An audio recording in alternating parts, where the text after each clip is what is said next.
You possess the ability to breathe fire, and I can replicate it. You can control water, and I can replicate that too. You can become invisible, and I can replicate that as well. In the future, humanity's myriad capabilities are continuously being unlocked. The protagonist, with the power of the Chong Tong Zhuyan, embarks on a journey of replication in a world of endless possibilities. Chapter 1. Nightmares and Reality. In the ancient star system, humanity's 792nd colonization planet, the colossal transport vessel has breached the atmosphere, and the protective energy shield surrounding it glows a fiery red due to friction, appearing as though it might shatter at any moment. The ship trembles violently as the father gently clasps the small hand of Yi Qianfan, while Yi Qianfan's other hand clutches that of his sister, Yi Qianwu. Just as they traverse the atmosphere of the colonization planet, the protective shield suddenly erupted. Yet within the transport vessel, jubilation erupted. They had survived the most perilous phase, and now, only the landing remained. Through the bottom of the vessel, the blue and green hues of the planet became visible: blue representing water, green signifying forests. The sister's eyes sparkled with hope as she whispered, "It's so beautiful."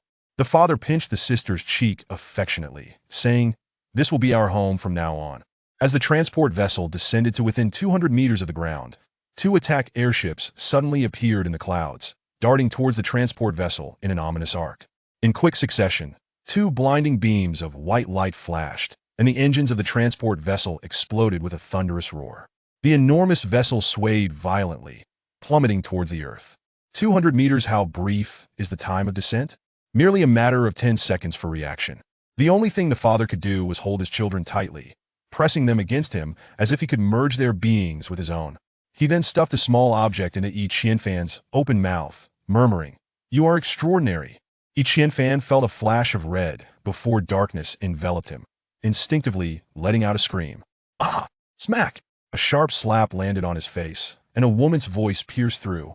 "Yi Qianfan, not only are you sleeping in class, but why are you shouting?" Laughter erupted around him. Yi Qianfan suddenly opened his eyes, and beneath his striking black and white irises, another pair of eyes materialized for a fleeting moment, overlapping as if the object had generated a double vision. However, this apparition was ephemeral, quickly fading back to normalcy. Embarrassed, Yi Qianfan rose to his feet, saying, "I'm sorry, Teacher Liu." Standing tall, Yi Qianfan was a head taller than Teacher Liu, with short black hair, prominent brows, large eyes, and fair skin. Though he could not be deemed a handsome man, he certainly possessed above-average looks. The only blemish was a faint, elongated scar on his left forehead, stretching from his hairline to his brow. Teacher Liu looked up at Yi Qianfan, her expression fierce as she declared, "One more incident, and I shall have to contact you." She paused, seemingly realizing something, and finished, "Class dismissed." Upon hearing this, the students rushed out in a flurry. Yi Qianfan dashed out of the school, urgency propelling him forward, for he had something of great importance to attend to. This era is dominated by the starry warriors, individuals endowed with extraordinary abilities who can summon winds and rains, control lightning, and command the very earth. Some starry warriors can even manipulate thoughts and erase memories. Thus, Yi Qianfan has long aspired to become a starry warrior, but the path to such ambition entails not only extensive knowledge, but also the consumption of a crucial gene enhancement serum. The gene enhancement serum is heralded as one of humanity's greatest inventions of modern history, capable of unlocking one's potential and, crucially, offering a 5% chance of manifesting a superhuman ability. This ambition drives Yi Qianfan's studies at Kaixin Academy, yet he remains but a serum away from his dream of becoming a starry warrior. The distance is both close and infinitely far, for the gene enhancement serum is exorbitantly priced, far beyond the means of the average person. Yi Qianfan has discovered a lucrative opportunity, and now he is determined to pursue it. Just as he rounded a corner, a figure rushed past him at an incredible speed. The person's face was obscured by a hat, rendering their features unrecognizable. Yet their pace was nothing short of astonishing. Caught in his own sprint, Yi Qianfan nearly collided with the figure. With a swift sidestep, the individual deftly avoided him and continued towards the level 4 residential district of Kaixin Street. In that fleeting moment, they brushed past each other. A chilling sensation coursed through Yi Qianfan, as if he had momentarily brushed shoulders with death, an instinctual fear that should that person raise a hand, his very life might be taken. Dazed, Yi Qianfan stood rooted to the spot, and when he finally turned to look back, the figure had vanished into the distant residential area. After a considerable pause, Qian Fan regained his composure and raced toward the street he knew so well. As he entered the street, the door to a nearby building swung open abruptly, and a squad of guards burst forth, led by a middle-aged man. "Surround them! Not a single one is to escape," the middle-aged man bellowed. The guards, wielding the latest model of submachine guns, aimed their dark muzzles at everyone on the street. Qian Fan was utterly bewildered, swallowing hard as he glanced at the anxious and confused faces around him. One of the guards stepped forward, his eyes flashing with a ghastly green light, and inquired, "All of them?" "Indeed, immediately," the middle-aged man commanded. Qian Fan felt his legs weaken. Could this be the prelude to a massacre? Chapter 2. Danger awaits at the turn. The end of this road faces the eastern gate of the Mingli factory, where a copious amount of manufacturing waste pours in daily. Moreover, every week, specialized refuse transporting airships arrive to cart away the refuse. Where it is ultimately taken remains a mystery to all. It is rumored that the debris from several nearby colonized planets is transported to a desolate star. Qian Fan's chosen path to prosperity involves scavenging this waste for money. Despite his youth, he possesses the most experience among these individuals and earns the most.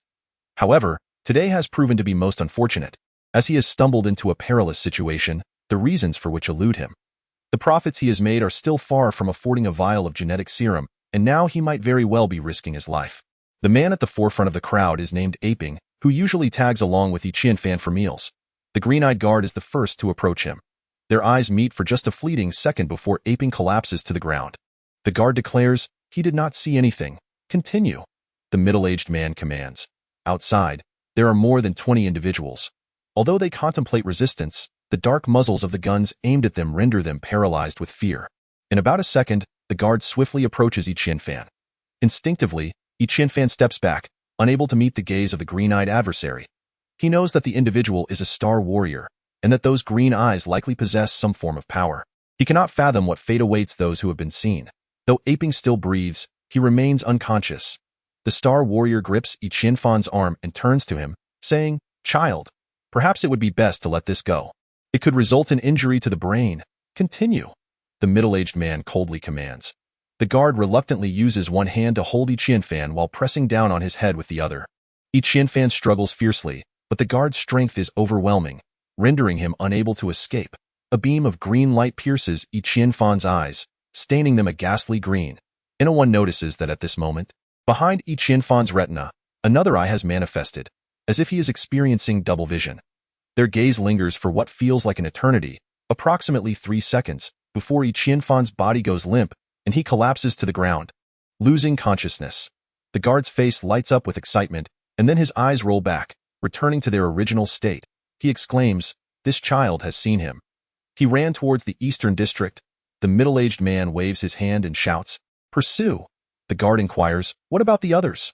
The middle-aged man replies, "Erase all their memories of today." With that, he leads the other guards in pursuit. The guard lets out a bitter laugh, his eyes rolling back once more, returning to that ghastly green hue. Unbeknownst to anyone, at this moment, Qian Fan's eyes have also turned that dreadful shade of green, though it begins to fade, gradually dissipating. Time rewinds 5 minutes. In the depths of the Mingli factory's laboratory, a piercing alarm suddenly blares. A figure darts like the wind towards the most secluded and sealed-off laboratory, trailing a phantasmal shadow. Metal doors that were tightly shut swing open before this figure, and upon reaching the innermost chamber, the figure abruptly halts. The scene is one of grisly carnage, the air thick with a suffocating stench. 7 individuals clad in white lab coats lay sprawled in a pool of crimson, while an additional 5 guards, dressed in warrior attire, also met their demise, culminating in a total of 12 fatalities. Blood saturated the ground, staining the metallic surface a vivid scarlet, an alarming sight to behold. Amidst the blood, numerous crystalline particles glimmered with an otherworldly white light. Entering the scene was a middle-aged man, who would later appear at the east gate.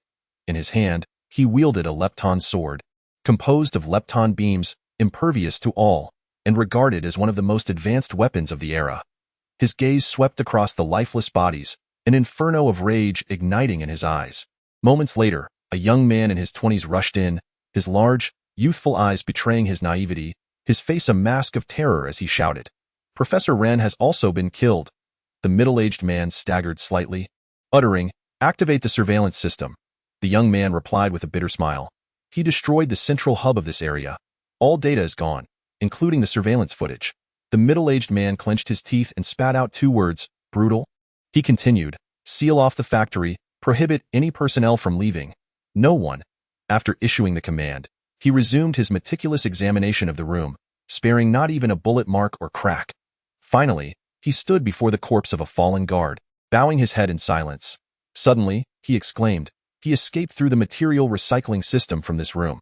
Xiaoxi's face paled as understanding dawned upon her, and she shouted, the garbage transport vehicle. A figure darted past Xiaoxi, and the middle-aged man's voice resonated. Gather all guards at the factory's east gate. Report to the Triumph City Management Team. S-grade incident. Lock down the entire Triumph City. This was the incident that had just transpired at the Mingli factory. Yi Qianfan and his companions fortuitously encountered the garbage transport vehicle exiting the premises, thus experiencing a perilous memory retrieval and deletion session conducted by a starry warrior. This was an exceedingly dangerous affair. As the human mind is immensely intricate, even the slightest error could render one a fool. 1 by 1. Individuals began to awaken, yet Yi Qianfan remained motionless. Was he destined to become a simpleton? Chapter 3. Awakening in a dream. Humans of the eternal ancient star system originally resided on the mother planet, the origin star. As the life of the origin star entered a countdown, humanity was compelled to seek new habitable worlds, initiating an extensive migration plan. For nearly 10 billion souls inhabiting the origin star, survival necessitated an unprecedented breaking down of geographical and cultural barriers, leading to the emergence of a grand alliance known as the Star Source Alliance, while the concept of nationhood gradually faded into the annals of history.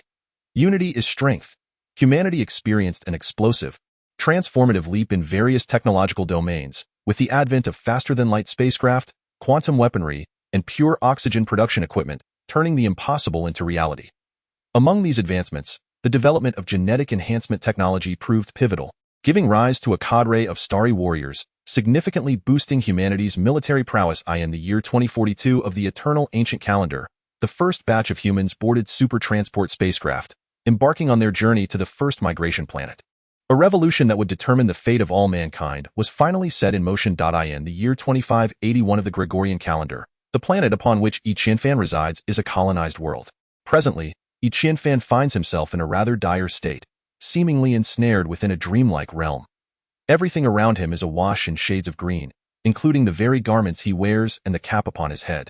In the depths of this dream, Yi Qianfan cries out, I do not wish to wear a green hat. Suddenly, he awakens. The sky has darkened, and a faint glow filters down from above. Yi Qianfan lies upon the cold ground, his body stiff and chilled, though he is relieved to find that the surroundings are no longer draped in green. However, a throbbing pain resides in his head, akin to the sensation of someone having struck him.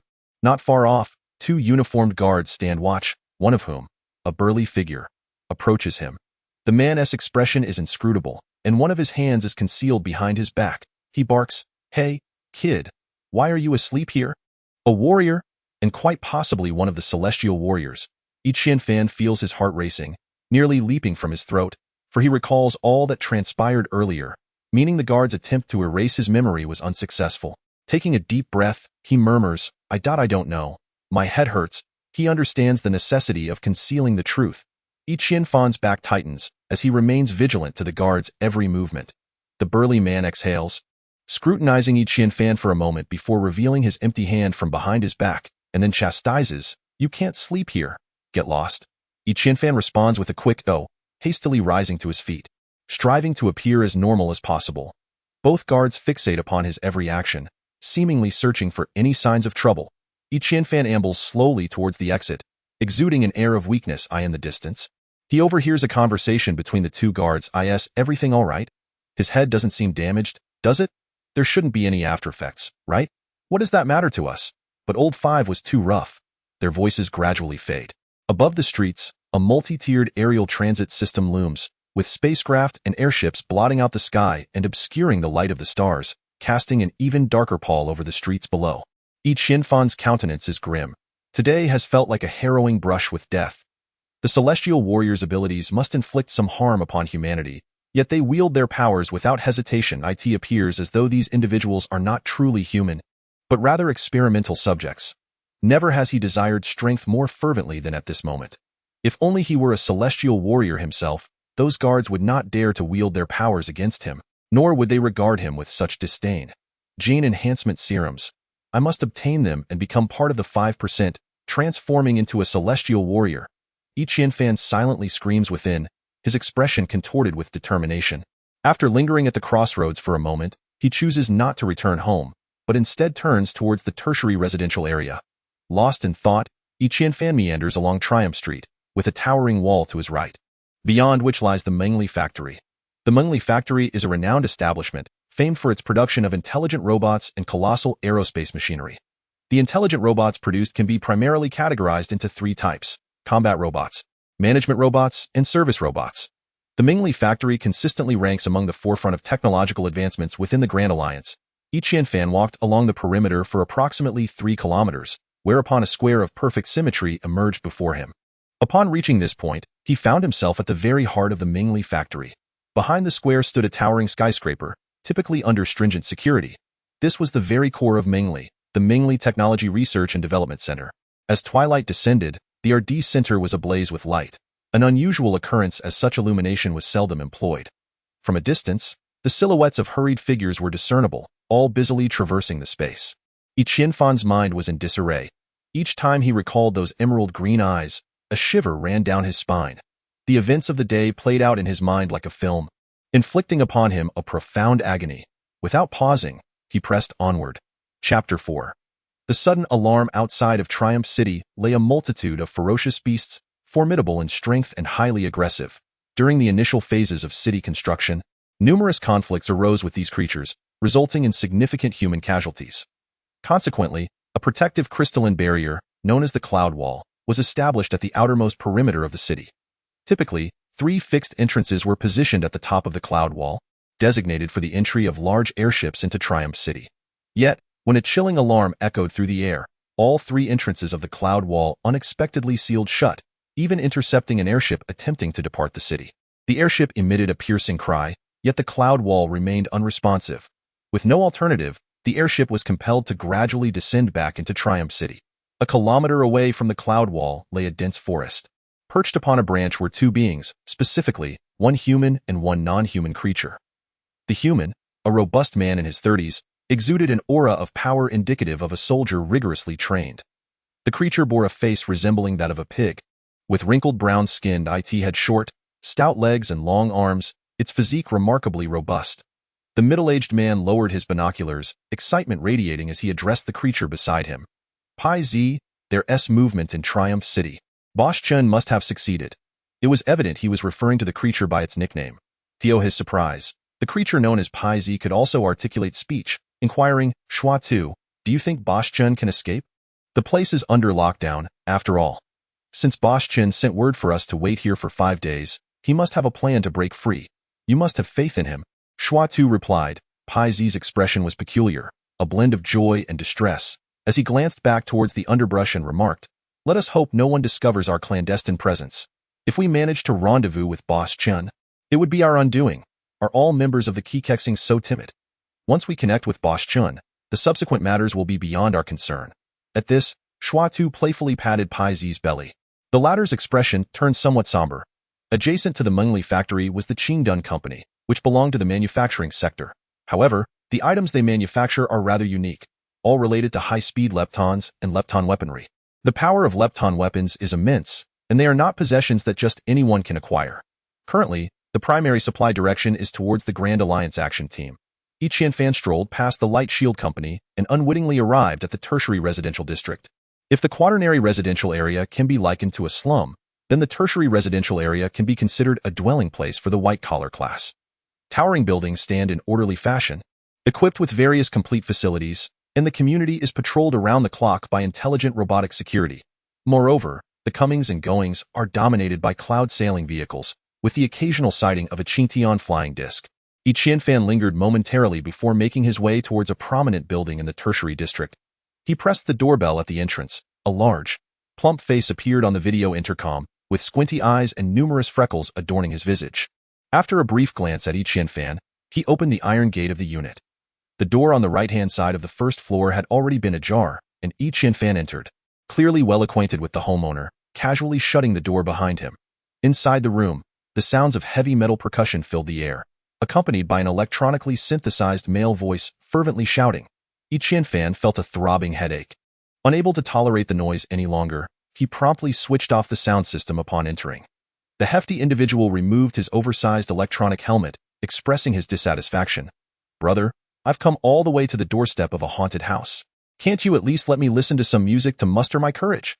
Qianfan retrieved 2 metal pieces from his pocket and tossed them onto the table, items he had scavenged outside the Mingli factory the previous day, and stated, "Let us get down to business. I'm eager to return home."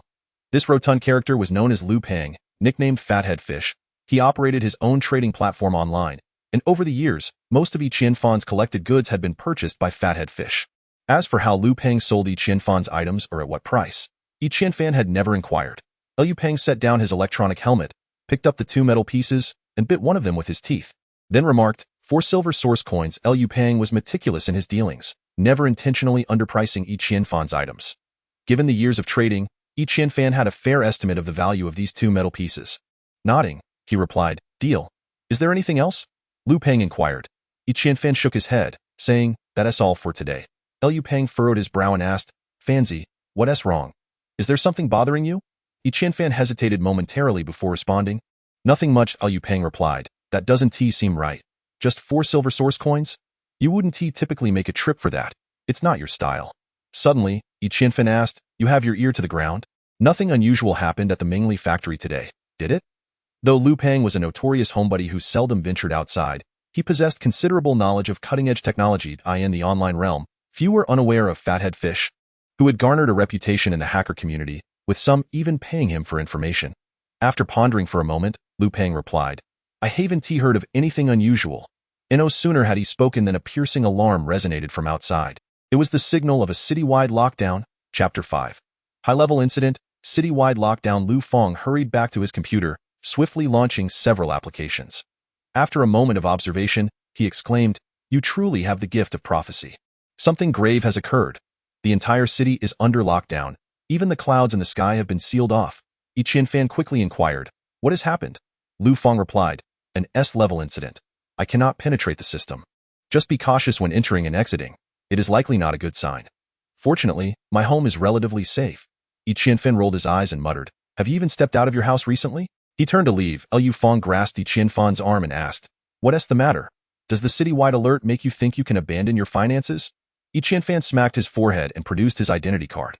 The identity card was a thin, sleek device resembling a delicate touchscreen, replete with numerous functions. It stored all the holder's information and could also contain source currency.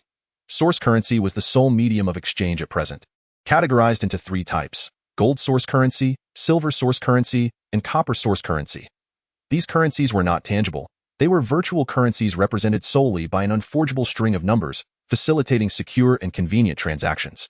Source currency could be stored in a special section of each person's identity card, ensuring that even if the card were damaged, the currency would remain intact. Furthermore, only the cardholder could utilize it. Others were unable to access the funds. Lu Feng also retrieved his identity card, and upon contacting it with Qianfan's card, both illuminated simultaneously. After tapping a few times on his own card, Qianfan's card displayed the receipt of 4 silver source coins. Qianfan fiddled with his identity card and declared, "I'm off." Lu Feng, observing the unusually peculiar demeanor of Qianfan today, asked, "Are you truly all right?" "Really, I am fine," Qianfan replied, scratching his head and forcing a smile. Upon exiting the 3rd-level residential area, Qianfan walked with his head down along the road. The journey home was fraught with unease. As he reached Kaishan 4th Street, he was halted by armed robots, who conducted a thorough check of his identity card before allowing him to pass. Along the way, he was stopped 3 times by the armed robots before finally passing the familiar intersection near the Mingli factory. Upon arriving at the intersection, Qianfan could not resist peering inside once more. It was shrouded in darkness, a pitch-black void. Typically, this area was illuminated, and at times, Qianfan would linger here late into the night. The dimly lit road appeared as if a monstrous beast had opened its gaping maw, poised to swallow any passerby whole. As night deepened, the 2 satellites in the sky emitted a hazy glow, one radiant, the other dim. The number of aerial vehicles and spacecraft above suddenly dwindled, allowing the light reflected from the satellites to finally cascade upon this colonized planet. Upon returning to the 4th-level residential area, he underwent one final inspection at the entrance. The fourth-level residential area in Kaishan City was originally the dwelling place for the initial landing personnel. However, when the city was constructed, this area was not dismantled. Instead, it was allocated to those migrants with no economic means, of which Qianfan was one. The fourth-level residential area epitomized filth, disorder, and decay. The roads were riddled with potholes, the surrounding buildings were dilapidated, and even the streetlights barely illuminated the surroundings. As night descends, an oppressive darkness envelopes this vast metropolis, reminiscent of a festering sore. Qianfan strides along the uneven pavement, flanked by dilapidated 2- and 3-story buildings that starkly contrast with the affluent areas of the city. Having traversed this path for 9 years, he could navigate it with his eyes closed. The thought of his younger sister waiting for him at home, dinner prepared, brings a sudden warmth to his heart, dispelling his worries and lightening his step. Reaching the central area of the 4th-tier residential district, he encounters a modest 3-story gray building that appears relatively clean. An outdoor staircase leads directly to the rooftop. Where Qianfan's home resides, he deliberately softens his footsteps, wishing not to disturb the other inhabitants of the building. Yet, as he ascends to the 3rd floor, a window swings open, revealing a small boy's head. With short black hair and a frail frame, he appears to be around 11 or 12 years old. Upon recognizing Qianfan, the boy exclaims excitedly, "Brother Qianfan." This child, known as Xiaomin, resides on the 3rd floor and delights in listening to Qianfan's storytelling.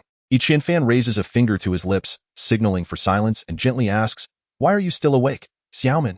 "I've been waiting for you, Brother Qianfan," Xiaomin replies playfully, winking mischievously. "What are you waiting for?" Qianfan sits on the outdoor staircase. Looking at Xiaomin, "I'm waiting for you to tell me another adventure story about the Starseeker." Xiaomin beams. Qianfan glances at the timer on his wrist and responds, "Today, Brother Qianfan has returned rather late. I promise to share a Starseeker story with you when I come back early tomorrow." Though slightly disappointed, Xiaomin obediently nods, saying, "Pinky swear." Qianfan, maintaining some distance, gestures back, "Pinky swear."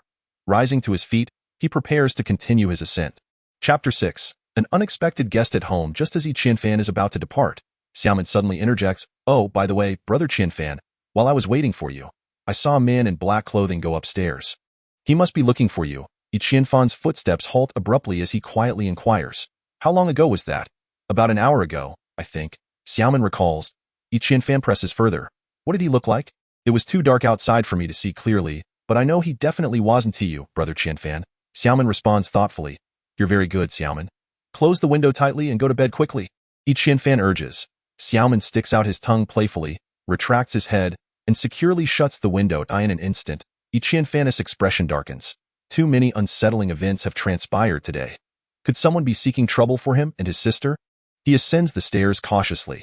Should anyone dare to harm his sister, Qianfan would undoubtedly fight to the death. The attic on the rooftop is illuminated, its light spilling through the window and casting a pale glow on the ground. Peering through the window, Qianfan can faintly discern 2 figures moving within the room. He swiftly grabs a large dumbbell, typically used for strength training, and stealthily approaches the door. Upon arriving at the entrance, the sound of laughter and conversation wafted from within, revealing a scene that was unmistakably different from what Qianfan had envisioned. He gently placed the dumbbells beside the door for future use and cautiously cracked it open. Peering inside, his younger sister, Qianwu, occupied a wheelchair, engaged in light-hearted banter with the gentleman sitting opposite her. Indeed, she was seated in a wheelchair. When Qianfan was merely 10 years old, their father had brought them to this colonized planet. Tragically, as their spacecraft was nearing its descent, an unforeseen calamity occurred. Their father lost his life, and his sister was left with paralysis in her lower limbs. The man across from Qianwu appeared to be in his 40s, clad in a dark gray work uniform. His hair was a mix of black and gray, and his visage bore the marks of hardship, yet his eyes shone with a certain brightness. 2 distinct scratches marred his left cheek. Qianfan regarded him with an unsettling sense of familiarity, as if he had encountered him before. Upon noticing her brother's return, Qianwu beamed. "Brother, Chen Ge, who often scavenges with you, has come over for a visit. You two are such good friends. Why haven't I heard you mention him before?" Qianfan was momentarily taken aback. The man addressed as Chen Ge slowly rose, one hand resting on Qianwu's wheelchair while the other scratched his forehead. "Qianfan, I didn't see you at the entrance today," he remarked. Qianfan was acutely aware that the man was fabricating a connection. He had no recollection of him whatsoever. However, noticing the placement of the man's hand caused a slight furrow to appear on Qianfan's brow. "I was there. How could I have missed you, Chen Ge? Oh, perhaps we were standing at a considerable distance from one another. Chen Ge replied nonchalantly. Yi Qianwu, observing the physical space between the two, chimed in. Brother, do come inside. It feels quite awkward to converse from such a distance. In response, Chen Ge pivoted smoothly and approached Yi Qianwu, producing an object from his possession and gesturing with it before Yi Qianfan. His pupils constricted as realization dawned upon him. The item was a lightweight short pistol, the latest model he had seen online. Simultaneously, a chill emanated from Chen Ge, and a memory resurfaced. This was the very individual he had nearly collided with at the intersection earlier that evening. With a whirlwind of thoughts racing through his mind, Yi Qianfan ultimately exhaled deeply, resolutely closing the door behind him and stepping inside.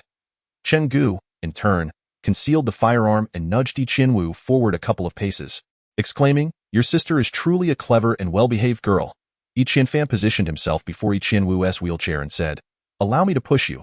He reached out instinctively to grasp the wheelchair's handles, but Chen Ge interjected, blocking Yi Qianfan's arm. You should attend to serving the meals. Your sister has already prepared everything. Glancing at Yi Qianwu, Yi Qianfan conceded, Very well, I am rather hungry. With that, he made his way to the kitchen. Chen Ge guided Yi Qianwu to the dining table and casually inquired, Forgive my boldness, but may I ask how you sustained your leg injury? Yi Qianwu's complexion paled slightly, and she lowered her gaze. It was only when Yi Qianfan placed the first dish on the table that she softly replied, When I was young, I came to this colonized planet with our father.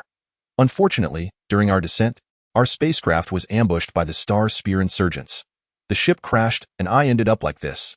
Upon hearing Yi Qianwu's words, Chen Ge's eyes narrowed slightly, his complexion pale, and his breath quickened as he inquired, Are you referring to the incident that occurred 9 years ago? Could your father be Dr. Yi Lindong? Yi Qianwu instinctively nodded. Chen Ge suddenly exclaimed, Let me tell you, it was not the Star Spear rebels who attacked your ship. It was a conspiracy. The bowl in Yi Qianfan's hand fell to the ground, shattering into countless pieces. A conspiracy? What kind of conspiracy? Yi Qianfan asked loudly. Yi Qianwu also turned to gaze at Chen Ge's face, her expression one of astonishment. Realizing he had misspoken, Chen Ge quickly added, I only heard this from a friend. It seems that the attack had nothing to do with the Star Spear, but rather was a scheme devised by certain individuals. Yi Qianfan stepped closer, standing before Chen Ge, and demanded, Who orchestrated it? What else do you know? At this moment, Chen Ge's complexion had returned to normal. He forced a wry smile and murmured, I only know this much. I am unaware of anything further, but that attack is undoubtedly suspicious. Just think, if it were the Star Spear's airship, how could they have bypassed the protection systems? Moreover, how did they manage to ascend into the sky to strike the transport ship? Yi Qianfan found himself at a loss for answers to Chen Ge's barrage of questions and could only respond. It is said they stole the attack airship from the Star Source Alliance. Is it truly so easy to steal an attack airship? Without a password, how could the attack beams be launched? Chen Ge asserted, I understand that you may not believe me, but you will certainly uncover the truth in due time. His gaze was resolute. The shocking nature of the revelations caused Yi Qianwu to forget to inquire how Chen Ge knew her father's name. Time seemed to freeze. Although Chen Ge could not provide concrete evidence, none of the questions he posed had satisfactory answers. After a considerable duration, as Yi Qianwu began to gather the shattered pieces of the bowl, she suggested, Brother, let us eat. We shall discuss the matters of the future later. Yi Qianfan glanced at Chen Ge and then nodded, hastily taking the fragments from his sister's hands, saying, I will handle this. You go and wait by the table. After tidying up, Yi Qianfan served more food. Placing it on the table, the meal was steeped in a heavy silence. No one spoke, nor did they broach the subject of the incident from 9 years prior. After finishing, Chen Ge showed no intention of leaving. Instead, he sat by the dining table, lost in thought. Once the cleanup was complete, Yi Qianfan turned to Yi Qianwu and said, I still have some matters to discuss with Chen Ge. You should head to your room to rest. Yi Qianwu obediently nodded and addressed Chen Ge, You and my brother can talk. I shall leave you to it. This time, Chen Ge made no attempt to stop her, smiling and nodding, his expression radiating a hint of the affectionate warmth typical of an elder. Yi Qianfan rolled his eyes. Was this what one might call the compassion of a wolf? Yi Qianwu was free to move about in her room, and in order to avoid raising Chen Ge's suspicions, Yi Qianfan refrained from pushing his sister back to her quarters. Once the door to Qianwu's room was securely closed, Qianfan took a seat at the dining table across from Chen. In a hushed tone, he inquired, What exactly are you trying to accomplish? Chen, appearing somewhat weary, replied, I will remain here for 3 days, after which I shall depart. Rest assured, I harbor no intentions of causing you harm. However, Qianfan harbored doubts about his assurances, especially after having witnessed Chen brandish a compact firearm moments earlier. Nevertheless, through their interaction, Qianfan discerned that Chen was likely a practitioner of celestial martial arts, and he recognized that he was no match for him. A reckless attempt to confront him could very well result in his demise before he even laid a finger on Qin. Moreover, with Qinwu present, if he were to falter, it could also jeopardize her safety. Celestial martial artist, Qianfan silently repeated to himself. He then quietly remarked, "The area outside is under lockdown. Are they searching for you? That is of no concern to you. Just know that I will not harm you or your sister." Chen responded earnestly. "Given the circumstances, there will likely be a thorough search tomorrow." "What will you do?" Qianfan questioned. "Do not worry. I have my methods to evade such rudimentary searches," Chen assured him, producing a small metallic sphere and shaking it before Qianfan. "This device can elude their comprehensive scanning. As long as they do not enter this room, there should be no issue." Qianfan speculated that the sphere was a product of advanced technology, muttering, "Are the rebels well equipped?" Within the Grand Alliance, it was customary to refer to the Star Spear as a rebel faction. "You are mistaken on 2 counts, Chan stated. Firstly, the Star Spear is not a rebel group. We have not betrayed humanity. We merely wish for humans to engage with beings from other planets through peaceful means. Secondly, our equipment pales in comparison to that of the Star Source Alliance. This was something I acquired through theft." Qianfan, recognizing his youth and limited understanding of the world, chose not to dispute the matter, softly stating, "Your uninvited intrusion makes it difficult for me to perceive your benevolence. In extraordinary times, one must take extraordinary measures." Chen replied, his expression unchanged. "Double standards?" Qianfan scoffed. Chen shook his head and instructed, "You will continue your routine tomorrow. Attend school as usual. As long as you do not betray me, your sister will remain unharmed." Qianfan hesitated for a moment but remained silent. Instead, he approached the door to Qinwu's room and called out, "Sister, I want to be able to give you a lesson tonight. Additionally, Chan has some matters to attend to and will be staying with us for a few days. I hope you don't mind." Due to a childhood injury to her spine, Qinwu was unable to move freely, leaving Qianfan to attend school alone. However, each day upon returning, he would recount the events of his day, including the lessons taught by his instructors. Qinwu, with ample time on her hands, often spent her days poring over Qianfan's textbooks. "It's wonderful that a friend of yours is visiting, brother. If Chun wishes to stay longer." "I have no objections," she replied sweetly. The house contained 2 bedrooms, one to the south and one to the north, separated by a dining area. Qianfan returned to his room, retrieved 2 blankets, and spread them out on the floor of the dining area. He lay down directly in his clothes, and Chen Ge cast a glance at Qianfan before reclining onto another blanket. Initially, Qianfan was apprehensive about the possibility of something happening during the night and intended to stay alert as he kept watch. However, the moment his head touched the pillow, he succumbed to slumber once more. Moreover, he found himself ensnared in that verdant dream again. Chapter 8. The handsome new classmate as dawn broke the next day. Qianfan abruptly sat up, only to discover Chen Ge already seated at the dining table, grinning at him. Qianfan swiftly leaped up and called out towards his sister's room, "Qianwu, it's time to get up and prepare breakfast." Typically, breakfast was a mere formality, hastily consumed, yet Qianfan called out to his sister to ascertain her safety. "All right," came the response, indicating that Qianwu had likely been awake for some time, but had not yet ventured out. Qianfan let out a sigh of relief, silently chiding himself for having dozed off so suddenly. Breakfast was a simple affair, and Qianfan quickly finished his meal. Glancing at the clock, he realized it was already time for him to head to school. Leaving him in a moment of indecision, Chen Ge encouraged him, saying, "You should go to school. I'll keep Qinwu company at home and have a chat with her." He placed particular emphasis on the name Qinwu. Qianfan approached his sister, gently patted her shoulder, and said, "I'm off to school now. Things have been a bit unsettled lately, so please be cautious. Hurry along, or you'll be late for class." Qinwu replied with a cheerful smile. Qianfan acknowledged her words, shot a warning glance at Chen Ge, and dashed out of the house. On the 3rd floor, Xiaomin peeked her little head out and exclaimed, "Qianfan Gage, off to school." "Yes, Xiaomin, behave well at home." Qianfan greeted her hurriedly as he rushed down the stairs. Throughout his journey, he underwent several inspections, the atmosphere palpably more tense than the day before. Enormous airships circled the skies, yet none managed to breach the cloud barrier. A fleet of intelligent drones was dispatched, and aerial vehicles, including the Qingyun flying discs, were halted for examination. The Qingyun flying disc, an oval-shaped aerial device with a transparent cockpit accommodating 2 passengers, was both swift and stable. In contrast, the cloud glider, strapped to one's back and requiring a safety helmet, was in an entirely different league. Qianfan arrived at school, taking a seat towards the back, which facilitated his tendency to doze off during lessons. He had a penchant for practical courses, such as weaponry training, ancient martial arts, and flight instruction, while he held little interest in theoretical subjects. Consequently, his grades in theoretical examinations fluctuated around the passing mark. Today seemed promising, as the afternoon held a session on ancient martial arts. The morning, however, was dedicated to a brief history of the Stellar Alliance, taught by the same Mr. Liu. Although he was not particularly fond of it, the thought of the afternoon's martial arts class compelled him to muster his focus.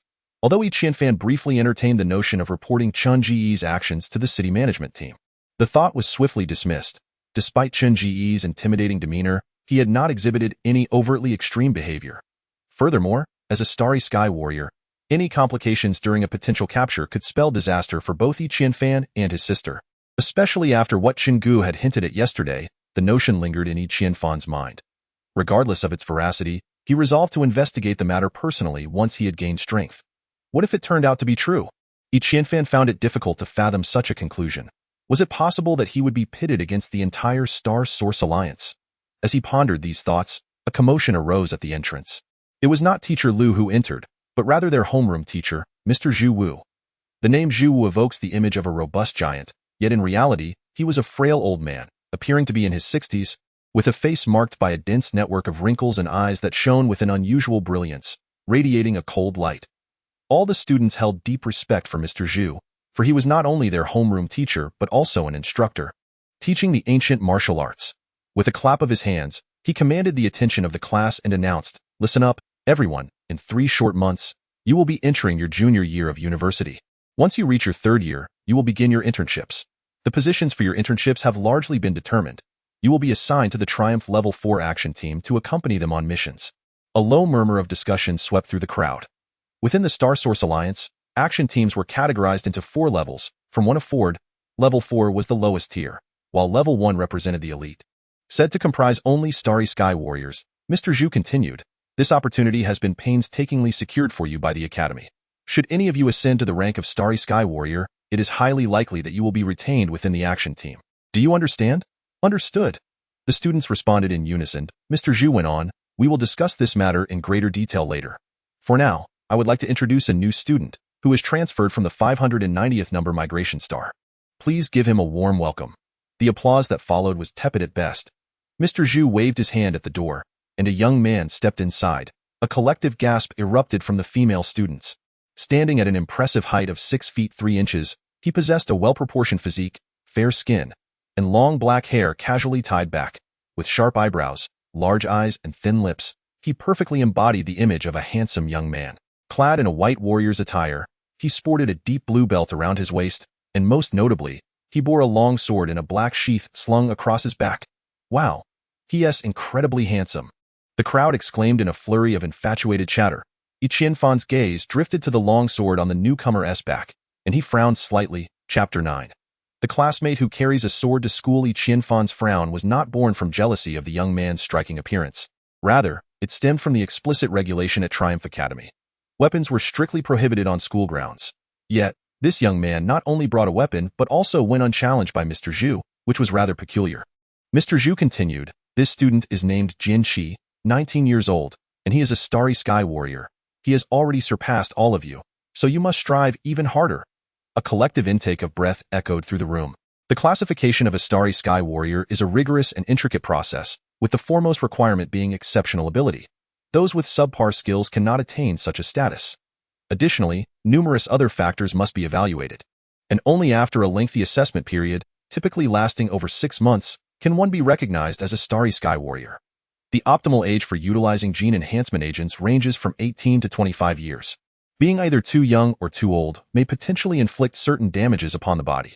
Notably, Jian Qi has already attained the status of a Star Realm Warrior at the tender age of 19, suggesting that he likely began using gene agents as early as 18, or perhaps even at 17. Among the students at the Academy, only 3 third-year students have achieved the rank of Star Realm Warrior. While no second-year students possess such a distinction, a fervent light flickered in Qianfan's eyes upon realizing that this student had already become a Star Realm Warrior, which elucidated why he was permitted to bring weapons to school. Within the Great Alliance, the identity of a Star Realm Warrior allows one to carry weapons in any circumstance, serving as a form of protection for them. After all, the rebels regard the Star Realm Warriors of the Star Source Alliance as thorns in their sides. employing a plethora of assassination methods against them. Upon concluding the introduction, Zhu Wu urged Jian Qi, "Why don't you greet your classmates?" Jian Qi stepped forward, gave a cold snort, and remained silent, rendering the atmosphere quite awkward. The female students found him intriguing, while the male students deemed him arrogant. Yi Qianfan perceived him as rather tedious and also emitted a cold snort. A star realm warrior with keen perception. Jian Qi cast a glance at Yi Qianfan. A fleeting expression of displeasure crossed Zhu Wu's face as he instructed, "Please take that seat. The class is about to commence." The seat was conveniently located right next to Yi Qianfan. The two could only manage a brief glare at one another before Teacher Lu entered the classroom. Yi Qianfan paid close attention during Teacher Lu's lesson, although the instructor's monotone delivery, lacking in inflection, rendered it akin to an incantation, inducing yawns within moments. Consequently, Yi Qianfan speculated that any student who managed to stay awake during Teacher Lu's class was undoubtedly not paying attention. To avoid dozing off this time, he resolved to feign disinterest instead. With no time to return home for lunch, despite his concern for his sister Yi Qianwu, he remained at the school to dine at the cafeteria. Just as Yi Qianfan settled into his seat, a chubby young boy approached. This boy, whom Yi Qianfan had met since arriving at Kaishan Academy, initially followed the crowd, calling out Changsheng repeatedly, only to later learn that his full name was Bu Changsheng. The irony of his name, meaning not long lived, was a mystery, as it was unclear what prompted his parents to bestow such a peculiar name upon him. Bu Changsheng stood slightly shorter than Yi Qianfan, yet appeared more robust, with a chubby, fair complexion and squinting eyes, resembling a plump fish. They were both 19 years old and second-year students at Kaishan Academy, albeit in different classes. "I heard a formidable individual has joined your class?" Bu Changsheng inquired in a hushed tone. Yi Qianfan glanced to his right and replied, "A star realm warrior. He is not in our league." "Qianfan, with your skills, why would you fear him? I believe that even a star realm warrior may not surpass your prowess." Bu Changsheng complimented. Their first encounter had taken place in a combat bar, where they engaged in real-life simulated combat. Dressed in battle attire, they could spar with others on screen without the concern of causing real harm. At that moment, the two individuals fortuitously encountered one another within a combat room. Bu Changsheng suffered a thorough beating from Yi Qianfan, and thereafter, he frequently sought out Yi Qianfan to engage in arcade fighting games. Through this interaction, a friendship gradually formed between them. Yi Qianfan harbored confidence in his martial skills. However, compared to the practitioners of the Starry Sky, he was undoubtedly several leagues behind. Otherwise, the Chen Ge at his home would have been easily subdued by him long ago. Shaking his head, he remarked, "In the realm of gaming, I fear him not. Yet in the tangible world, I could scarcely be his match. We have ancient martial arts class this afternoon. Shall we seize the opportunity to gauge this young man's prowess? It would be enlightening to witness the capabilities of a Starry Sky warrior." The martial arts taught in Bu Changsheng's class were also imparted by teacher Zhu Wu, and the two classes often convened for major lessons. Yi Qianfan felt a surge of excitement within him, declaring, "You go first. I shall provide support." "All right." Bu Changsheng rubbed his hands together, brimming with enthusiasm. After enjoying lunch and resting for half an hour, it was time for their ancient martial arts class. Behind the teaching building stood a large gymnasium, where the ancient martial arts lessons were conducted. Yi Qianfan and Bu Changsheng arrived early at the gymnasium, huddled in a corner discussing strategies to confront Jian Qi. Before long, teacher Zhu Wu entered the gym. Chapter 10. Speed compared to bullets. Zhu Wu surveyed the students from the two classes before him, cleared his throat, and stated, "Ancient martial arts is profound and extensive, originating from the land of Huaxia. However, it gradually waned due to the prevalence of firearm weaponry. Yet, on the eve of the Great Migration era, the emergence of Starry Sky warriors revitalized ancient martial arts, prompting a resurgence in its study and organization by various esteemed institutions. Regrettably, many ancient martial arts schools have faded into the annals of history, a loss that is profoundly heart-wrenching." After a brief pause, he continued, "Starry Sky warriors are not only endowed with abilities but also enhanced by genetic augmentations. They possess swifter speeds, greater strength, and more extraordinary skills. Some even surpass the velocity of quantum long-range sniper rounds, while others can withstand the assault of a medium-range cruise missile. Thus, in the hands of these Starry Sky warriors, ancient martial arts once again shines with resplendence." The words of teacher Zhu Wu ignited a fervor among the students.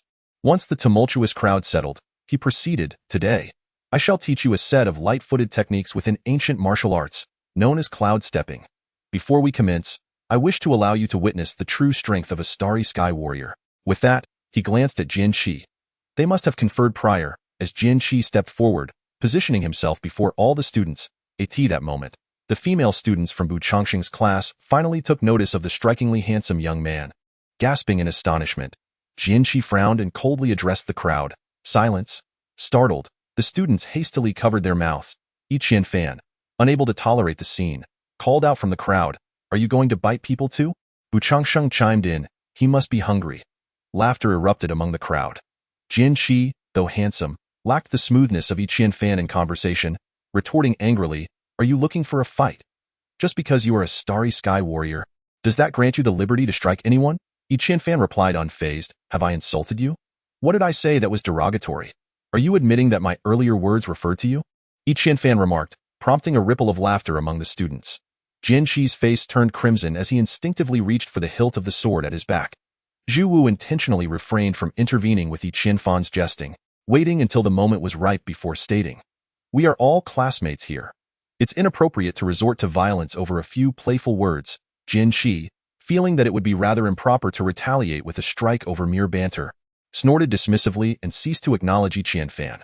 While Jian Qi chose to overlook Qian Fan, Zhu had no intention of letting him off the hook. He called out to Qian Fan, "Qian Fan, step forward." Uncertain of his teacher's intentions, Qian Fan took a couple of steps forward, positioning himself outside the crowd.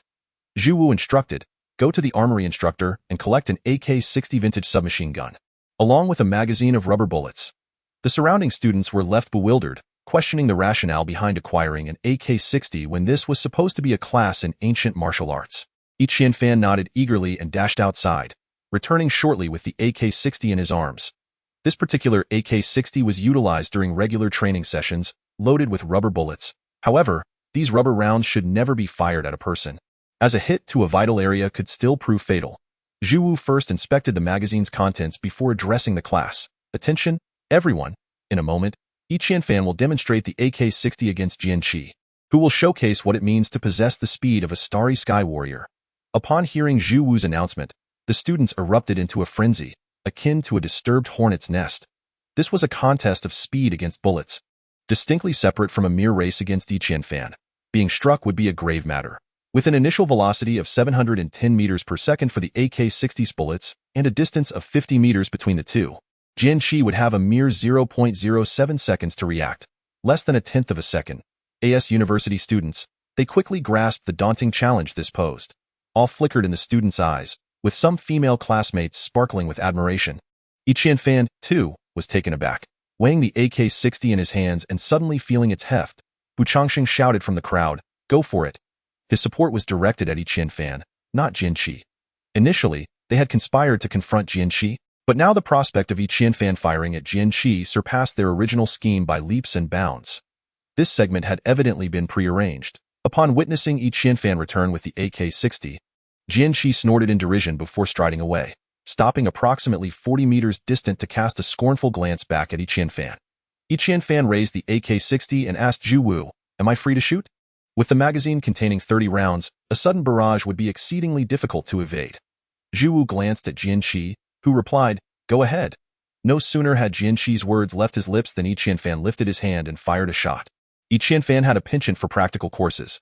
Ancient martial arts, shooting, and driving were his strong suits, with shooting standing out in particular due to his exceptional eyesight. Qian Fan often harbored peculiar thoughts about his vision, which was indeed extraordinary, allowing him to discern facial expressions from 100 meters away. Clearly, mind you. Thus, Qian Fan has always believed that if he were to unlock his abilities, it would undoubtedly be related to his eyes. Just now, the shot he fired struck Jian Qi right between the eyes. Chapter 11. The radiance of that sword, the distance between them was merely over 40 meters, allowing Jian Qi a reaction time of less than 0.06 seconds. Had he moved only upon hearing the gunshot, the bullet would have already found its mark on his forehead. Jian Qi's head tilted slightly, and astonishingly, he evaded Qian Fan's shot. Qian Fan observed with clarity as Jian Qi's right shoulder dipped, followed by a gentle lean of his entire body, enabling him to dodge the bullet. Before the surrounding students could even celebrate, Qian Fan fired 2 more rounds. This time, Jian Qi was prepared, dodging with greater ease. Once again, his right shoulder sank as he took a step to the right. Qian Fan then unleashed 3 consecutive bullets. The students around held their breath, anxious not to miss any detail. Though the action was obscured, it was evident that Jian Qi effortlessly evaded the 3 bullets.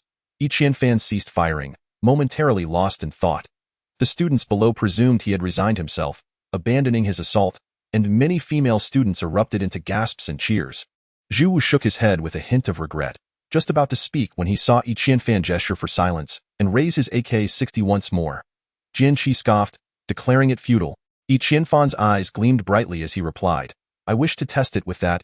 Yi Qianfan commenced shooting. His rate of fire was somewhat peculiar, pausing slightly after every 3 bullets. He unleashed a total of 12 bullets, divided into 4 sets. Zhu Wu narrowed his eyes, revealing a faint smile. Jian Qi's body transformed into a blur, darting to the side. However, suddenly, Jian Qi let out a fierce roar, and a radiant sword light illuminated the entire gymnasium. The sword light surged like a rainbow, ethereal and misty. It was intoxicating, mesmerizing all who beheld it. Beneath that brilliance, perception seemed to be engulfed. Pop, pop, pop. 3 soft sounds echoed. When everyone turned their gaze back to Jian Qi, they found that he had somehow drawn the sword from his back, its brilliance swirling like a pool of clear water. Only Zhu Wu and Yi Qianfan understood what had transpired. Jian Qi had dodged the first 3 sets of bullets but collided headlong into the 4th set. Leaving no avenue for escape, in desperation, he activated his abilities, cleaving through the last 3 rubber bullets with his sword. Despite this, his left arm was still grazed by half a rubber bullet, resembling a plum blossom blooming in the snow. Jian Qi, brandishing his sword, gazed coldly at Yi Qianfan, exuding an aura of impending danger.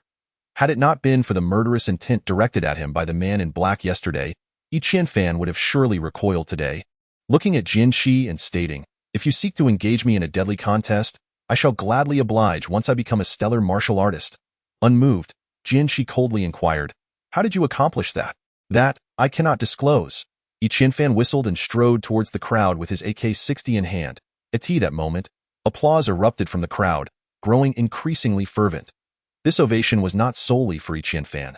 It was also for Jian Qi, who not only managed to evade bullets but also, under such circumstances, sliced through rubber bullets with a sword. What manner of ability was this? It was truly breathtaking, far more captivating than dodging bullets. Zhu Wu bellowed from behind, "Yi Qianfan, are you planning to take the AK-60 home? Hurry up and return it." Yi Qianfan scratched his head and jogged off to return the AK-60. By the time he returned, Zhu Wu had already begun instructing on the cloud step. Yi Qianfan murmured his discontent and hastily rejoined the ranks. Bu Changxing gave him a thumbs up from a distance. Jian Qi shot him a cold glare. His arm was unbandaged, yet no blood flowed, a testament to the formidable recovery abilities of the Starry Sky Warriors. Today, Yi Qianfan had witnessed the prowess of the Starry Sky Warriors and secretly felt relieved that he had refrained from foolish actions the night before. Had he engaged with that brother Chen, his life would likely have been forfeit.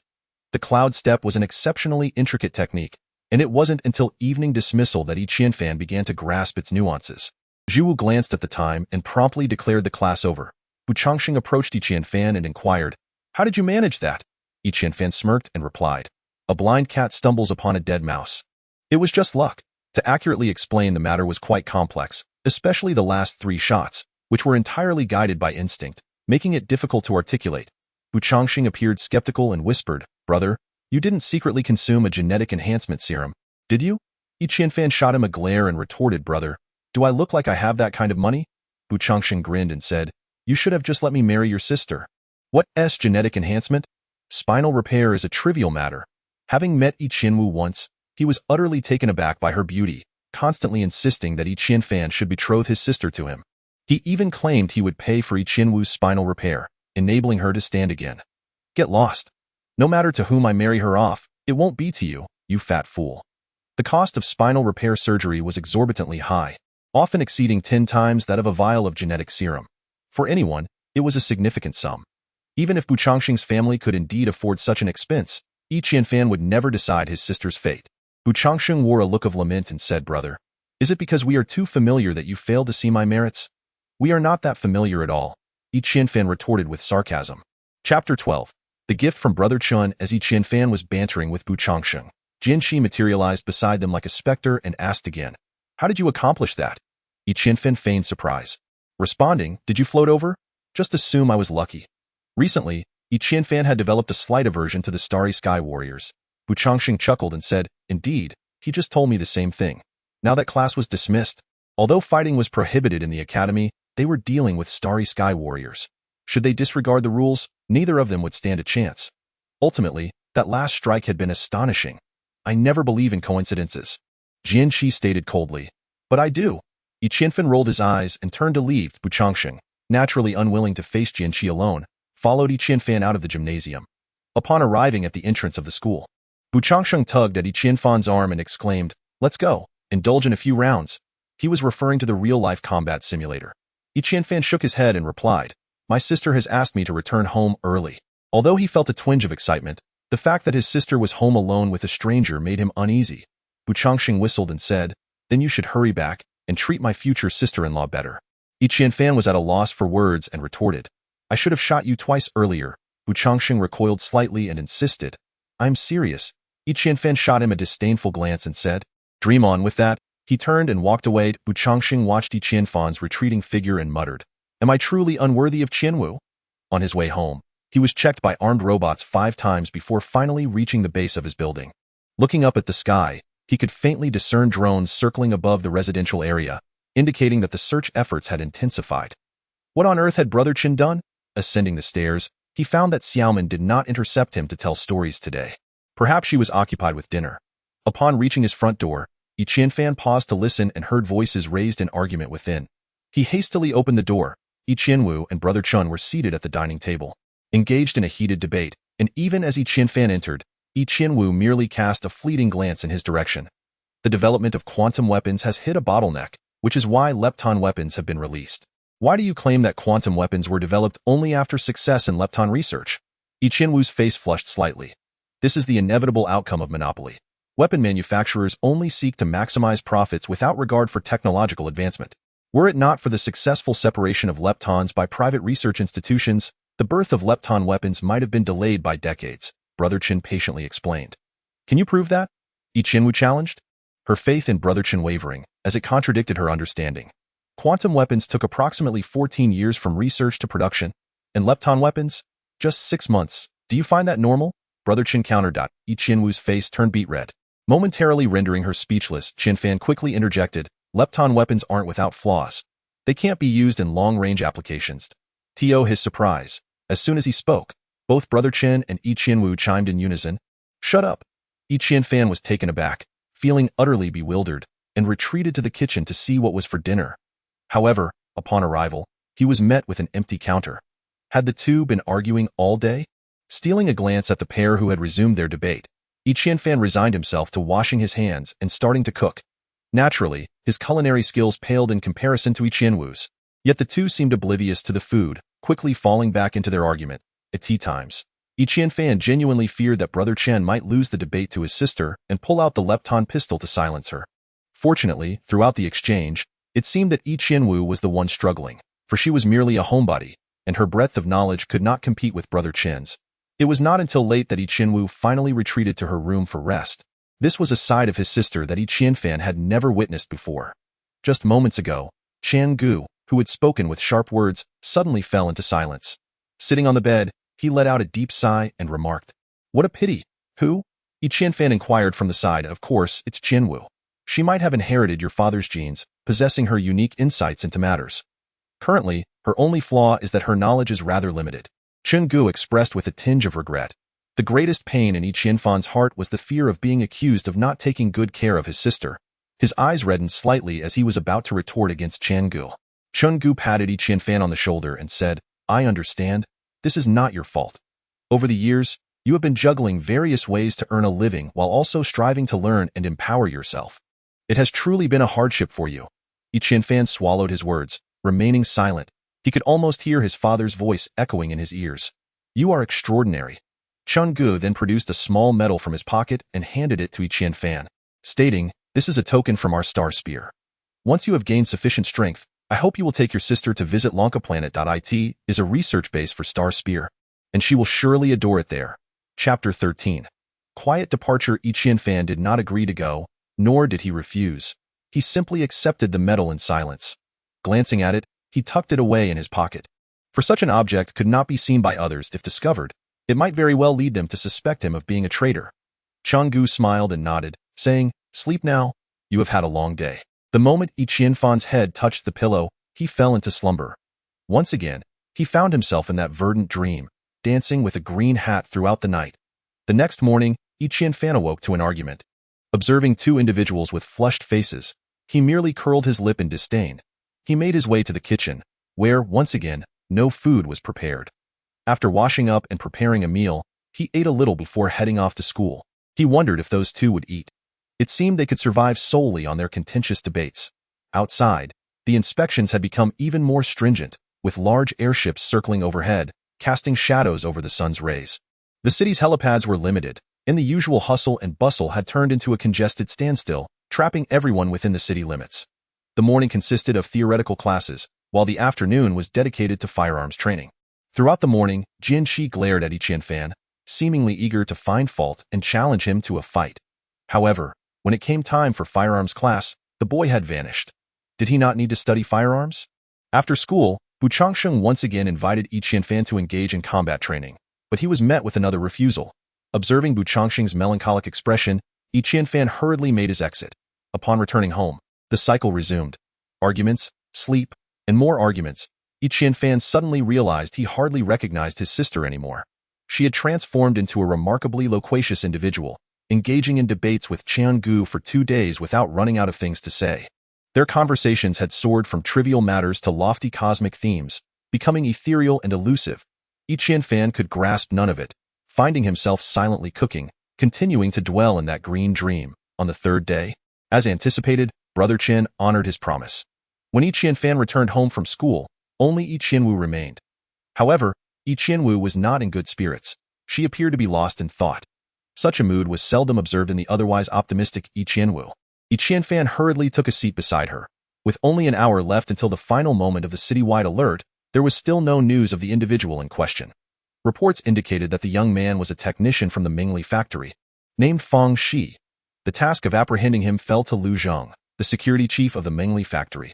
Ordinarily, this responsibility would lie with the city S-Guard, but by a twist of fate, the incident had occurred on the very day Lu Zheng was inspecting the city. It appeared to him a direct challenge. 3 days had elapsed, and the deadline had arrived, yet there was still no trace of the individual, as if he had vanished into thin air. Some speculated that he had already escaped the city, but Lu Zheng disagreed. The actions taken that day were executed with precision, and it was impossible for the individual to have fled during their response time. Where could he have gone? It was certain that someone had aided his escape, but how could they lure him out? Lu Zheng's hands trembled slightly as he addressed Fang Shi. Notify the city management team that once the time is up, the lockdown can be lifted. However, every individual leaving the city must undergo a thorough inspection. Fang Shi nodded, whispering, once the cloud barrier is lowered, I fear he may secretively exit through other routes if there are spacecraft waiting outside. He could indeed evade capture. Lu Zheng did not reply, gazing skyward as he remarked, no matter how precious something may be, if it does not belong to us, it holds no significance. An hour later, the citywide alert was lifted, and the armed robots on the streets returned to the management team. A massive spacecraft was the first to soar beyond the cloud barrier. Outside the city walls of Triumph City, Huido and Pizzi peered through binoculars, eagerly scanning the city for any sign. With only 1 day remaining until the appointed time, Brother Chen had yet to appear. 3 hours after the cloud barrier was lifted, a small black dot zipped toward them, skimming the ground. Brother Chen, Pizzi exclaimed, his vision far superior to that of a human. Huido, brimming with excitement, urged, keep your eyes on him. I'll activate the airship with that. He turned and walked away. In Huido's hand was a remote control. With a gentle press, a stealth airship materialized amidst the trees. As Huido prepared to power up the airship, Pizzi waved at the approaching figure. The figure finally caught sight of the airship hidden among the trees and raced toward them with remarkable speed. He bore a flying device on his back, resembling a cloud glider, yet far more powerful. In an instant, he reached Pizzi. It was indeed Brother Chen, though he was now covered in mud and emanating an unpleasant odor. Without wasting words, Brother Chen removed the flying device, holding it in his hand as he instructed, get on the airship first. Pizzi nodded eagerly, reaching out to take the flying device from him. I just escaped from the sewage outlet. Allow me, Brother Chen replied with a gentle smile, climbing aboard the airship with the device in hand. Pizzi chuckled warmly, murmuring, I am unperturbed by dirt. Following closely behind Brother Chen, he boarded the airship. Chapter 14. Planting a Seed. Brother Chen, still clad in his original attire, approached the control panel. The sly operator glanced back at Brother Chen and grinned. Boss Chen, what happened to your clothes? Did everything go smoothly? Less chatter. Follow the others out of the large airship. We shall converse once we reach a safe distance. Brother Chen's expression was not as relaxed as it appeared. A subtle unease lingered within him. This disquiet stemmed from Lu Zhang, the safety supervisor of the Mingli factory, whose unexpected arrival in Triumph City had caught him off guard. The situation had escalated to a point where action was unavoidable. Lu Zhang was the third son of the Lu family patriarch. Pizzi, sensing the potential for further complications, hastened to assist the sly operator. Before long, the airship roared to life, startling the birds in the forest as it soared into the sky. At that moment, Yi Qianwu realized that Yi Qianfan had returned. She glanced at him and said, "Brother Chen has left. Well, if he has departed, then so be it. What troubles you?" Yi Qianfan inquired.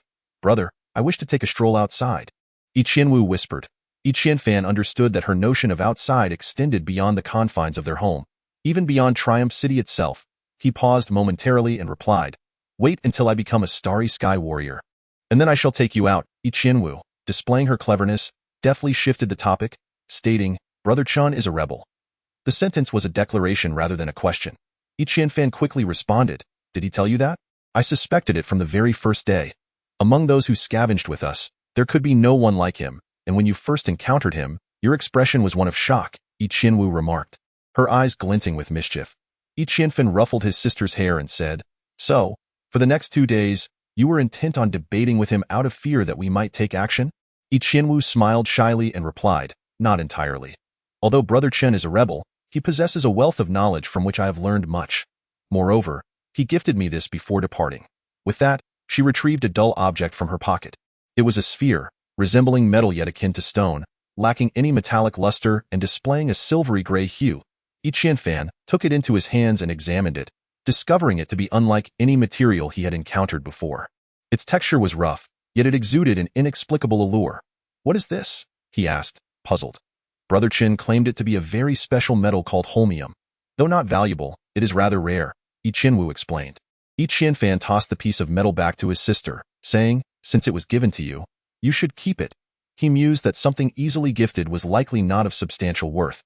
Unlike the metal Brother Chen had presented to himself, Yi Qianwu, feeling somewhat bashful, fiddled with it and suggested, "Why not sell it?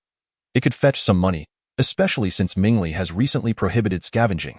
Upon hearing the words of Yi Qianfan was suddenly struck by a realization. If the Mingli factory truly prohibited the collection of scrap materials, he and his sister would effectively face a cessation of their financial means. A matter of considerable gravity. Yi Qianfan waved his hand dismissively and said, "Since it was left to you by Brother Chen, consider it a small gift. You need not worry about anything else. According to Teacher Zhu, by the time we reach our junior year, we will have the opportunity to intern with the Level 4 action team, and there should be some remuneration involved then." Yi Qianwu felt a twinge of reluctance towards the metallic sphere, for as her brother had mentioned, it was indeed a gift, and it had been quite some time since she had received one.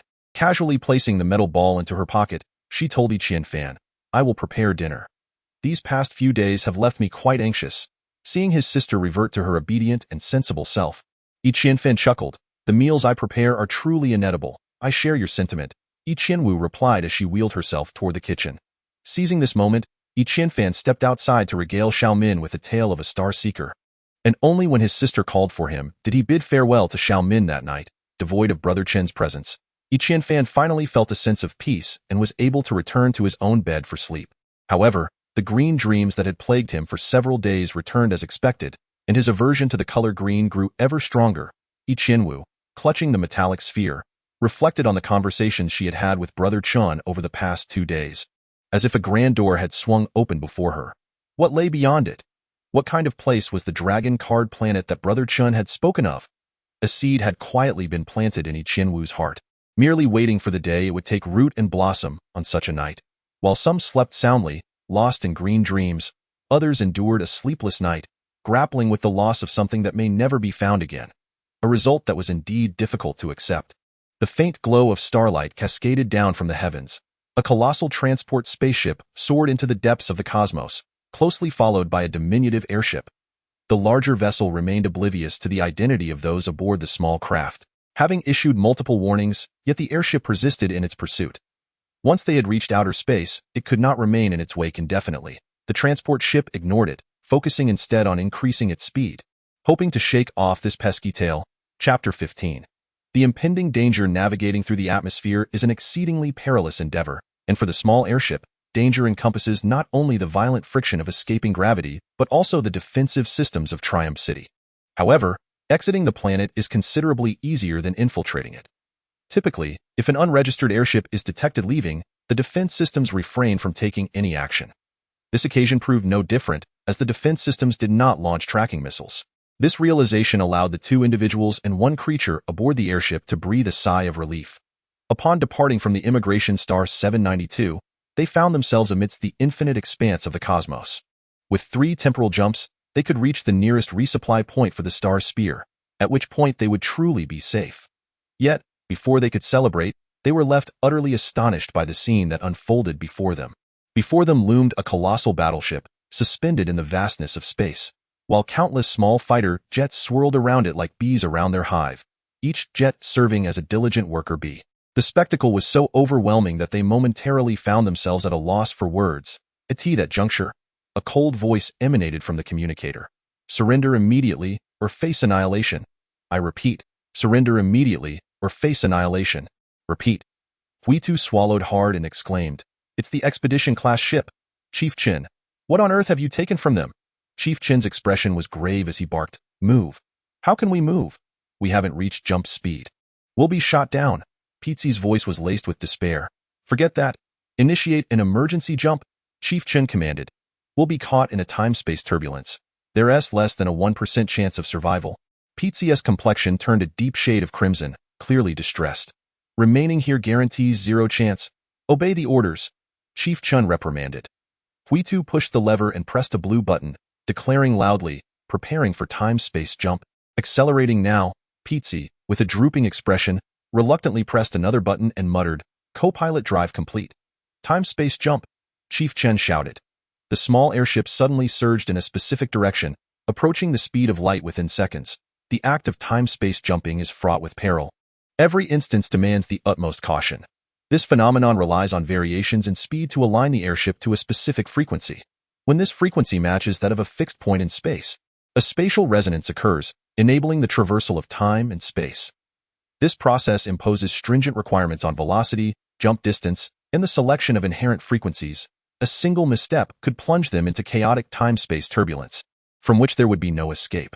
Just as the airship began to move, the dual secondary cannons of the colossal battleship ignited with deadly brilliance, unleashing 2 beams of light that aimed to obliterate them on the spot. Chief Chen had no time to speak. He swiftly pressed a red button, the control for an immediate jump. A portal materialized before the airship, revealing the turbulent chaos within. Without granting the airship a moment to react, it plunged headlong into the portal. A beam of light followed closely behind, entering the portal just as it sealed shut, leaving behind a flickering glow that suggested the airship had been struck. Another beam soared far into the starry expanse, exploding in a dazzling display, akin to a firework. Resplendent and beautiful in a secure chamber sat only the safety officer, Lu Zheng, before him a vast luminous screen. Suddenly, a figure appeared on the screen. The individual, nearing 50, appeared somewhat gaunt, with high cheekbones and hair that had turned a salt and pepper shade. "How are things, Captain Wu?" Lu Zheng inquired. The figure was none other than Wu Tong, the captain of the expedition-class ship that had relocated beyond the stars. Upon hearing Lu Zheng's question, he deliberately feigned suspense, responding, "Director Lu, I am quite curious about what that small, shabby airship's occupants have pilfered from you Montley. To warrant such a significant favor on your part? To alter the course of a warship and assist in the destruction of Chen Ge's airship is no trifling matter. It is uncertain how many connections were leveraged behind the scenes to enable the expedition vessel to appear outside the migration star. He has slain my comrades, thus regardless of the cost or favors required. Those aboard the diminutive airship must meet their demise." Liu Zhang gritted his teeth, though he withheld the truth. "After enduring a strike from my secondary cannon, being thrust into the tumult of temporal currents, their fate is sealed," Wu Tong remarked. Liu Zhang exhaled deeply, expressing gratitude. "Thank you, Captain Wu. When I next pass by Wu family's migration star, I shall surely come to express my thanks in person."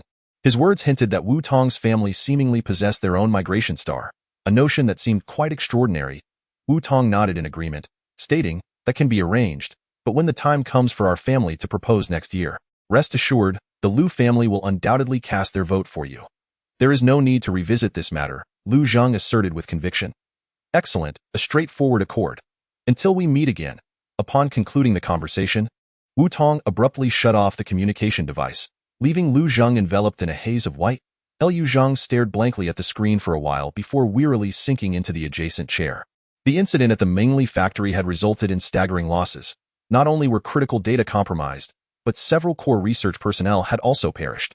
Most concerning was that the finished product had been absconded with. Had it not been for the last-minute intervention that led to the destruction of that small airship, the consequences would have been unimaginably dire. Chapter 16. Perhaps a final farewell. Qianfan remained oblivious to the grim possibility that Chen Ge, who had departed just yesterday, might have already become a mere speck of dust in the cosmos. However, he understood that he must soon seek avenues for income. The entrance to the Mengli factory had been cordoned off, and guards were stationed to prevent anyone from approaching, leaving him uncertain about when the blockade might be lifted. This predicament was particularly vexing for Qianfan, who relied on scavenging scraps for survival. Fortunately, he had some savings set aside for purchasing gene enhancement serums. Yet, in the interest of sustaining his livelihood, he was left with no choice but to address his immediate needs. Securing employment was no simple task. Currently, Qianfan was a sophomore, attending classes during the day while ensuring he received adequate sleep at night. If he were to find work, it could only be in the brief interval between the end of his classes and the onset of sleep. Therefore, there was no urgency in this matter. The only piece of good news was that in 3 months, he would advance to his junior year. The academic workload in the third year was relatively light. As long as he passed a few core subjects, he could consider the year a success. Thus, it was common for students in their junior year to opt for gene enhancement serums. Those whose potential was unlocked would begin preparing for the Star Warrior certification examination. Those who did not awaken any abilities need not despair, as various factions held a preference for students who had undergone such treatments, ensuring they could secure decent employment. Following the use of a gene enhancement serum, an individual's overall prowess would significantly surge, with improvements seen across various physical attributes. While still falling short of the Star Warrior standard, they would nonetheless be far superior to the average person. Consequently, those who had used the gene serum but failed to manifest any useful abilities were typically referred to as bin warriors. If one had not acquired the means to purchase gene serums by the age of 25, they would be relegated to the status of an ordinary person, ultimately resigned to their fate, no matter how discontent they might feel. At this juncture, the utilization of genetic agents could prove exceedingly perilous, potentially resulting in catastrophic consequences. Despite years of meticulous research, the underlying causes remain shrouded in mystery. The haunting green dream has plagued Qianfan for numerous days, and a resolution eludes him still. He has been contemplating whether to seek medical examination, yet the thought of incurring expenses compels him to endure the discomfort. The final class of the afternoon is once again Lu Laoshir's hypnosis course. After much perseverance, the class concludes, and Bu Changxing appears at the classroom door, his countenance marked by sorrow. "What is it?" Qianfan inquired. "It has been ages since we last engaged in a bout on the fighting machine, leaving me with several new techniques that remain untested," Bu Changxing lamented. "Then why dawdle? Let us go." Qianfan urged. Bu Changxing's face brightened. "Is my future bride not cooking today? Get lost. Just so you know, I'm broke. You'll have to treat." Qianfan replied sternly. "Not a problem." Bu Changxing chuckled. "I shall join as well." Jian Qi materialized like a specter behind them. Qianfan patted his chest and remarked, "Brother, must you tread so silently?" Jian Qi replied earnestly, "I cannot." Bu Changxing and Qianfan exchanged glances before stating, "Our encounters on the fighting machine are not merely for amusement. There are stakes involved. In truth, while their matches were not devoid of significance, the outcome dictated who would bear the costs." Jian Qi scoffed. "Let us proceed with that." He strode out. Qianfan observed Jian Qi's movements, a thought stirring within him. Jian Qi moved with the stealth of a cat, landing without a sound. Exiting the gates of Triumph Academy, they headed east and soon arrived at a bustling pedestrian street. Following the street southward and taking a left at the end led them to a grand fighting bar. The crimson lights illuminated the characters for fighting, while pulsating heavy metal music emanated from within. Fighting is strictly prohibited within Triumph City, with severe penalties for any infractions. Thus, these venues for simulated combat serve as excellent arenas for settling grievances. Before them, two groups clamored as they entered the establishment. Qianfan was aware that Jian Qi had chosen to accompany him, primarily driven by a desire to reclaim his pride after Qianfan had injured his arm with an AK-60 during their last encounter. However, coming here together was not an ideal choice. Despite the realism of the simulated fights, the combatants' abilities were closely matched, with victory hinging on skill and experience.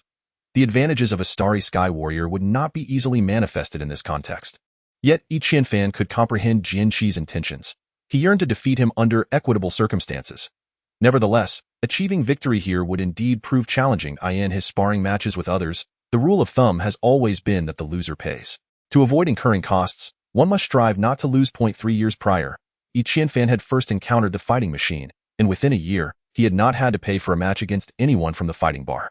Bu Changsheng had initially met him here, having received a thorough thrashing from Yi Qianfan at that time. Leading the way, Bu Changsheng entered the fighting bar, navigating the familiar terrain to the bar counter. Jian Qi clearly felt out of place, furrowing his brow. Behind the bar stood a woman adorned with heavy makeup, her age indiscernible. Upon seeing Bu Changsheng, she greeted him with a smile. "Young Master Bu, it has been quite some time since your last visit." Bu Changsheng had previously spent most of his time in the fighting arena, becoming quite familiar with the staff there. He said, "Lu Jie, please refrain from teasing me. Just get us a private room." Chapter 17. The fight is on the first floor of the fighting arena, featured scattered tables, each adorned with towering fighting machines. Surrounding these machines was a transparent protective shield, enveloping the users entirely within. The interior was spacious enough to allow users to fully exert themselves. Prior to using the fighting machines, one must don a specialized sensing suit and swipe an identity card to gain entry. Once connected, users could choose to spar against participants within the arena or engage with others online. All matches were turn-based. When playing online, regardless of victory or defeat, users would incur the cost directly deducted from their identity cards. However, when sparring with someone from the arena, it was possible to preset who would pay in the event of a loss. The defeated party would automatically bear the expenses for both participants. The private room that Bu Changxing mentioned was charged by the hour and contained 2 fighting machines, allowing for several rounds of play, albeit at a rather steep price. "To the Champions Arena," Lu Jie said with a cheerful smile. "All right then, let us ascend," replied Bu Changxing. At that moment, Lu Jie noticed Jian Qi, who stood behind Bu Changsheng, her eyes lighting up. She murmured, "Goodness, where did this handsome fellow come from?" However, upon catching sight of the long sword strapped to his back, she hastily silenced herself. Yi Qianfan also recognized Lu Jie and nodded with a smile. The term Champions Arena did not refer to the upcoming matches, but rather to the name of a private room, marked by a sign that read Champions Arena on the door. As they passed by, a group of individuals, grumbling, entered the adjacent room, which was also a private suite. Upon entering, they discovered 2 fighting machines positioned back to back. These machines were open, with the surrounding space nearly occupying the entire room. Since there was no concern about disturbing others, glass shields were not utilized. One side featured a red sensing suit, while the other donned a silver one, both secured at the top of the machines by ropes to prevent users from straying outside the designated fighting area. This full-body sensing suit included a helmet, and during simulated combat, it not only transmitted the user's physical movements but also inflicted sensations of pain. For instance, if struck on the left cheek, the user would feel a sharp sting on their actual left cheek, caused by pulses released by the sensing suit, though it would not inflict real harm. The sensation would still be quite painful. Jian Qi surveyed the room and remarked, "Not bad." As the door closed, outside sounds faded, leaving a serene atmosphere within. Noticing Jian Qi staring at the sensing suits in a daze, Bu Changsheng teased, "Don't tell me this is your first time playing this." "It is," Jian Qi replied, "Playing the fool while hiding your true prowess. Your approach is rather cliché, Qianfan. Should I take the first bout with him?" Bu Changsheng's eyes sparkled at the revelation of Jian Qi being a novice. "Go ahead," Yi Qianfan said, reclining on the sofa as he opened a bottle of beverage. Jian Qi inquired, "How do we compete? What are the stakes?" Bu Changsheng was just about to mock Jian Qi when Yi Qianfan interjected, "Never mind. Since this is your first time playing, let's agree that the loser pays for the meal." Bu Changsheng shot a fierce glare at Yi Qianfan, but since the words had already left his lips, he found it difficult to retort. Jian Qi, unable to don the sensing suit while carrying his sword, had set it aside. Once both donned their sensing suits, they entered the combat interface. The screen before them was intended for spectators, and upon entering the game, they transformed into the characters poised for battle, fully immersed in the experience. Initially, 3 character types were available for selection: warrior, samurai, and assassin. After choosing one, further classifications appeared. For instance, selecting the samurai interface would present options like sword samurai, staff samurai, and blade samurai, among others. After finalizing their choices, both players had to select a battleground, which included forests, wastelands, swamps, and snowy mountains. Once the terrain was confirmed, they would be transported to that environment for their duel. The fighting arena measured approximately 50 by 50 meters. A square expanse to Buchangsheng, taking advantage of Jian Qi's novice status, opted for a one-handed hammer warrior, as the simulation combat negated the sensation of weapon weight, thus conferring an advantage when wielding heavier arms. Yi Qianfan stood up, fixating on the screen before him. After Buchangsheng made his selection, Jian Qi chose the sword samurai, with the battleground set in a wasteland. In the simulation, a fully armored warrior materialized, brandishing a hand hammer in his right hand, while a small round shield adorned his left arm. The warrior's armor bolstered his defense, yet rendered him slower than the samurai, ensuring balance in combat. Jian Qi appeared not far off, wielding a longsword and clad in samurai attire. He clearly exhibited signs of discomfort, his movements lacking coordination. Buchangsheng, perceiving his opponent's predicament, charged forward with his hammer raised. In reality, Buchangsheng's legs moved with agility, his right hand poised dramatically, exuding an air of confidence. On the screen, the two figures rapidly closed the distance. Jian Qi seemed to snap back to reality. Retreating abruptly, his steps somewhat disordered, finding himself at a disadvantage from the onset. Chapter 18. The true purpose of combat. As the duel commenced, Jian Qi found himself steadily retreating. Even though he was a stellar martial artist, he could not transfer his external speed into the simulation. He needed to adapt to the character's inherent velocity. Yet, with each passing moment, his footing grew more stable. Buchangsheng's hammer struck the ground with a resounding thud, sending up a cloud of dust that obscured Jian Qi's vision. An experienced player would have retreated swiftly to evade the oncoming assault, but Jian Qi, still grappling with his new surroundings, held his long sword aloft. Its tip aimed at Buchangsheng, who charged forth from the dust. Buchangsheng seized the opportunity, swinging his hammer in a sweeping motion toward Jian Qi's midsection. However, he found nothing but air. Jian Qi had vanished. Just as Buchangsheng stood there in confusion, a sharp pain struck his head, and everything turned dark as he was abruptly ejected from the duel. A bold crimson message flashed across the screen: death. Buchangsheng stared blankly at the display, utterly bewildered by the turn of events. Yi Qianfan approached Buchangsheng, shaking his head in disappointment. You were never a match for him. Let me take over. Buchangsheng pressed. How did I die? Yi Qianfan clenched his fist with one hand while the other hand rested atop it, extending a single finger to poke the apex of the knuckles. Buchangsheng touched his painfully hot crown, finally comprehending the situation, murmuring, a deceiver.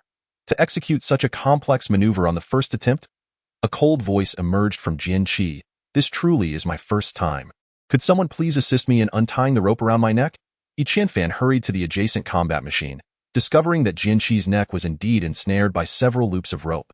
It seemed that Jian Qi's earlier somersault had not been executed flawlessly, nearly rendering him the first operator to be strangled by the combat machine. At that moment, Buchangsheng had already removed his sensing suit, and upon witnessing Jian Qi's predicament, he could hardly contain his laughter. Yi Qianfan helped Jian Qi loosen the rope around his neck, chuckling. Performing flips on a combat machine is perilous, primarily due to the risk of damaging the screen ahead. Jian Qi appeared somewhat embarrassed and replied, I'll take heed of that. It's your turn now. Gradually, his words became more plentiful, no longer retaining the initial coldness. Yi Qianfan nodded, stating, It is evident that this is indeed your first experience. Allow me to inform you that currently, you are no match for me. Only by trying will we know, Jian Qi calmly responded. Both donned their sensing suits, commencing the second round of combat. Buchangsheng watched intently at the screen. Unwilling to miss any detail, Yi Qianfan chose the staff warrior, while the location selected was a swamp, with Jian Qi opting for the sword warrior once again. The two appeared amidst the marshy terrain. After taking just a couple of steps, Jian Qi furrowed his brow slightly. The ground was slick and muddy, rendering his movements ineffective. Nevertheless, he gritted his teeth and advanced towards Yi Qianfan. Yi Qianfan had intentionally selected the swamp to effectively limit his opponent's speed, and with his long weapon, he enjoyed a considerable advantage in both time and space. Naturally, to secure victory, one must also consider strength. Jian Qi's sword was swift, yet Yi Qianfan's defense was impenetrable, his staff dancing in a flurry, preventing Jian Qi from finding any openings. The more Jian Qi struggled to penetrate, the more anxious he became, and in this arena, he could not rely on his abilities but had to depend solely on his skills to prevail. Gradually, his swordplay became disordered. Buchangsheng observed intently. Many of his techniques had been learned from Yi Qianfan, such as employing heavy weaponry, which he had contemplated thoughtfully. However, he had not anticipated using the swamp to manipulate Jian Qi's speed, highlighting the disparity between himself and Yi Qianfan. Even so, Buchangsheng discerned a notable difference from the past. Previously, Yi Qianfan had engaged in battles with an aggressive style, swiftly securing victories. A defensive and counterattacking strategy such as this was relatively rare. This indicated that Jian Qi had indeed exerted considerable pressure on Yi Qianfan. Jian Qi suddenly leaped, thrusting his sword towards Yi Qianfan's abdomen. However, his footing slipped, causing his entire form to become unsteady. Yi Qianfan's movements were quick yet agile, and after dodging the strike, he delivered a blow to Jian Qi's back with his staff. Jian Qi's health bar displayed a significant decrease, losing 1/10 of his vitality. After rolling upon landing, Jian Qi regained his footing and brandished his sword, charging once more at Yi Qianfan. "I in the real world." Jian Qi let out a furious roar. Bu Changsheng cheered from the side. "Well done." In the ongoing battle, Jian Qi found himself unable to overcome his opponent, repeatedly struck by Yi Qianfan, until his life points were utterly depleted, forcing him to exit the duel. Yi Qianfan lifted his mask, taking a few deep breaths. Although he could not truly be harmed, for Yi Qianfan, the contest felt remarkably akin to a genuine struggle. Jian Qi, however, felt a deep sense of frustration at his defeat. Declaring from the other side, "Let us go again." Once more it was the swamp, the staff warrior against the sword warrior, and Jian Qi suffered yet another defeat. Again. After 5 consecutive losses, Jian Qi continued to shout for another round. But Yi Qianfan was beginning to lose his patience. As he removed his sensing suit, he remarked, "Is it fair to pit someone like me, who has not consumed gene-enhancing potions, against you in a test of endurance?" Jian Qi, vexed, took off his sensing suit and retorted, "Isn't your strategy just a form of cheating?" Bu Changsheng interjected from the sidelines, "You're not sore about losing, are you? Did Qianfan cheat or break the rules? A loss is a loss. What is the point of all this talk?" Jian Qi replied, "If this were the real world, I would have cleaved him in two with a single strike." Just as Bu Changsheng was about to respond, Yi Qianfan tugged at him and said, "Let me offer you a piece of advice. The fighting machine is not meant to make you stronger, but rather to help you uncover your weaknesses." Chapter 19. What are your weaknesses? Uncovering one's weaknesses? Yi Qianfan's words echoed in Jian Qi's mind. Indeed. What were his weaknesses? Seeing Jian Qi fall silent, Bu Changsheng gave Yi Qianfan a thumbs up, relieved that had Yi Qianfan also been bested, their duo would have faced defeat. With the dueling concluded, everyone returned to their respective homes. Upon reaching the ground floor, Bu Changsheng intended to settle the bill, but Jian Qi stood resolutely before him, insisting on covering the expense. As they exited, they noticed 2 groups nearby engaged in a heated debate, seemingly dissatisfied with the outcome of the earlier duel. Jian Qi and Bu Changsheng paid them little mind, merely glancing before turning away, while Yi Qianfan cast a discerning eye over the situation. The sky had darkened, yet the commercial street remained brightly lit. Suddenly, one individual from one group shoved another, causing him to stumble towards Yi Qianfan and the others. Yi Qianfan caught sight of this unfolding scene and was struck by an ominous aura emanating from this person. Specifically, from his shadow in that moment of peril, Yi Qianfan's gaze transformed into a dual pupil, revealing another figure lurking within the shadow, seemingly wielding a black dagger. An assassin? A starry warrior? The dagger silently lunged towards Jian Qi's back. Targeting him directly, in a flash, Yi Qianfan shouted, "Assassin," while forcefully pushing Jian Qi aside. Jian Qi staggered forward a few steps before abruptly turning around. The assassin lost sight of his target. Should he proceed with his attack now? It would be exceedingly difficult to subdue Jian Qi swiftly. With a deft flick of his wrist, the dagger was redirected towards Yi Qianfan's ribs in a swift strike. Yet without waiting to see the outcome, the assassin turned and fled. In the fleeting moment when the dagger was about to strike, Yi Qianfan could only manage a slight shift of his body, narrowly evading a fatal blow. He watched the figure of his assailant recede into the distance. Darkness enveloped him, and he cursed under his breath, "What business is it of mine?" At that moment, Jian Qi had already grasped his long sword, letting out a fierce shout as he lunged towards the killer's back. Yet, the adversary did not falter. In just 2 or 3 strides, he vanished into the shadow of a nearby building, leaving behind no trace of his presence. The 2 other groups, startled by the sudden display of weaponry, recognized the extraordinary nature of their foe and fled in a panic. Jian Qi hesitated at the edge of the shadows, only to be met with the anguished wail of Bu Changsheng. "Yi Qianfan, you cannot die!" Enraged, Jian Qi brandished his precious sword and returned to the scene, only to find that blood was profusely oozing from the area just above Yi Qianfan's abdomen. In mere moments, Bu Changsheng's hands had become stained crimson. Maintaining his composure, Jian Qi felt for Yi Qianfan's pulse, then smacked Bu Changsheng on the head, exclaiming, "Why are you howling? Where's the hospital?" Bu Changsheng stifled his sobs and pointed ahead, stating, "Straight ahead, 3 kilometers. Jian Qi clamped Qian Fan under one arm, while wielding his sword in the other, sprinting forward with remarkable speed, seemingly vanishing from sight in the blink of an eye. Bu Changxing glanced down at his bloodied hands and shouted, "Wait for me!" as he desperately pursued them. By the time Bu Changxing arrived at the hospital, Qian Fan had already been rushed into the emergency room. Jian Qi paced the corridor with his sword in hand, causing patients and doctors alike to steer clear of him. Summoning his courage, Bu Changxing approached Jian Qi and inquired, "How is he?" "Excessive blood loss. They are attempting to stabilize him," Jian Qi replied coldly. "What exactly happened? Why was there a plot to kill Qian Fan?" Bu Changxing, having missed the unfolding events, was at a loss. "Someone wanted to kill me. It was Qian Fan who pushed me aside." This was the first time Jian Qi referred to Qian Fan by name. The word fool lingered on Bu Changxing's lips, yet he ultimately refrained from voicing it. "You should inform his family, just in case." Jian Qi's tone turned somber. Bu Changxing shuddered, responding, "His family consists only of a disabled sister. Is it appropriate to tell her?" "What about the rest of his family?" Jian Qi pressed. "They have all passed away," Bu Changxing replied, aware of some of Qian Fan's familial circumstances.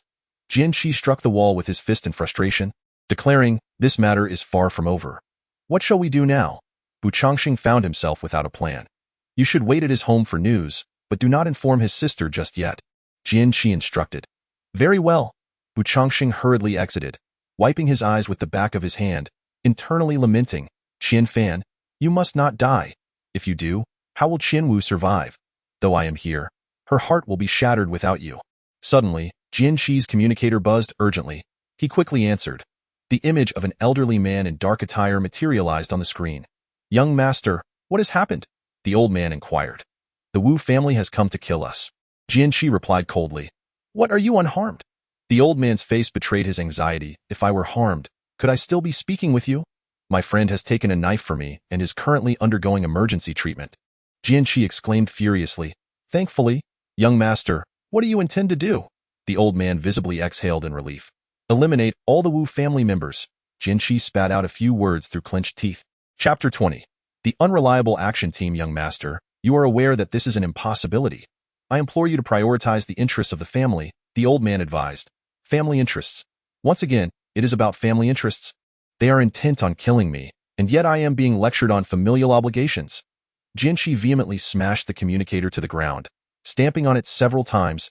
At that moment, the lights in the operating room extinguished, and a doctor emerged with his hands in his pockets. Qian Fan suddenly awoke amidst a sea of green light, a sharp pain radiating through his abdomen.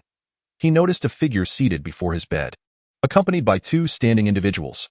The one seated in a wheelchair was none other than his sister, Qianwu. Chen Ge's identity was quickly discerned by Qianwu, thus rendering Bu Changxing's clumsy lie exposed within mere seconds. With no other option, he had to bring Qianwu to the hospital. Fortuitously, upon encountering Jian Qi in the corridor, he learned that Qian Fan's life was not in jeopardy. Qianwu's eyes were red, and upon seeing her brother awake, she scolded him, saying, "Show off. If you go to find mom and dad, remember to take me with you." Qian Fan shot a fierce glare at Bu Changxing, the only one privy to his address. Bu Changxing wore an expression of innocence, gesturing several apologetic signs. Qian Fan patted his sister's head and reassured her, saying, "It was an accident. I'm fine." Qianwu continued to admonish Qian Fan for quite some time before finally forgiving him for his reckless behavior. Seizing the opportunity, Qian Fan urged Bu Changxing to escort his sister home, warning him not to entertain any dubious ideas. Naturally, Bu Changxing was delighted to accompany Qianwu, but as they exited, Qian Fan's expression turned grave as he inquired, "Who are they?" "This assassin is quite ruthless. Unable to kill the primary target, he has left me with a dagger. If he were to take my life, it would be an unjust demise." Jian Qi was about to speak when the door swung open, revealing a slender, tall middle-aged man in uniform with small eyes and slightly disheveled hair, followed closely by an armed robot. The middle-aged man approached Qian Fan's bed, offering no introduction and instead inspecting his wound before commanding, "Describe the situation at that time." Jian Qi crossed his arms and replied, "Who are you?" "The leader of the Triumph City Action Team, Wan Ziqian," the middle-aged man stated. The robot behind him corrected, "Deputy Leader." Wan Ziqian turned and kicked the robot, saying, "You talk too much. I could file a complaint against you for damaging public property." The robot continued. Wan Ziqian, feeling exasperated, had been overwhelmed by the city's lockdown for days without finding anything. Just after being reprimanded by the captain, He heard about a killer appearing in the commercial district who had injured a student from Triumph Academy. Such malevolent incidents had not occurred for quite some time, inciting Wang Zetian's fury as he stormed to the scene with his robotic subordinate. After conducting an investigation at the location, he subsequently arrived at the hospital on the bustling commercial street. Surveillance cameras abound. However, the assassin remained shrouded in shadows, so elusive that even discerning a silhouette proved arduous. Consequently, the trail on the assassin's side had been severed, leaving only the hope of extracting information from the victim. Jian Qi, a second-year student from Jian Academy, acknowledged the presence of the urban action team and revealed his identity candidly. Jian Qi remarked coolly from the side. Indeed, these two individuals were second-year students at Jian Academy. Though Jian Qi had recently transferred from the 590th resettlement star just 4 days prior, as reported by the robot nearby. Wang Zetian, observing Jian Qi, inquired directly, "Why did they attempt to kill you?" While reviewing the surveillance footage, Wang Zetian had noted something peculiar. The intended target was the stellar martial artist, yet just before the attack was executed, this youth had pushed the stellar martial artist aside, thereby incurring the brunt of the retaliatory strike. "I have no idea," Jian Qi replied with a shake of his head. "Are you truly unaware?" Wang Zetian pressed further. Jian Qi merely scoffed, refusing to elaborate. "Then why did you transfer to the 792nd resettlement star?" Wang Zetian continued his interrogation. "I desire to do so." "Is that against the rules?" Jian Qi retorted. Realizing he could not extract any information from Jian Qi, Wang Zetian turned to Jian Qi and asked, "How did you discover that assassin?" "Logically, you had no reason to detect them in advance. Why coincidence?" Jian Qi genuinely had little to say on the matter. His knowledge did not exceed Wang Zetian's. "Very well. Since both of you are unwilling to share, I shall not press further. Remember to exercise caution. This assassin is a stellar martial artist with the ability of shadow stealth. Remain vigilant." With that, he waved his hand and departed the room alongside the robot. Once the visitors had left, Jian Qi approached the door and glanced outside before returning to Jian Q's bedside, whispering, "It was someone sent by the Wu family." Jian Qi expressed his surprise. "The Wu family? Why would they want to kill you?"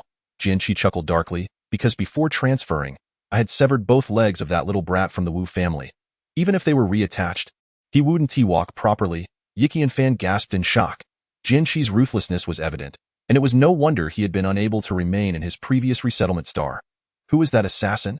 "I'm not certain, but I suspect it is undoubtedly someone sent by that little brat," Jian Qi pondered thoughtfully. Chapter 21. A steward arrives from the Jian family in a hospital room, not located on the 792nd resettlement star. A youth with dyed yellow hair lay on a bed, his legs wrapped in bandages, swaying his head to music with closed eyes, appearing utterly enraptured. Suddenly, the door swung open, and a middle-aged man strode in. The loud entrance startled the youth, causing him to open his eyes, only to be met with a hand. Smack! The headphones were knocked away, leaving 5 distinct handprints on the youth's face. Momentarily dazed, he rubbed his cheek and murmured, "Father, why did you hit me?" "Why? The assassin on the 792nd resettlement star was sent by you, right? Our Wu family nearly went to war with the Jian family because of your actions. We barely negotiated a settlement, and now that the benefits have yet to cool, you expect us to relinquish them. Otherwise, I shall have to collect your corpse." The middle-aged man bellowed, "Is it not enough that your brother injured my leg? Should I not seek someone to deal with him?" The youth, realizing he could no longer conceal the truth, shouted back, "Are you out of your mind? How could I have given birth to such a fool as you? What is the purpose of the Jian family? Tell me, do you comprehend what the Jian family stands for? Once we engage in war with them, how many of us do you think will survive?" The middle-aged man roared. The youth suddenly grasped the gravity of the situation, murmuring to himself, "Are they truly the shadowy figures behind this? It is no mere talk. The Jian family has made it abundantly clear that if we do not surrender that assassin, you shall be handed over instead, and their stance is decidedly uncompromising." The middle-aged man lamented.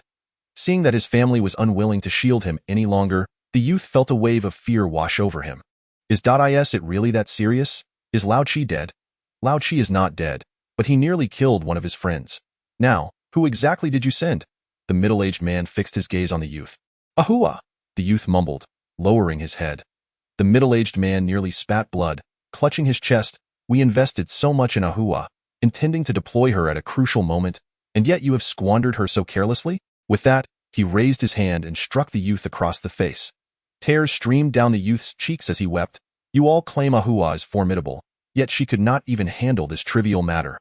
If it were something significant, Would she not have completely bungled it? The middle-aged man paused, contemplating that his son had a point, and admonished, "Focus on your recovery. You are forbidden from taking any further action. Must we truly hand over Ahua? Is there no possibility of substituting someone else?" the youth suggested. "Who would that be? You? There are countless eyes watching us. Ahua's fate is indeed unfortunate, alas." The middle-aged man sighed theatrically and exited the room. "Which little scoundrel? Once I recover, I will settle the score with him. Chen fancied it." Jian Qi let out a bitter laugh, saying, "His name is Wu Mingbo, a young master from the Wu family, and he is usually quite tense. Moreover, they are not residing on this migratory star. My family brought me here precisely to avoid further conflict with theirs. Their influence truly vast. They can dispatch assassins across star systems. Their strength is undoubtedly formidable. Fortunately, their family is involved in biotechnology. By the way, they are the ones who produce all the gene enhancement agents," Jian Qi remarked. Chen Fan's jaw dropped in astonishment. If they produced all the gene agents, how much wealth must that generate? Suddenly realizing something, he asked, "Isn't it said that the gene agents are produced by the Xingyuan Alliance?" That statement is not entirely accurate. While the Xingyuan Alliance does hold shares in gene agents, their stake is rather minimal, Jian Qi clarified, having shared a great deal this day. Chen Fan glanced at the dashing Jian Qi, pondering, if Jian Qi dared to provoke a family as formidable as the Wu family, could it be that his own family was equally impressive? After some thought, he opted not to voice his curiosity. The two fell into a profound silence, each seemingly losing interest in conversation. At that moment, the door creaked open, and Bu Changxing entered, carrying 2 food containers. It turned out he had already escorted Chen Wu home and had purchased meals along the way, ensuring that Chen Wu received a generous portion as well. Chen Fan had just completed his surgery, and being able to sip a bit of water was already a considerable achievement. He could only watch enviously as Jian Qi and Bu Changxing indulged in a lavish feast, his frustration bubbling over as he let out cries of discontent, yet feeling utterly powerless. That evening, both Jian Qi and Bu Changxing chose to remain at the hospital to prevent any unforeseen incidents. As dawn broke, a luxurious airship landed on the hospital's helipad. An elderly man, who had conversed with Jian Qi the previous day, leapt from the airship, followed closely by 2 young men clad in black suits. Their composed demeanor hinted that they were far from ordinary individuals. The elderly man waved his hand and, with an air of authority, led the way into the hospital. By this time, Chen Fan was able to consume some thin porridge. Allowing Bu Changxing to be dispatched to procure breakfast, Chen Fan was recovering well, thanks to the top-quality medications he had received. His wounds had already begun to scab at that moment. The door swung open, revealing an elderly man entering, while 2 men in black suits stood vigil outside. Jian Zhan noticed the elder's entrance, scoffed softly, and chose to remain silent. The elderly gentleman, displaying initiative, smiled and stated, "Young master, my lord has sent me to convey his regards to this young friend." Chapter 22. A generous compensation. Chen Fan was unsure of the relationship between Jian Qi and the elderly man, thus he refrained from speaking. Although the elder appeared to hold Jian Qi in high esteem, there was an undeniable undertone of condescension in his demeanor, as he swiftly turned his attention to Chen Fan. "So, you must be Chen Fan? My lord is exceedingly grateful for everything you did yesterday. Here is 100,000 gold source coins, which serves as our compensation for your injuries." Upon finishing his statement, the elderly man produced a card and placed it on Chen Fan's bedside. This was a cash value card. A mere touch against an identity card would immediately transfer the 100,000 cash to Chen Fan's account. Jian Qi's eyes narrowed, as if he wished to voice something. Yet he remained silent after glancing at Chen Fan. 100,000 gold source coins was an immense sum, indeed.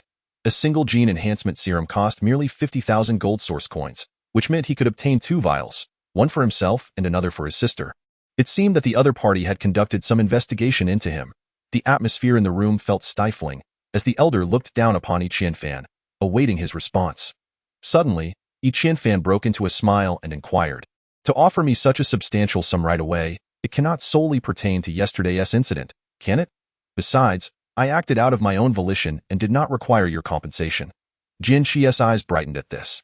The elderly man smiled and replied, "I appreciate dealing with intelligent individuals. Let me be candid with you. We have an additional minor condition, although I do not consider it a true condition." Chen Fan gestured for him to continue. The elder elaborated, "The assassin from yesterday was dispatched by Wu Mingbai of the Wu family, who has already agreed to a settlement. Thus, if you promise not to seek trouble with Wu Mingbai in the future, you may accept this sum. Though I believe you lack the courage and capability to confront the Wu family, my lord possesses a kind heart, especially since you intervened to save our young master. Yi Qianfan shrugged and remarked, to be frank, when I saved him, I had no knowledge that an assassin would come at me with a dagger. Had I known I was risking my life to save him, perhaps I would have chosen to remain silent. However, circumstances offer no alternatives. The assassin has plunged a dagger into me. Regardless of the motives behind this act, it has now escalated into a matter between myself and the Wu family, and it seems you are meddling too much. Are you suggesting that I forego this 100,000 gold source coins, all while dreaming of the day I stand before Wu Mingbai, brandishing a dagger at him? The old man chuckled heartily, as if he had encountered the most amusing spectacle in the world. Perhaps, but those matters can be addressed in due time. Yi Qianfan replied coldly. The elder picked up the stored value card from the bed, fiddled with it in his hands, and remarked, initially, I thought you were quite clever, but now I realize you are, in fact, quite foolish. Take care, and I shall not see you off. Yi Qianfan's expression turned icy. The elder flipped his hand, retracting the card, for he had deemed this endeavor unnecessary from the onset. He did not believe that a child raised in the slums would possess the audacity to confront the Wu family. It was impossible now, and it would remain so. Come with us, the elder said to Jian Qi, his tone indifferent. This is my own choice, and since Wu Mingbai has harmed my friend, this matter is far from resolved. Jian Qi insisted stubbornly. It is the master's command. You must return with us. The elder's expression darkened. What if I refuse to leave? Jian Qi challenged. The master will freeze all your financial resources until you return to the Jian family. The elder stated calmly. He had never had a fondness for this young Master Qi. Although Jian Qi possessed remarkable talent, he was rather dull and lacked finesse. Throughout his upbringing, he had caused no small amount of trouble. Liang Butler, go back and inform my father that he began undertaking missions at the age of 19. I am now 19, so he need not worry further, Jian Qi declared loudly. You will regret this? Liang Butler retorted as he turned to leave the infirmary. From a distance, they could hear him muttering, Aren't these two just a pair of fools? Yi Qianfan looked at Jian Qi and asked, Are you a fool? Jian Qi shook his head and countered, Are you a fool? Yi Qianfan also shook his head. After a moment, both spoke in unison. He is the real fool. Bu Changxing entered the room with a food box. Momentarily taken aback and asked, You two are quite inconsiderate, speaking behind my back and calling me a fool? Yi Qianfan and Jian Qi exchanged smiles, and Jian Qi remarked to Bu Changxing, in that regard, You do indeed bear a resemblance. You are the fool, Bu Changxing grumbled. The three of them debated who the fool was throughout breakfast. When it was time for school, Bu Changxing was assigned to attend class, while Jian Qi remained behind and instructed Bu Changxing to find teacher Zhu Wu and request leave for them. It was likely that news of the previous day's events had already spread throughout Kaixin City. Those in the know would have discerned the identities of those involved. Bu Changxing reluctantly departed, but his mood lifted upon realizing that Yi Qianfan would be hospitalized for a few more days, thus increasing his opportunities to interact with Yi Qianwu. Stepping outside, Bu Changxing boarded a new model of cloud-soaring vehicle. Given the recent events necessitating trips between the academy, hospital, and Yi Qianfan's home, he had arranged for his family to provide one the previous night. Once aboard the cloud-soaring vehicle, Bu Changxing familiarized himself with its controls and swiftly ascended into the sky. Chapter 23. The midnight intruder. The news of Yi Qianfan's injury had already spread throughout the academy, prompting Zhu Wui to readily grant Bu Changxing's request for leave, even encouraging him to visit the hospital more frequently. Naturally, Bu Changxing agreed with great delight, relishing the opportunity to skip classes with a clear conscience. Who wouldn't he be pleased? In the afternoon, Bu Changxing made another trip to Yi Qianfan's residence, using a cloud-soaring device to bring Yi Qianwu to the hospital. It was Yi Qianwu's first experience aboard such a flying apparatus, and she was utterly exhilarated, her joy evident to Bu Changxing, whose spirits soared alongside hers. Yi Qianfan's recovery abilities were astonishing. Given the current circumstances, he would likely be discharged in 3 days. While vigorous activities were off the table, walking would pose no issue by then. Having hurriedly come yesterday, Yi Qianwu returned today bearing essential items for Yi Qianfan, such as towels and a toothbrush, even preparing a set for Jian Qi. Bu Changxing, observing this exchange, felt a surge of jealousy, yet when Yi Qianwu addressed him as Changxing, all his irritation dissipated. The group enjoyed a lively meal in the hospital, only to be reprimanded several times by neighboring patients, who cautioned them to lower their voices, reminding them that this was not a banquet hall. After their meal, Bu Changxing escorted Yi Qianwu back to her home. Will you feel frightened alone at home? Bu Changxing inquired. Do not let my opinion of you change, Changxing. Yi Qianwu replied coolly, I am merely concerned for your well-being. I have no ulterior motives. I shall take my leave now. Be sure to lock the doors and windows. Bu Changxing instructed. You are more nagging than my brother, Yi Qianwu teased, playfully winking. In truth, she did feel a tinge of fear when alone, but she resolved not to let Bu Changxing perceive her anxiety. As she watched him descend the staircase, Yi Qianwu quickly secured the door. Taking a deep breath to bolster her courage, she surveyed her surroundings before retreating to her room, where she locked the door from the inside. By this time, it was already past 10 o'clock in the evening, and darkness had enveloped the surroundings. The wind rustled the branches, producing a cacophony of sounds. Yi Qianwu dimmed the lights in her room, allowing the faint glow of the satellite outside to filter in, and silently prayed for her brother's swift recovery. Maneuvering the wheelchair to her bedside, she struggled to climb into her bed and soon succumbed to slumber. Time passed, though she could not discern how long, until Yi Qianwu was abruptly roused from her dreams, sensing a disturbance outside. Her heart raced violently, leaving her in a state of confusion. She dared not turn on the light, instead sitting on the edge of her bed, fixated on the door. Outside, silence reigned, devoid of any sound. Had she merely imagined it? Slowly, she transferred herself into the wheelchair, grasping a metal bottle from her desk, and cautiously approached her door to listen. Still, there was nothing but silence. The more frightened she became, the more she felt compelled to open the door and investigate. After a prolonged moment of indecision, she stealthily unlocked the door and opened it. The wheelchair creaked against the floor as Yi Qianwu ventured outside her room. The hallway appeared empty, nothing amiss, yet an indescribable tension lingered in the air. Pushing her wheelchair into the living room, she reached for the light switch. Suddenly, a cold object brushed against her neck from behind, resting gently at her throat, and a raspy voice echoed in the stillness. "Do not turn on the light, nor make a sound. I do not wish to kill you." Yi Qianwu found her body somewhat unresponsive, and she had finally recognized the scent that had wafted through the air. It was the unmistakable stench of blood. "Who are you? Why have you intruded upon my home?" Yi Qianwu demanded. "Someone is chasing me." The words of the person behind her trailed off, and they collapsed, dropping the object in their hand, which clattered to the ground with a metallic sound.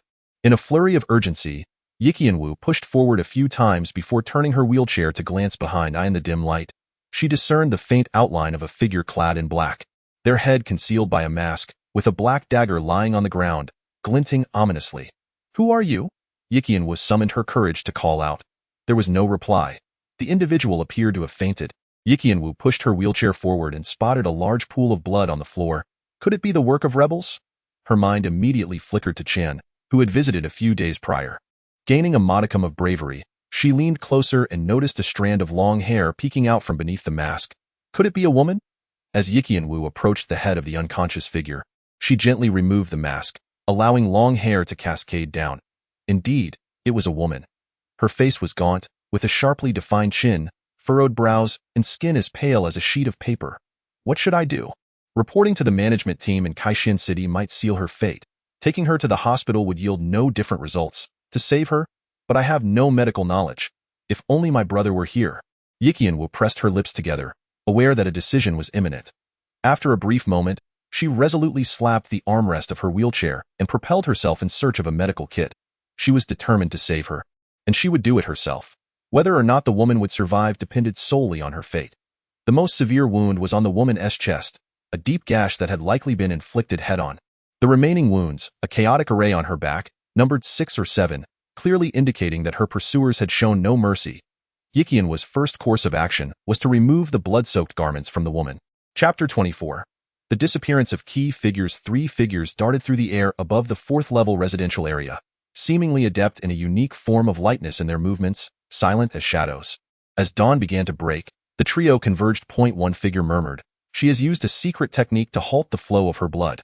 We can only trace her here by the bloodstains, and now we have completely lost our target." Another figure responded, "This should not have been enough to kill her. Her life is remarkably resilient. Had it not been for the elder brother's sudden ambush, we likely would not have captured her at all." The tallest among them remarked, "This trick can only be employed once. She will no longer trust anyone from the Wu family. We must devise a plan to locate her as soon as possible." The second figure added, "Though the secret technique can temporarily seal her blood flow, it does not allow for vigorous movement. Once the control wanes, the blood will rush forth, and if no one assists her in staunching it, she will bleed to death." The tall figure concluded, "Thus, she cannot have gone far. She must be found alive or dead." The first figure sighed in frustration, "But this is quite a vast area. How shall we search?" "We shall search separately, utilizing mechanical insects to secure the perimeter." Should any suspicious activity arise, we will communicate immediately, declared the tall-figured Ai. In the morning, Bu Changxing brought breakfast for Yi Qianwu, but to his surprise, she did not permit him to enter her room, instructing him to leave the food at the threshold. Bu Changxing suggested they visit Yi Qianfan together, only to be met with Yi Qianwu's refusal, causing him to depart with a countenance of frustration. Yi Qianwu opened the door and brought the breakfast inside. A tea that moment, the blood stains in the living room had been thoroughly cleaned, and the injured woman had been moved into Yi Qianwu's own chamber. Although the woman was slender and appeared to be no more than 20, Yi Qianwu exerted considerable effort to accomplish this daunting task. Strangely, after Yi Qianwu had dressed the woman's wounds, the bleeding gradually ceased. It was then that Yi Qianwu realized the woman was a practitioner of celestial martial arts. Just then, the woman's eyes fluttered open, and she gradually awakened. Yi Qianwu, pushing the wheelchair, dared not approach but instead retreated slightly, lowering her gaze to the woman. The woman furrowed her brow as she surveyed the room, then glanced at her own body, noticing that her dark attire had been replaced with loose beige garments.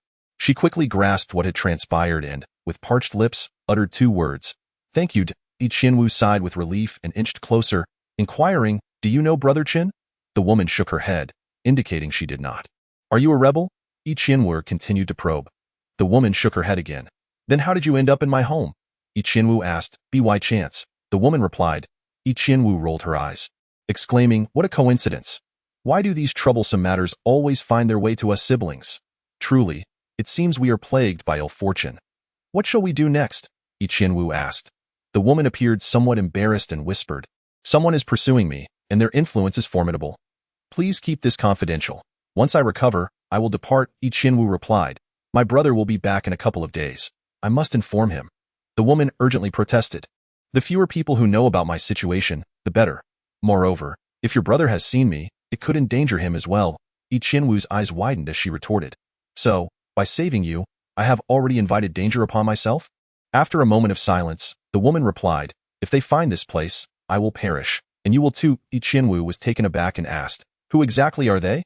"For your safety, it is better that you remain unaware."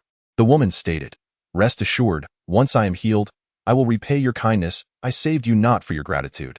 I simply do not wish to witness your demise within my home," Yi Qianwu asserted. "You are a good person," the woman remarked. Yi Qianwu, somewhat vexed, accepted this label and asked, "What is your name?" "I am called Hua," the woman replied. "What is your surname?" Yi Qianwu found the name somewhat unrefined. "That surname, I no longer wish to use," Hua said, her voice tinged with melancholy.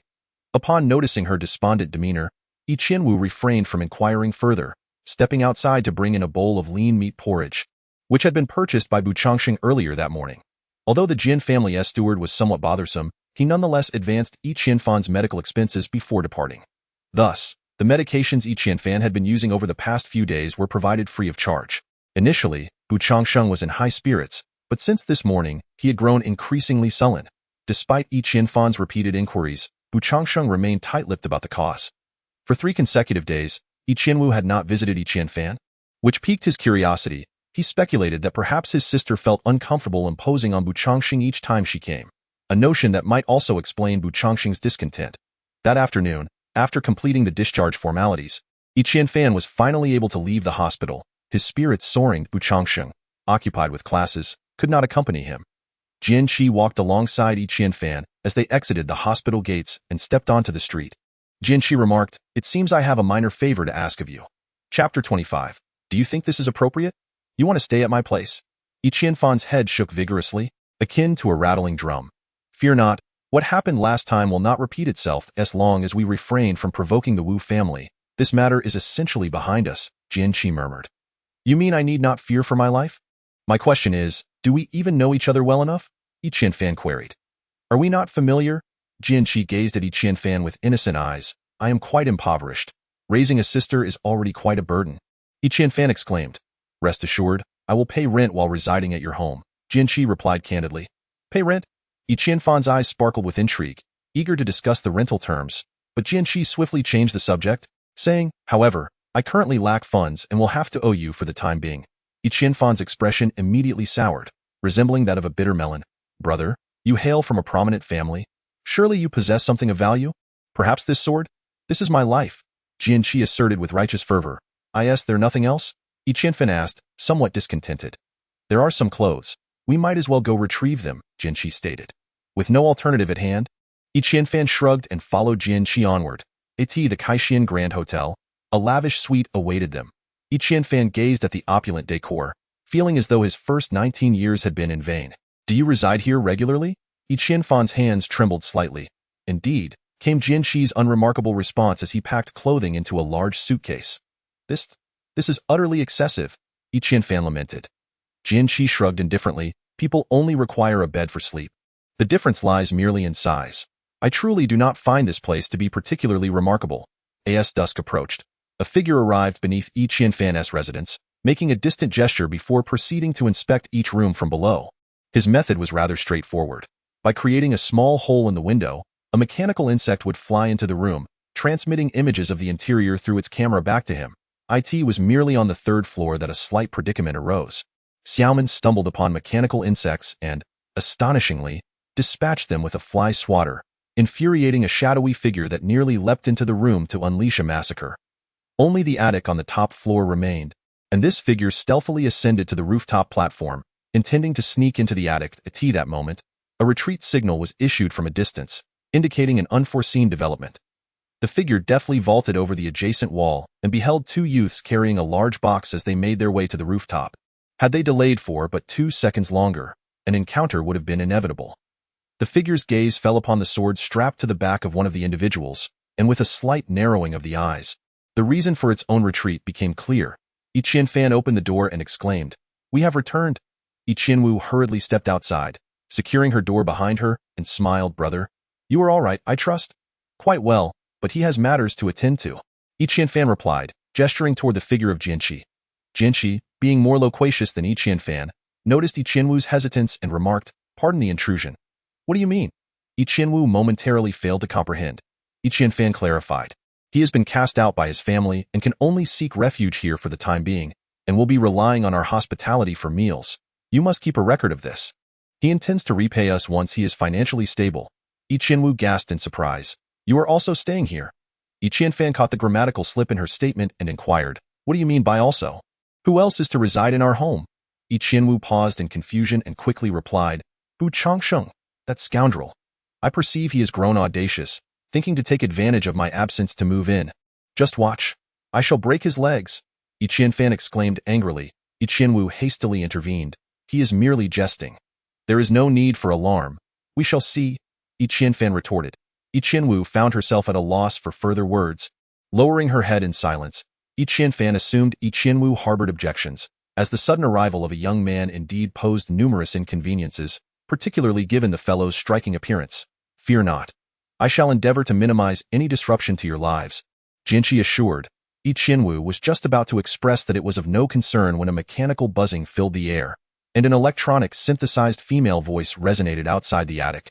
"Esteemed Mr. Yi Qianfan, greetings. Please collect your package." "My package?" Yi Qianfan, who had never received a package before, hurriedly pushed the door open and stepped outside.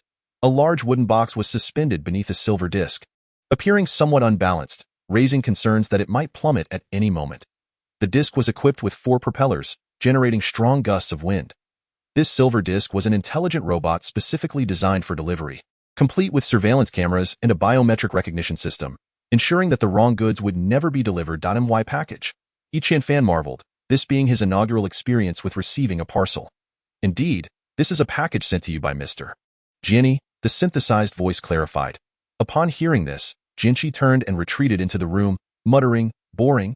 Yi Qianfan, however, did not share this sentiment, grinning widely, "Quickly lower it.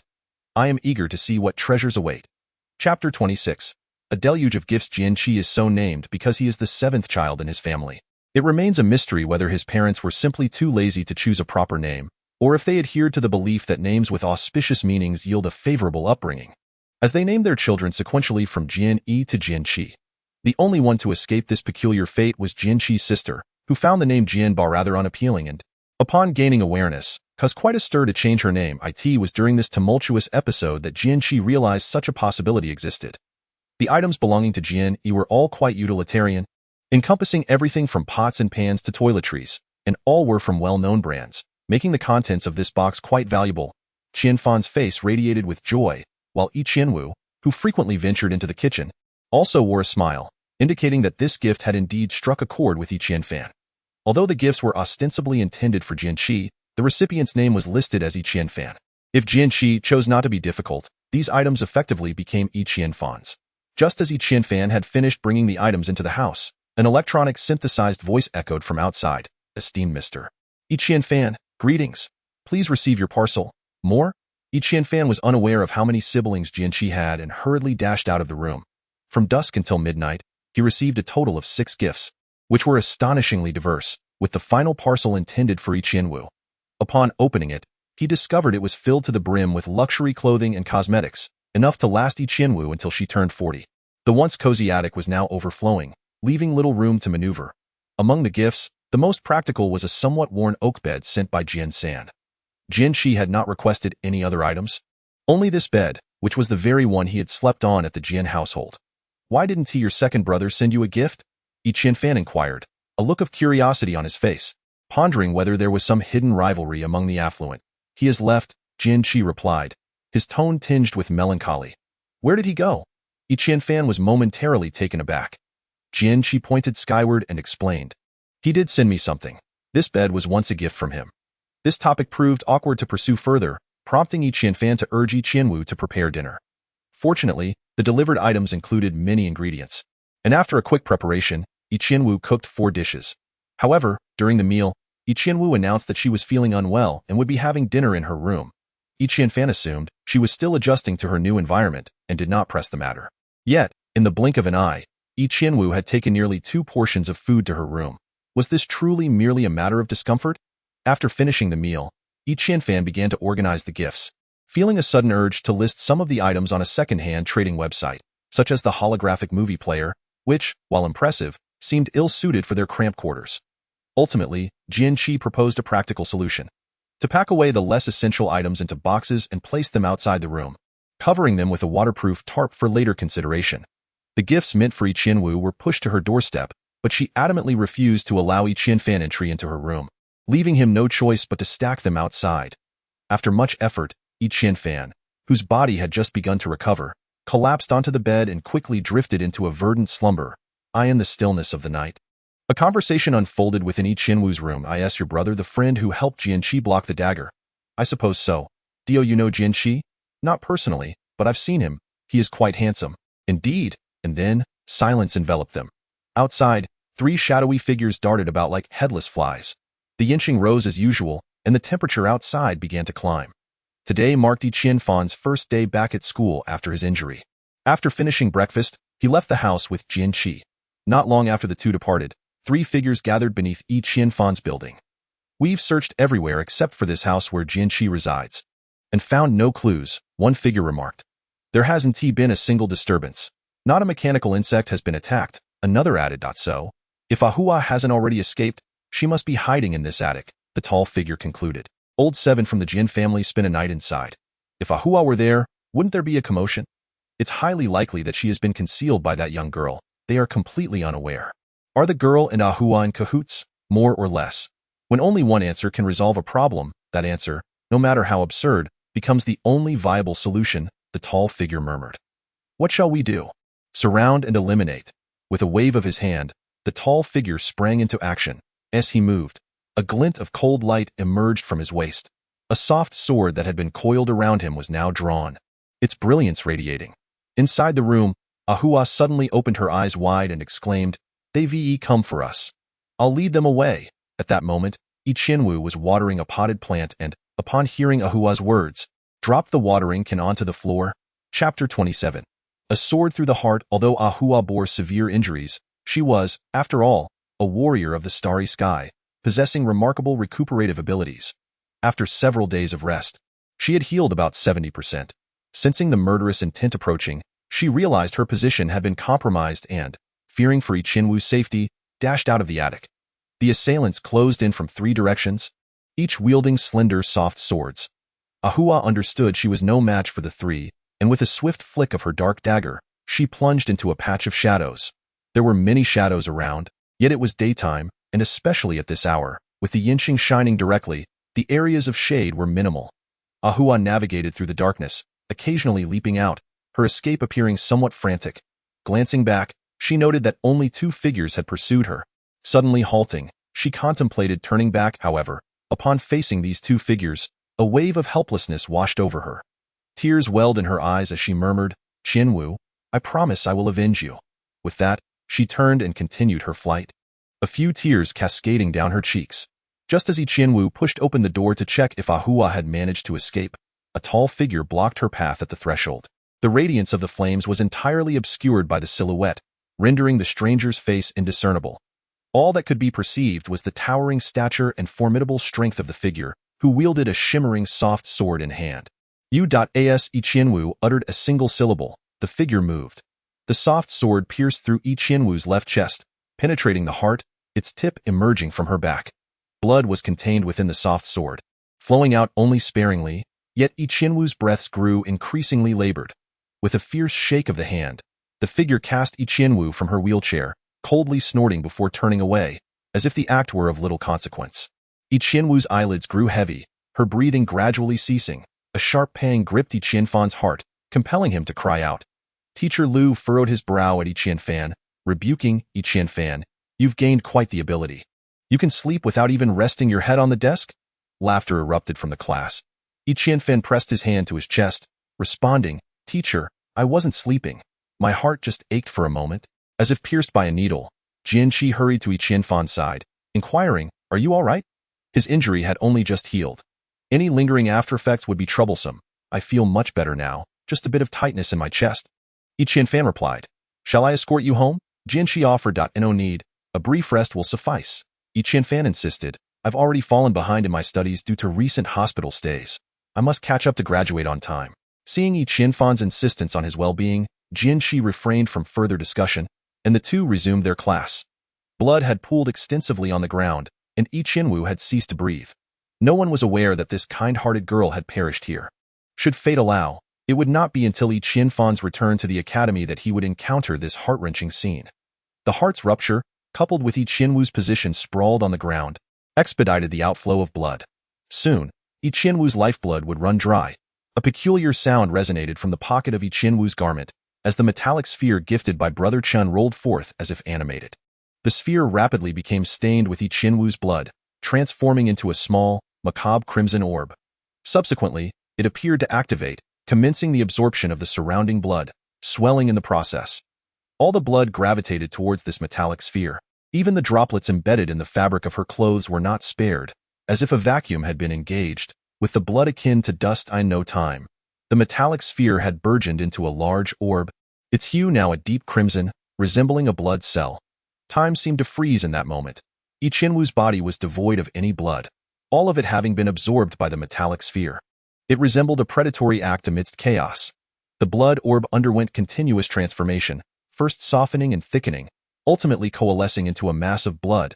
I then shifted shape, moving to Qianwu's side, drawing closer to her chest, and through the wound, it began to reverse the flow, gradually reinfusing Qianwu's body. As the last drop of viscous blood vanished, Qianwu's wounds miraculously healed, as if she had never been injured at all. Yet, within her body, there was a crackling sound, akin to a pot of beans being fried, continuously bursting open. Simultaneously, her face flushed crimson, and her body radiated heat. No one could elucidate what had transpired, not even Brother Chen. This metallic element, known as holmium, was merely an abbreviation. Its full name was the fully intelligent liquid holmium divine metal. It was the crucial item that Brother Chen had seized from the Mingli laboratory. For reasons unknown, he had entrusted it to Qianwu. Perhaps Brother Chen anticipated that the Lu family would not easily allow him to depart. Perhaps he intended to use Qianwu to deliver this metal to Lanka planet. Or perhaps it was indeed a gift meant for her. However, the true reason remained shrouded in mystery, as Brother Chen had long since disappeared into the chaotic currents of time and space. Chapter 28. Resurrection. The phenomenon of resurrection was not unheard of, yet such a bizarre occurrence was indeed rare. Qianwu gradually began to breathe, though she remained unconscious. She lay on the cold ground, devoid of any trace of her blood, even from her garments. After school, Zhu Changsheng urged Qianfan to indulge in some arcade fighting games, but he declined, plagued by an unsettling feeling that compelled him to return home swiftly. Jian Qi also chose not to join, accompanying Qianfan instead. Upon reaching the third floor, Xiaoman peeked out mysteriously and exclaimed, "Qianfan Gage, our place isn't safe lately."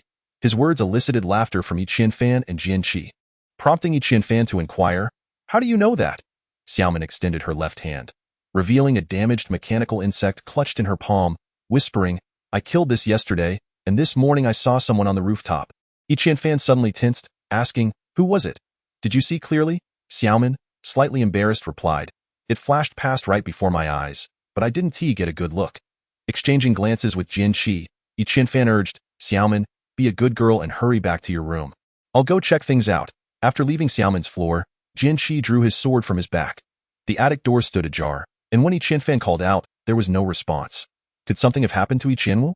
Qianfan burst into the room frantically, nearly tripping over a wheelchair at the entrance, and was struck by the sight of Qianwu lying on the ground, unresponsive. "Qianwu?" Qianfan shouted. Qianwu appeared as though she were merely asleep, devoid of any awareness. No matter how much he shook her, she did not react. "Stay calm.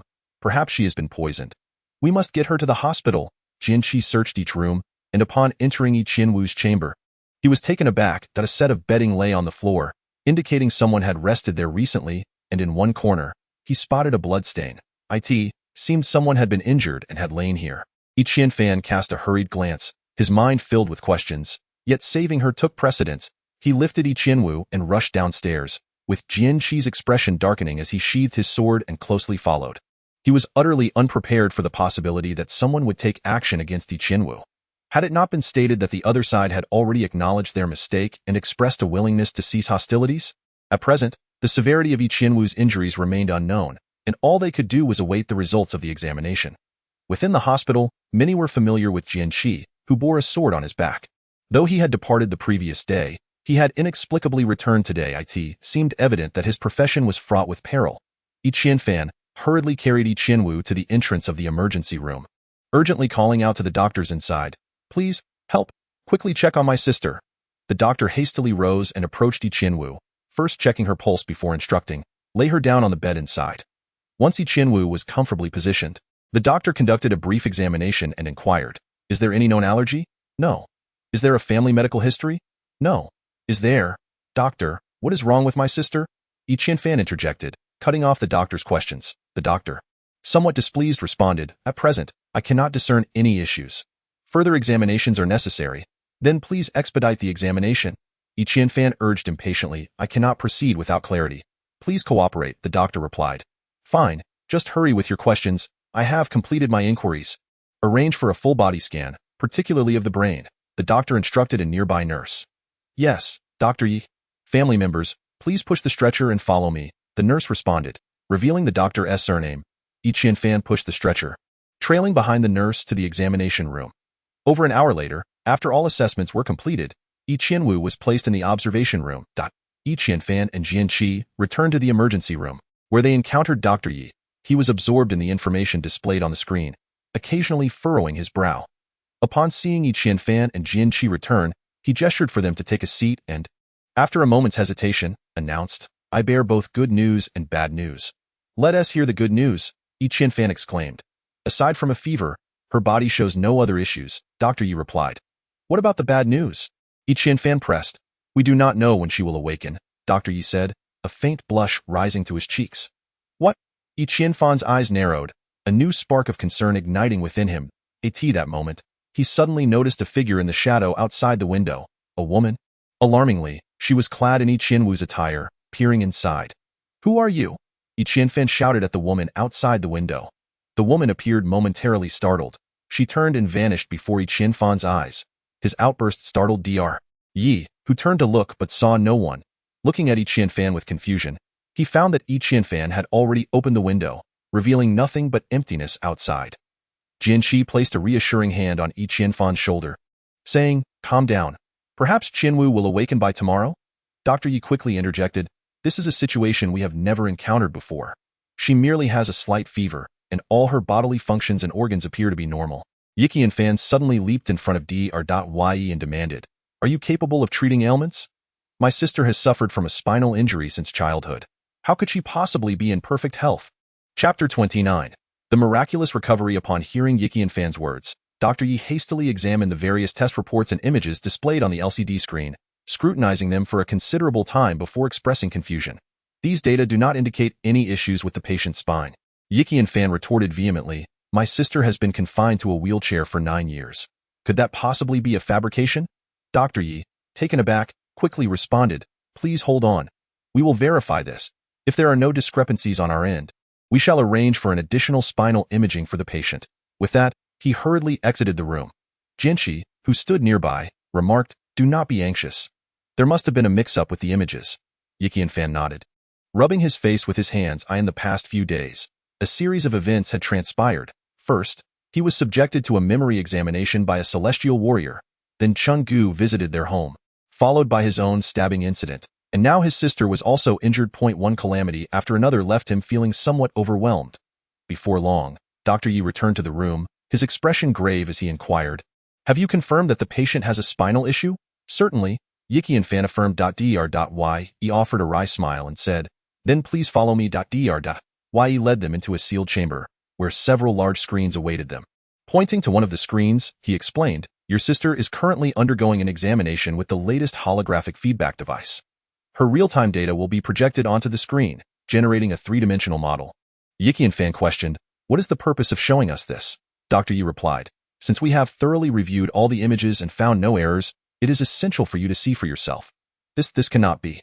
Yi Qianfan murmured, to be honest, I hope it is indeed our images that are incorrect. Just wait and see. Dr. Yi reassured him as the lights and shadows on the screen danced. A blue spinal model gradually emerged, becoming clearer with each passing moment. Dr.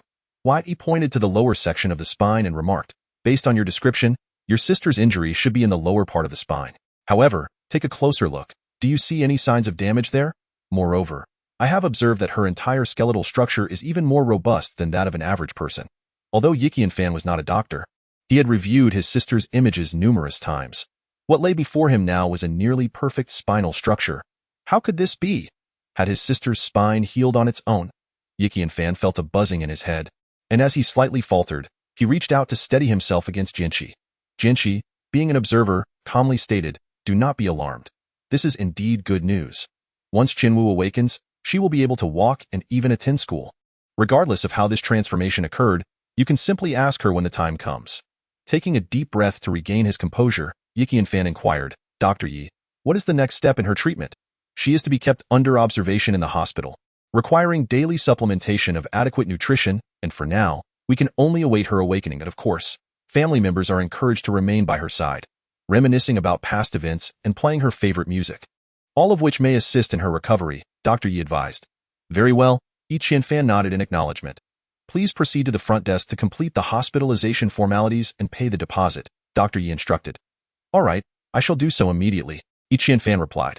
Having paid the deposit, Yi Qianfan found his funds dwindling to a mere pittance. However, as this matter concerned him personally, he chose not to disclose his financial predicament to Jian Qi. Upon returning to the hospital room, which was a private chamber featuring only a single caregiver's bed, Yi Qianfan felt it was rather inconvenient for Jian Qi to remain there, given that Yi Qinwu was a girl. Thus, after a brief while, Jian Qi decided to return to Yi Qianfan's home. Yi Qianfan spent some time conversing with Yi Qinwu and offered her a gentle massage before moving to the window. Gazing outside, the light from the satellite dish was somewhat dimmer than the brilliance of the stars, yet its alternating brightness was undeniably more enchanting. Why has my sister transformed in this manner? Who is that woman? Why is she wearing my sister's clothing? That woman seemed oddly familiar when I saw her earlier. A myriad of questions swirled in Yi Qianfan's mind, stirring a sense of unease within him. As the night deepened, the hospital fell into a serene silence. Dr. Yi had already finished his shift, leaving his office enveloped in darkness. Suddenly, the LCD screen in the office flickered to life, casting a bluish glow around the room. A hand deftly manipulated the keyboard, quickly locating Yi Qianwu's file. After perusing all the examination reports and electronic records, the screen dimmed once more, restoring tranquility to the room.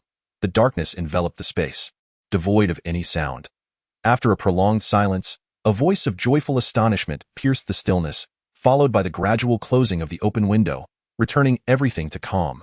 Outside, a silhouette moved swiftly along the wall, soaring several meters above the ground. Yet this figure traversed with remarkable speed, soon arriving at the observation room's window. Through the glass, one could discern the tall frame of Yi Qianfan. The figure did not approach but merely adjusted their angle to peer through the narrow gap between Yi Qianfan and the window frame. Observing Yi Qianwu on the hospital bed for an extended period, Chapter 30. The garment soaked in tears. The following midday, Bu Changxing sought out Yi Qianfan for lunch, but encountered only Jian Qi. Aware that the matter could not remain concealed, Jian Qi informed Bu Changxing of Yi Qianwu's illness. To Jian Qi's surprise, Bu Changxing's eyes reddened, and he abruptly turned, dashing out of the academy, neglecting his afternoon classes. Jian Qi followed him to the entrance, witnessing a cloud glider speeding away, with Bu Changxing's figure fading into the distance.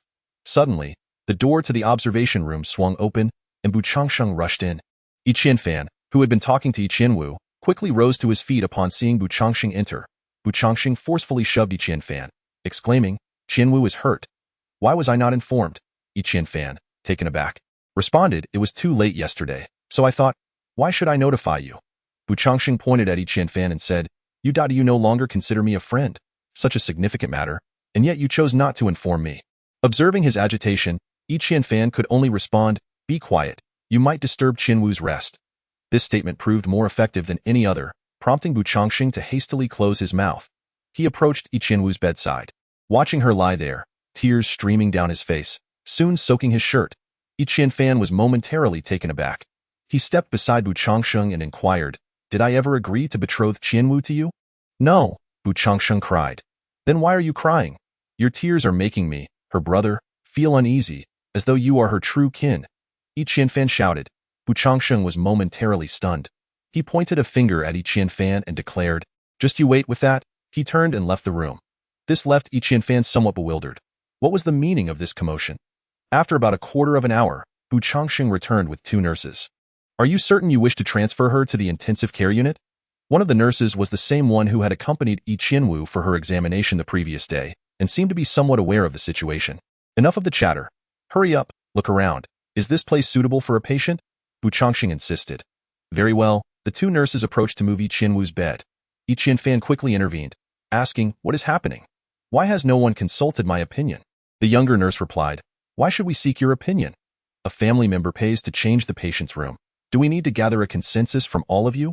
Yi Qianfan retorted, "But I am her only family member. We are transferring her to the intensive care unit, not pushing her into the corridor. There's something wrong with your understanding." The nurse shoved Yi Qianfan aside and, along with another nurse, proceeded to wheel Yi Qianwu out of the room.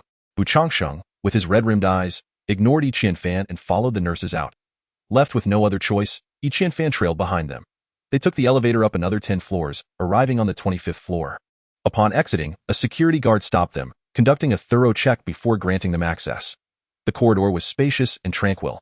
Upon reaching a patient room, the nurse stated, "Please set the family member's fingerprint and iris. A maximum of 5 individuals may be registered." Bu Changxing naturally stepped forward, only to be pushed back by Yi Qianfan. Understanding Yi Qianfan's displeasure, Bu Changxing refrained from contesting and waited until Yi Qianfan had completed the registration before proceeding to provide his own fingerprint and iris. As they entered the patient room, a synthesized electronic voice greeted them. "Hello. Welcome to room 2503. We wish the patient a swift recovery. I am the intelligent assistant, Shao Yi. To their surprise, there was a fully dedicated robotic caregiver present. Yi Qianfan peered inside. The center was occupied by a patient bed, surrounded by comprehensive medical facilities, including 2 caregiver beds and a private restroom.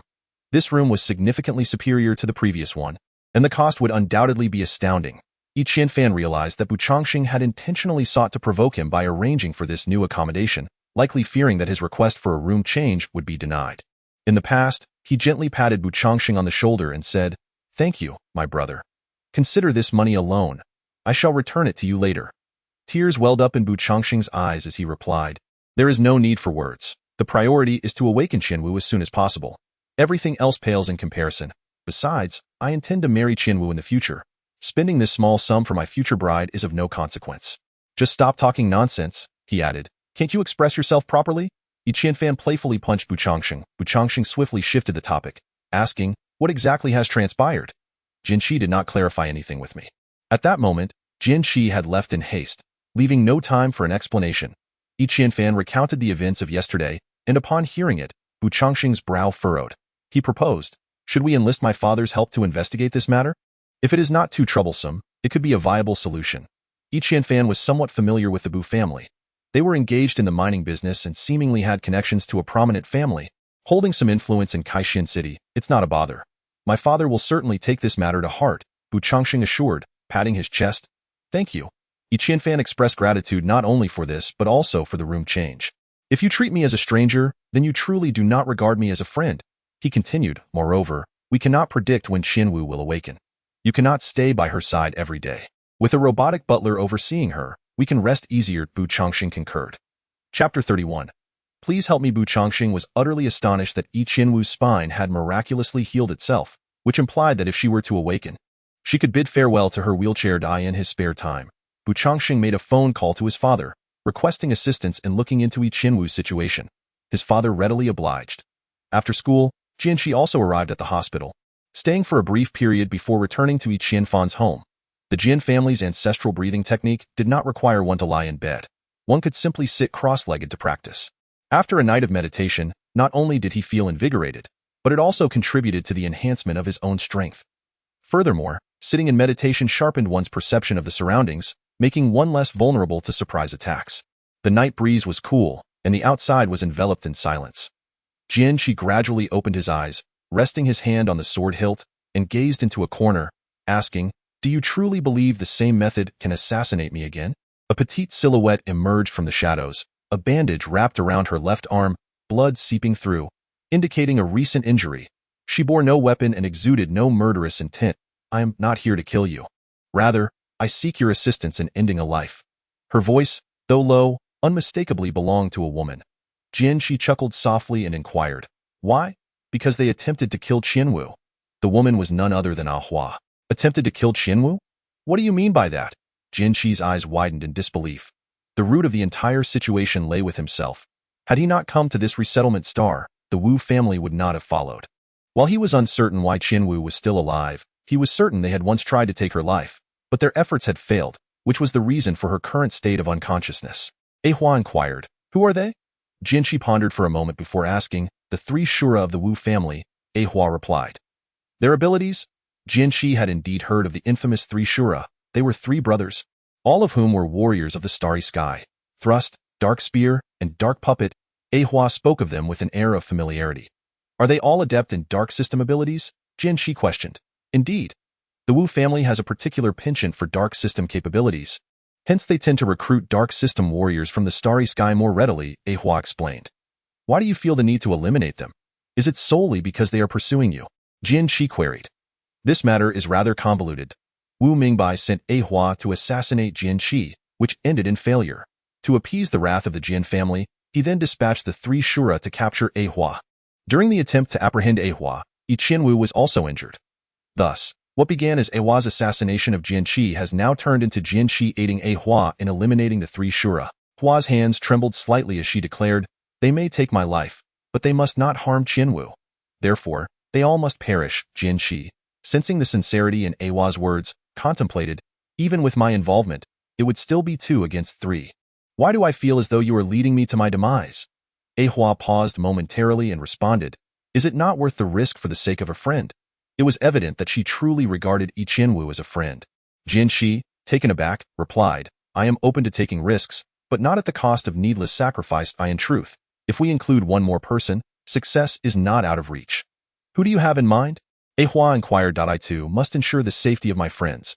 You should scout the vicinity for an ideal ambush location over the next couple of days. Remember, there must be an elevated vantage point within a kilometer. This is crucial, Jian Qi instructed. A sniper? Hua, having been trained by the Wu family since childhood, immediately grasped his intent upon hearing his words. Clever. With you, me, and a sniper, the 3 Shura are as good as finished. Jian Qi calculated. However, finding a heavy sniper or a marksman capable of taking down a starry sky warrior is no easy feat, Hua remarked. Rest assured, the heavy sniper should arrive by tomorrow night, and we will strike the day after, Jian Qi stated, withholding the identity of the sniper. Why abilities will be compromised during the day, Hua hastily interjected. They too will face reductions in their capabilities, while the sniper and I remain unaffected.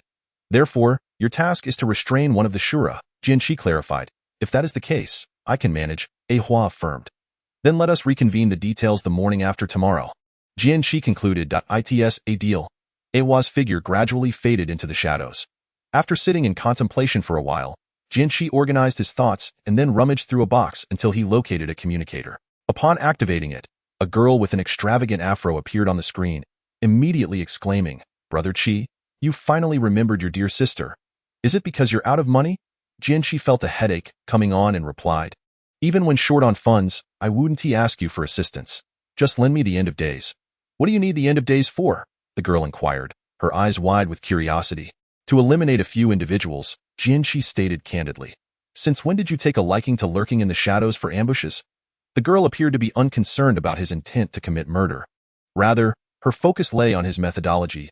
It's not for me. It's for a friend. Jian Qi replied with a hint of impatience. A friend? It can't possibly be Qian Fan, can it? Have you two become friends so swiftly? The girl inquired with an inquisitive expression, recalling just days prior when she had gifted Yi Qianwu a plethora of designer garments. Thus she was well aware of Yi Qian Fan. Chapter 32. The father's unfathomable efforts. Am I not allowed to have friends? Jian Qi retorted with dissatisfaction. Of course you can. Consider it a celebration for your first friendship. Let Yi Qian Fan have the doomsday weapon. The girl chirped cheerfully. So generous? Aren't you afraid of your father's reprimand? Jian Qi questioned curiously, for the doomsday weapon was no ordinary heavy sniper. It had been specially customized for his sister by the Jian family, and there were scarcely a few weapons of such potency in the entire Star Source Alliance. My father would never reprimand me. Unlike you, your relationship with your father is quite strained. After all, he is doing this for our family, the girl urged. When did you start caring about this family? You must deliver the gun to me by tomorrow night. With that, Jian Qi abruptly ended the communication. Hey, I haven't finished speaking yet. The girl, fuming, tossed the communicator aside and turned to the figure nearby. Dad, you heard that, right? I truly tried to persuade him, but it was futile. Indeed, my daughter is the most obedient. Those boys are all incorrigible, replied a plump elderly gentleman seated beside her, with long eyebrows and phoenix-like eyes, his thin lips betraying a charm that would have been undeniable were he not so corpulent.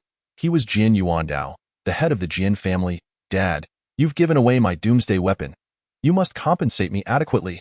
The girl pouted playfully. All right. Compensation. He lacked the commanding presence of a formidable family patriarch and instead resembled a wealthy gentleman. How could giving the gun to Yi Qian Fan help my brother? The girl inquired. I have investigated the Yi Qian Fan siblings, and it turns out they have some ties to our family. Moreover, your brother maintains a harmonious relationship with him. Enhancing Yi Qian Fan's strength equates to bolstering your brother's capabilities, especially since he is alone out there, Jian Yuandao replied in a hushed tone. Why haven't you shared this with my brother? The girl asked. You will understand when you reach my age, Jian Yuandao chuckled, patting his daughter's head with affection. Why must I keep my distance from Yi Qian Fan and his ilk? Bu Changxing shouted at a middle-aged man adorned with gold-rimmed spectacles. The middle-aged man sighed and replied. I have only just learned that the one entangled with Yi Qian Fan is the 7th young master of the Jian family. He broke Wu Mingbai's legs on the 590th migration star, which led to a series of subsequent events. This is akin to divine beings clashing. If we, as a small family, get involved, it could spell disaster. Bu Changxing was momentarily taken aback. Such perilous matters seemed distant from him. It was only after Yi Qian Fan was injured that he began to comprehend the hardships and dangers of the world. However, upon thinking of Yi Qianwu, who lay bedridden, Bu Changxing's eyes widened. Anyone who dares to bully my friend simply cannot be tolerated. The middle-aged man shook his head, saying, This world is exceedingly complex. You should rest at home for the time being. Your fondness for Yi Qianwu is well known to me. However, I cannot bear to watch you leap into the flames. If you wish to maintain your friendships with them, it must wait until the matters concerning the Jian and Wu families have settled. I vehemently disagree, Bu Changxing bellowed. The middle-aged man called out to the outside. The young master is feeling unwell and requires some time to recuperate at home. Indeed. Someone responded from outside the door, and I assert, I do not concur. Bu Changxing cried out in desperation. Rest assured, I will not cease the hospital expenses. In truth, it can be considered as you aiding them. After speaking, the middle-aged man adjusted his glasses, opened the door, and exited the room. Outside, a large figure stood directly in front of the doorway, obstructing Bu Changxing's view and route of exit. Within the room, the sound of shattering objects echoed. The middle-aged man shook his head with a wry smile, muttering, Youth is indeed a double-edged sword. Yi Qianwu remained in her slumber, while Yi Qian Fan had a light breakfast before heading to school. He was still unaware of when Yi Qianwu would awaken, yet life must go on. Thanks to Bu Changxing's assistance in changing rooms, the new accommodations were equipped with around-the-clock intelligent robotic service, ensuring that Yi Qian Fan's absence would not greatly impact the situation. The morning was filled with theoretical lessons, during which Yi Qian Fan felt himself drifting into a stupor. In the afternoon, During firearms training, he wielded an AK-60 with exuberance, venting his pent-up frustrations. The day passed swiftly, but when school was dismissed, Bu Changsheng, who was supposed to accompany Yi Qianfan to the hospital, did not appear. Inquiring at Bu Changsheng's class, Yi Qianfan learned that he had taken an extended leave from the academy. Citing health concerns, Yi Qianfan scratched his head in confusion. With his sister in a coma and now Bu Changsheng unwell, this year had proven to be fraught with misfortune. Jian Qi accompanied Yi Qianwu toward the hospital. I see you have a natural affinity for firearms. Have you ever used a heavy sniper? Jian Qi suddenly inquired. Last time, Yi Qianfan had compelled Jian Qi to reveal his abilities using the AK-60, demonstrating his profound understanding of firearms. There is a long-range sniping class at the academy, and my performance is quite respectable. Yi Qianfan was puzzled as to why Jian Qi brought this up. Oh, I see. I borrowed a heavy sniper and plan to test it shortly. Would you care to join me? Jian Qi asked. Upon hearing of the genuine heavy sniper, Yi Qianfan perked up, eagerly replying, Where is it? I will accompany you. Jian Qi chuckled. No rush. Let us first visit Qianwu, and then we shall test the weapon. Chapter 33. The 10 greatest weapons. Yi Qianwu remained unchanged, lying there as if in slumber. No one knew when she would awaken. Yi Qianfan spent a while conversing by Yi Qianwu's bedside before heading home with Jian Qi. At the entrance, a figure awaited them, bearing a long rectangular box on his back. AS weapons cannot be transported via express delivery. A dedicated individual was tasked with its delivery. Upon seeing Jian Qi, the man said nothing, respectfully placing the box into Jian Qi's hands before turning to leave. Jian Qi murmured softly, casually opening the box. Within it lies a slender black metallic belt, not particularly wide, adorned with intricate carvings depicting a cataclysmic scene following a tempestuous storm. The imagery is vividly lifelike and remarkably expressive. What is this? Yi Qianfan pondered, somewhat perplexed. Wasn't it said to be a heavy sniper rifle? How did it transform into a belt? Jian Qi chuckled softly, offering no explanation as he tossed the belt to Yi Qianfan, saying, You should fasten it first. Let us give it a try in contemporary attire. Garments often come equipped with built-in waist-cinching capabilities, rendering the use of belts a rarity, primarily for decorative purposes. As Yi Qianfan grasped the belt, he noted its substantial weight. Fastening it around his waist revealed no extraordinary qualities. Let us find a nearby training ground, Jian Qi suggested. Yi Qianfan was well acquainted with such training facilities and nodded in acknowledgement before descending from the rooftop in Kaishan City. While the carrying of weapons by ordinary citizens is prohibited, practicing with them is not, thus giving rise to numerous training grounds of various sizes. However, most smaller venues utilize electronic simulations, with only larger facilities offering genuine arms, albeit at a steep cost. To practice with a heavy sniper rifle, one must select a larger training ground. Fortunately, these facilities are situated on the city's outskirts, not far from the 4th-level residential area, leading them to a venue known as Shihong. Upon seeing Jian Qi bearing a sword, the attendant recognized him as a celestial warrior. Without further inquiry, they requested identification cards for documentation before granting entry. Once inside the Shihong training ground, a cacophony of sounds greeted them intermittently. A corridor stretched before them, flanked by rooms, each door adorned with a plaque indicating the length of the range, suitable weapons, and usage fees. Jian Qi guided Yi Qianfan deeper until they reached a door at the corridor's end. The plaque read that the range extended 1.5 kilometers, suitable for practicing sniper-class weaponry, with a fee of 5 silver source coins per hour. Yi Qianfan grimaced at the price, but was aware that Jian Qi lacked funds. So he reluctantly swiped his identification card at the entrance. Following the transaction, the card reflected a deduction of 5 silver source coins. Entering the room revealed a massive metallic weapon rental station, displaying prices for weapon rentals and ammunition usage, specifically for sniper-class firearms, which were considerably more expensive than the range fee. Jian Qi paid no heed, leading Yi Qianfan around the metallic cabinet. Ahead lay the shooting range, with targets positioned every 200 meters at a distance of 600 meters, the farthest reaching approximately 1,400 meters. Jian Qi expressed his satisfaction with the facility, stating to Yi Qianfan, You may give it a try. Yi Qianfan inquired, How do I try? Jian Qi pointed to Yi Qianfan's belt, declaring, It is one of the most renowned heavy sniper rifles of our time. The Apocalypse. The Apocalypse? Yi Qianfan, far from being an uncultured brute, recognized this heavy sniper's name as part of the prestigious ranking of the top 10 weapons of the era, positioned at 9th. The Apocalypse, a long-range and ultra-long-range quantum beam heavy sniper weapon, employs advanced quantum beam synthesis technology, boasting a maximum range of 2,000 yards and exceptional penetrating power, reputed to be the nightmare of celestial warriors. Yi Qianfan lifted the belt, scrutinized it, and remarked, This is the apocalypse? What a jest! Jian Qi brought forth the belt and proclaimed, "It is the end of days." With a gentle shake, the belt astonishingly straightened, and then it twisted at the head, producing a sound reminiscent of metal expanding. Cuckoo cake. The belt repeatedly opened and flipped, and before long, a menacing heavy sniper rifle materialized before Yi Qianfan's eyes. This rifle defied the conventional design of typical heavy snipers, being shorter in length yet powerful.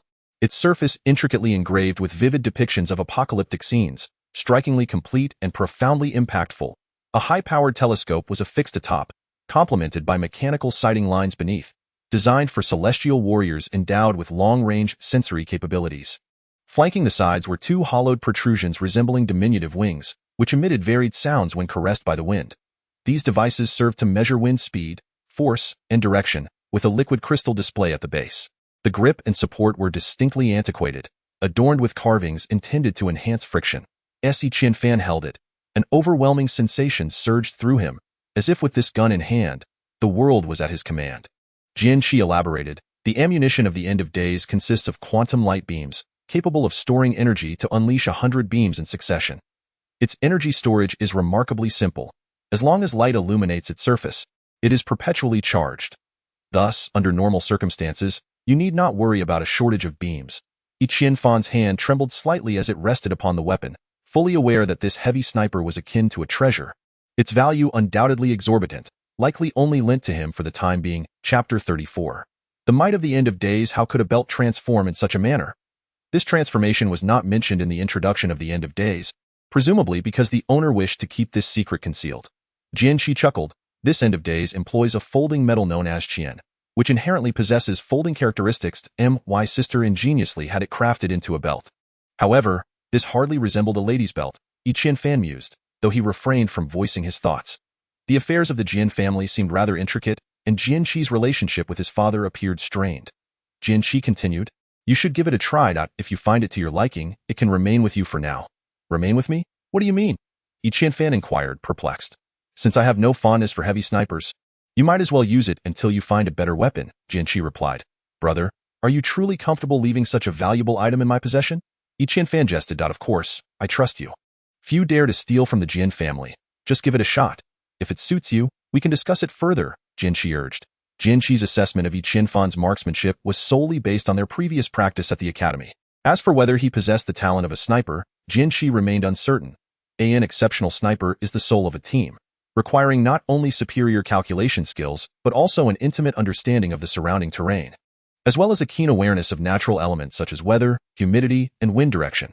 An endeavor far more complex than mere words can convey. Moreover, both factions engaged in combat are celestial warriors, possessing movement speeds several times that of ordinary individuals. To successfully target a moving celestial warrior from a distance requires exceptional predictive capabilities. If Yi Qianfan lacked such skills, even if bestowed with the weapon known as the Apocalypse, it would serve no purpose and might even lead to inadvertently harming his comrades. Initially, Yi Qianfan familiarized himself with the overall characteristics of the Apocalypse, adjusting the angle and brightness of the telescope to align with his personal usage habits before gazing into the distance. His first target was a stationary object 800 meters away. The weapon was equipped with an automatic retractable support, allowing the Apocalypse to be stabilized on the ground. Yi Qianfan was not yet a celestial warrior. He could not effectively counter the recoil produced by the Apocalypse. However, once he ascended to that rank, he would be able to fire it without concern for the effects of recoil. His breathing was light and rhythmical, each inhalation and exhalation measured. Drawing in a breath, he then held it, his finger twitched, and a beam of dark light shot forth from the muzzle. There was no sound to accompany the shot, for the red at the center of the target had been directly pierced, leaving a small, transparent hole surrounded by charred edges as if singed by flame. The recoil was not as overwhelming as anticipated, and the stability of the weapon felt superb. Moreover, the beams emitted by the Apocalypse possessed extraordinary penetrating power, exceeding that of ordinary quantum beams by over 5 times. Logically, the targets at the practice range were constructed from heavy-duty synthetic materials designed to withstand significant impacts. Yet they were still effortlessly penetrated by the Apocalypse's beams. As the saying goes, once the beam passes, all is reduced to powder. Truly deserving of its moniker, the Apocalypse, Yi Qianfan savored this realization before loosening his shoulders and preparing for a second shot. The target at 1,000 meters, like its predecessor, was punctured. The surrounding area charred. One target after another fell, right up to the farthest one. Jian Qi's face shimmered with excitement as he observed that Chen Fan, while employing the heavy sniper, had not utilized the telescope, implying that he could discern a target 1,400 meters away with merely his eyes. Such vision was almost unfathomable. Are you certain you haven't used any gene-enhancing substances? Your eyesight is not akin to that of a hawk? Jian Qi inquired. Why keen eyesight is innate. This is well known among my peers, though it pales in comparison to my abilities, Chen Fan replied candidly. I doubt mine is much different. Should we attempt hitting moving targets? Jian Qi asked. Since we are here, we must certainly give it a try, Chen Fan responded. Jian Qi fiddled with the control panel beside him for a moment, automatically replacing the previously shot targets with new ones that began to move laterally. Chen Fan fired 3 shots and remarked, the speed is too slow. Increase it. Jian Qi pressed several buttons, hastening the target's speed. Still slow. Faster. It's still slow. A bit quicker. Dark beams danced through the air, each target responding with a shattering impact. Currently, the mainstream weaponry consisted of lepton weapons. However, the drawback of these lepton weapons was that the beam's vibrational frequency diminished after 500 meters, rendering them unstable and severely reducing their power. Thus, in the realm of long-range and ultra-long-range weaponry, quantum beams still reigned supreme. After a moment, Jian Qi, somewhat exasperated, remarked, Brother, this is the fastest I can manage. I must admit defeat. This doomsday weapon is yours. Chen Fan paused, a look of astonishment crossing his face. For me? Really? His fondness for this heavy sniper rifle was undeniable. Even without being a starry sky warrior, he possessed the power to slay one, which was truly a marvelous prospect. Jian Qi replied, Consider this my apology. We had agreed not to mention the incident where I shielded you from the dagger, did we not? Besides, this sniper rifle is far too valuable. But it's too precious, Chen Fan protested. Jian Qi shook his head, stating, I give you this sniper rifle in hopes that you will assist me in eliminating 3 individuals. What? Kill someone? Chen Fan's eyes widened in disbelief. Chapter 35. The encirclement of the 3 demons on all the resettlement planets managed by the Star Source Alliance. Random acts of murder are strictly against the rules. Should one be apprehended by the Alliance's enforcement team, they would face trial, with the lightest sentence being sent to the labor planet to mine for ore. However, exceptions do exist, and the Starry Sky Warriors are one such exception. The unique growth trajectory of a Starry Sky Warrior necessitates that they contend with rebel factions and indigenous forces throughout their lives, a reality that is inherently intertwined with violence. Consequently, the management of Starry Sky Warriors is rather lenient, often turning a blind eye to their actions. In the rare event of a life-and-death duel between 2 Starry Sky Warriors, the enforcement team is seldom inclined to intervene, primarily out of fear of collateral damage. Generally, the Star Source Alliance only steps in when the situation spirals out of control. Let me finish, Jian Qi urged, for this matter is related to Chen Wu's injury. Chen Fan squinted, demanding, then you must elaborate. Jian Qi recounted the events he had learned from a Hua, then silently observed Chen Fan. The expressions flitted across Chen Fan's face like shadows, and at last, he clenched his teeth and asked, So you mean to say that these 3 individuals once attempted to take Chen Wu's life? We do not yet know what went awry that led to her current condition. Jian Qi nodded, saying, I surmise that it is highly likely that Chen Wu's concealed abilities saved her, though they have yet to be fully awakened.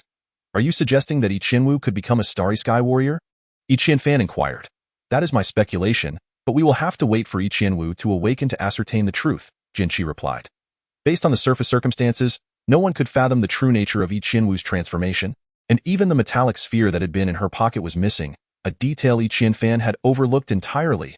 The Wu family again, Chen Fan stated coldly. This is a decision you must make for yourself. The 3 demons are Starry Sky Warriors of the Wu family, and under normal circumstances, they should not involve you. However, neither a Hua nor I stand a chance against them. Thus, I require your answer by tomorrow morning. Jian Qi concluded. Chen Fan's thoughts were in disarray.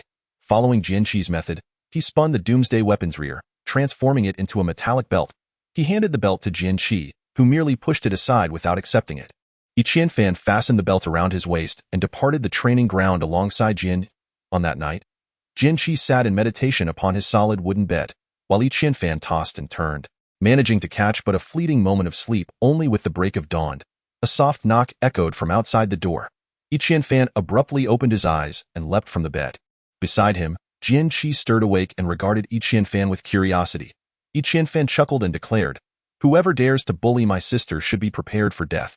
Very well, Jian Qi replied, descending from the wooden bed. The two opened the door to reveal a figure standing in the shadows. It was indeed Ah Hua, now clad in dark attire, having changed out of Yi Qianwu's garments, resembling her first encounter with Yi Qianfan. Is it him? Ah Hua felt a twinge of awkwardness. During her previous attempt to assassinate Jian Qi, she had been incensed by Yi Qianfan's interference and had stabbed him with a dagger, though she had spared him, intending merely to issue a warning rather than take his life. Are you speaking the truth? Yi Qianfan clearly harbored doubts about the assassin. Ah Hua. Qianwu saved my life. Ah Hua retorted coldly. Have you selected the location? Jian Qi inquired hastily, anxious about the possibility of conflict between the two. The abandoned factory in the North District. I will lead them there at 11 sharp. Ah Hua stated. Jian Qi exchanged a glance with Yi Qianfan, who affirmed, I know that place. It's settled then.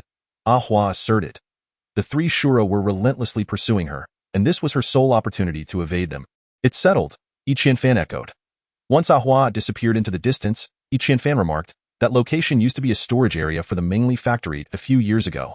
A massive explosion nearly leveled the central district, and the cause was never determined. Leaving the site abandoned, he continued, to the north, there are 3 5-story buildings, which would serve as an excellent ambush point.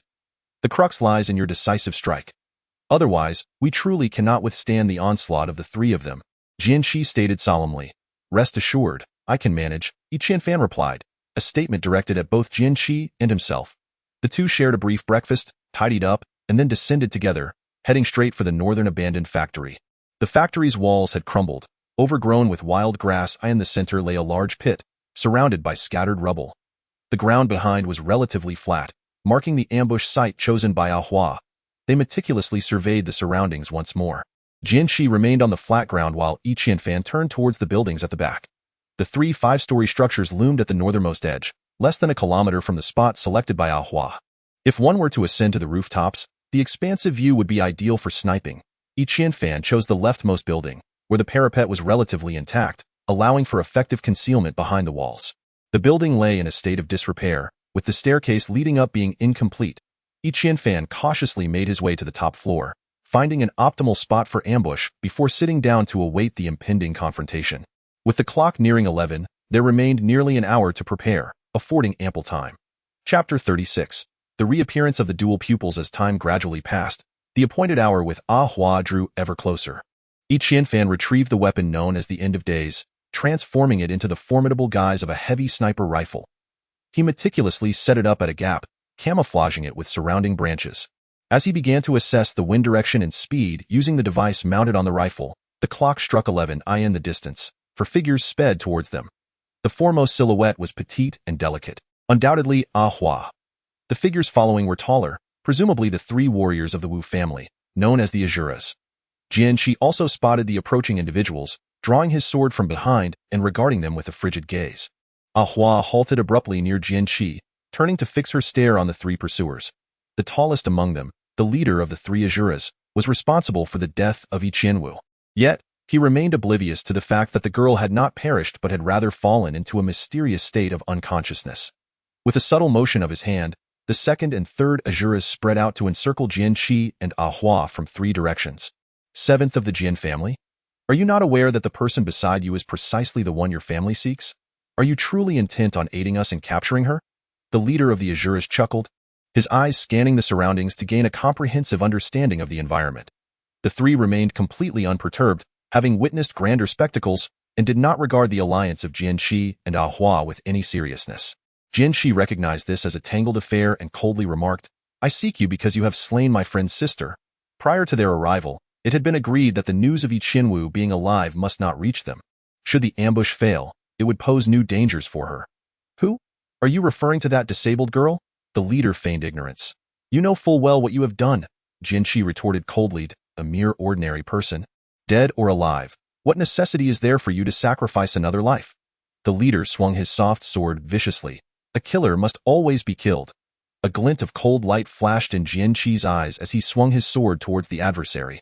Suddenly, a fierce wind surged forth, and with the first strike, Jian Qi unleashed his ability. His power manifested as a swift gale, rendering his form ethereal and elusive, making it challenging for opponents to anticipate his movements. The leader snorted disdainfully, commanding, spare this brat, attack with that. He swung his soft sword to engage Jian Qi, However, Jian Qi did not intend to engage in a brutal confrontation. Like the wind, he directed a strike towards the third Azura among them. The latter, seeing the blade approaching, bellowed, "Impudent brat," and charged forward with his soft sword, preparing to clash with Jian Qi. Meanwhile, Ah Hua, witnessing Jian Qi diverting the attention of two Azuras, let her dagger bloom like a flower as she advanced toward the second Azura. The 5 combatants split into 2 factions, clashing in a whirlwind of light and shadows. Qianfan refrained from immediate action. He sensed that the opportune moment had yet to arrive and recognized that the Azuras would be on high alert initially. Should his first strike fail, it would likely lead to dire consequences. While observing their movements, he aimed to discern each individual's attack patterns and walking habits, for only then could he anticipate the perfect moment to fire and strike his target. Unbeknownst to him, as his focus intensified, an additional eye appeared beneath his gaze, transforming his eyes into a pair of. Though the figures below moved with astonishing speed, to Qianfan, everything seemed to slow down, their motions becoming strikingly clear. Despite the considerable distance, it had no impact on Qianfan, who appeared to have entered an enigmatic realm. The opponent's techniques gradually imprinted themselves upon Qianfan's mind, and a glimmer of understanding began to blossom within him. Unconsciously, he began to move his hands, at times executing the swordplay of Jian Qi, and at other moments employing Ah Hua's dagger strikes, or transforming into the soft sword techniques of Lao Di. Qianfan watched in rapt fascination from above, while below, Jian Qi found himself in dire straits, besieged by 2 celestial warriors. Occasionally, Jian Qi cast a sidelong glance towards Qianfan, uncertain whether he had succumbed to slumber or encountered some peril. Logically, he ought to have intervened by now. The 2 assailants, finding themselves in a stalemate, exchanged glances and loud a signal to Lao San. The intensity of their attacks escalated, each strike now a desperate gamble for survival. Jian Qi, left with no choice, diverted most of his focus towards Lao Da, just as Lao Da seized the opportunity, targeting the trajectory of Jian Qi's sword with a decisive strike. Jian Qi could only parry with his sword, but at that moment, Lao San, who had been positioned to the left, suddenly lunged forward, appearing behind Jian Qi in an instant, delivering a lethal blow. The ability, Shadow Stab. Jian Qi was forced to thrust his body forward, striving to evade the deadly strike from behind. The razor-sharp blade sliced through Jian Qi's garment, leaving a long crimson mark across his back. Lao Da blocked Jian Qi's sword and commanded, "Continue." Lao San brandished his soft sword, poised to deliver an even more vicious attack. Blood erupted from Jian Qi, resembling a blossoming crimson flower, strikingly visible amidst the crowd. Qianfan, observing from the rooftop, became acutely aware of the peril his companions faced below. With a ferocious roar, he grasped the apocalypse, aimed with precision, and fired. Chapter 37. The first shot that altered fate as a streak of black light erupted from the muzzle. It reached Lao San's back in an instant. Thud. A fist-sized transparent hole manifested in Lao San's body, directly piercing through his heart. A look of joyous anticipation lingered on Lao San's face, envisioning the moment he would wound Jian Qi and end the battle. Yet, his body shuddered, as if all strength had been abruptly siphoned away.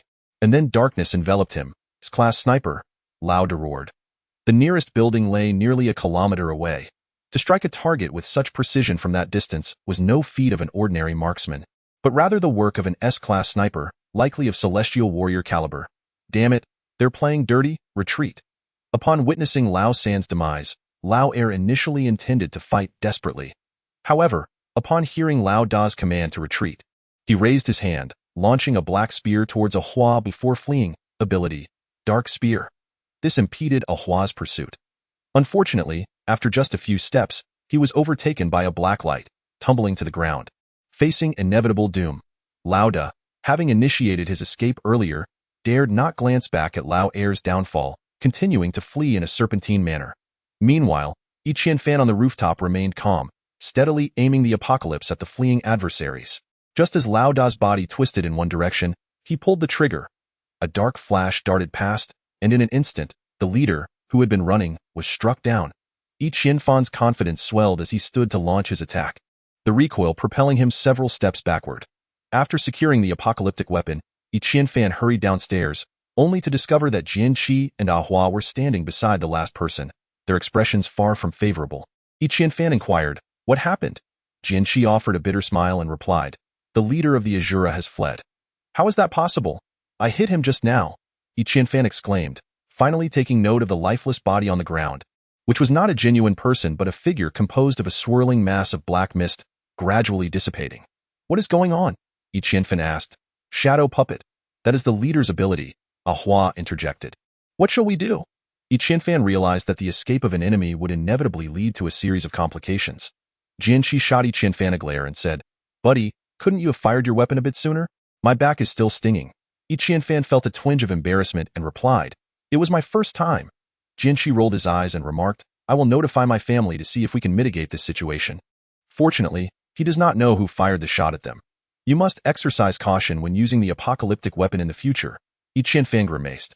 Had he just begun to find his rhythm only to have to cease fire? At that moment, Ah Hua approached the other two, rummaged through some items, and then returned holding a stack of cash cards and 2 identification cards. The identification cards can only be used by them. Even if cracked, their utility is limited. "These cash cards should be usable. Let us use them to treat Qianwu," she stated, handing them to Yi Qianfan. Although the exact amount was indeterminate, Yi Qianfan sensed it was a substantial sum and hesitated to accept. Jian Qi chuckled, "Today, your contribution is the greatest. According to the rules of the Starry Sky Warriors, you deserve a larger share. I will voluntarily relinquish my portion, along with Ah Hua, for Qianwu's treatment, so you can accept it without hesitation. If this money is sufficient to purchase a vial of genetic enhancement serum, it would be prudent to acquire one immediately. Enhancing your strength is paramount." Seeing Ah Hua's insistence and Jian Qi's refusal to take any, Yi Qianfan understood he had no choice but to accept the cards. He reached out to take the stack of cash cards, nodding to Ah Hua and Jian Qi. The 3 collaborated to bury the 2 bodies, after which Ah Hua waved them goodbye without disclosing her destination. Jian Qi and Yi Qianfan did not return home directly. Instead, they went to the hospital. They first sought a doctor to bandage Jian Qi's wounds, then spent some time with Yi Qianwu before finally returning home. Everything at home remained unchanged, indicating that the leader had not come seeking vengeance. With time on his hands, Yi Qianfan transferred all the funds from the cash cards into his identification card.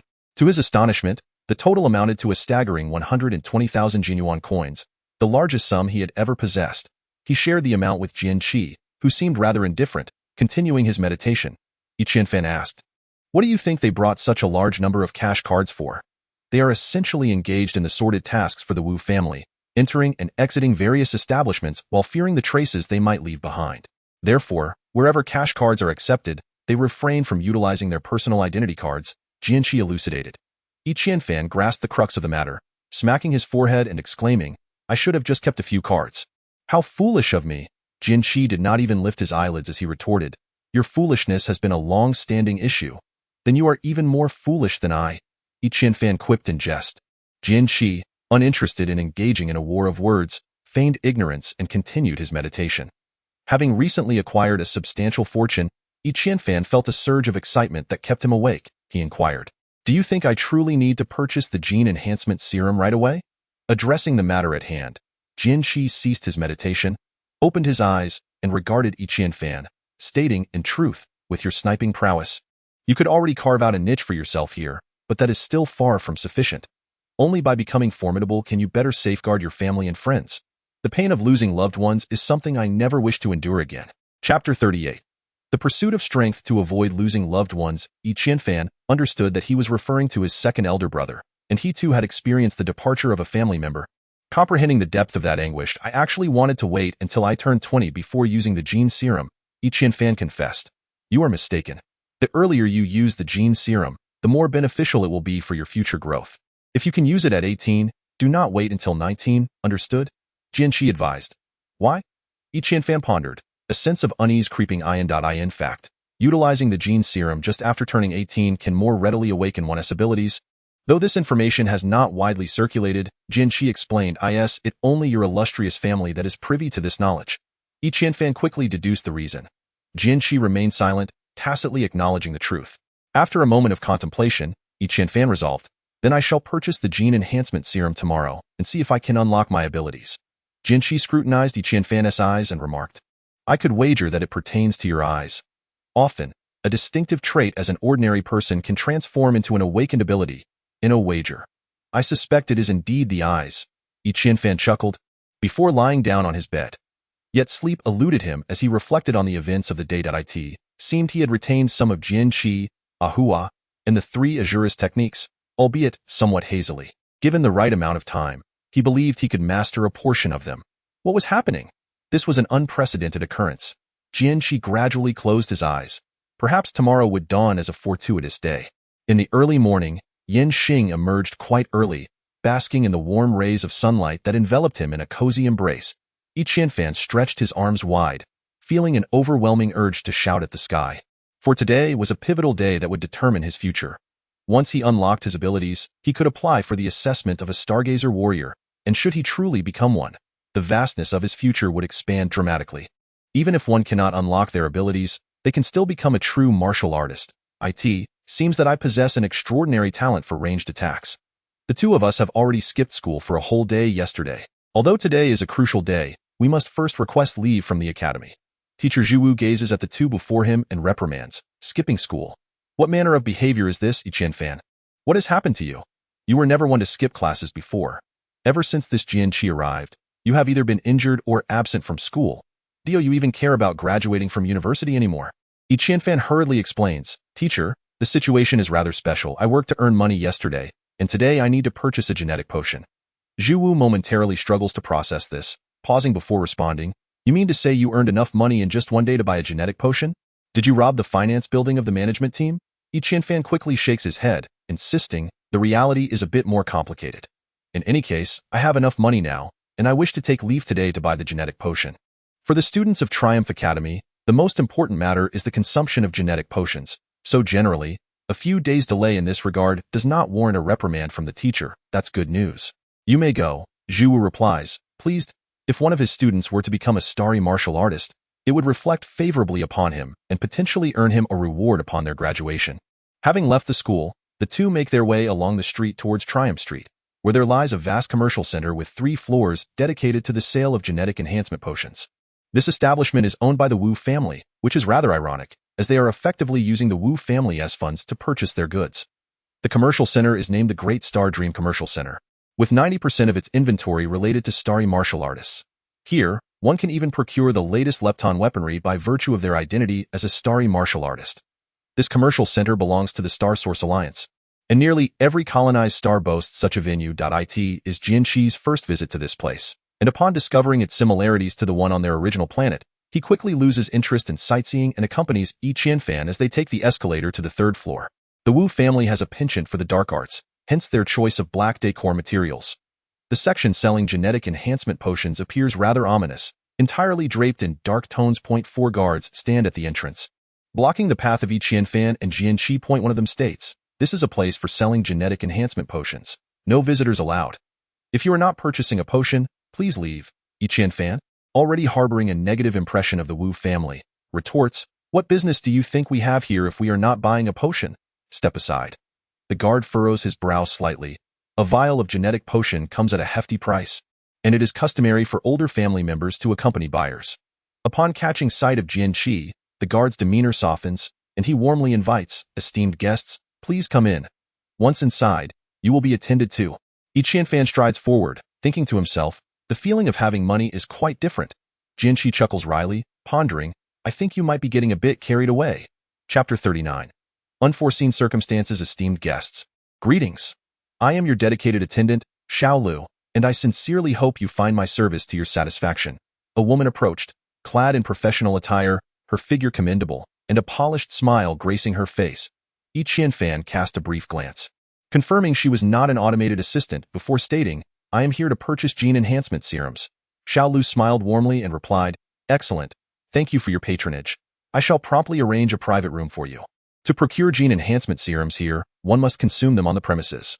This is due to the inherent risks associated with their usage. Utilizing them at home could lead to perilous outcomes. The two followed Xiao Lu to the entrance of a room, where she opened a substantial metal door. Upon human consumption of these serums, various abilities may be activated, often uncontrollably at first. Therefore, it is imperative that such procedures occur in a completely secure environment, devoid of any external presence. Inside the room stood a metallic bed, encircled by thick metal walls, which bore numerous indentations, some even showcasing cuts and claw marks. Noticing Yi Qianfan's curiosity about the marks, Xiao Lu elucidated, that cut was made by a star warrior who activated their photon eyes. Those claw marks were left by a beastly warrior transformed into a ferocious wolf. This room is under my meticulous supervision, so I am well versed in the origins of each mark. Yi Qianfan listened intently, intrigued by the prospect of unlocking extraordinary abilities within these walls. Xiaolu concluded, I share this with you to impart a serious warning. Any damage to property will necessitate compensation. Should you find your abilities manageable, please exit the room at once. Yi Qianfan shrugged nonchalantly and replied, Understood. Xiaolu then conveyed additional precautions before instructing them. Please wait here while I retrieve the gene enhancement serums. Do not leave this room. As Yi Qianfan was indeed there to consume the serums, he had no intention of wandering. Once Xiaolu departed, Jian Qi remarked, when she brings the gene serum, she will remind you to consume it in 3 doses. With a half-hour interval between each, they will observe you closely, as the consequences of negligence are yours alone to bear. Remember, it is crucial to finish each dose in one go to more effectively stimulate your abilities. Understanding Jian Qi's intentions were for his benefit, Yi Qianfan nodded in agreement. Shortly thereafter, Xiaolu returned, delicately holding an exquisite glass vial. The vial, approximately 200 millimeters tall, contained a pale red liquid, marked with 2 calibration lines. She presented the vial before them, stating, Please inspect it. The seal is intact, complemented by the unique anti-counterfeiting device from the Wu family, ensuring its safety for use.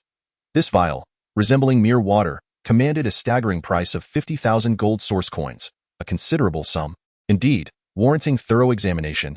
Yi Qianfan and Jian Qi each took the vial, scrutinizing it closely before placing it back onto the tray. Xiaolu then turned to Yi Qianfan and said, Please proceed with your payment. With the sword strapped to his back, Jian Qi had evidently become a practitioner of the starry sky. Yi Qianfan raised his identification card, while Xiaolu produced a device and gently tapped it against Yi Qianfan's card. A payment interface materialized on the card, and due to the substantial sum involved, the holder was required to confirm the transaction once more. After verifying the details, Yi Qianfan completed the payment, and Xiaolu, with a smile, handed over a glass vial, saying, Please consume it in 3 doses according to the marked gradations, with half an hour between each. In case of any emergency, we will be able to provide timely assistance. What if I drink it all at once? Yi Qianfan inquired. Many customers choose to do so. However, should any danger arise, we cannot be held accountable, Xiaolu replied politely. Yi Qianfan glanced at Jian Qi, nodded, and said, All right, I have no further questions. Xiaolu responded, We shall wait for you just outside the room, and we hope you can unlock a higher level of ability. Best of luck. Naturally, Jian Qi could not linger and followed Xiaolu out of the room. Yi Qianfan settled on the metallic bed, a chill emanating from beneath him. This was the gene enhancement serum he had longed for. Consuming it would awaken his capabilities and strengthen his physical form in every aspect. Without a moment's hesitation, he tore off the anti-counterfeiting seal and, like drinking water, tilted his head back and downed the entire vial in one go. Almost immediately, he felt a warmth radiating from his lower abdomen, signaling that the transformation had commenced. He hurriedly reclined on the metallic platform, closed his eyes, and began to attune himself to the experience. Outside, Xiaolu and Jian Qi observed the proceedings through a large screen, the imagery crystal clear, allowing them to discern every movement of Yi Qianfan. Xiaolu huffed in displeasure, remarking, He being disobedient. He is sure to face hardships soon. Jian Qi interjected, The more trials he endures, the greater the benefits for the user. Who spouted such nonsense? There is absolutely no basis for that, Xiaolu retorted with dissatisfaction. I cannot divulge the source, but I can assure you that the individual who said it had some foundation for their claims. Jian Qi replied. Enough of this. Something seems amiss with his condition, Xiaolu suddenly exclaimed. Chapter 40. Can I have another bottle? After utilizing the gene enhancement serum, the most common reactions are fever and bodily pain, as the serum aims to enhance every cell in the body and awaken latent potential. Ultimately, a starry expanse will manifest in the Dantian, hosting an energy sphere, which is the origin of the title Starry Sky Practitioner. This energy sphere is uncontrollable, accumulating energy elements, and the energy required to unleash the abilities of a Starry Sky Practitioner is sourced from this sphere. This explains why their abilities cannot be continuously deployed. Once the energy within this sphere is depleted, the practitioner's capabilities cease to function. However, the energy within the Dantian sphere can replenish itself, with the recovery rate dependent on the individual's inherent qualities. Regardless, it is entirely normal for the user to experience discomfort after consuming the gene serum, as this is the most typical manifestation. Moreover, Yi Qianfan had consumed such a substantial dosage in one go that it would be difficult to avoid experiencing pain. However, judging by his expression, he appeared to be completely unresponsive. Both Xiaolu and Jian Qi exhibited perplexed expressions, particularly Xiaolu, who, having served as a professional attendant for many years and having attended to no fewer than 80 clients, found herself encountering such a situation for the very first time. Shura hastily spoke into the nearby microphone, saying, "Sir, may I inquire if you are experiencing any sensations at present?" Qianfan, reclining on the metallic platform, replied, "I feel nothing at all, just a bit of coolness." Shura gritted her teeth and said, "Then please continue to observe for another half hour." Jian Qi also furrowed his brow, pondering whether the Wu family was aware of his presence and had secretly tampered with the situation. Logically speaking, that would be illogical. Would they not be tarnishing their own reputation? Half an hour swiftly elapsed, yet Qianfan remained unchanged, even leaving the metallic platform to idly tap on the walls. Xiao Li's countenance grew somewhat grim. Had the individual been in excruciating pain, she could easily have attributed it to Qianfan's ingestion of the gene serum. However, the complete lack of sensation posed an inexplicable dilemma. Although gene enhancement serums do not guarantee the activation of abilities, they undeniably alter genes and bolster strength. In a scenario where there is an utter lack of sensation, no training had prepared her for a response. Xiao Lu addressed the microphone, stating, "Sir, please remain silent while I consult with my supervisor." Qianfan, sensing the peculiarity of his condition, nodded and remarked, "Hurry back." Xiao Lu hurriedly exited towards the control console. Jian Qi, observing her departure, approached the console and inquired, "Could it be that the Wu family is targeting us?" Qianfan hesitated momentarily before responding, "Who can say? Let us await further developments, but it does not seem to be a fabrication." Jian Qi asserted, "The Wu family is notorious for their underhanded tactics. We must remain vigilant." At that moment, a stout middle-aged man hurriedly followed Xiao Lu back, dressed in a sharply tailored suit, clearly a figure of supervisory stature. The man introduced himself, saying, "Hello, I am the sales supervisor for the gene serums in Kaishan City. My surname is Liu." Jian Qi replied, "Supervisor Liu, my friend has consumed your serum and feels absolutely nothing. Did you sell us a counterfeit product?" Supervisor Liu glanced at the sword behind Jian Qi and, with a forced smile, swore, "I swear to heaven, this is absolutely impossible. Then what is the current situation?" Jian Qi pressed. Supervisor Liu responded, "I will immediately arrange for an inspection to ascertain the issue. 50,000 gold source coins cannot be treated with any carelessness." Jian Qi addressed the microphone, saying, "Qianfan, they wish to conduct an examination to determine the problem." "What do you say? Go ahead. I too wish to understand what is happening," Qianfan replied. Upon hearing Qianfan's response, Supervisor Liu's face brightened, and he quickly declared, "I will make arrangements right away. It will not take too long." Shortly thereafter, the door swung open, and several pieces of equipment were wheeled in to commence the examination of Qianfan. After an hour of bustling activity, one of the inspectors approached Supervisor L and whispered a few words to him. Supervisor L furrowed his brow slightly and inquired, "Are you certain?" "Absolutely," the inspector replied. With a darkened expression, Supervisor L turned to Xiao Lu and asked, "Did you witness him consume that vial of genetic serum with your own eyes?" Xiao Lu, perplexed by the question, hurriedly responded, "I saw it with my own eyes." "Then why was there no sign of him having ingested the serum during the examination?" "Explain that," Supervisor L exclaimed loudly. "How would I know?" Xiao Lu exclaimed, panic evident on his face. Supervisor L had not intended to extract answers from Xiao Lu. Instead, he focused on Qianfan and asked, "My friend, did you truly consume the genetic serum? You're not here to perform magic tricks, are you?" A vial of genetic enhancement serum is quite expensive, and even on the black market, its price remains high. It is not uncommon for someone to take risks for just one vial. Qianfan was momentarily taken aback, then suddenly laughed and replied, "You offered me plain water. Do you think you have any ground to stand on?" Supervisor L narrowed his eyes and replied, "This matter is indeed complex. You tell me what should be done." Qianfan glanced at Jian Qi in the distance, pondered for a moment, and then said, "How about another vial?" Chapter 41. A gamble worth taking. Another vial? "Are you certain you wish for another?" Supervisor L asked. "This is genetic serum, not water. The amount in one vial is already the upper limit for a normal human. I have never encountered anyone who could consume 2 vials consecutively." Not only was Supervisor L astonished, but even Jian Qi believed Qianfan was jesting. He had witnessed Qianfan drink a vial of genetic serum, and although there had been no apparent reaction, he had indeed consumed it. Supervisor L was now even more convinced that Qianfan had not ingested a vial of genetic serum. Otherwise, he would not dare propose such a condition. With a glint in his eye, Supervisor L stated, "Since I was not present earlier, I cannot confirm that you truly consumed our vial of genetic serum. If you wish to drink another, you must purchase it yourself." Qianfan was taken aback for a moment and retorted, "What you just gave me was merely water, devoid of any effect. Therefore, You should provide me with the next vial free of charge. Supervisor L smiled slightly and said, I anticipated you would say that. We swear that what you consumed was indeed the genetic serum, and the next vial will be identical to this one. Qianfan scoffed. If oaths were effective, we wouldn't be arguing here. You can swear, and so can I. It is absolutely out of the question for me to pay for another. Supervisor L coldly remarked, we do not provide genetic serum to clients without due cause. Jian Qi placed his hand on the hilt of his sword and stated, so you offer clients a vial of genetic serum that has no effect, and there is no one to hold you accountable? Jian Qi became increasingly convinced that the Wu family was secretly scheming. The situation had reached a stalemate. The inspecting doctor approached Supervisor L again and whispered a few more words. Supervisor L furrowed his brow and then said, please wait, I need to consult further. Having finished speaking, he retreated to the corner and activated the communicator. After murmuring for quite some time, he turned back to the room and addressed Qianfan and Jian Qi. I have just conversed with the chief developer of the gene potion. He mentioned that your situation could stem from two possibilities.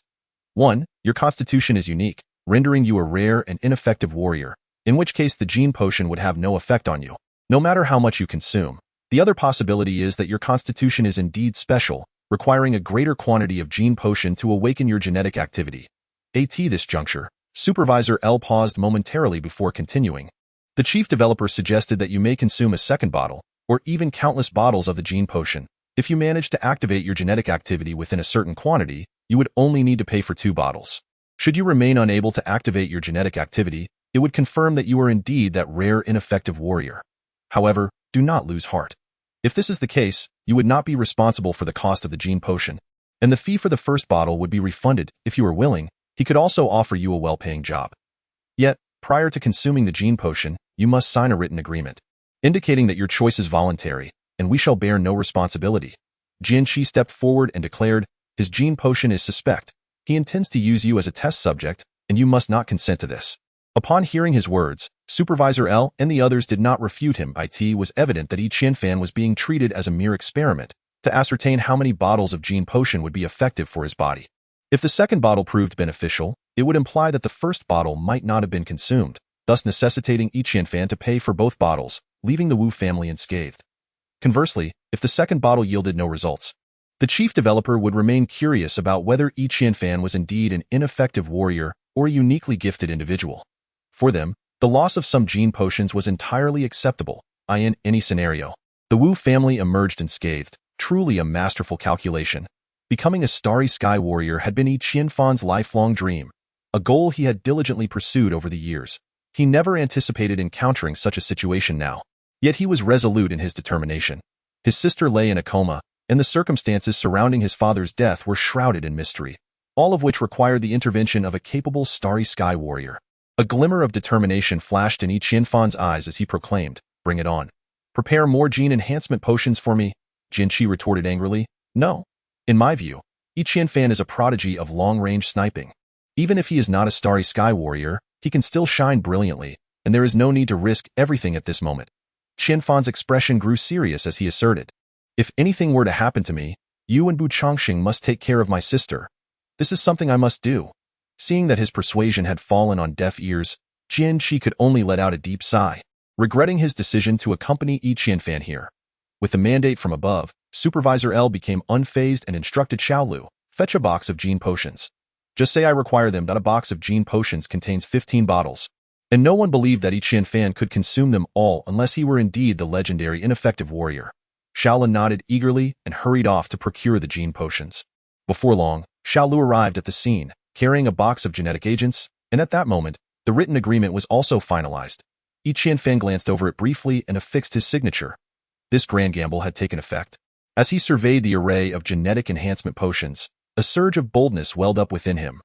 Good heavens, this represented a substantial fortune. Chapter 42. The truly inept warrior seeing Qianfan grasp the second bottle of genetic enhancement potion. Everyone's eyes widened in anticipation, unwilling to miss even the slightest detail. People stood on either side of him, vigilant to prevent any trickery. Under the watchful gaze of the crowd, Qianfan downed the potion in one gulp. The onlookers instinctively stepped back, aware that a newly empowered individual could be dangerously unpredictable, potentially lethal. Yet, no transformation occurred. The second bottle of genetic agent had no effect on Qianfan. Xiao Lu's face broke into a triumphant smile. Confirming that Yi Qianfan's physique was indeed unique, unrelated to his own. Yi Qianfan smacked his lips and promptly seized another bottle of the genetic agent, consuming it. Still, no change. He reached for yet another, drinking it down, but the results remained unchanged. Eventually, even Supervisor LV began to doubt whether Yi Qianfan had been given mere water, questioning how there could be no effect whatsoever. After the 9th bottle was consumed, Yi Qianfan unexpectedly let out a loud belch, not due to the efficacy of the genetic agent, but rather because he had overindulged at that moment. Yi Qianfan was not devoid of sensation. A gentle warmth began to spread within him. Could it be that the genetic agent was finally taking effect? Maintaining his composure, Yi Qianfan picked up the 10th bottle and sipped it slowly, feeling the heat intensify. The crowd grew somewhat numb, largely convinced that Yi Qianfan was indeed a failed warrior, incapable of deriving any benefit regardless of quantity. However, as per their agreement, no one intervened, all waiting for him to cease on his own accord. Upon finishing the 11th bottle, the warmth continued to escalate, yet it remained within Yi Qianfan's control. He understood that this was the most perilous moment. He was well aware of the principle of overflowing. Grasping the 12th bottle, he carefully drank it down, and upon completion, it felt as though a fire had ignited within his body. He realized he could consume no more. Although he could not continue, he also needed to conceal the fact that he had reached his limit and triggered a genetic change within himself. Should they perceive this, he would have to pay for an additional bottle of the genetic agent. Picking up the 13th bottle, Yi Qianfan gave it a gentle shake and remarked, "It seems I truly am a failed warrior. Any further consumption would be a waste, so I think I shall refrain." Supervisor LV breathed a long sigh of relief. Knowing this had to be articulated by Yi Qianfan himself, he chuckled. Being a failed warrior is not a concern. It simply signifies that your body possesses an absolute immunity to our genetic agents, making you of great research value. I wonder if you would be willing to cooperate with our genetic studies? Rest assured, the chief researcher has indicated that the price is entirely negotiable. Yi Qianfan replied, "I need to think it over." Supervisor LV grinned, saying, "You must understand, as a failed warrior, your future prospects are rather bleak." Leaving you with no choice but to— Yi Qianfan interrupted his lengthy discourse, stating, "You promised to refund the money for the first bottle of genetic agent. Please process the refund." Supervisor L appeared momentarily taken aback, nodding slightly before instructing the attendant, Xiao Lu, beside him. Return the funds to their original source. The purchase of the genetic elixir was linked to Xiao Li's commission, and if refunded, it would render her efforts futile. However, under the supervisor's watchful gaze, she could not voice her objections, reluctantly refunding the amount back into Yi Qianfan's identity card. Upon seeing the funds restored to the card, Yi Qianfan seized Jian Qi's hand and dashed outside, swiftly disappearing from sight. Supervisor L curled his lip, muttering to himself, "A useless warrior, he'll inevitably return." Once outside the Daxing main commercial center, Yi Qianfan released Jian Qi's hand. Jian Qi, aware that Yi Qianfan must be feeling disheartened, understood that consuming the genetic elixir could enhance one's abilities to some extent.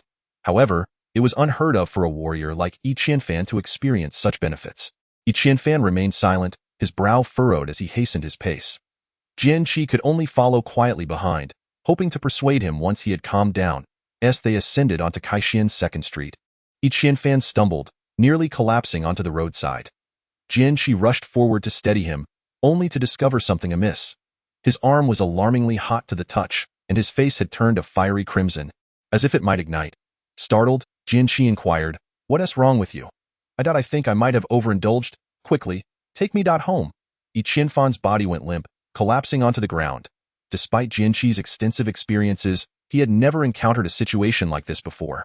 To consume 12 bottles of the genetic elixir and then claim to be intoxicated. Was that even possible? Without hesitation, Jian Qi grasped Yi Qianfan's waistland belt and, channeling his abilities, sped forward.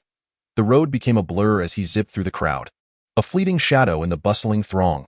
Upon reaching their residence, he laid Yi Qianfan directly on the floor, noticing the intense heat radiating from him, causing his clothing to become alarmingly dry.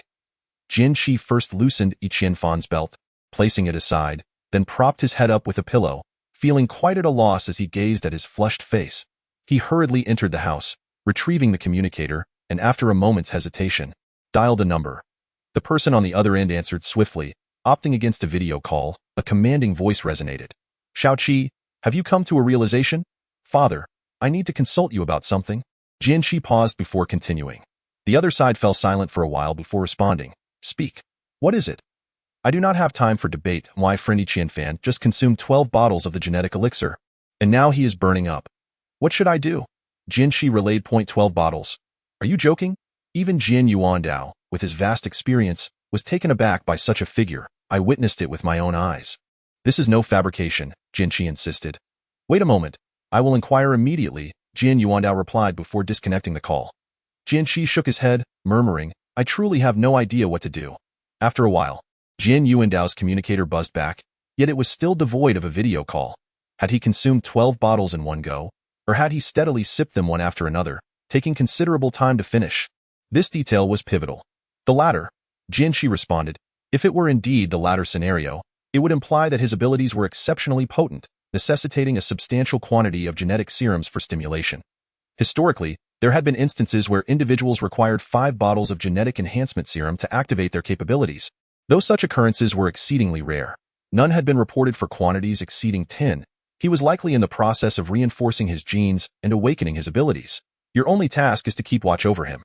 However, remember to maintain a safe distance, for he might be on the verge of unlocking an S-class or even SS-class ability.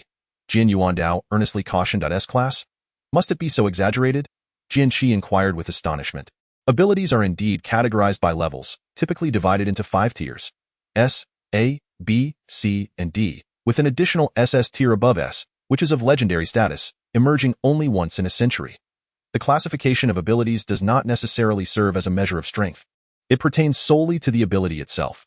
Although, theoretically, higher ability levels correlate with greater strength, practical combat is not entirely dictated by this. Combat is a multifaceted consideration, where factors such as time, environment, and reaction play crucial roles in determining the outcome, while the potency of an ability is merely one significant aspect. Otherwise, there would be no need for duels. One could simply compare ability levels upon meeting and forego the fight. I understand it sounds far-fetched, but it is quite possible that it holds truth, Jian Yuandao stated solemnly. What can I do to assist him? Jian Qi inquired. Your sole contribution to his well-being is to keep your distance. Moreover, this matter must remain confidential. Do not disclose it to anyone, Jian Yuandao insisted. Understood. As for the Wu family's affairs, let us put them on hold for now. I currently lack the time to address them. After Jian Qi concluded, he disconnected the communicator. On the other end, Jian Yuandao still wished to impart further advice, only to discover that the connection had been severed.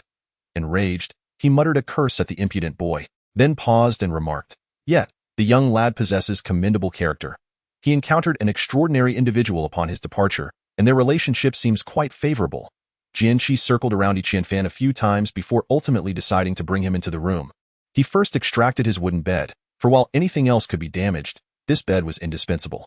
Subsequently, he arranged the furniture in the room alongside Qian Fan's bed to create a protective barrier around him. Should an eruption occur, it might provide some shield. After a meticulous inspection, still feeling somewhat uneasy, he placed soft bedding around Qian Fan before contentedly exiting the room, casually shutting the door behind him.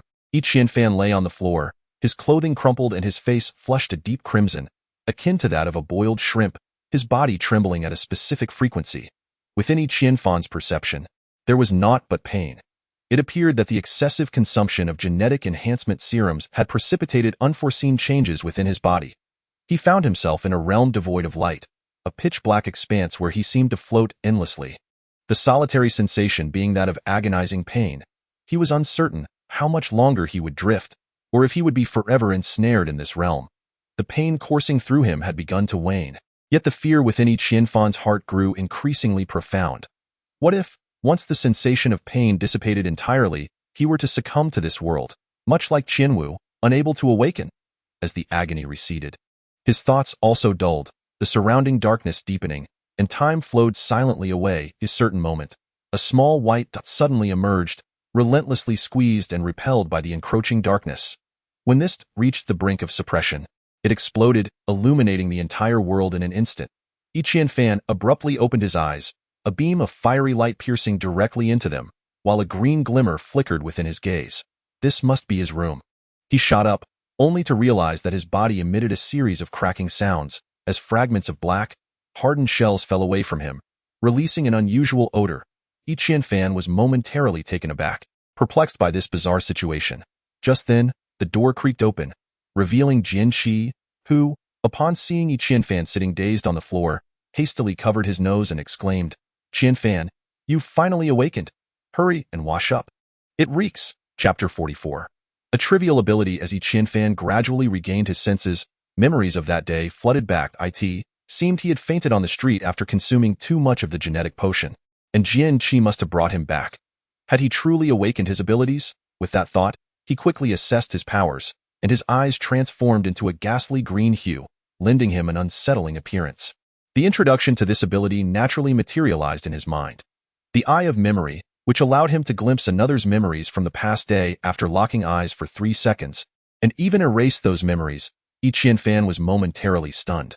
Was this ability not rather lackluster?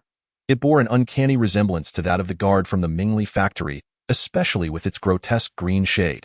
His earlier good spirits evaporated instantly. It appeared he had not inherited a formidable gene. The only regret lingered over the 12 vials of potion. After all, it seemed excessive to have exerted such effort for merely unlocking an ordinary ability. Qian Fan lingered in contemplation for a while before finally rising to wrap a towel around himself and head for the shower. Jian Qi noticed something amiss with Qian Fan's mood, but given the overpowering stench emanating from him, he chose not to comment. Qian Fan bowed his head as he stepped into the shower room, waving his hand to close the door, only to hear a loud crash as the entire bathroom door shattered. With Qian Fan still gripping the doorknob, Jian Qi slapped his forehead, saying, "Now you're considered a budding starry martial artist.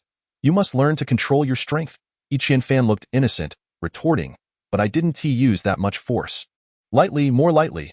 You wouldn't want to accidentally suffocate your girlfriend when you embrace her, would you?" Jian Qi admonished. "I could just find a starry martial artist girlfriend, right?" Qian Fan replied.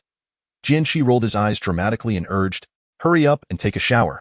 After half an hour, Qian Fan finally emerged from the bath, leaving the bathroom in a state of disarray.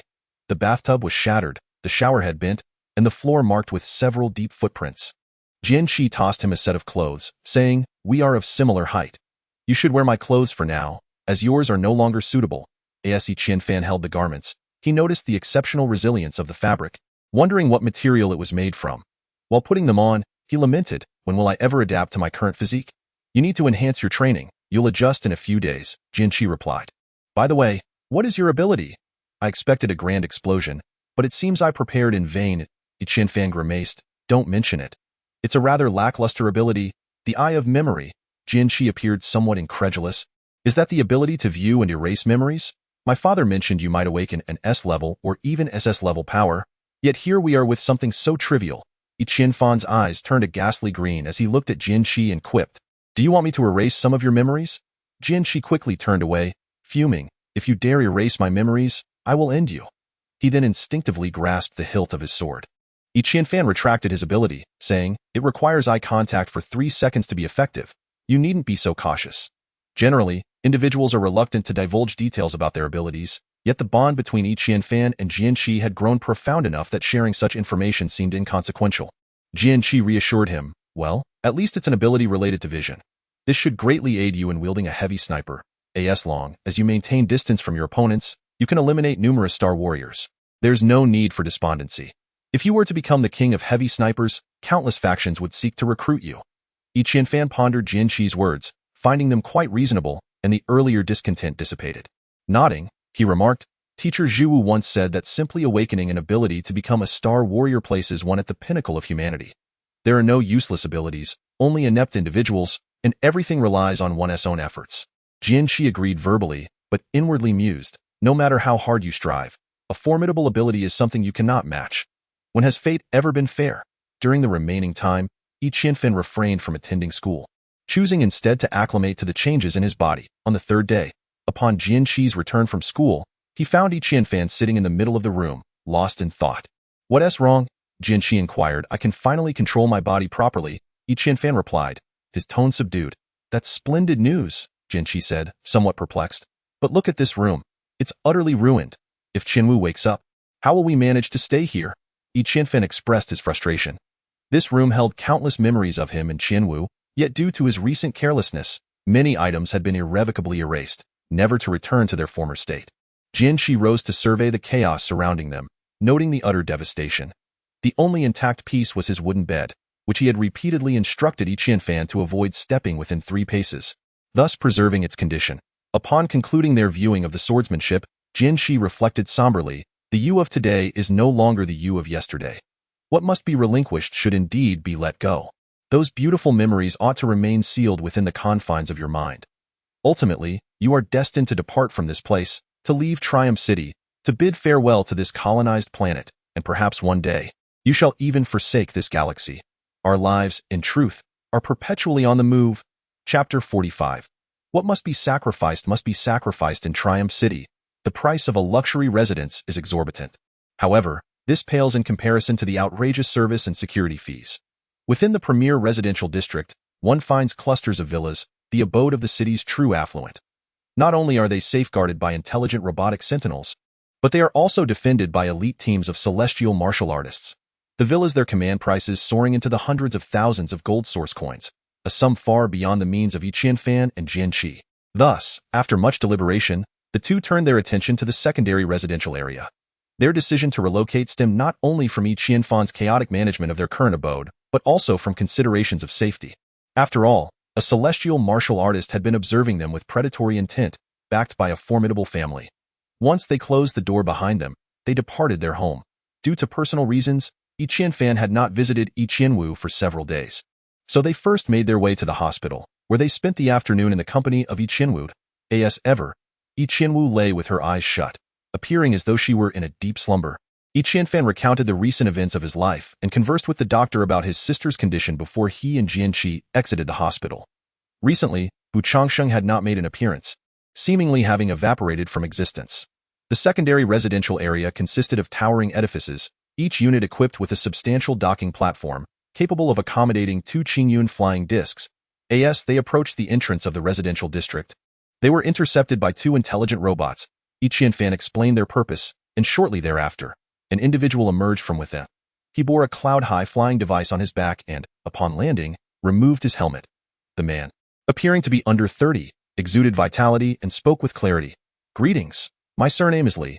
You may address me as Manager Li. I am the head of the management department for the secondary residential area. Are you interested in purchasing a residence here? He introduced himself. Qianfan nodded and replied, Hello, Manager Li. We seek to acquire a comfortable home. The residences in the secondary district are indeed very comfortable, fully equipped with intelligent controls. Each unit is priced between 10,000 and 30,000 gold source coins. What price range do you have in mind? Manager Li inquired. The conversion rate between source coins is based on a base 10 system, meaning 1 gold source coin is equivalent to 100 silver source coins, and 10 silver source coins suffice for a typical family's monthly sustenance. Therefore, 10,000 gold source coins is a considerable sum. Previously, Qianfan would not have dared to even imagine purchasing a home in the secondary residential area. 10,000, 30,000. Qianfan and Jian Qi spoke simultaneously, yet their proposed amounts were entirely disparate. Manager Li smiled gently and remarked, the lower-priced options are suitable for single occupancy, while the higher-priced ones are ideal for 3 or more residents. If there are only 2 of you, it would be prudent to consider a mid-range property. Jian Qi interjected from the side, Qianwu. Qianfan smirked and said, let us indeed explore the 30,000 category of properties. Very well. Please follow me, Manager Li responded, recognizing the earnest intent of the 2 prospective buyers. He removed the cloud glider he had been carrying on his back and handed it to one of the intelligent robots before leading the pair further inside. The layout of the secondary residential area was particularly well planned, with a vast garden surrounding it, lush and verdant, reminiscent of an ancient forest. Within, there stood 36 towering buildings, stretching towards the clouds, with flying vehicles and drones occasionally descending onto docking platforms. Moreover, drones patrolled the skies, ensuring that every individual entering the secondary residential area underwent a verification process. Despite Manager Li's guidance, they were subjected to 2 rounds of inspections.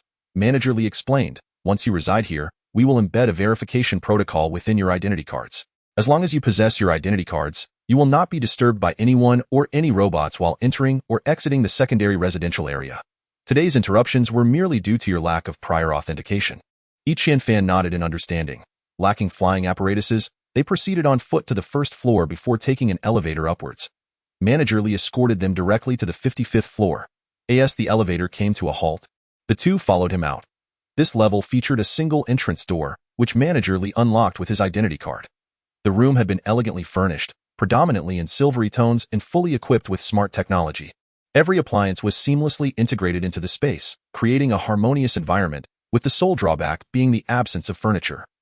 The expansive layout included 5 bedrooms, 3 living rooms, and 5 bathrooms, 4 of which were designated as bedrooms, along with a study, 2 lounges, and a dining area. Compared to their previous loft, this residence was exponentially superior. However, as Qianfen reminisced about the joyous moments shared with his sister there, he felt a sudden pang of melancholy.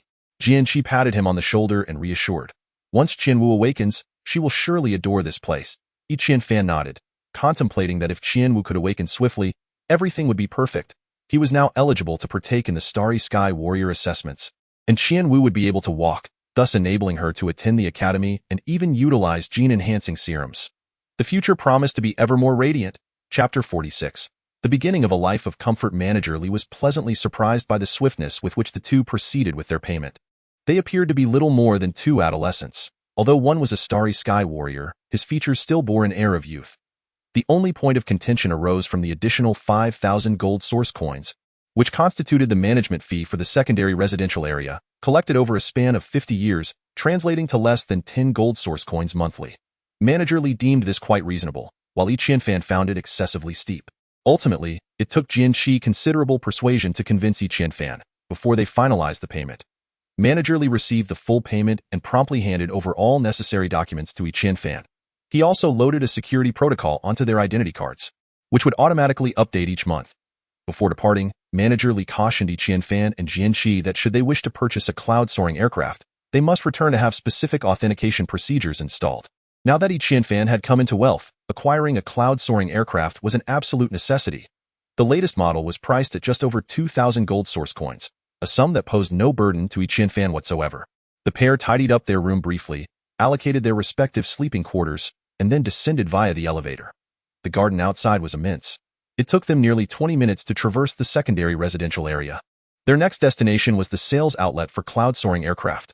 Numerous brands of aircraft existed, yet the one renowned for both performance and affordability was the Yunxiao brand, which eventually monopolized the entire industry, resulting in the skies being predominantly filled with Yunxiao aircraft.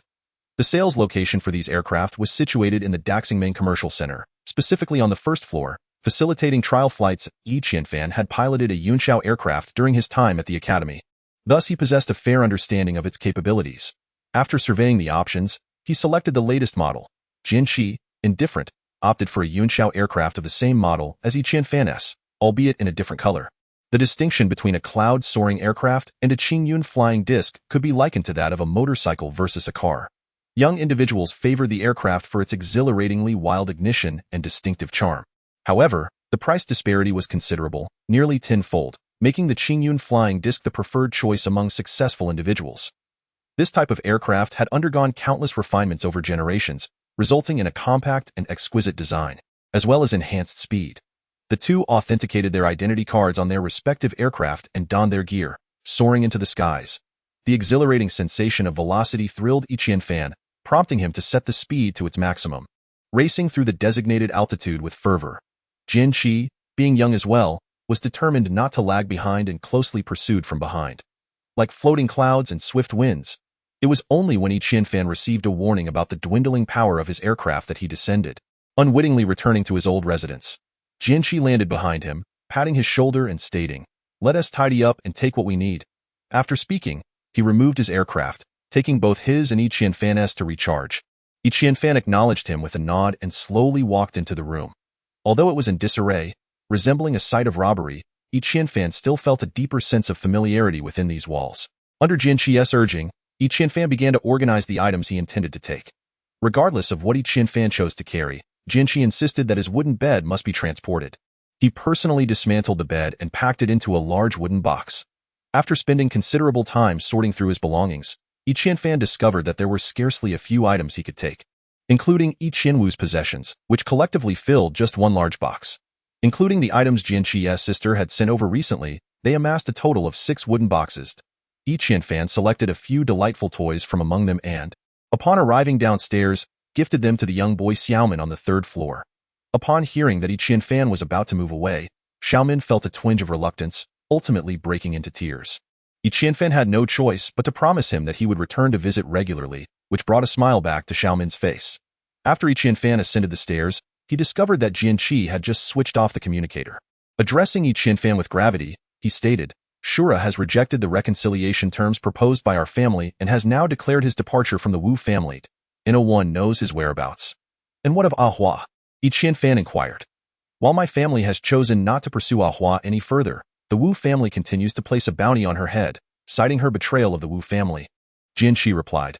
Shameless, Yi Qianfan exclaimed. The Shura leader will likely target me. If my instincts are correct, he will surely seek assistance. The only glimmer of hope is that he remains unaware that you are the one wielding the heavy sniper rifle. Jian Qi remarked. We spend nearly every day together.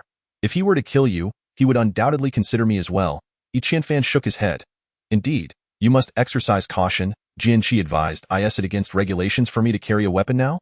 Yi Qianfan asked, patting the belt at his waist, which had transformed from the heavy sniper rifle of the apocalypse. In principle, it is against the rules, especially since you are not yet a starry sky warrior. However, very few would recognize the weapon from the apocalypse, so you need not worry excessively, Jian Qi replied. Chapter 47.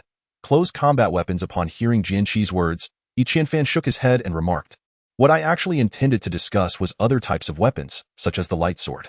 Jian Qi paused in surprise, saying, you can wield a sword? As a super heavy sniper-type warrior, is it necessary for you to engage in close combat?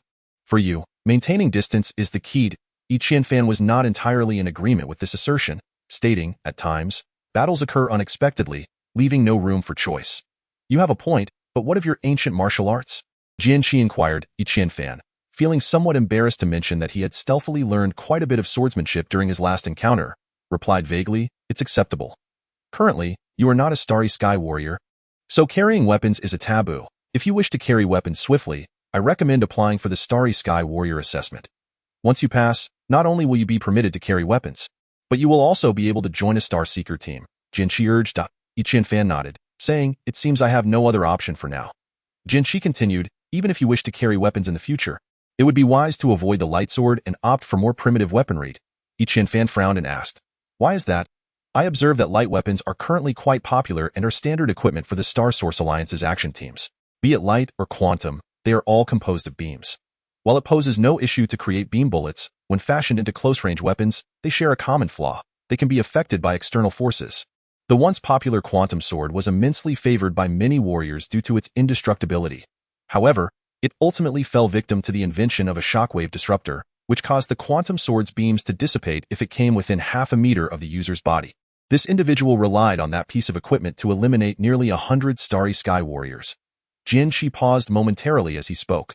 Although no one had yet devised a weapon akin to the Lepton sword, it was only a matter of time before such a creation emerged. Look at Su Luo and Ahua. None of them wield weapons like the Lepton sword. Of course, this also pertains to your abilities, as employing a Lepton sword makes it exceedingly difficult to launch a surprise attack. Jian Qi continued. Why, then, is it acceptable to use beam bullets? Yi Qianfan inquired. Speed, Jian Qi replied. Yi Qianfan immediately grasped the underlying principle. The generation of lepton disturbances requires time. Even if it is merely 0.1 seconds, there is a process involved. However, in the case of a bullet, 0.1 seconds can traverse a distance of hundreds of meters. Yi Qianfan remained somewhat unconvinced, asserting, but in terms of sharpness, the lepton sword still holds considerable advantages.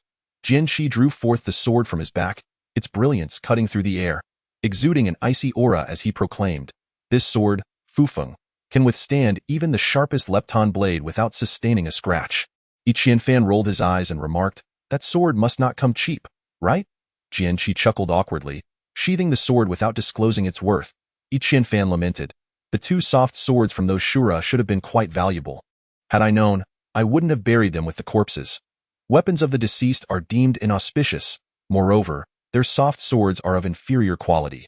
If the third one's sword were to clash with mine 10 times, it would surely shatter, Jian Qi asserted.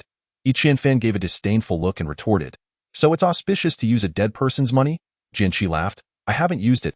Yi Qianfan was momentarily at a loss for words, his face slightly paling. Upon hearing Jian Qi's words, Yi Qianfan temporarily dismissed the thought of acquiring lepton weapons and redirected his focus to the task of moving. The two made 2 round trips to transport all the necessary items. Yi Qianfan glanced back at the attic, feeling a twinge of reluctance as the time to bid farewell approached. After securing the doors and windows, he and Jian Qi soared back to their new residence in the second-level living area. Just as he finished tidying up the room, the hospital contacted Yi Qianfan, reporting that Yi Qianwu had encountered some complications and requested his immediate presence. Yi Qianfan and Jian Qi hastened to the hospital, deftly parking their cloud glider at the entrance. Each glider, once activated, would authenticate the owner's identity card.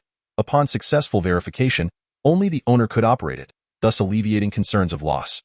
Should one wish to lend it to another, authorization from the owner was also required. Upon reaching the intensive care unit, they discovered Dr. Yi, who was overseeing the treatment, with a furrowed brow. Upon seeing Yi Qianfan and Jian Qi enter, Dr. Yi pulled Yi Qianfan aside and said, "A peculiar situation just occurred. Your sister's body trembled incessantly for approximately 3 minutes.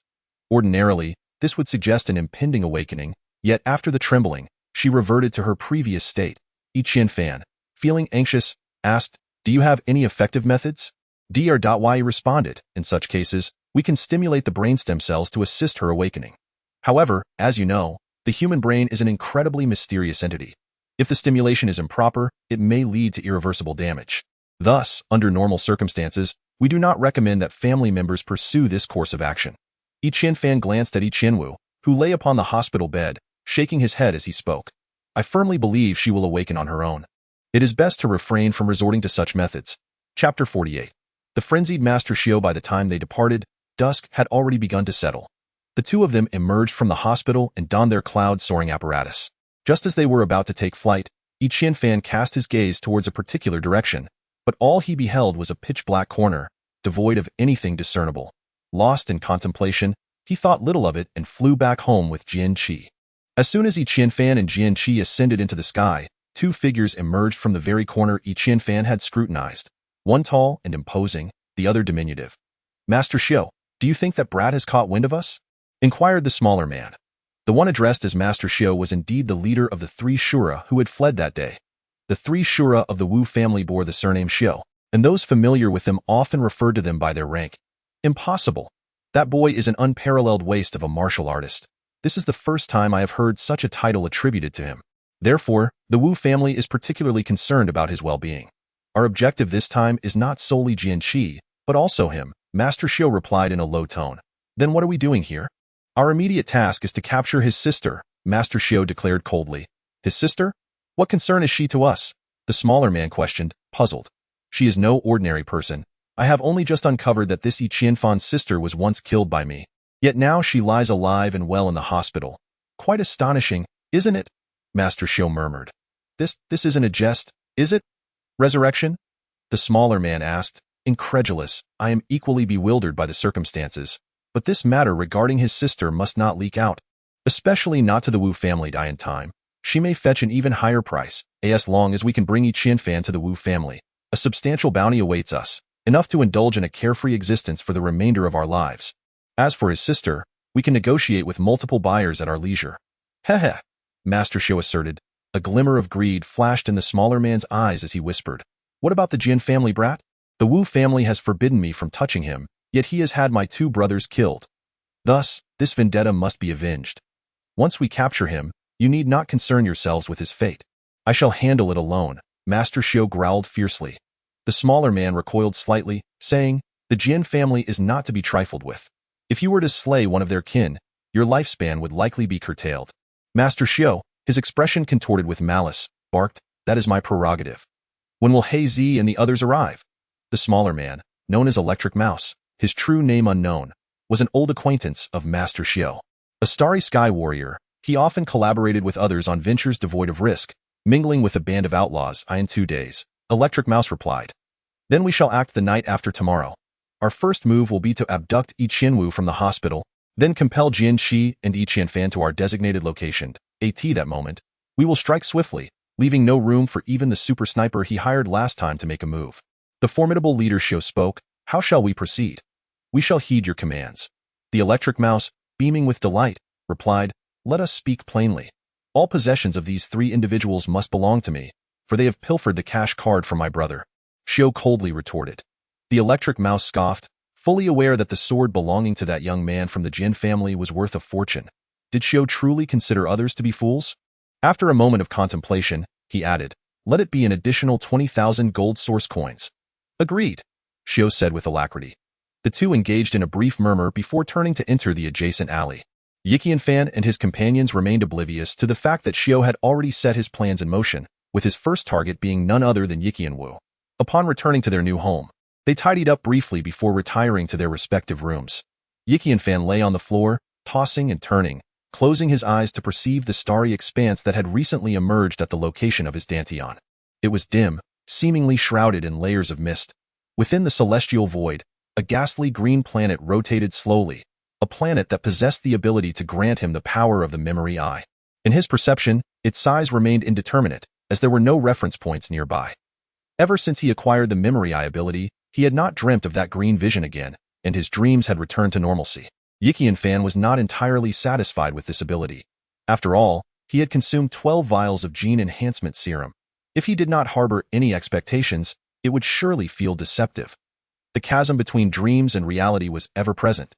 It seemed that drinking 12 vials of gene serum had failed to alter the reality he faced. Fortunately, after gaining the ability, his body underwent a profound transformation.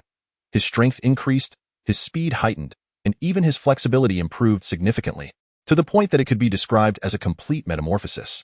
The ancient martial techniques he had learned under Master Zhu Wu appeared to have become simpler, and his practical experience had also been enhanced from the previous observation of a battle.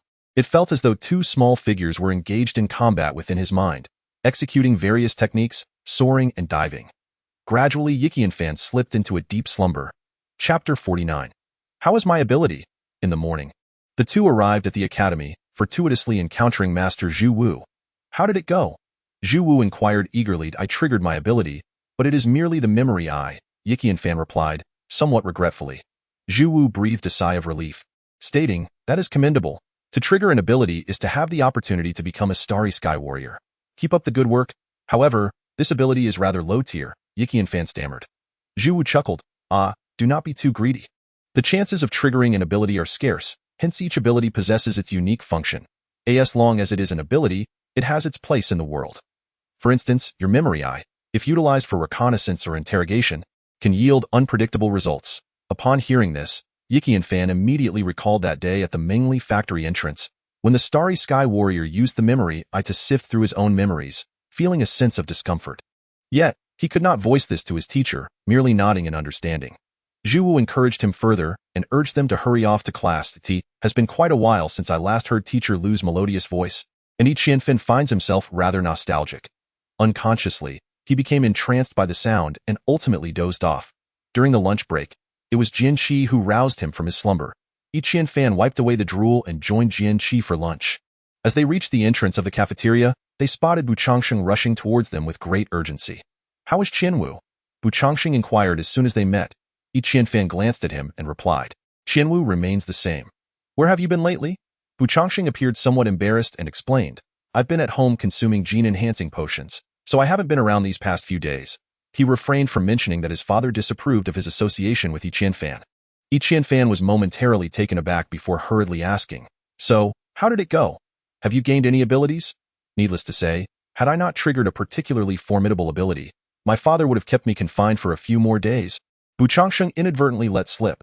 Nevertheless, Yi Qianfan and Jian Qi's attention was entirely focused on the ability he mentioned, completely missing the latter part of his statement. What ability? Yi Qianfan and Jian Qi exclaimed in unison. Bu Changsheng looked around cautiously and whispered, my father inquired on my behalf, and they said it is an A-class ability. Yi Qianfan urged, Bu Changsheng, could you please speak more swiftly? What exactly is the ability? Observing their genuine eagerness, Bu Changsheng finally chuckled and softly revealed, I generally wouldn't disclose this to just anyone, but my ability is Earth Giant. Upon hearing this, both Yi Qianfan and Jian Qi's expressions shifted dramatically. Among the widely recognized powerful abilities, summoning elemental giants was considered formidable. The summoned elemental giants obey the summoner's commands and act according to their intrinsic attributes. If defeated, they can be resummoned until the summoner exhausts their energy. The elemental giants include fire giants, water giants, metal giants, and so forth, with the earth giant being relatively mild-mannered in comparison. Yi Qianfan was genuinely thrilled for Bu Changsheng and excitedly gave him a playful punch. However, in his exuberance, he forgot to temper his strength, sending Bu Changsheng sprawling over 5 meters away. Bu Changsheng fell with a thud, but quickly sprang back up, eagerly approaching Yi Qianfan and asking, have you also consumed the gene potion? Fortunately, having also ingested the gene-enhancing potion, he had fortified his body. Otherwise, he would have certainly been injured by Yi Qianfan's blow. Yi Qianfan, feeling a bit vexed, declared, "Let's go eat," and strode towards the cafeteria. Bu Changxing paused momentarily, then quickly deduced that Yi Qianfan's activated ability must not be impressive, and a spark of curiosity ignited in his eyes as he followed closely behind, saying, "Come on. You wouldn't be such a bad friend, would you?" Ignoring Bu Changxing, Yi Qianfan continued towards the dining hall, with Jian Qi cheerfully trailing behind. Bu Changxing, relentless, called out from behind, "It wouldn't be something trivial like digging tunnels or blowing bubbles, would it?" The abilities he mentioned were not mere fabrications. In reality, such abilities existed, and those who possessed them typically chose to enter the entertainment industry to amuse the masses. Yi Qianfan halted, turned around, and shot a glare at Bu Changxing, retorting, "You just want to boast, don't you? Even if your ability is that of an earth giant, it doesn't necessarily mean you can defeat me." Humph! Bu Changxing and Yi Qianfan had grown quite familiar with each other. Noticing that he was genuinely displeased, Bu chose not to say much and dutifully followed the two to the dining hall. After finishing their lunch and leaving the cafeteria, Yi Qianfan leaned in close to Bu Changxing and murmured, "Eye of memory." Realizing that this was not an appropriate moment for jesting, Bu quickly grasped the essence of this ability and responded, "That sounds rather impressive.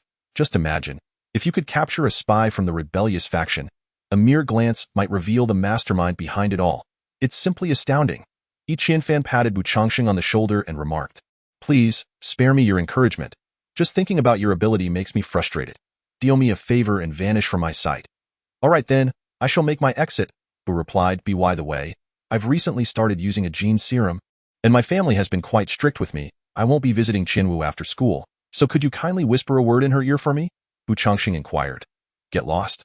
I'm afraid that if I mention your name too often, Qianwu will lose all desire to awaken," Yi Qianfan retorted in dissatisfaction.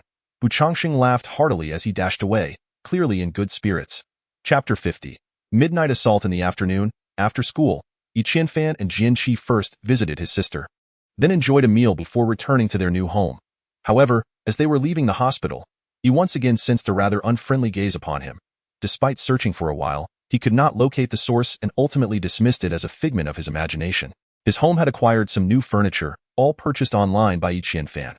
While there was no rush for other items, a new bed was essential, marking the end of his life on the floor. Everything seemed to fall back into place. Theoretical classes, lunch, practical sessions. Yi Qianfan busied himself between the academy, the hospital, and home. If only Yi Qianwu could awaken, it would be truly perfect. Yet, all the beauty of that day was shattered in the dead of night. At midnight, the intensive care unit of the hospital suddenly experienced a power outage, an occurrence that should have been impossible. This floor was equipped with a backup power system. However, the backup did not activate following the failure. With the power cut, all equipment ceased functioning, plunging the floor into chaos, which could prove fatal for some patients. Maintenance workers arrived on the scene within a minute and restored power in just 2 more minutes. The entire incident lasted only 3 minutes, but when power was finally restored, the medical staff discovered that a grave situation had unfolded. A patient had mysteriously vanished from the intensive care unit, and a large hole had been smashed through the window, with fierce winds relentlessly howling inside. The shrill sound of a ringing phone jolted Yi Qianfan awake. Glancing at the communicator, he realized it was a call from the hospital. Owing to the previous unexpected incident, he hastily answered the device. "Are you a direct relative of Yi Qianwu?" came the urgent voice from the other end. "Yes, I am.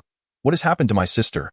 Yi Qianfan inquired anxiously, speaking to a voice he did not recognize. "You must come to the hospital immediately," the caller insisted without room for argument. "Is my sister in danger? It is not convenient to discuss here.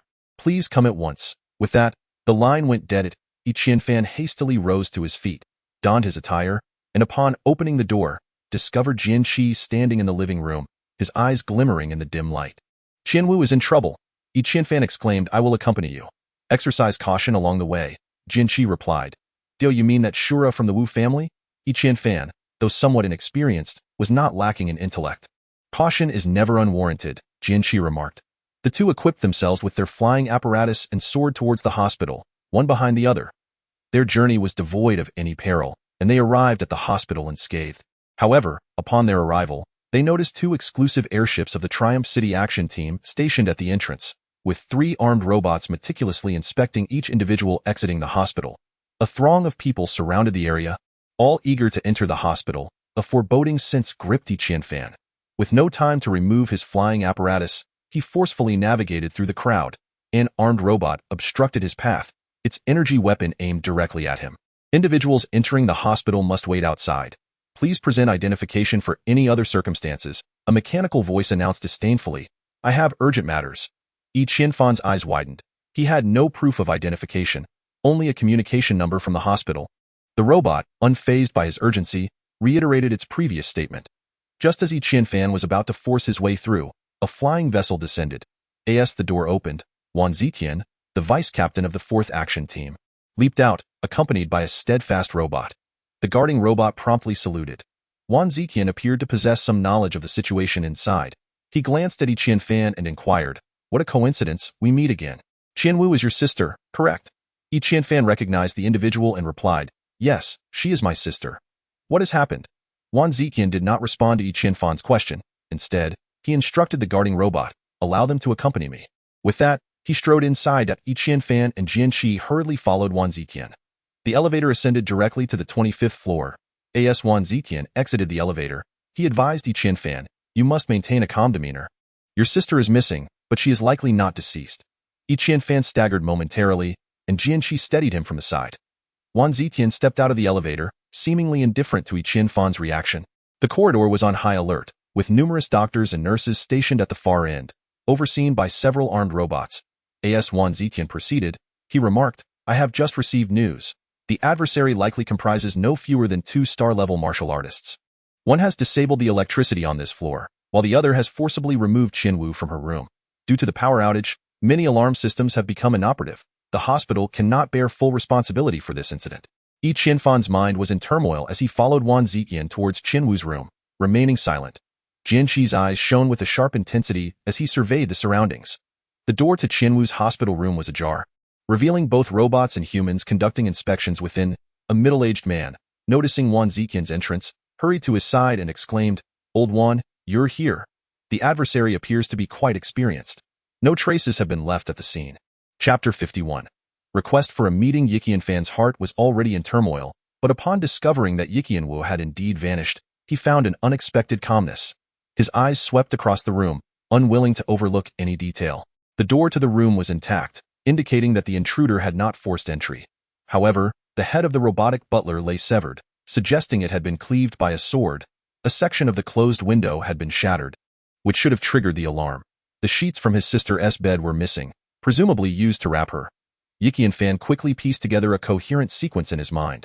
The intruder had entered through the broken window and left carrying his sister.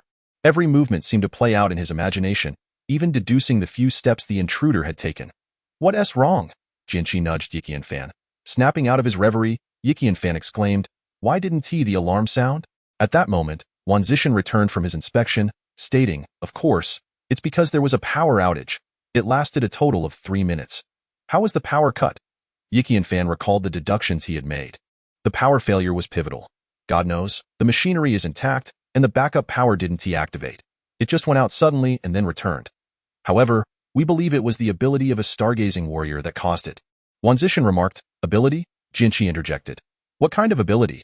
"It's the sort that can interfere with or absorb electrical energy," Wang Zitian explained. "Do you know where my sister has been taken?" Chen Fan asked. "Currently, there's no news," Wang Zitian replied with a shake of his head, a look of regret on his face. Fire blazed in Chen Fan's eyes as he murmured, "If they dare to harm Qianwu, I will tear them limb from limb." Wang Zitian clicked his tongue, cautioning, "I remind you, this is Victory City, not a place to act recklessly at such a young age. Your thoughts are quite sanguinary." "Recklessly? What about my sister?" Chen Fan questioned coldly. "You must trust our task force. We will certainly help you retrieve her," Wang Zitian said, a smirk tugging at the corners of his mouth. Chen Fan's expression darkened, and he fell silent. "Return and await news. Keep your communicators active. Remember, do not act rashly." Wang Zitian had brought them here solely to convey this message. Chen Fan cast another cold glance around the room and said, "Make haste." Wang Zitian nodded and refrained from saying more. Jian Qi pulled Chen Fan out of the room, stating, "It's possible that it was that Shura from the Wu family. His target should be me. If it is indeed him, it would be troublesome. He has already harmed Qianwu once. Now that he knows she is alive, he will not let her go." Chen Fan murmured, "For now, we can only wait for news. If he seeks me, Qianwu is safe for the moment." "Let us hope so," Chen Fan sighed as they descended the stairs. Upon reaching the first floor, They were once again subjected to a thorough search by armed robots before being allowed to leave. Their flying device was still in place, and they were about to activate it when a youthful voice inquired, "Excuse me, are you Yiqian Fan?" As Chen Fan pondered his thoughts, he was abruptly interrupted by someone inquiring about him, prompting him to halt his musings. Before him stood a boy of approximately 13 or 14 years, clutching a piece of paper and gazing intently at him. "I am Chen Fan." "What is it, young lad?" Chen Fan's eyes fixated on the paper, his heart racing with fervor. "Someone asked me to deliver this to you, claiming it could be exchanged for a gold yuan coin. Is that true?" The boy spoke while producing his identification card. "It is indeed true." Chen Fan hastily paid him with a gold yuan coin, then seized the paper from the boy's hand. The young boy left in high spirits. Chen Fan scanned the crowd around him, yet the sheer number of people obscured any peculiarities. Jian Qi approached. Chen Fan unfolded the paper and discovered a line of small text. "Tomorrow evening at 6 o'clock, meet at the entrance of the South Suburban Forest Park. If you do not wish for your sister's body to be collected, only you and Jian Qi should come." Upon reading this, Chen Fan clenched the paper into a crumpled ball, the veins on his hands bulging, betraying his current fury. Jian Qi remarked coldly, "Arrogant." Chen Fan retorted, "This time, I shall not allow him to escape." "What are the arrangements?" Jian Qi inquired. "We shall adapt to circumstances, but I need to procure some supplies first," Chen Fan replied. When the two arrived at the Daxingming Commercial Center, dawn had yet to break. They randomly selected a 24-hour shop and purchased 2 cups of hot coffee. "Have you made up your mind?" Jian Qi asked. "I have decided. I cannot afford to wait any longer," Chen Fan stated. "Though lightweight weapons have their drawbacks, they remain the mainstream choice. If you are resolute, I shall not press further," Jian Qi noted. The adversary demanded both of them to attend, thus eliminating the possibility of Chen Fan concealing himself at a distance with a heavy sniper rifle. Their sole advantage lay in the fact that the opponent was unaware of Chen Fan's consumption of the gene potion, which had granted him abilities. Therefore, Chen Fan required weaponry, opting for a lightweight sword paired with a lightweight gun. The combination of these two weapons appeared somewhat incongruous, prompting Jian Qi to inquire whether he was certain of his choice. Chapter 52. Combat as a habit. The lightweight gun serves as a mid-range weapon. While the lightweight sword is designed for close combat, it is rare for individuals to employ them in tandem, as these two weapons belong to distinct attack systems. One might utilize a lightweight gun, perhaps even wielding two simultaneously to enhance mid-range offensive pressure, or focus solely on swordsmanship, a path that could consume a lifetime without revealing its conclusion. Consequently, there are no instructional resources for the combined use of these two weapon types. Neither within the academy nor elsewhere. Chen Fan was entirely innovating on his own. On the surface, it seemed that Chen Fan was balancing both mid-range and close-quarters combat, yet the outcome risked being a jack of all trades. Master of none. An individual's combat habits are crucial. Once one becomes accustomed to a particular approach, altering it can prove exceedingly challenging. However, considering that Chen Fan fundamentally belonged to the sniper class of warriors, Jian Qi refrained from further persuasion. He merely needed to survive in close combat. Should the distance widen, many Starry Sky warriors would find themselves in disarray. They awaited the opening of the lightweight shield weapon sales department until 8:30 in the morning, at which point Chen Fan and Jian Qi hurried into the sales hall. That a server, noticing the early arrival of patrons, hurriedly approached and inquired, "Gentlemen, are you interested in selecting a type of light weapon?" The Light Shield Company specializes in a variety of light weaponry, including light swords, light daggers, and light spears, all neatly arranged in the display case behind the counter. Chen Fan first scanned the prices. Discovering they hovered around 10,000 gold source coins, which instilled a sense of confidence within him, he stated, "I wish to purchase a light sword and a light pistol." The server guided the duo to a particular counter and introduced, "This section features medium to short-range light weapons. This one is called Flying Eagle, the latest model." He gestured towards the gun positioned centrally. Chen Fan requested the server to retrieve the pistol for inspection, and after studying it along with its manual for a moment, he shook his head and remarked, "I desire a weapon that delivers a powerful explosion, with the fastest beam trajectory." Although the projectiles fired by light weapons are termed beams, it does not imply that their speed reaches that of light. Generally, heavy sniper rifles exceeding 3,000 meters per second are rare, while the beam speed of short-range weapons is typically around 1,200 meters per second. The server recommended several other models, yet none met Chen Fan's expectations. Finally, the server said, "Your requirements are rather demanding. You will need to consider master-level creations. However, those pieces come at a higher price. Would you care to explore them?" Chen Fan pondered briefly before asserting, "It must unleash the most ferocious energy." Jian Qi interjected, "A powerful discharge carries inherent risks. One must not recklessly pursue sheer power, Yi Qianfan replied. Even a mere increase of 0.01 seconds is worth the risk. Before long, the server presented a black box, declaring, "This is the work of Master Zhuan, named Dusk. It will undoubtedly meet all your specifications, with an incredibly intense discharge and formidable power, achieving a beam speed of 2,100 meters per second. However, it possesses a significant drawback, considerable recoil. Thus, it remains treasured in our store and has yet to be sold." As Yi Qianfan reached out to take the box, Jian Qi cautioned from the side, "Master Zhuan, known as the Mad Inventor, relentlessly pursues singular performance, striving to achieve it to the utmost. Consequently, few are inclined to purchase his creations." The server offered an awkward smile, stating, "This Dusk is priced at 24,000 gold source coins, which is more than half off compared to other masterworks. 24,000 considered inexpensive. Had Yi Qianfan not recently come into wealth, he would have likely turned to leave. Yet, in order to save Yi Qianwu that evening, he accepted the box and gently opened it. Inside lay a deep black pistol, its grip wide and thick, intricately engraved with bizarre patterns resembling intertwined thorns. The barrel was elongated and somewhat broader than usual. Yi Qianfan's fingers glided over it, sending a shiver down his spine. "May I test it?" he inquired. "Certainly," replied the server, gesturing toward the adjacent practice area. As this is a weapons retail establishment, such practice spaces are essential. Yi Qianfan pushed open the door and stepped inside, soon emerging from the practice area. Upon expressing, "I have purchased this item. Now, could you recommend a light sword?" The discourse surrounding light swords is rather succinct. Generally, they can be classified into two types. One where the blade is sheathed within the scabbard, and another that can project a beam blade from the hilt.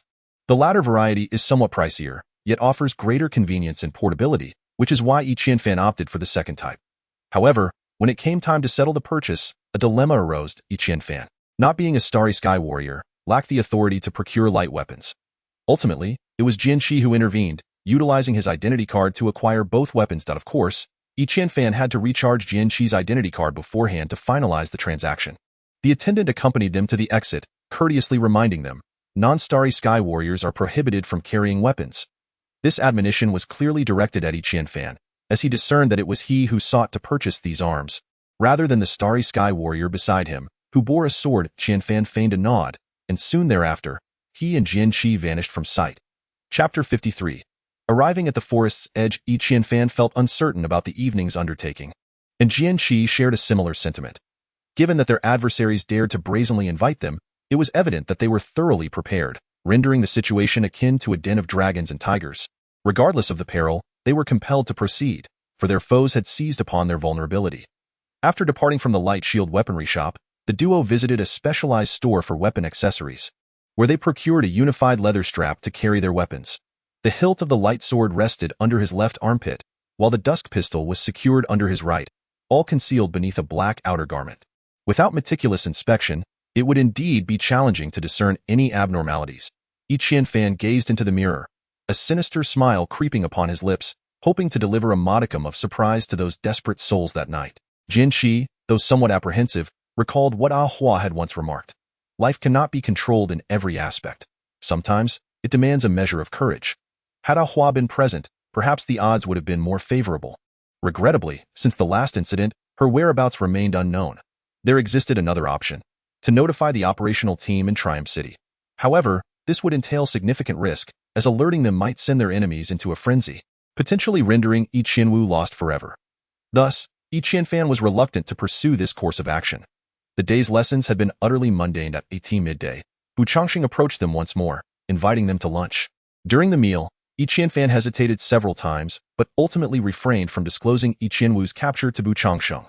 Meanwhile, Bu Changxing appeared rather disinterested, silently consuming his meal. As evening fell and school concluded, they had an hour remaining before the rendezvous with Shou Lao, ample time to reach the south suburban forest park.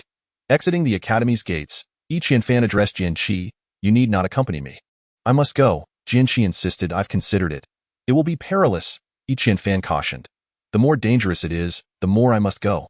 "Come on, stop being so sentimental," Jian Qi urged, nudging Yi Qianfan. Yi Qianfan chuckled heartily, replying, "Just don't die." "Such excessive chatter," Jian Qi muttered. With that, Yi Qianfan and Jian Qi donned their skyward flying apparatus and soared southward. As they ascended into the sky, a figure emerged from the school gates. Bu Changsheng, with a somber expression, gazed in the direction of their disappearance and remarked, "Qian Fan, your lack of consideration is appalling. After such a significant incident, you neglect to inform me, by my grandmother's name. Should anyone dare to lay a finger on Qianwu, I shall annihilate their entire family." Activating his flying apparatus, he trailed far behind Qian Fan and his companions. To the south of Triumph City sprawled an expansive forest, which remained dense until it reached the cloud walls of the city.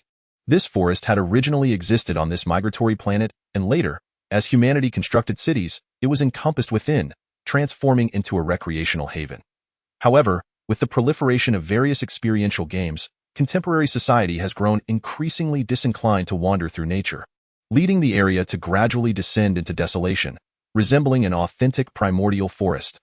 Towering trees flourished abundantly, rendering it impossible for even the most formidable starry sky warriors to find a suitable place to unleash their prowess, a factor that influenced the choice of this location by the esteemed elder Xiao. Qian Fan and Jian Qi did not descend directly at the entrance, but stealthily glided into the forest from the side. Yet, the vastness of the woodland nearly caused them to lose their way after a short flight, making it impossible to launch a surprise attack. As time pressed on, the duo ultimately resolved to meet their adversaries at the entrance. Upon arrival, they spotted a diminutive man idly kicking stones at his feet, a light sword in hand. Awaiting them, Qian Fan and Jian Qi gently landed, removing their flying apparatus while scrutinizing the man before them, whom they had never encountered. This man was none other than Electric Mouse, who grinned mischievously at them and declared, "I thought you two wouldn't dare to show up. If you hadn't come, that stunning beauty would have been mine tonight." Flames of fury ignited in Qian Fan's eyes as he retorted, "What have you done to Qianwu? If you dare to touch her, I will kill you." "TSK, you're quite fierce. Why don't you come and try to kill me?" Electric Mouse replied with a carefree chuckle, completely disregarding Qian Fan and his companion. Qian Fan stomped his foot, ready to strike, but Jian Qi hastily restrained him and addressed Electric Mouse. "Where is she?" Electric Mouse responded, "She's in the forest. Are you brave enough to accompany me? We will only proceed once we see her." Jian Qi's hand rested on the hilt of his sword, tension palpable in the air. There are indeed many matters at hand. After stating this, Electric Mouse retrieved a communicator from his pocket and dialed a number. The face of Shou Laoda materialized on the device, and Electric Mouse said, "These two youngsters wish to see the hostage."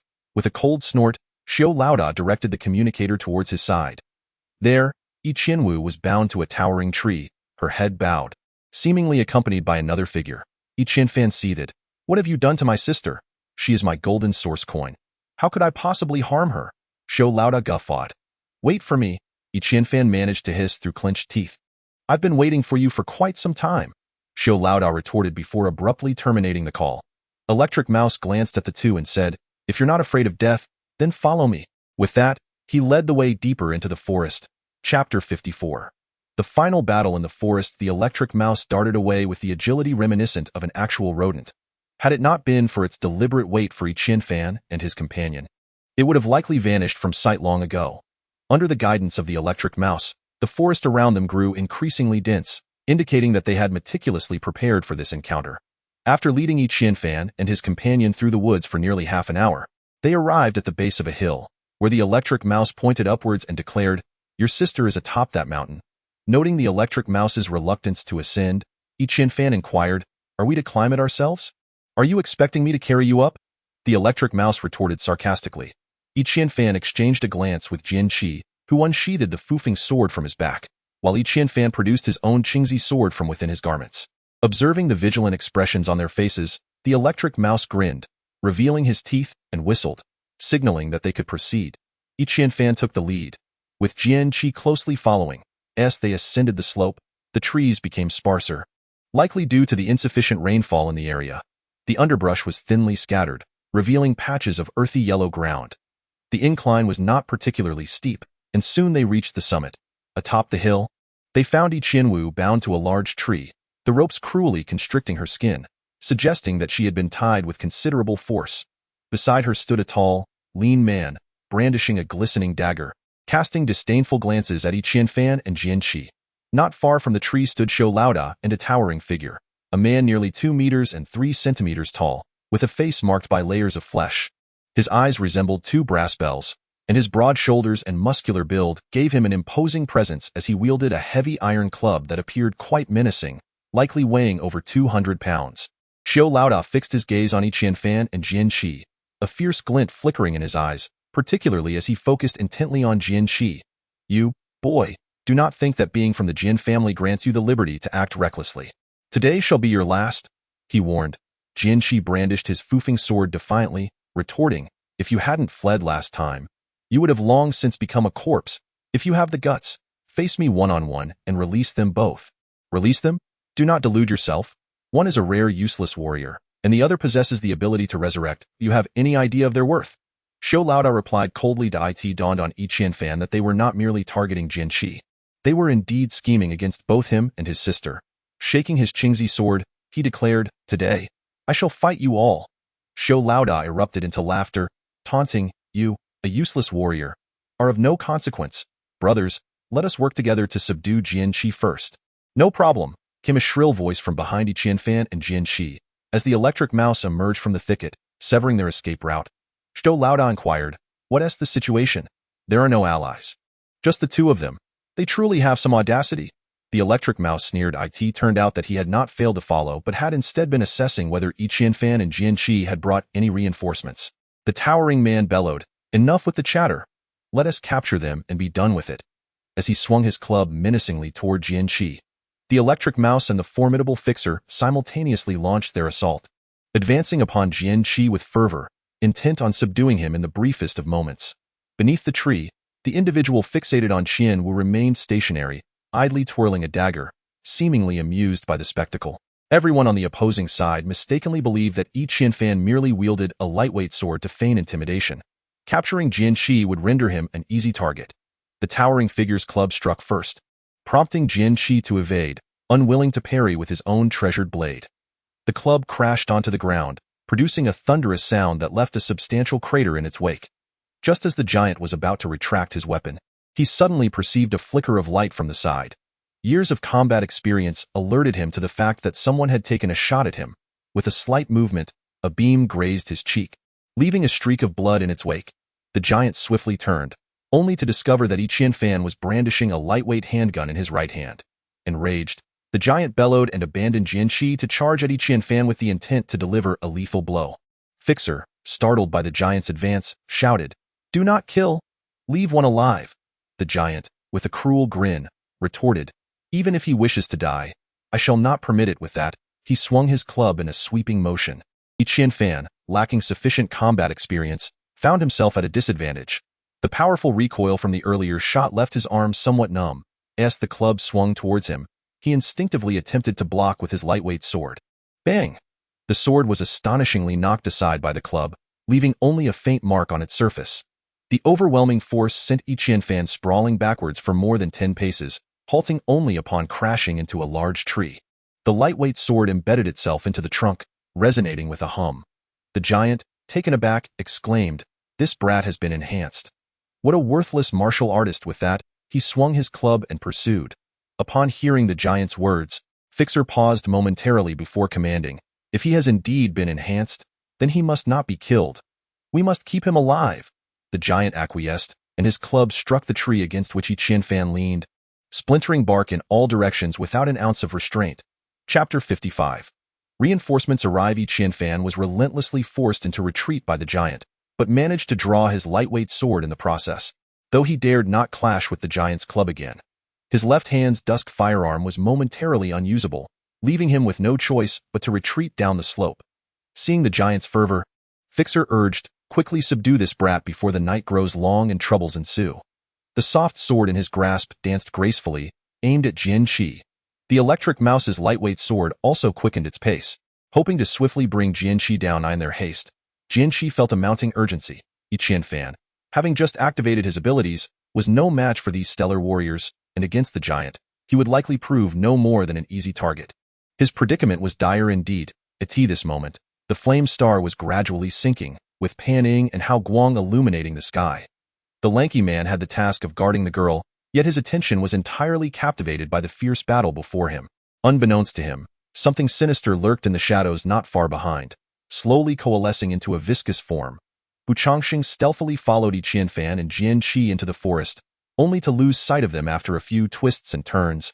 Leaving him to search tirelessly within the woods at that moment, a distant rumble echoed, reminiscent of someone striking against rock. He hastily activated his flying device, heading towards the source, uncertain if Yi Qianfan was engaged in battle. How was Qinwu faring? Changxing felt a surge of anxiety. Yi Qianfan seized the opportunity to fire another beam shot. Truly, Dusk was a masterpiece of Masters 1. Despite the tremendous recoil, its firing speed surpassed all expectations. Even though the imposing figure was prepared, he still sustained a long, gaping wound on his thigh, narrowly missing a critical hit. Enraged, the giant bellowed like a madman, swinging his staff with abandon, causing the earth to tremble and splinter. The sound of his assault could be heard from afar. Yi Qianfan's left arm tingled, while his right hand wielded the light sword, desperately evading the relentless strikes, leaving him in a rather precarious position. Though he was retreating, his steps remained steady as he keenly observed for the opportune moment to strike. As the giant swung his staff, Yi Qianfan rolled aside, narrowly avoiding the blow. The staff whistled past him, crashing into a large tree and embedding itself deep within the trunk, momentarily halting the giant's assault. Yi Qianfan raised his hand and fired a beam shot. However, instead of aiming for the giant's head, which proved difficult to hit, he targeted the giant's right arm. Despite the giant's frantic attempts to evade, he was left with an exaggerated mark on his right arm as blood gushed forth, quickly staining his garments crimson. With such a grievous injury, wielding the staff would become increasingly arduous. In a surprising turn, the giant abandoned his weapon, roaring as he lunged at Yi Qianfan, disregarding the weapon in his opponent's grasp. The giant's hands, akin to a vice, clamped around Yi Qianfan's neck, his aura surging as he unleashed his innate power. The giant's ability was to double his strength. Yi Qianfan had not anticipated such a wild tactic. Caught off guard by the sudden ferocity, the giant's hands constricted around his throat, and instinctively, Yi Qianfan thrust the light sword upward, coldly declaring, "Let's see who perishes first." The blade pierced through the giant's abdomen. With a muffled grunt, the giant's eyes glinted with malice, his intent to leave no survivors evident. His grip tightened around Yi Qianfan's neck, ready to exert his enhanced strength to snap it with ease, plunging Yi Qianfan into a realm of imminent peril in a desperate bid. Yi Qianfan discarded the dusk short gun, relinquished his grip on the light sword, and clasped the giant's hands from the outside, pulling with all his might. Yet, the giant's hands were as unyielding as iron, unmoving under the strain. The giant, with a fierce countenance, fixed his gaze upon Yi Qianfan, growling, "Die!" Yi Qianfan matched his stare, sensing his strength wane with each passing moment, an overwhelming sense of helplessness enveloping his heart. Are we truly destined to perish? I refuse to accept such a fate. My eyes suddenly transformed into a ghastly green, fixating intently on my opponent.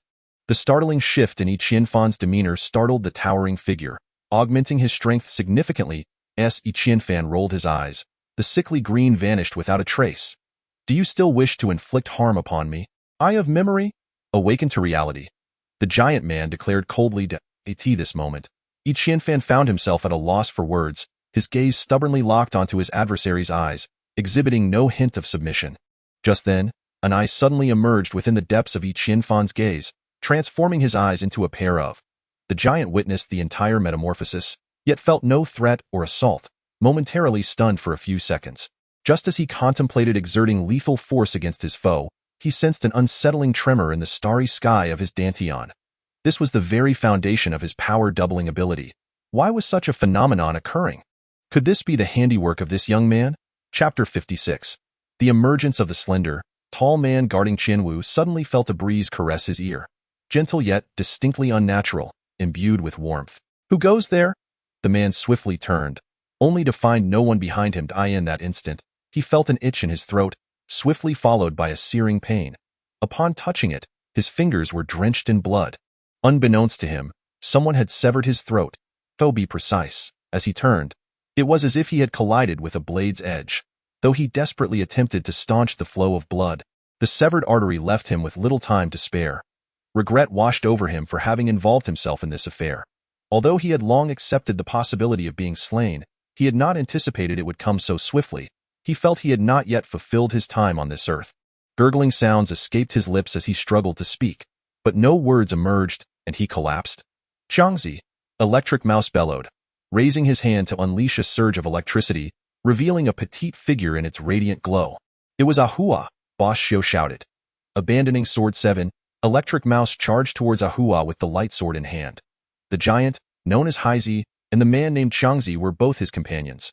He never expected Chen to meet his end through a surreptitious attack. Upon seeing Ahua's arrival, Sword 7 felt a surge of joy. Noticing the silence from Qianfan's direction, he intended to rush towards it. Boss Shio roared in anger, obstructing Sword 7's path, his sword style accelerating abruptly. Too many surprises had unfolded, and they had squandered too much time. The mists of the starry sky dissipated in an instant, revealing a blood-red celestial body beside the ghastly green one. Qianfan was utterly bewildered by the events transpiring around him, yet his arms suddenly surged with unprecedented strength. Although the giant boasted greater power than Qianfan, he found himself at a disadvantage, with a light sword lodged in his abdomen and his right arm severely injured. As Qianfan gradually pried his hands apart, Qianfan was momentarily taken aback, while the giant was engulfed in sheer terror, sensing that his opponent had seemingly awakened an ability identical to his own, their strength magnified in an instant. What on earth is happening? The giant's fighting spirit evaporated, and he yearned to escape swiftly, exerting every ounce of strength to break free from Qianfan's grasp before turning to flee. Qianfan could not allow him to escape. He seized the dusk short gun from the ground and raised it to fire 3 shots. His hands were remarkably steady, impervious to the tremendous impact, for he had activated his second ability, doubling his strength. The towering figure only managed to evade a single beam of light, while the other 2 concentrated their assault on his back. 2 vicious gashes tore through his flesh, and he appeared on the brink of death as he lay prone on the ground. His gaze fixed ahead, he murmured, "It is the devourer." Though unwilling to accept his fate, he inhaled his last breath. Qianfan, despondently seated upon the ground, gasped for air, having narrowly escaped the clutches of death. His neck throbbed with pain and was inflamed. Had he lingered a mere second longer, he would surely have perished. With no time for further contemplation, he hurriedly turned his focus inward to the starry expanse within his dantian, where 2 celestial bodies rotated slowly, seemingly increasing in size. One was larger and crimson, while the other, a sickly green, was somewhat smaller. Could it be that he had unlocked another ability? How could this be possible? Yet, when considering his recent consumption of 12 vials of genetic serum, such a transformation appeared almost logical. Now was not the time for doubt or speculation.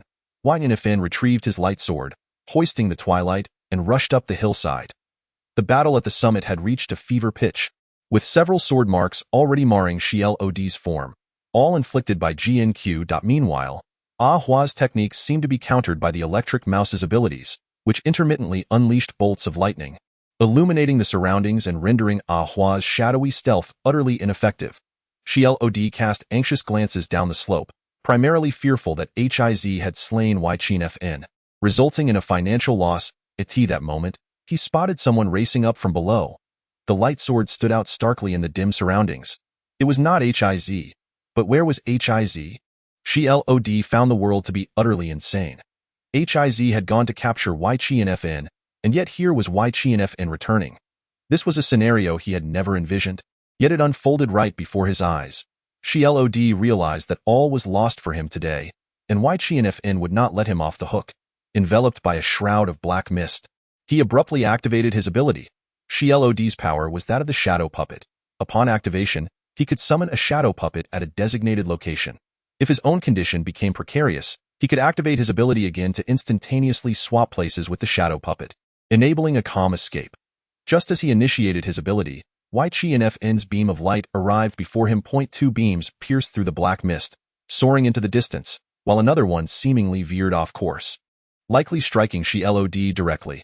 The electric mouse, witnessing Xiaod's escape into the shadows, shrieked in frustration, sending several lightning bolts flying in all directions before sprinting away, vanishing without a trace. Chapter 57. Ahua's guardian. Ahua had not departed from Kaishin City. In truth, she had been lingering in the vicinity of the hospital all along. She was acutely aware of Shura's relentless pursuit, knowing full well that he would not rest until he secured his vengeance, and it was highly probable that he would target Qianfan as the formidable leader sought to abduct individuals. Ahua witnessed the entire sequence of events. However, due to the overwhelming number of adversaries, she could only trail behind, surreptitiously safeguarding Qianwu, never straying far from her side. The 2 days of patient waiting bore fruit. As they finally arrived at the opportune moment to act, with resolute determination, she struck, plunging a dagger into the heart of the man guarding Yi Qianwu. Yi Qianfan and Ah Hua exchanged a knowing glance with Jian Qi, each declaring, "I shall pursue." With that, they set off in the direction from which the electric mouse had fled. Jian Qi hesitated, glancing back at his retreating figure. Ah Hua seemed to comprehend his unvoiced question. Whispering, "They are no ordinary siblings," as the electric mouse ran. He cursed the leader for his lack of camaraderie. Yet, his speed was remarkable, reminiscent of a large rodent. After sprinting less than 200 meters, he unexpectedly encountered a plump youth who appeared lost, standing dazed between two trees, an unavoidable obstacle on the electric mouse's path. Brandishing his light sword, the electric mouse shouted in anger, "If you wish to live, get out of my way." The boy, seemingly paralyzed by fear, raised his hands and stared blankly at the electric mouse. Seeing the boy refuse to yield, the electric mouse cursed, "You might as well die." With that, he charged at the youth. The boy, truly terrified, cowered and yelled, "Die!" The electric mouse was momentarily taken aback. "Die? Who's dying? You or I?" Suddenly, a massive foot descended upon the spot where the electric mouse stood, crushing him flat. This was no ordinary foot. It belonged to a colossal being, towering nearly 8 meters high, presenting a striking visual impact, its form composed entirely of earth, leaving one to wonder about its immense weight and power. The only certainty was that the electric mouse had been reduced to a mere flatness. Although the boy shielded his head with his arms, his eyes remained wide open in astonishment. Upon witnessing the fate of the electric mouse, he chuckled to himself, muttering, "Am I this formidable? How dare they abandon me? Truly two fools." "Who are you calling a fool?" Yi Qianfan suddenly appeared before the earthen giant, fixing his gaze on the boy. The youth, who was none other than Bu Changsheng, sighed in relief upon seeing Yi Qianfan and inquired, "Is Qianwu unharmed?" Yi Qianfan enviously glanced at the giant, still flailing its arms, and replied, "Qianwu is well, but you must first dismiss this behemoth." Bu Changsheng pointed a finger, and the earth giant abruptly transformed into a puddle of mud, collapsing to the ground, blending seamlessly with the earth. Then, feigning to brush off the dust from his hands, he remarked, "You all are quite inconsiderate. Such a significant incident befalling Qianwu, and you didn't even inform me. Do you consider me a friend?" Yi Qianfan did not respond directly but cast his gaze downward, feeling a wave of nausea. "Damn it, tens of thousands of gold source coins were just obliterated by your earth giant's foot. I am at a loss for words." The electric mouse wielded a light sword and undoubtedly possessed a cash value card. Yet all was ruined under the giant's foot, likely incurring losses exceeding 30,000 gold source coins. Bu Changsheng has now realized that he has committed a foolish act and hastily exclaimed, "I am a novice, lacking experience. I shall certainly be more cautious next time." "Next time? Do you think Qianwu is captured every day?" Yi Qianfan, disinterested in chastising him, turned to leave, with Bu Changsheng eagerly trailing behind. Upon returning to their original location, they discovered Ah Hua supporting Qianwu as she stood to one side, while Jian Qi was searching the bodies. The burly man had also been dragged over and placed beside the lanky figure.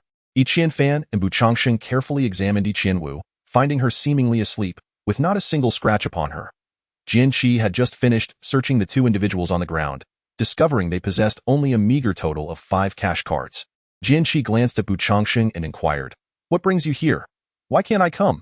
"It was thanks to me that I managed to eliminate that small villain just now," Bu Changsheng replied, his voice dwindling as he noticed the cash cards in Jian Qi's hand.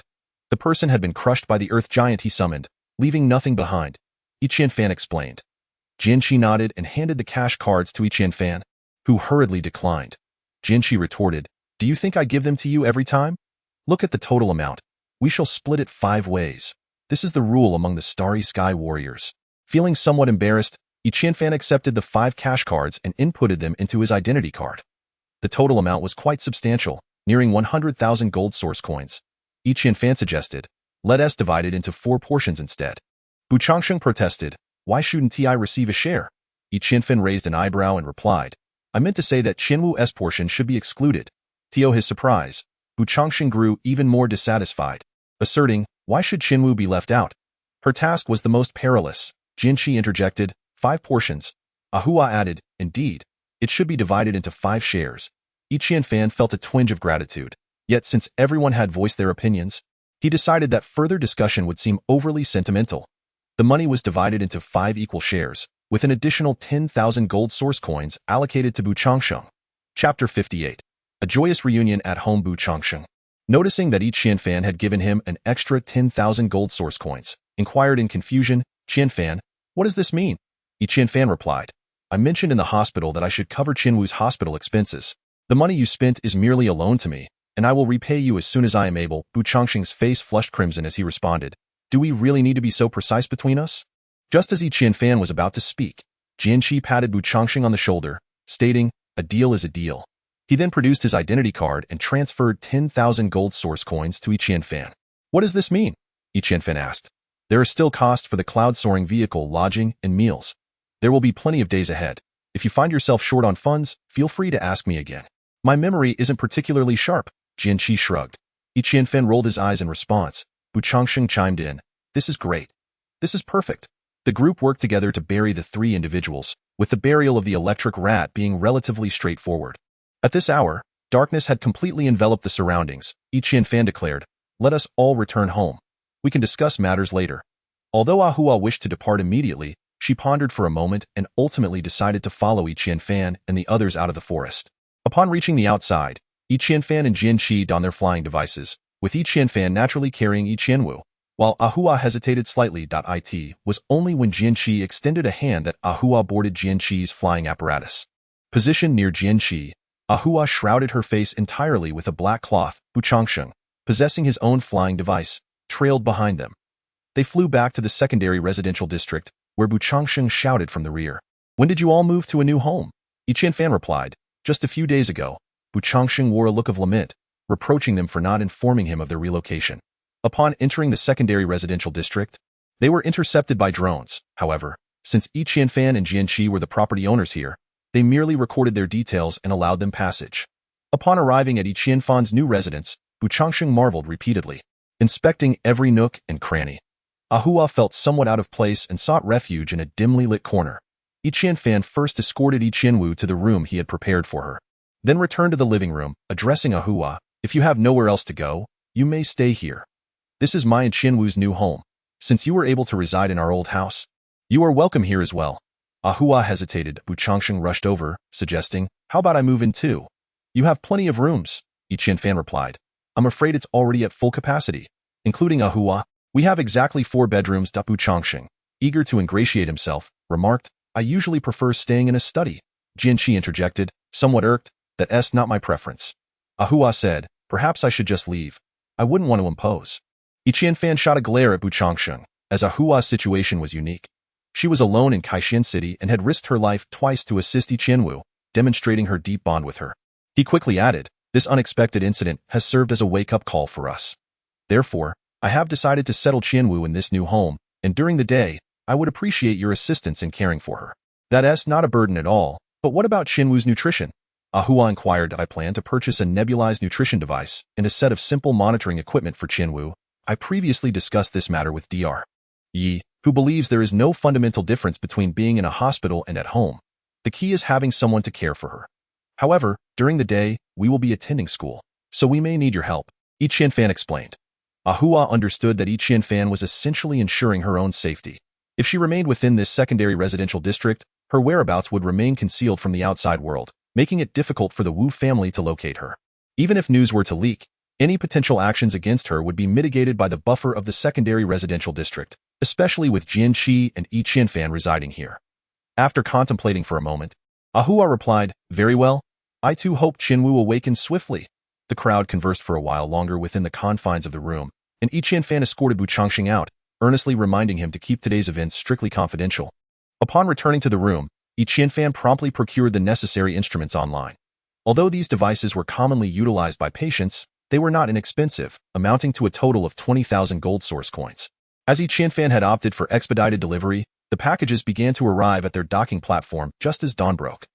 The deliveries were made by drones, and due to an agreement between the courier company and the Xingyuan Alliance's management team. Drones equipped with special chips were generally permitted to navigate most areas within the city without facing interception. Yi Qianfan hastily transported the instruments into Qianwu's room. It was the largest and most spacious of the 4 rooms, with ample natural light. Having not eaten for 2 days, Qianwu was in dire need. Yi Qianfan first installed the nebulizing nutrient device, and as he observed Qianwu inhaling the highly concentrated nutrient solution with each breath, he finally exhaled in relief. Chapter 59. Inquiring after his condition, Ahua preferred to linger in the shadows, even within the confines of the room, a habit she had cultivated over the years. After Yi Qianfan completed the installation of all the equipment, he left her a communication device before departing. This device contained only a single number, his OWN.AS, for the matter of rescuing his sister. Yi Qianfan had no desire to broadcast it widely, especially considering that Wan Zitian was still fixated on the incident, making it exceedingly difficult for him to elucidate the situation. One must support a single lie with countless others. Thus, it seemed more prudent to remain silent from the outset.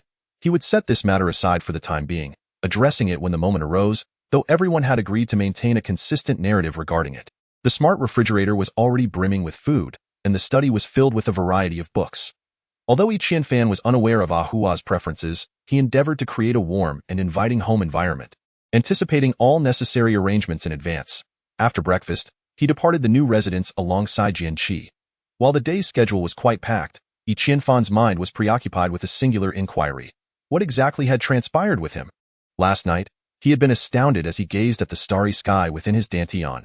Unable to find sleep for an extended period. 2 energy orbs revolved slowly, one red and one green. Such an occurrence was not meant to transpire, yet it had undeniably manifested within his own being. Yi Qianfan contemplated extensively but found himself without a definitive answer. Moreover, he remained uncertain about the nature of his abilities. Could it be the power to replicate or devour others' abilities? For both of these powers belonged to others. The first, the Eye of Memory, was a skill belonging to a guardian from Mingli Academy, with whom he had once made eye contact, and Yi Qianfan was certain that his own dual pupils had manifested at that moment. The second, the power doubling, was that of a burly individual, with whom he had also exchanged glances, only for him to acquire that very ability and ultimately slay the individual, while his dual pupils had appeared once more. Whenever his dual pupils emerged, Yi Qianfan felt as though the world became intensely vivid and slowed down. He had always been perplexed by this phenomenon, and now he began to suspect that this might indeed be his true power. In the end, he found himself reminiscing about the moment just before his father's demise, when he was given something to eat and heard the words, "You are extraordinary." However, he quickly lost consciousness, oblivious to what he had consumed. Was it sour, sweet, or bitter? One thing was certain. Only he and his sister had survived the ordeal, with her cradled in his arms. Despite her spinal injury, Yi Qianfan remained unscathed. Could all of this somehow be linked to the item his father had given him? Was it truly a conspiracy, as Chen Ge suggested? Yet, who was the target of this conspiracy? A chill coursed through Yi Qianfan. He dared not ponder further. The crux of the matter lay in whether his ability was to replicate others' powers or to seize them. The fate of the guardian remained unknown, and the large dark figure was already dead. Had he inadvertently transported their planet into his own celestial realm? The starry expanse within his dantian was not a tangible reality. It resembled an alternate dimension, infinitely vast yet capable of containing something as minuscule as a mustard seed.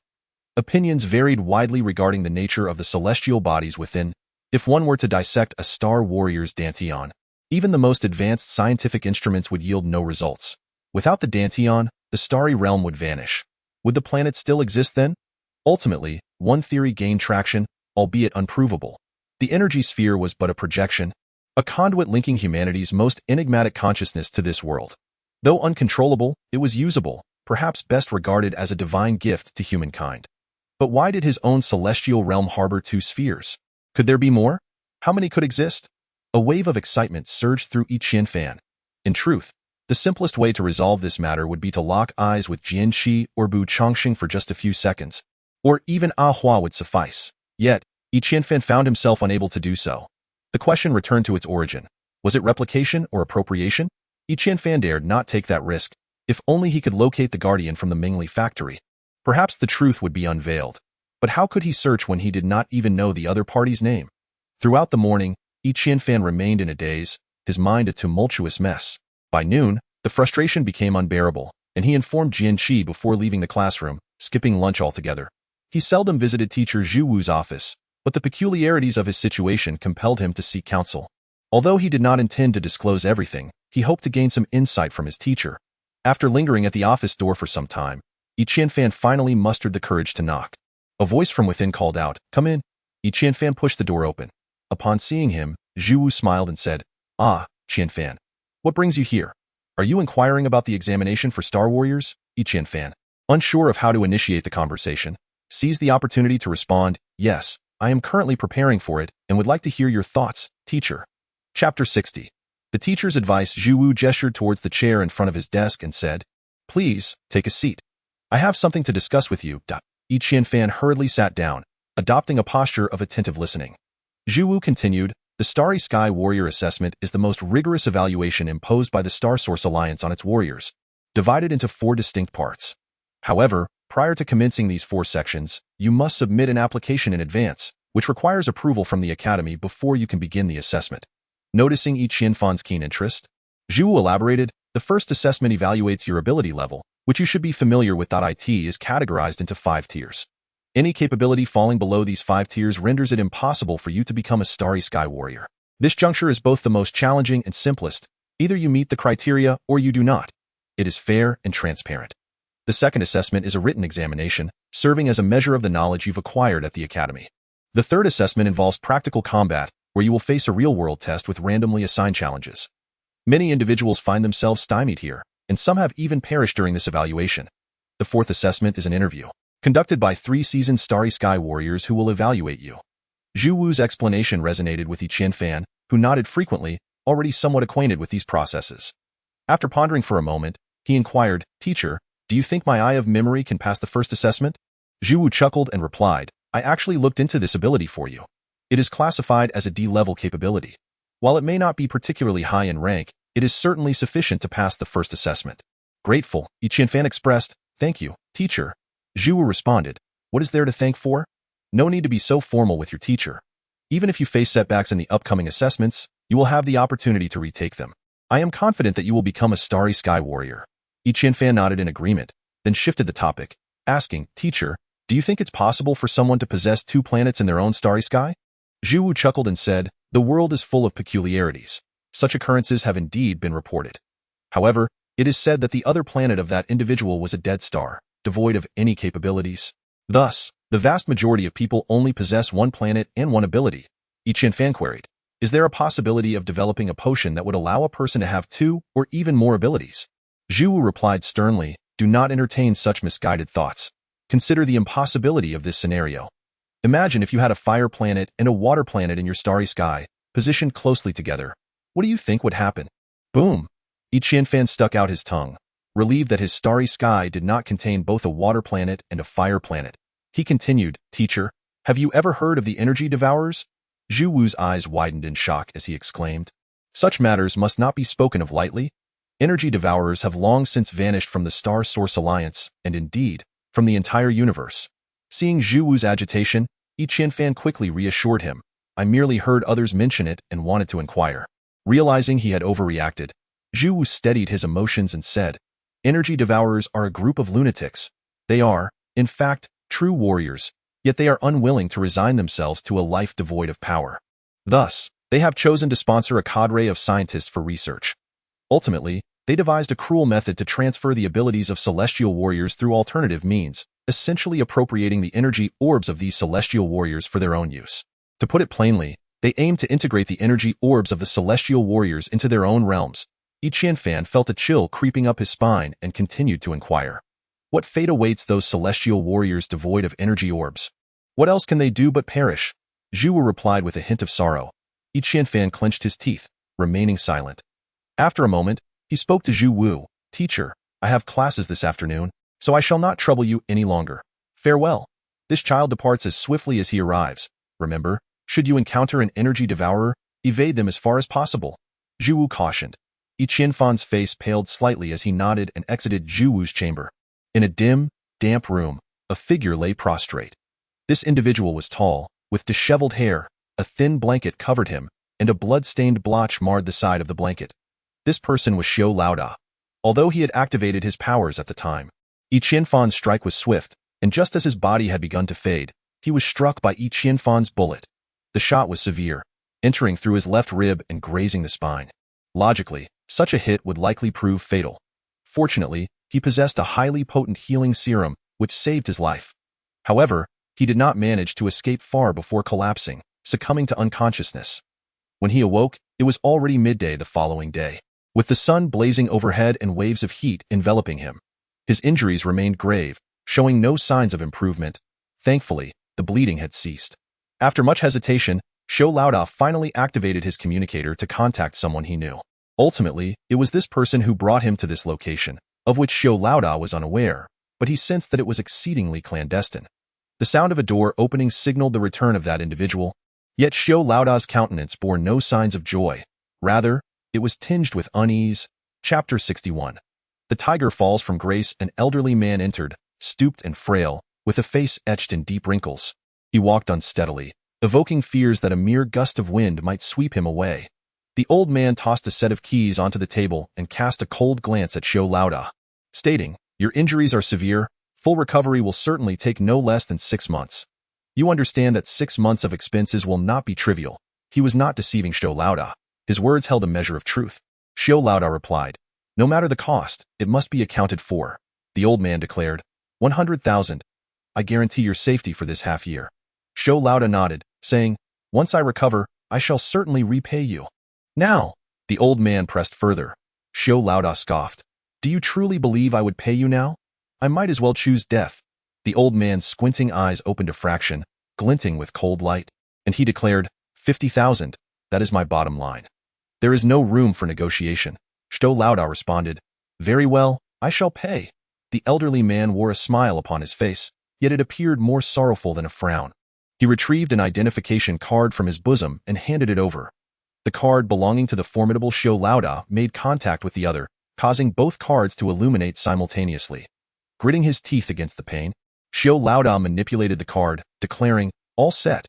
The old man, satisfied, tucked the identification card back into his coat, proclaiming, "In this world, every individual possesses intrinsic value. The 10 kings have purchased your life. It is not a loss." Shou scoffed, "What is your life worth?" "A substantial fortune." The old man replied with a chilling grin, turning to seize the keys from the table as he prepared to depart.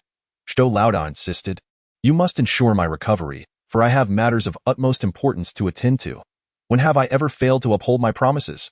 The old man had already reached the threshold. "If I were to perish, you could easily claim all the wealth from my identification card. Why would you wish to save me?" Shou trembled as he questioned. "I, Yin Wang, am always governed by principles. If I touch your life savings today, tomorrow no one will seek my protection, and how would I survive in this line of work?" The name Yin Wang echoed ominously, reminiscent of the king of hell. Shou snorted disdainfully, turning his gaze away. Yin Wang, stooped and haggard, exited the room, ensuring the door was securely locked behind him. Qianfan was uncertain whether he was a devourer of energy, yet he felt he was not. This matter could only be explored gradually in the future. Fortunately, his abilities stemmed from the starry martial artist who could delve into his memories and the imposing figure intent on his demise. He bore no burdens.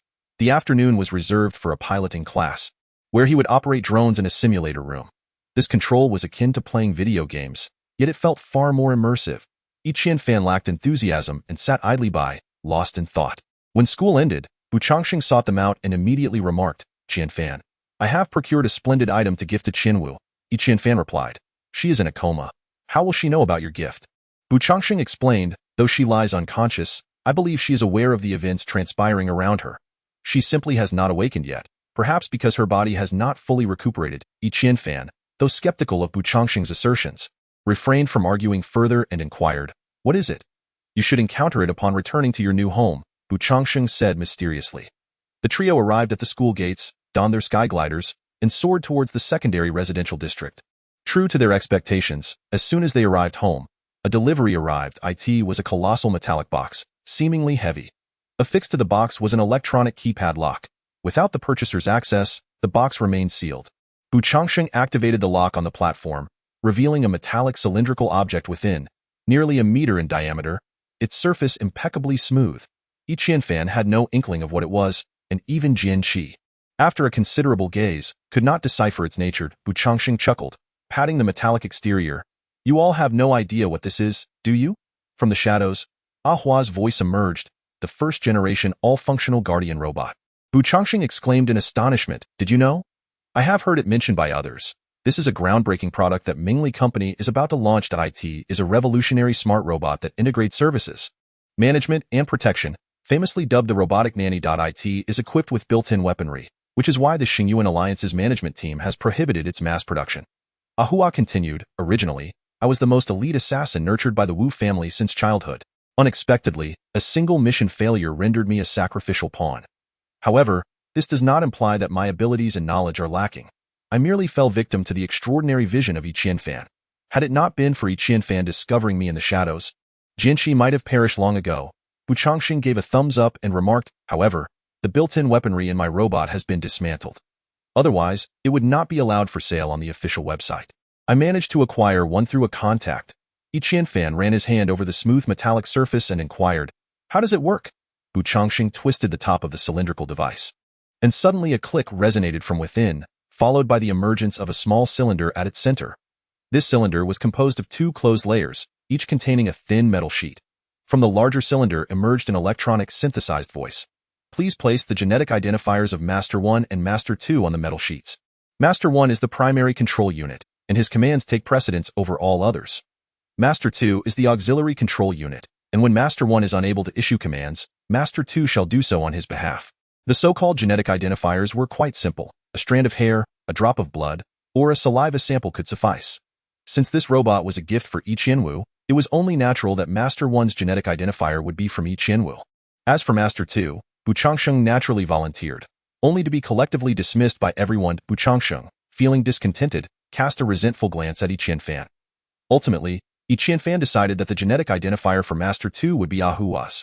After all, Ahua was currently responsible for taking care of Qianwu, and having a versatile robot by her side would alleviate many burdens. Moreover, it was impractical to keep the robot in a dormant state when everyone was away. Ahua initially hesitated to use her genetic identifier, but upon seeing everyone gaze at her, she realized it was not solely a matter of identification. It represented the trust others placed in her. With a casual motion, she plucked a strand of hair and handed it to Yi Qianfan. Yi Qianfan also took a strand of hair from Qianwu and placed the two strands onto the respective metal sheets. As soon as they were positioned, the metal sheets turned crimson, and shortly thereafter, the strands appeared to dissolve, permeating the metal sheets. The small cylinder gradually retracted, producing a series of thunderous roars within the larger metallic cylinder, the sound resonating loudly. The sound persisted for approximately 3 minutes, at which point the metallic cylinder abruptly rose upright, revealing two metallic legs that had emerged from beneath. The base flipped over, transforming into two metallic feet. Subsequently, a fissure appeared at the quarter mark, separating upwards and downwards. The upper section of the metal parted to the sides, unveiling a specially designed screen that displayed an animated smiling face. The lower section comprised 3/4 of the cylinder, from which 4 metallic arms suddenly extended. Notably, the ends of these arms varied. 2 resembled mechanical hands akin to human hands, while the other 2 were shaped more like the pincers found in factories. The lower part of the cylinder rotated, and a voice emanated from the head position, stating, "Safety." Only then did the 2 pincer-like hands retract into the body. The robot then approached Ahua and remarked, "Master number 1 is in a state of unconsciousness. Please provide me with a name." Master number 2, Ahua, taken aback by this unexpected request, pondered for a moment and suggested, "Then you shall be called Wu Hua." The robot's facial eyes blinked in acknowledgement. Replying, "Name accepted, please issue a command." Master number 2, after some thought, Ahua replied, "Please prepare dinner." Given that the entity was a multifunctional robot, it was naturally capable of performing service-related tasks. Wu Hua responded, "Understood," for servings. With that, it proceeded to the kitchen, seemingly already aware of its location. Yi Qianfan was exceedingly pleased with the robot, expressing, "Thank you, Changsheng, that I am certain that when Qianwu awakens, she will be quite fond of Wu Hua." Bu Changsheng, with a hint of pride, remarked, "Of course, the gift I selected is undoubtedly the finest." Earlier, when the 4 arms had appeared, it was the robot's combat mode. Originally, the other 2 arms were equipped with short-range particle cannons, which had since been removed. He noted that if needed in the future, they could be reinstalled. Yi Qianfan shook his head, responding, "It is not necessary at this moment." The mere thought of the robot, while tidying up, suddenly brandishing 2 short-range cannons was a rather unsettling image. Bu Changxing chuckled lightly, kindly advising Yi Qianfan, "Feel free to decide, but even if you wish to install them, it would be best to wait until you possess the qualifications of a Starry Sky Warrior. Many privileges within the Star Source Alliance are reserved for Starry Sky Warriors, inaccessible to ordinary individuals," Yi Qianfan stated. "I intend to apply for the Starry Sky Warrior examination as soon as possible. After all, we will be going for our internship in 2 months," Bu Changxing replied. Then let us submit our applications together at school tomorrow. Two of us should expedite the process. Yi Qianfan readily agreed with a nod. After a leisurely chat in the living room, Wu Hua entered, announcing, "Dinner is served." The four of them made their way to the dining area, discovering a meal set at each place, complete with meat, eggs, and a glass of fruit juice. They hastily took their seats, finding the food exceedingly delicious, earning unanimous praise. Yi Qianfan observed that after ensuring everyone was seated, Wu Hua proceeded to Yi Qianwu's room, where it played an old song.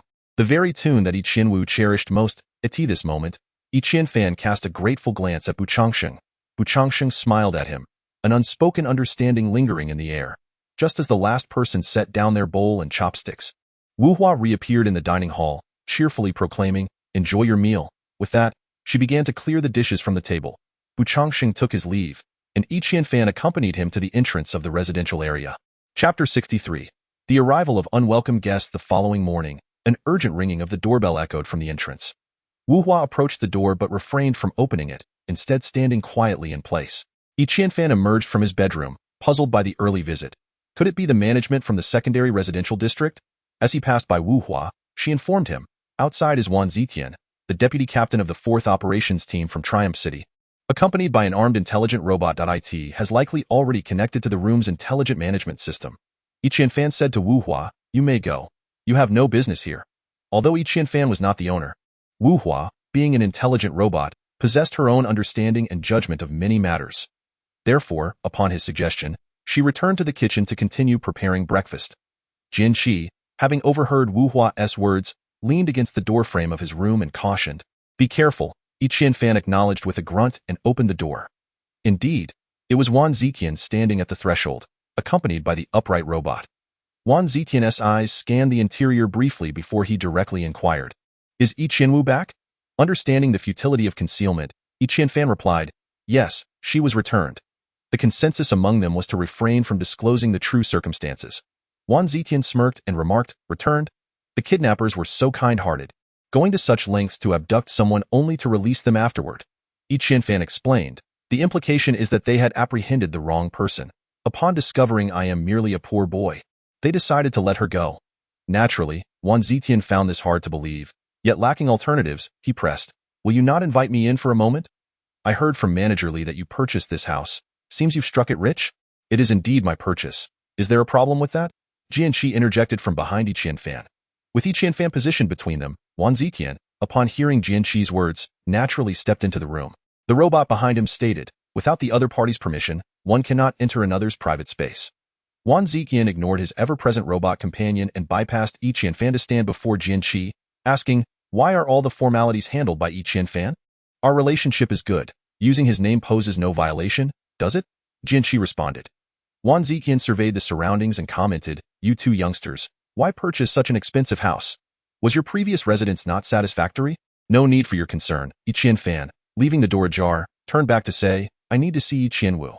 "Sorry, that's not convenient." Yi Qianfan firmly declined. "Just a glance, that shouldn't be an issue, right?" Wang Zitian wore a pleading expression. "It is an issue. My sister requires rest," Yi Qianfan asserted. "Aren't you planning to return your sister to the hospital? Dr. Yi is still quite worried about her condition." Wang Zitian's eyes continued to scan the surroundings. "Please extend my gratitude to Dr. Yi. You can inform him that the hospital is not safe," Yi Qianfan stated coldly. Wang Zitian narrowed his eyes slightly and remarked, "Why do I sense a hint of aversion from you?" "I do not appreciate the insecurity of Triumph City," Yi Qianfan replied. "You cannot place all the blame on me," Wang Zitian murmured. "But you are the vice-captain," Yi Qianfan retorted. Wang Zitian chuckled, "Triumph City is vast, and there is much for me to accomplish. By the way, may I use the restroom?" "No, please leave." Yi Qianfan's expression was serious. Ahua was still in the room. It was imperative that Wang Zitian did not wander about freely, as any slip could lead to complications. Wang Zitian shrugged and walked toward the exit, saying, "If there are matters to discuss, collaborate more with our action team, and do not give me any leverage." This statement bore dual meanings. "That will not happen," Yi Qianfan responded, equally ambiguous. "Take care of yourself. No need to see me off." With a slam, Yi Qianfan shut the door. Jian Qi remarked, "It seems he has developed suspicions about us." Yi Qianfan replied, "Let him find leverage first. By then, I may very well be a star warrior." "That's true. Let's eat," Jian Qi suggested. Just then, Ahua's door creaked open, and she emerged, smiling at Yi Qianfan before entering Yi Qianwu's room. Upon arriving at the academy, They found Bu Changsheng already waiting for them. He casually handed Yi Qianfan a form, saying, "Fill this out. I will collect it at noon." "What is this?" Yi Qianfan glanced at the form and noticed it required extensive personal information. "This is the application form for our Academy's Star Warrior Assessment. My family was thrilled to hear I was applying, and they procured this overnight. I've made a copy for you as well." Bu Changsheng explained. Yi Qianfan gave a thumbs up, replying, "I'll bring it to you at noon." The three of them walked into the academy together. Jian Qi had already gained a bit of fame within the academy. Many female students would gaze at him with admiration, and some bolder ones would even call out silly remarks from a distance. Jian Qi, however, acted as if he had not heard anything and continued to stride ahead. Bu Changsheng murmured behind him, "Actually, I'm quite handsome too." Yi Qianfan rolled his eyes. Chapter 64. The assessment of abilities. The speed at which the application was approved far exceeded Yi Qianfan's expectations. By the time evening classes concluded, Bu Changsheng had already delivered the approved application form to Yi Qianfan. "So soon?" Yi Qianfan inquired. Bu Changsheng smiled and replied, "We were fortunate this time." "What happened?" "The core city of the 792nd Migration Star is Radiant City, and it is said that they are preparing for the inaugural Star of Radiance University Student Championship, tentatively scheduled to take place in 6 months. At that time, both our Triumph City and Victory City Academies will need to send representatives. Therefore, our Triumph Academy has submitted a report to the Triumph City Star Source Alliance Management Team, hoping to expedite the approval process for our Academy students to attain the title of Star Warrior. At that time, it is highly likely that a representative team composed entirely of Starry Sky Warriors will participate in the competition, which is an exhilarating thought," Bu Changsheng explained. This news was also a delightful revelation for Yi Qianfan, who inquired, "So, can we apply for the Starry Sky Warrior assessment tomorrow?" "Naturally, I am indeed a bit excited," Bu Changsheng added. Jian Qi, standing nearby, doused their enthusiasm with cold water, stating, "With your level of ancient martial arts, it will be quite challenging for you to pass the assessment," Bu Changsheng retorted. "My proficiency in ancient martial arts may be average, but my capabilities are formidable," Yi Qianfan declared. "Regardless, I will strive to become a Starry Sky Warrior." As night fell, there were no further discussions.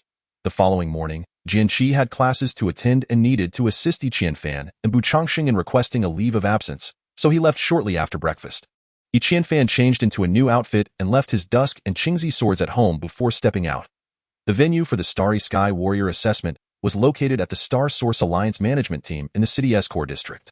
Among the three main organizations of the Star Source Alliance, the management team holds the foremost position. It is responsible for the overall planning of the city, its developmental direction, strategic deployments, and even the review of Starry Sky Warriors is conducted by this team.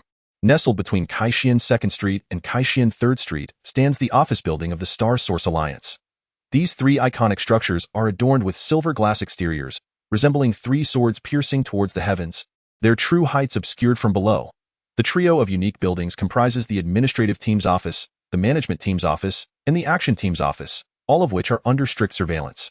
The central edifice is the management team's office, slightly taller than the other two, symbolizing its elevated status among the three. When Yi Qianfan arrived, Bu Changsheng had already been waiting for some time. Upon seeing Yi Qianfan, he hurried to greet him.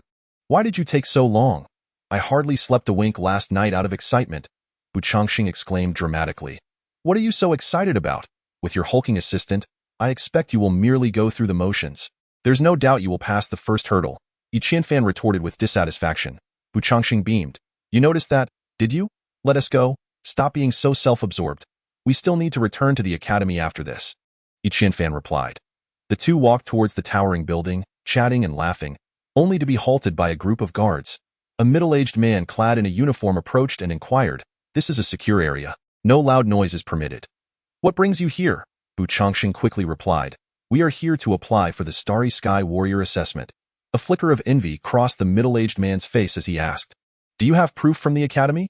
Yi Qianfan and Bu Changsheng promptly handed over their application forms. The man meticulously verified the documents before returning them, stating, "Follow me, and remember, no loud noises regardless of what you see." "Understood." Yi Qianfan and Bu Changsheng responded in unison.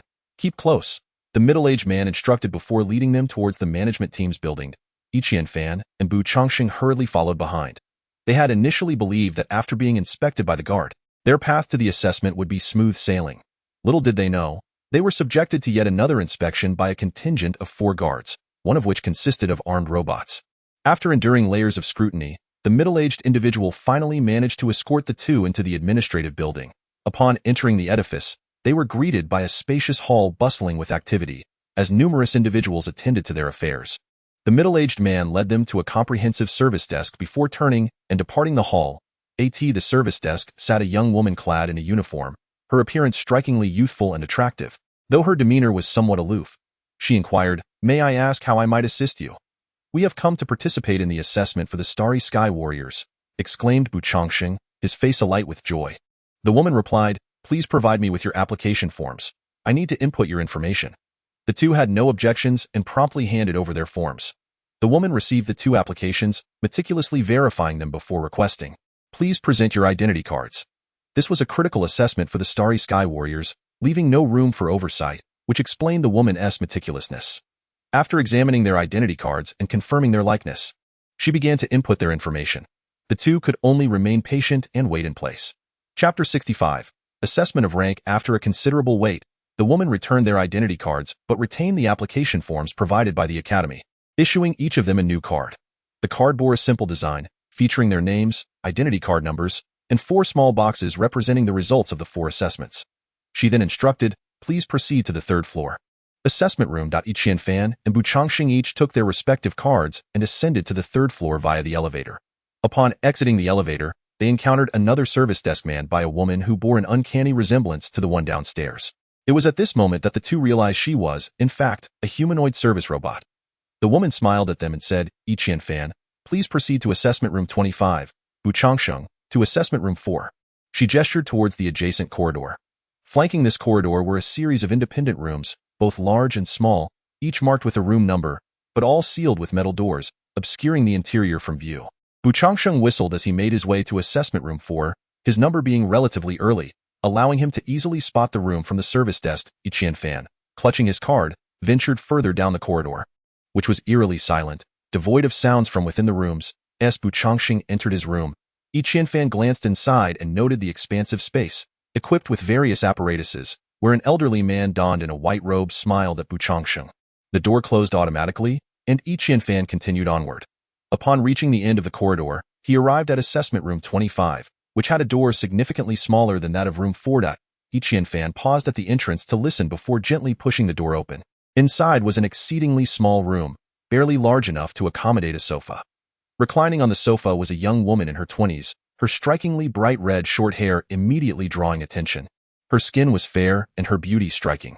At that moment, she had her eyes closed, with a pair of large headphones perched on her ears, presumably lost in music.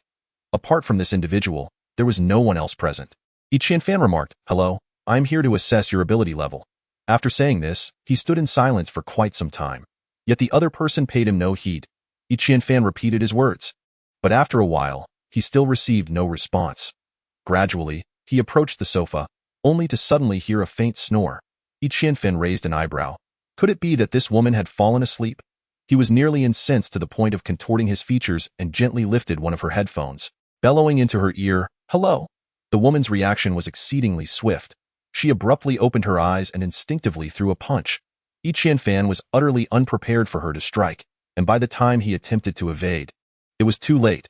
The punch landed squarely on his left eye socket, delivering a tremendous impact that sent him reeling.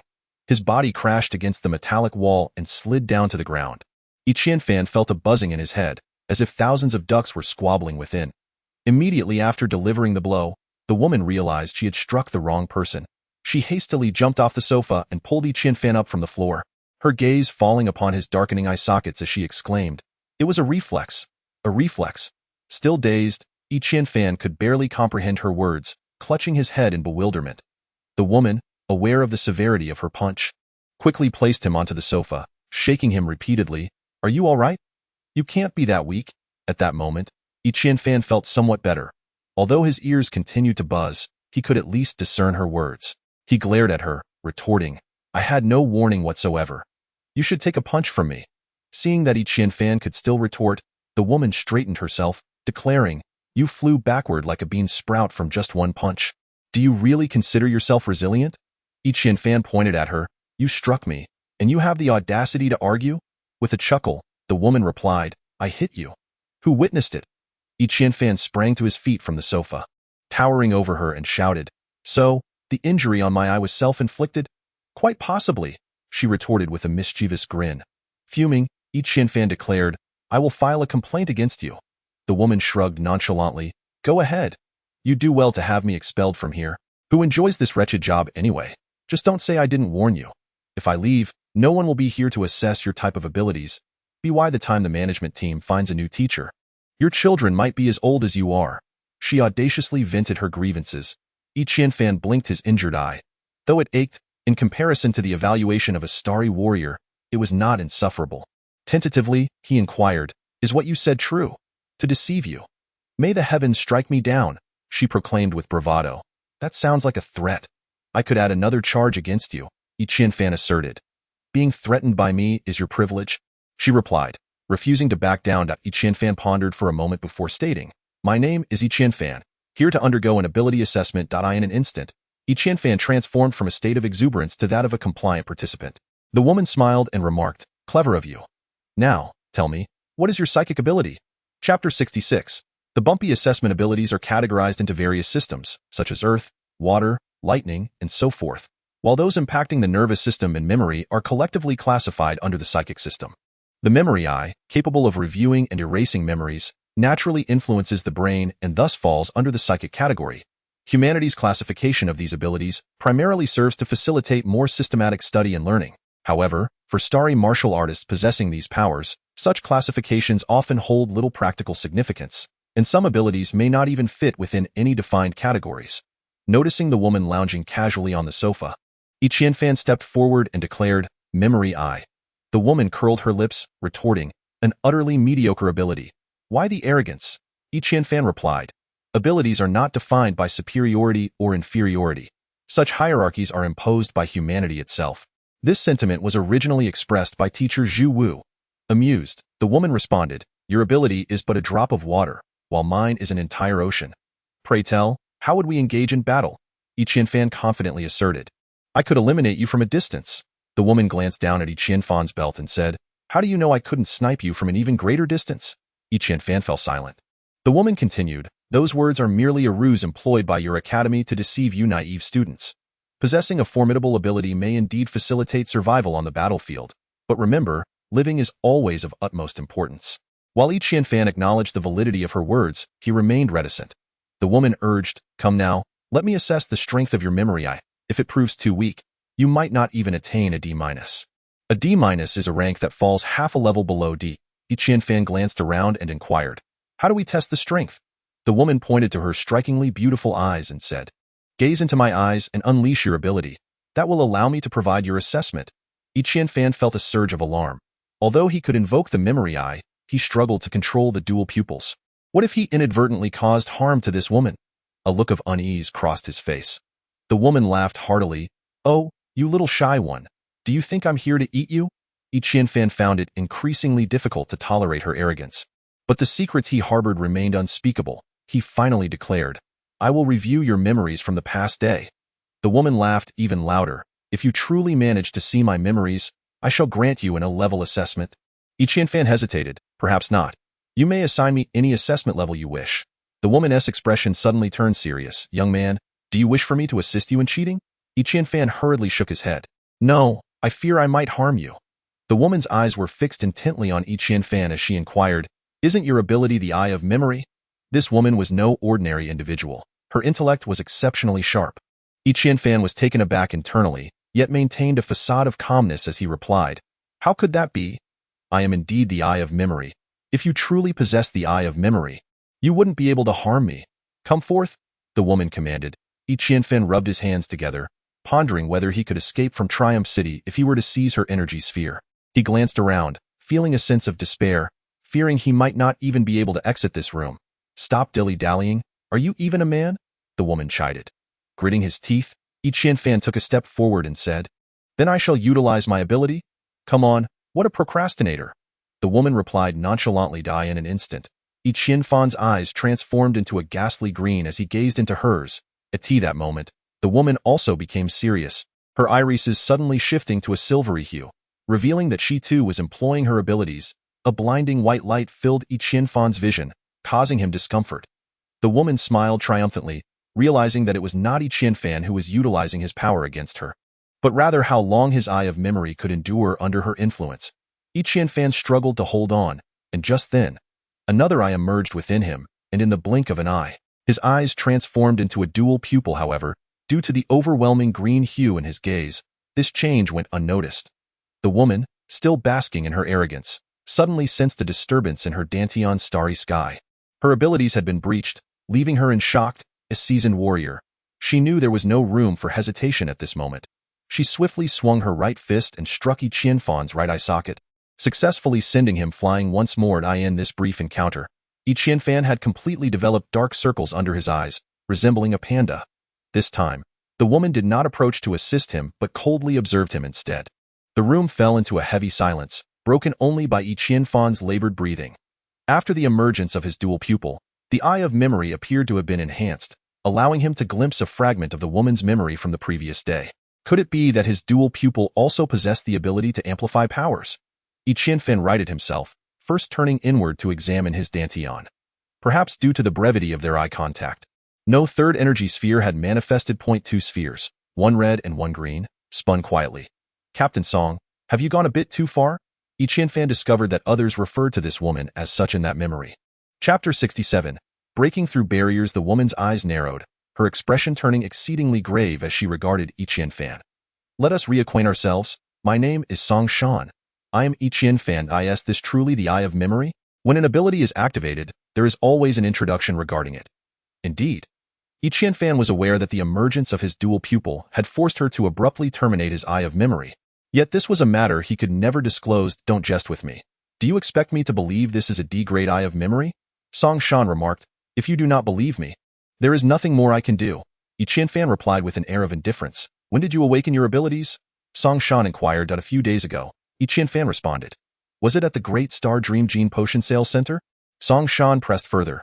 Yes, Qian Fan acknowledged, fully aware that he had consumed 12 bottles of the Gene Enhancement Potion, an act that was indeed extraordinary.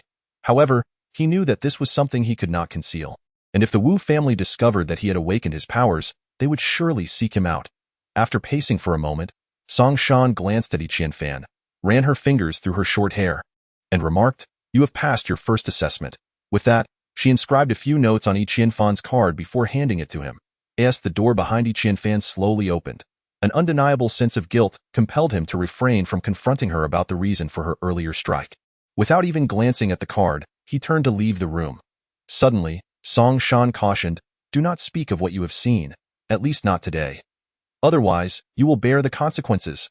While Qian Fan had been retrieving memories, he had caught a glimpse of a photograph through Song Shan's perspective, surrounded by several individuals in uniforms that resembled those worn by the action team, identical to what Wan Zetian was wearing. They were likely preparing for a capture operation against that individual later this evening. Qian Fan hesitated at the door, nodded slightly, and upon exiting the room, he found Bu Changsheng waiting for him. Bu Changsheng first peered through the slowly closing door to catch a glimpse of Song Shan in the room before noticing Qian Fan's panda-like eyes. Covering his mouth, he exclaimed with a teasing grin, Qian Fan, what have you done? How did the instructor leave you looking like this? And what was it she said about keeping things secret? Qian Fan, feeling somewhat embarrassed, replied, Don't ask. I accidentally bumped into something. Bumped into something? Did you see something you shouldn't have? Bu Changsheng teased with a grin. Get lost? I'm leaving. Qian Fan, unwilling to elaborate, turned to depart. Bu Changsheng swiftly snatched Qian Fan's card, exclaiming, Let me see what level your memory eye ability is. Qian Fan paid little attention, as he had yet to examine it, but it was likely to be a D grade or perhaps a D-. However, his moment of unexpected revelation awaited him. What the? Did you sneak out the back? How can it be an A grade? Bu Changsheng exclaimed incredulously. What? Qian Fan hurriedly snatched back the card and glanced at the first box, which read, Passed, Ability Level Assessment A grade. Song Shan. What is going on? This must be a mistake. He contemplated returning to inquire further, but upon touching his painfully throbbing eyes, he restrained himself. Bu Changsheng, relentless in his curiosity, pressed on, Tell me, did you strike some sort of deal with that woman? Are you? Qian Fan kicked Bu Changsheng lightly, admonishing, Stop talking nonsense. Be careful she doesn't tee over here. She might just eliminate you. From Qian Fan's observations, it was evident that Song Shan was a force to be reckoned with, one who operated beyond the confines of rules. Bu Changsheng clicked his tongue, and this is just the beginning. You're already defending her? You are in violation of the regulations. even if they grant you an A grade now. When it comes time for the final interview, you will be in dire straits. Yiqian Fan, holding a card, remarked, "Please spare me." With such a vivid imagination, why not consider writing a novel? Upon noticing that Yiqian Fan was genuinely irritated, Bu Changxing hastily fell silent, as if nothing had transpired. Yiqian Fan and Bu Changxing approached the service desk, where the humanoid robot stated, "Please return your scorecards."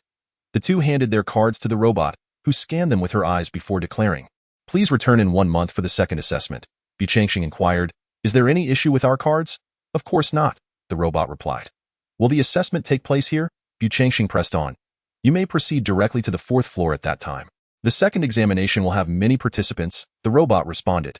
"Understood," Yiqian Fan said, pulling the still inquisitive Bu Changxing away from the administrative building. As they walked, Bu Changxing muttered, "Songshan? Songshan? Why does that name sound familiar?" Yiqian Fan halted, exclaiming, "Are you done yet?" "No, it's just that I think I've heard your girlfriend's name before," Bu Changxing replied, puzzled. "Who said she is my girlfriend? She's older than I am," Yiqian Fan retorted, exasperated by Bu Changxing's tendency to connect everything to romantic relationships. Chapter 68. Yiqian Fan's girlfriend who says age disqualifies someone from being a girlfriend? Bu Changxing stated defiantly, "I didn't say she couldn't be my girlfriend due to her age. I'm saying she isn't my girlfriend at all." Yiqian Fan shouted, drawing the attention of those around them. Bu Changxing murmured, "Then how did she manage to elevate your D-level ability to an A level? Isn't it obvious she wants to help you pass the assessment more easily? If she weren't your girlfriend, would she take such a significant risk for you? Just look at your dark circles.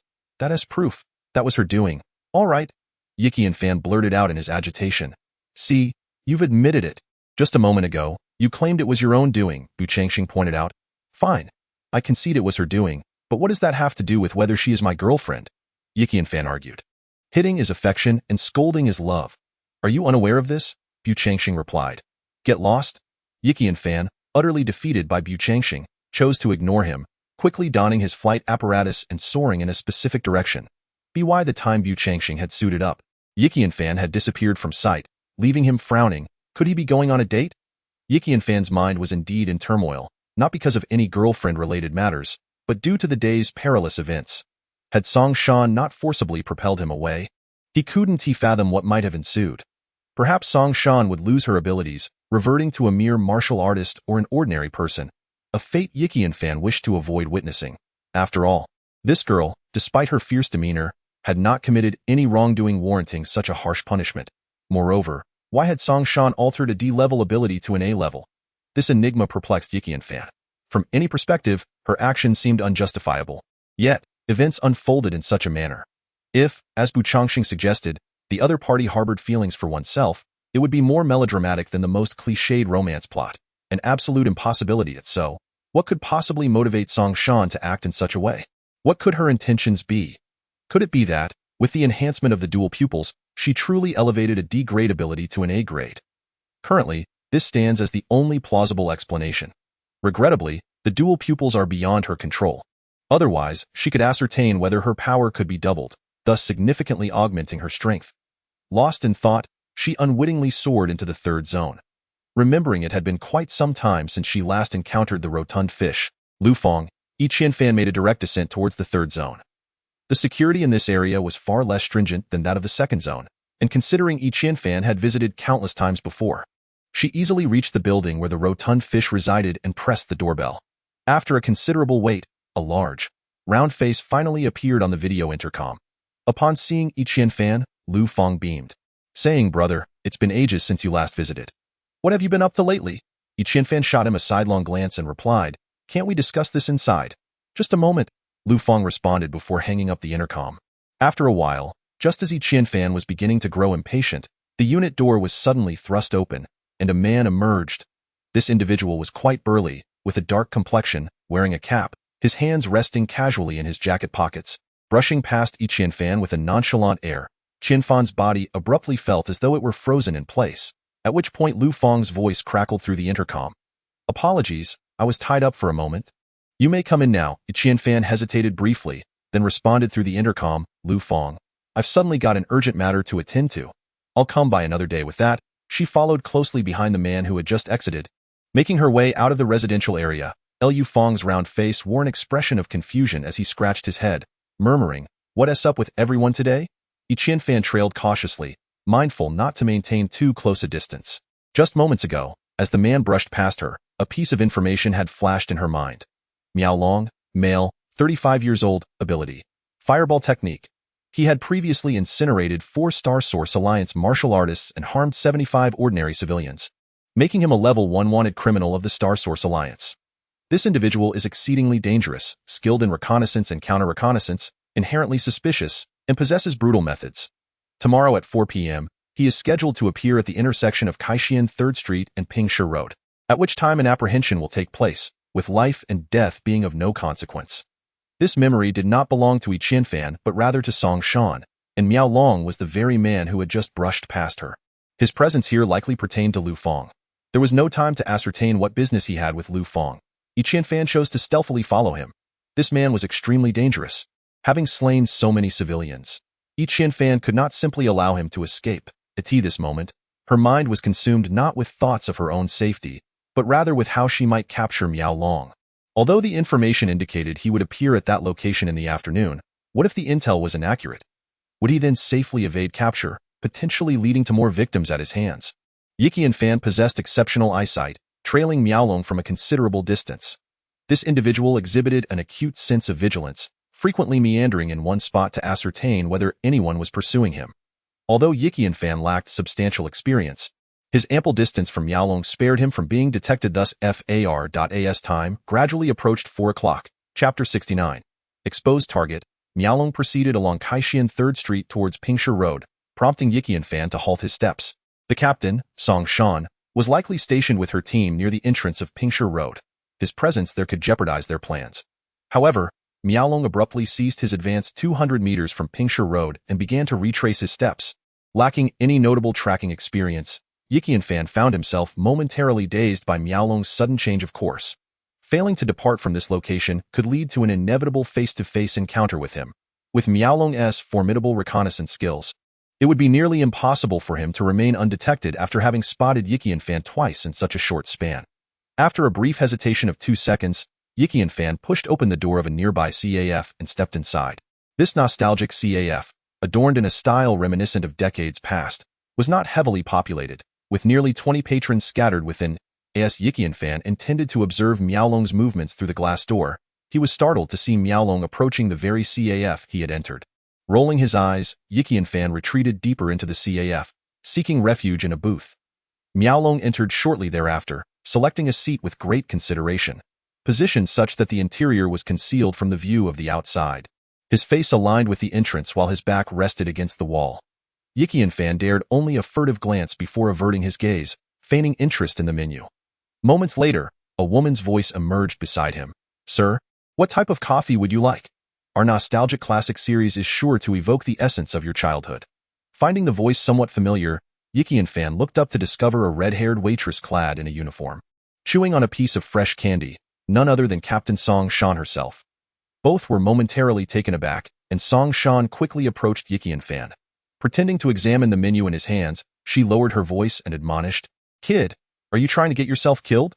Yiqian Fan had not anticipated her disguise as a waitress and replied quietly, "I encountered him on the way here and followed him."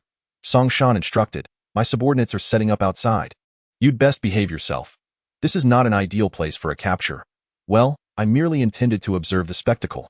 "You carry on as you please," Yiqian Fan remarked. "If you dare sabotage my plans, you'll be in for it," Song Shan retorted, rising to call out, "1 cappuccino, pleased? I haven't tea even ordered yet," Yiqian Fan whispered. "Consider it my treat, just keep your mouth shut," Song Shan declared before striding towards Miao Long.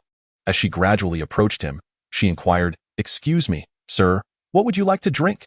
Miao Long lifted his gaze to examine Song Shan, a sinister smile suddenly crossing his face.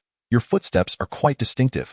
I've heard them far too many times to ever forget." Song Shan was acutely aware of her hasty approach, yet she inadvertently revealed her presence. Stopping a mere 5 paces from Miao Long, she inquired, "In such a cacophonous environment, how could you possibly discern the sound of my footsteps?" Miao Long cast a sidelong glance at Yiqian Fan in the distance and retorted, "Your companion has shadowed me from Kaishian 4th Street all the way to Kaishian 3rd Street. If I were oblivious to your presence, would you not consider me a fool?" Frustrated, Song Shan glanced back at Yiqian Fan and replied, "He is not my brother." He is merely a fool. Qian Fan, equally vexed, lamented under his breath. You are all the fools. Miao Long, momentarily taken aback, pondered the nature of the relationship between Qian Fan and Song Shan, yet deemed it inconsequential. With a nonchalant demeanor, he stated, in this room, apart from you and that lad, there are 21 civilians. And I am but one. What are your intentions? Song Shan inquired. Consider yourself unfortunate if you grant me my life. I can assure you that no one will be harmed. Miao Long replied coolly. Absolutely not. Qian Fan bellowed from a distance before Song Shan could utter a word. Frustrated, Song Shan smacked her forehead and shouted back, I told you to be quiet. The once bustling CAF fell into an abrupt silence. All eyes fixated on the trio, bewildered by the unfolding events. Miao Long sprang to his feet, surrounded by 3 swirling fireballs, and commanded, Everyone, remain still. Should anyone dare to move, I shall turn them into a torch. With that, he raised a hand, and a fireball plummeted before the glass entrance, erupting into a towering flame nearly 2 meters high. The patrons, paralyzed with fear, were left utterly bewildered, yet they remained seated, their expressions betraying their unease. Song Shan brandished a pair of silver short swords, spreading them apart as she declared, I am Song Shan, captain of the 4th action team of the Xingyuan Alliance. Everyone, remain in your seats and do not move. You will follow my unified command shortly. Qian Fan had not brought his light sword or dusk with him that day, but the endgame was still secured at his waist. However, within the confines of the room, the heavy sniper rifle had lost its utility, and thus he refrained from drawing it. Song Shan felt a bitter pang. What was initially a robust ambush had devolved into a close-quarters confrontation due to Qian Fan's unexpected appearance.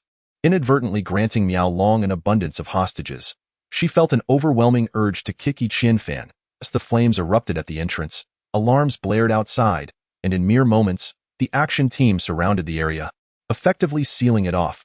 Unperturbed, Miao Long grinned at Song Shan and remarked, Was it not just moments ago that you stated I would be apprehended if I advanced another 10 meters? Song Shan's expression darkened as she retorted, You cannot escape now. Miao Long replied, If you are not afraid of turning this place into an inferno, then by all means, make your move. Song Shan urged, If you surrender voluntarily, I can guarantee a more comfortable existence for you in the future. Miao Long scoffed, I have no desire to toil away on a mining planet until my demise. Spare me your assurances. Song Shan bit her lip and inquired, What exactly do you desire? Miao Long replied, I merely wish for Miss Song to escort me for a while. Song Shan hesitated momentarily, and Qian Fan interjected from behind, I'll act as your hostage. Miao Long glanced past Song Shan at Qian Fan, scoffing, You truly are a fool. Qian Fan momentarily lost his words, but quickly realized that should he become the hostage, he would be obliterated alongside Miao Long the moment they stepped outside. Song Shan surveyed the surrounding civilians before stating, I can see you off, but remember this.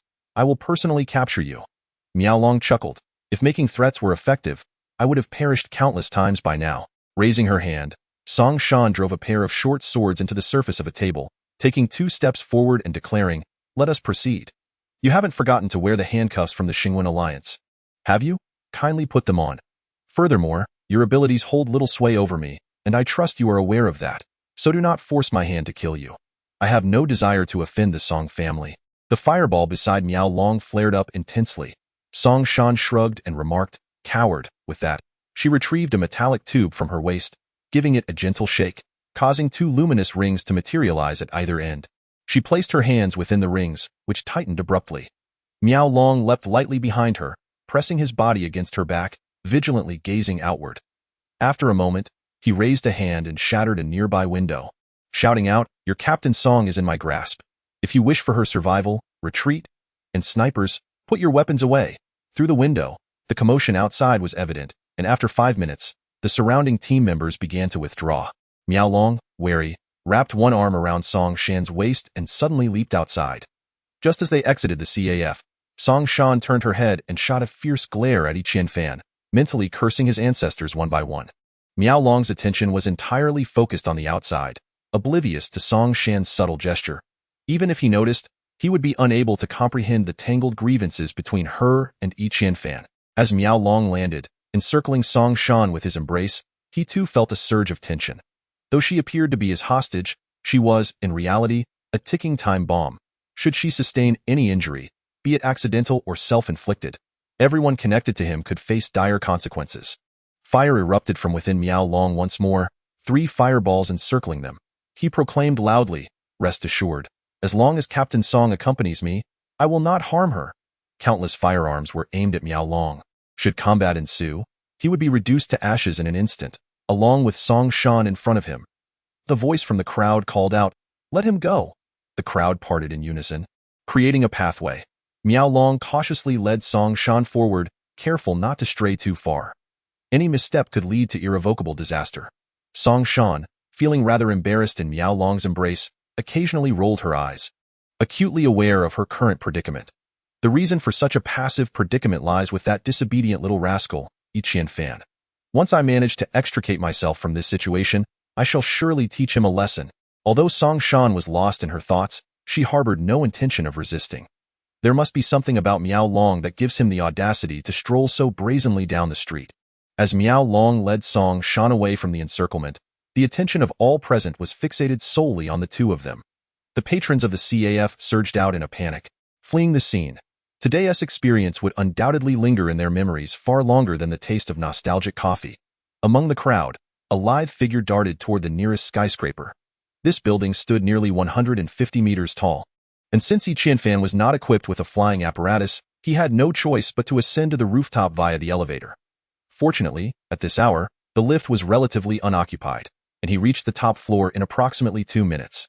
Upon exiting the elevator, Qian Fan sprinted down the corridor, simultaneously unfastening his belt. By the time he emerged onto the rooftop platform, he was already wielding a menacing heavy sniper rifle. He quickly identified an excellent vantage point, setting up the rifle as he peered down below. Miao Long had already escorted Song Shan 2 streets away, while all the members of the action team stood at a distance, armed and vigilant, likely due to Miao Long's command to halt their pursuit. The atmosphere was palpable with tension, as nearly everyone fixated on Miao Long's every move. Chapter 71. The astonishing shot. Miao Long was still retreating, his pace quickening as he approached the point of escape. Behind him lay a narrow street, connecting to an expansive open-air trading market, a chaotic blend of individuals, serving as the most renowned black market in Triumph City. Once Miao Long entered the market, it would be akin to a fish returning to the ocean. Capturing him thereafter would be nearly impossible. Presently, he was over 1,500 meters away from Qian Fan. He had yet to find the optimal moment to shoot. He gradually regulated his breathing, attuning himself to the surrounding wind and its velocity, his gaze fixed on Miao Long's movements, calculations swirling in his mind. Qian Fan was convinced that his adversary would inevitably err. He could not afford to overlook even the slightest misstep, as he sought to rectify the dangers wrought by his recklessness today. Qian Fan patiently awaited the arrival of this opportunity. However, perhaps this endeavor was yet another act of folly. Miao Long was a mere 10 meters from the intersection. Once he dashed into that street, he would be, for all intents and purposes, temporarily safe. He could then leverage his connections within to discreetly escape Triumph City. Yet, some individuals within were already deemed untrustworthy. Today's conspicuous behavior had likely alerted someone to inform the action team. It appeared that quite a few were eager for his demise. Step by step, he approached the intersection. Song Shan, considerably shorter than Miao Long, was cradled in his arms, her feet suspended off the ground. Her head was positioned in front of his, and at that moment, she twisted her body and coldly remarked, "I know you intend to flee, but I shall unearth you even if I must dig 3 feet into the ground." Miao Long tightened his embrace deliberately, whispering in her ear, "Regrettably, you do not fit the type my esteemed self favors. Otherwise, I might have taken you along." Song Shan, filled with fury, exclaimed, "Release me at once. We are already so far away. Are you still fearful of being targeted?" Miao Long glanced into the distance and replied, "It is better to remain cautious." They continued to walk, and gradually, Miao Long arrived at the intersection. Towering buildings flanked a narrow street, where foot traffic was sparse. Entering this street would signify a complete failure of the adversary's attempt to capture him today. Frustrated, Song Shan struggled momentarily. Miao Long could have easily pushed her aside and re-entered the street. Yet, for reasons unknown, he gently set her down on the ground, perhaps to showcase his gentlemanly demeanor. Ironically, this very act of chivalry left his head fully exposed to Qian Fan's line of sight. Miao Long had committed a grave error. Due to the heightened tension, Qian Fan's eyes involuntarily transformed into a dual gaze. Simultaneously, his ability to double his power surged forth, and he slightly raised his firearm. Pulling the trigger, a brilliant streak of light tore through the air, hurtling towards Miao Long with the swiftness of a flash. Song Shan, possessing extraordinary prowess and seasoned by countless battles, detected the assassination attempt on Miao Long a few milliseconds before he did. Without a moment's hesitation, she activated her powered as the captain of the 4th action team and an instructor responsible for assessing the Starry Warriors. Her dual roles were a testament to her capabilities. Her ability, known as the Mental Storm, had 2 primary effects: the Storm Barrier, which could defend against any psychic attacks, and the Storm Impact, which allowed her to assault another's mental realm. However, the efficacy of her Storm Impact varied. It was highly effective against ordinary individuals, but significantly less so against Starry Warriors. For someone as resolute as Miao Long, it was almost ineffective, merely causing a brief moment of disorientation. That fleeting second, which would typically not be fatal, was now drastically altered. Miao Long's eyes momentarily reflected confusion before clarity returned, only to be replaced by an overwhelming terror. Subsequently, there was silence. Like a profusion of peach blossoms, Miao Long's body collapsed to the ground. Song Shan, horrified by the scene before her, found herself splattered with countless droplets of blood due to her proximity. That moment, she stood in a daze. It was then that she heard the deep, resonant sound of the sniper's rifle, echoing twice. She was acutely aware of the positions of the snipers she had arranged and their distances from her. The furthest was nearly 2,000 meters away. Someone truly dared to attempt an assassination on Miao Long. A sense of disorientation washed over Song Shan. She felt the bullets whizzing past her head, even catching the acrid scent of singed hair. Had the bullet descended even a fraction lower, or if the barrel had tilted down by a mere 0.01 millimeters at the moment of firing, it would have been her life extinguished. Who could guarantee that their hand would remain steady to avoid such a minute deviation while pulling the trigger? The communication device that connected her to the outside world had not been removed by Miao Long, perhaps to maintain a sense of intimidation over the team outside. In a fit of exasperation, Song Shan shouted into the device, "Damn it! Who fired the shot? Was it done with my consent?" After a lengthy pause, a hesitant voice crackled through the device, "And no, it wasn't one of ours." Song Shan was momentarily taken aback, then exclaimed, "Why aren't you looking for your own people? Do you want him to eliminate me as well?" "Yes, yes." In a fit of anger, Song Shan paced back and forth, her eyes suddenly sparkling as she murmured to herself, "I believe I know who wielded that heavy sniper rifle. Today, I shall confront you to the very end." Chapter 72. I shall be the one causing trouble. Qianfan, upon witnessing the demise of Miao Long at the hands of the apocalyptic sniper, felt a surge of delight. However, he dared not linger in the area and swiftly made his way towards the stairwell, transforming the heavy sniper rifle into a belt that he secured around his waist. Logically, having eliminated a level 1 wanted criminal should have been a commendable feat, yet he was not a Starry Warrior, and the use of firearms was strictly forbidden. This situation was fraught with complications, and his accomplishment might very well turn into a liability. Moreover, that Song Shan seemed to harbor ill will towards him, so it was prudent to leave. By the time Qianfan reached the ground floor, a state of alertness had begun to envelop the surroundings, with members of the action team ascending the building to conduct searches. Fortunately, they merely checked Qianfan's identity card before allowing him to pass. Instead of returning to his new home, Qianfan headed towards the level 3 residential area, where his flying apparatus awaited him. Upon arriving at the entrance of the level 3 residential zone, dusk had already fallen. Qianfan lingered beside his aircraft for a moment before ultimately deciding to enter the residential area. The broad face of the rotund Lu Peng appeared on the display screen as Qianfan commanded, "Open the door." Lu Peng, somewhat puzzled, muttered, "Why is everyone acting so strangely today?" He then unlocked the unit door for Qianfan. Upon entering Lu Peng's room, Qianfan bluntly inquired, "Do you know who that person is?" Lu Peng, taken aback, replied, "That person? You mean the tall and robust individual I encountered earlier?" Qianfan confirmed, "Yes." Lu Peng's expression turned wary as he whispered, "That is someone introduced by Master Yin. Beyond that, I know nothing." "Who is Master Yin?" Qianfan pressed, "I cannot divulge that information." Lu Peng's face darkened. Qianfan, filled with anger, retorted, "Do you have any idea of his identity? Do you realize how many innocent lives he has taken?" Lu Peng furrowed his brow, replying, "That seems unrelated to me. I merely assisted him in obtaining a new identity card." Qianfan paused for a moment, then declared, "Do not retain anything associated with that individual. Destroy it all with that." He turned to leave. Lu Peng seized Qianfan's arm and asked, "Has something happened?" Qianfan gazed at Lu Peng and stated, "We have known each other for many years. Let me advise you. Some money is not worth pursuing." He then departed. Watching Qianfan's retreating figure, Lu Peng felt bewildered and closed the door with a sigh. As he flew back to his new residence, Qianfan couldn't shake the feeling that something was amiss at home.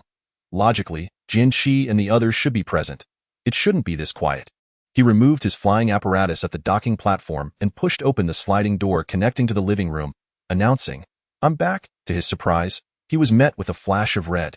It was red hair, though the top seemed slightly singed, turning a shade of blackish gray. The owner of the crimson locks sat with her back to Qianfan on the sofa, while Jian Qi, Ahua, and even Bu Changxing occupied the seats opposite her. The three individuals maintained an unsettling silence, their eyes averted from him. Among the red-haired figures, Qianfan recognized only one. Song Shan. He was taken aback by her swift arrival at this location, and how effortlessly she had subdued Jian Qi and the others. Qianfan swallowed hard and inquired, "Captain Song has arrived. Why hasn't anyone brought some fruit? Have we run out? I could go buy some." "There's no need. Just sit down," Song Shan commanded, gesturing towards an isolated sofa.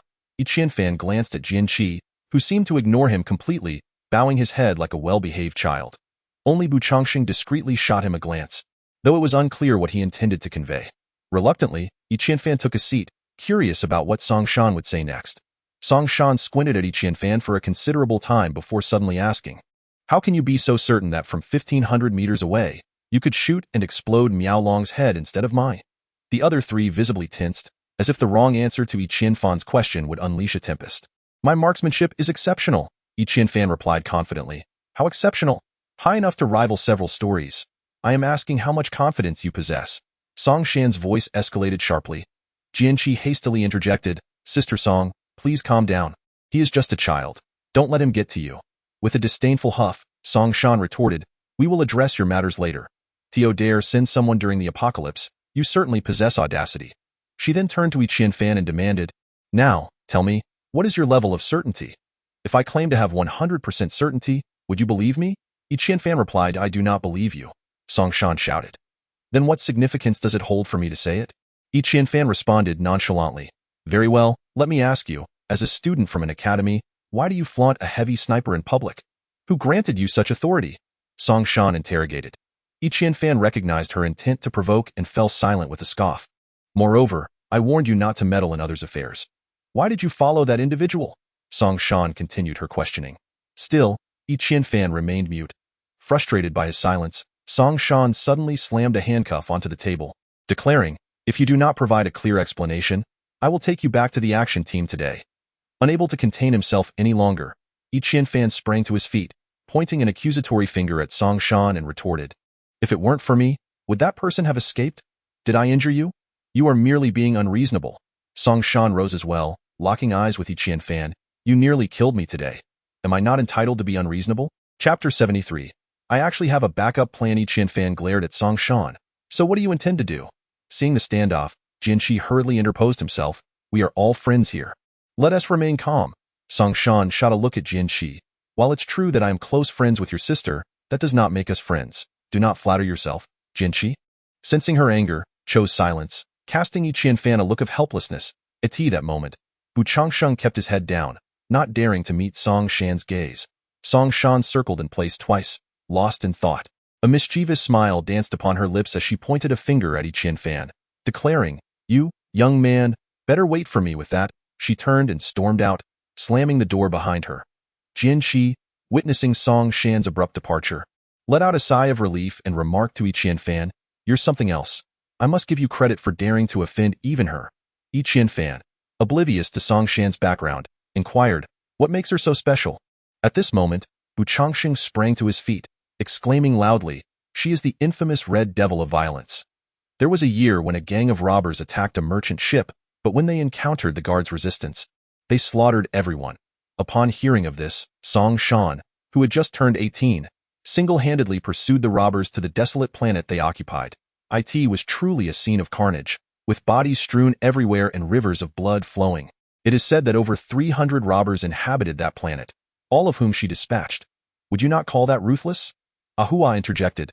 Song Shan is the second daughter of the Song family.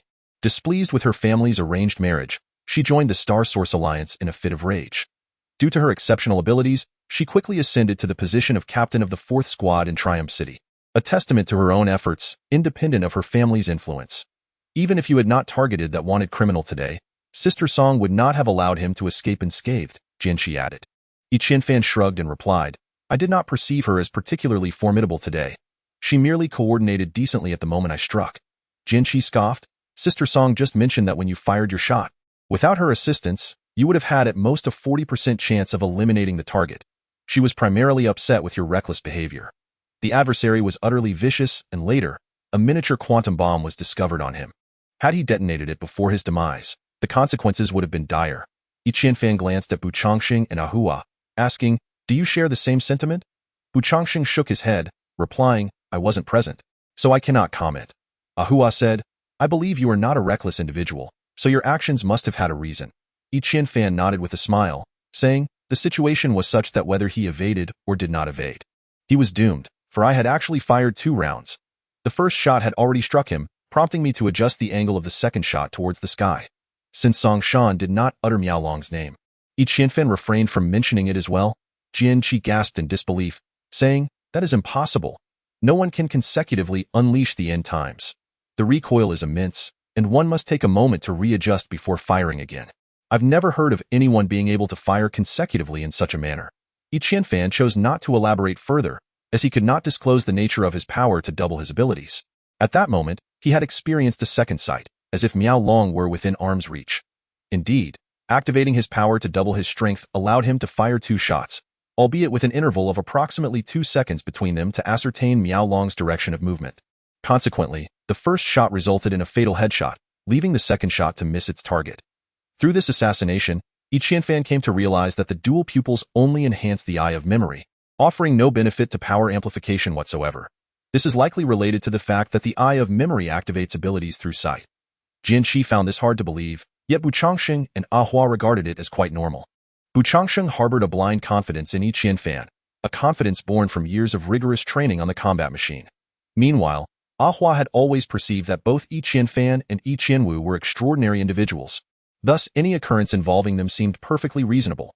If Qianfan's assertions were indeed accurate, then Song Shan was undeniably being somewhat unreasonable today. From beginning to end, Qianfan had not factored in her abilities, as he was capable of handling the fugitive on his OW and I in the end.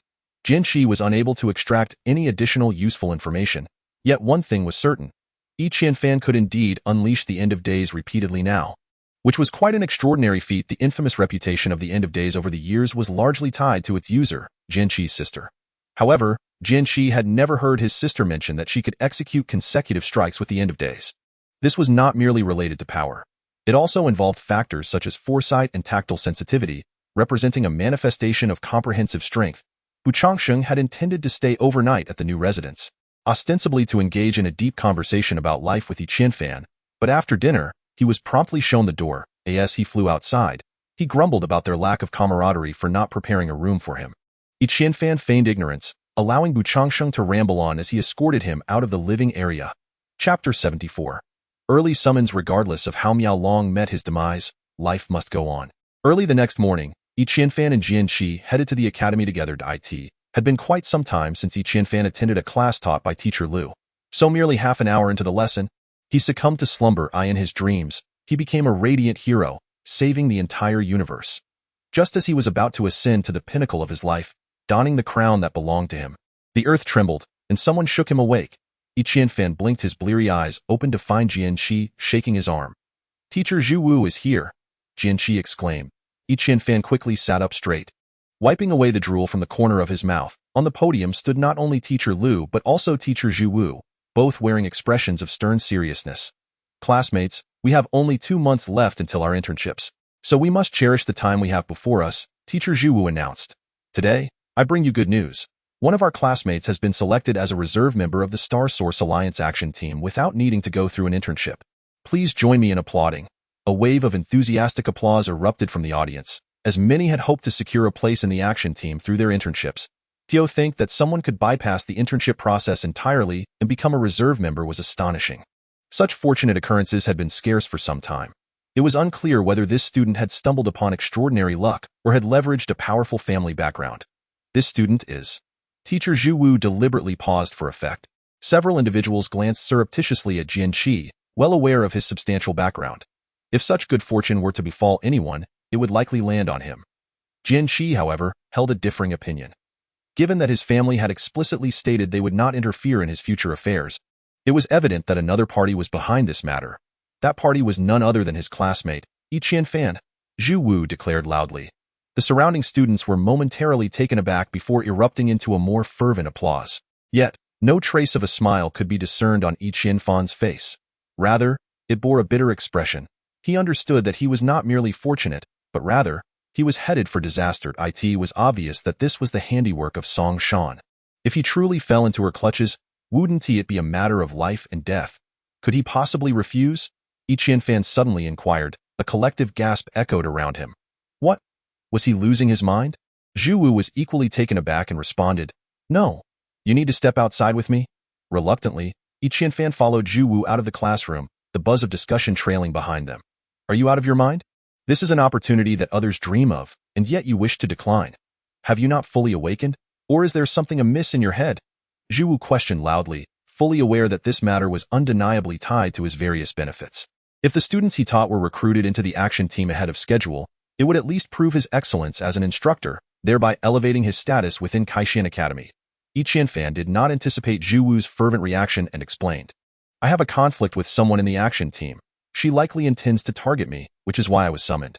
Zhu Wu wore a look of exasperation, as if he were lamenting a steel that would not become iron, and said, Wake up. If you lacked exceptional qualities, would the action team have summoned you ahead of time? Do you understand? Even as a reserve member, your salary and bonuses are not significantly less than those of formal members. Who would go through the trouble of transferring you to the action team just to target you? What a joke. Qianfan realized that, no matter how much he insisted, very few would believe him. And he could only lament the overwhelming influence of the other party, capable of summoning him into the action team prematurely. For many, this would seem like a dream.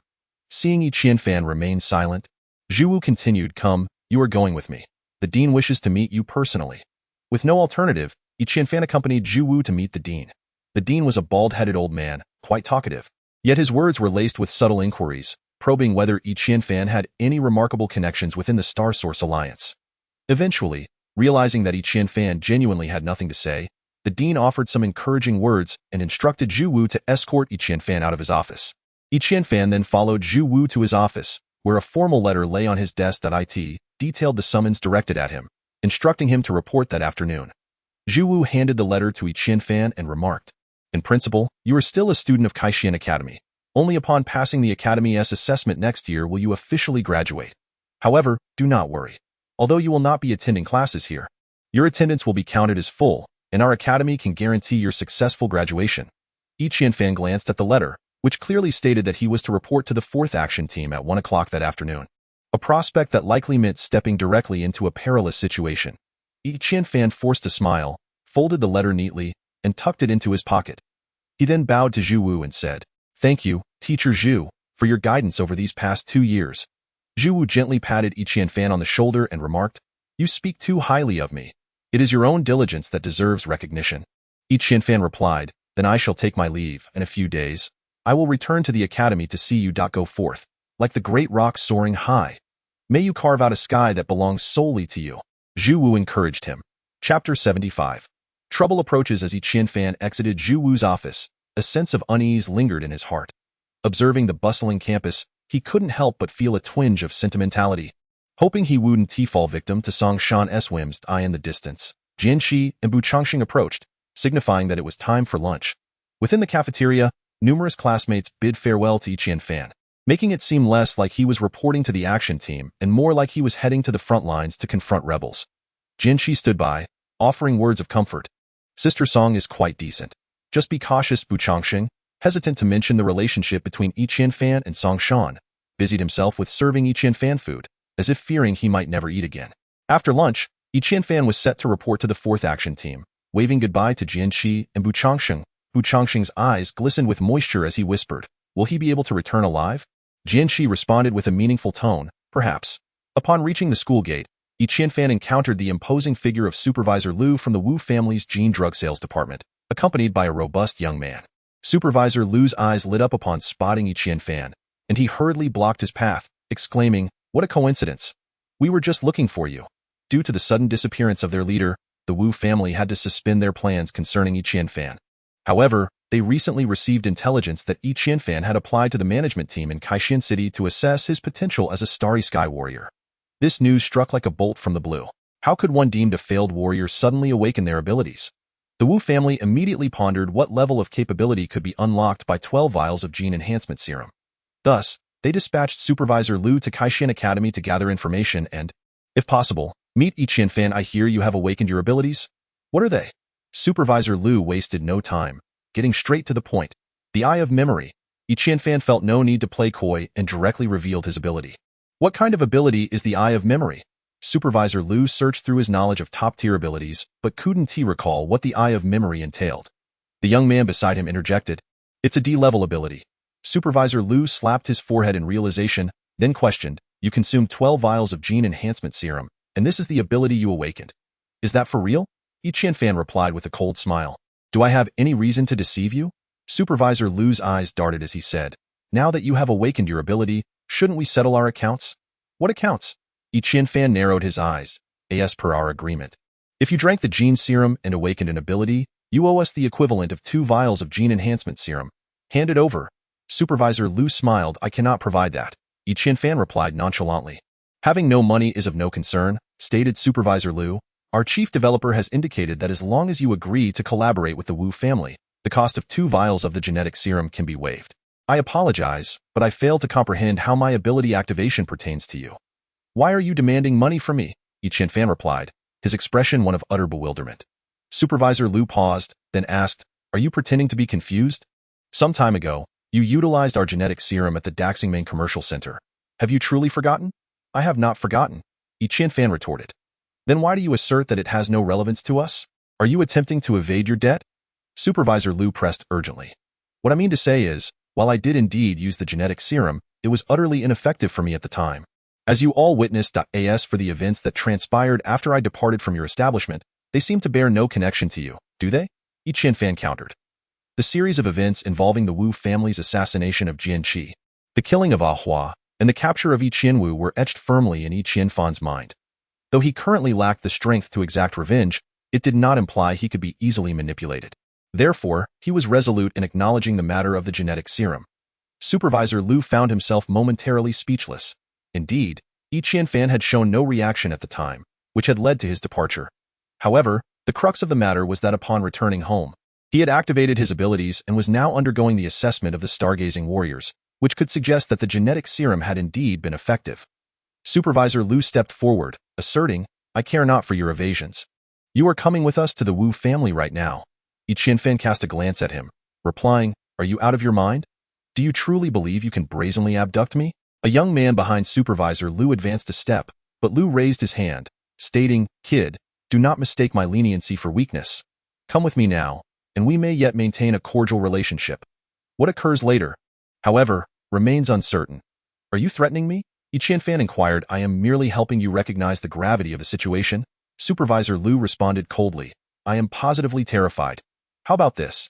If you have the audacity, accompany me for a journey. Perhaps we could even procure some funds." Yi Qianfan suggested. "Aha! Do you truly believe we fear you?" Supervisor Liu retorted. "Then let us proceed." Yi Qianfan donned his cloud-soaring apparatus and ascended into the sky. At that moment, Supervisor Liu and the young man boarded a cloud disk and pursued him. Chapter 76. Truly 12 vials in this world, there are countless coincidences. One cannot write a story without them. Just as Yi Qianfan descended in front of the Stargazing Alliance's Action Team headquarters, another airship emblazoned with the Action Team's insignia landed on the helipad within the gates. The airship's door opened, and 4 individuals emerged.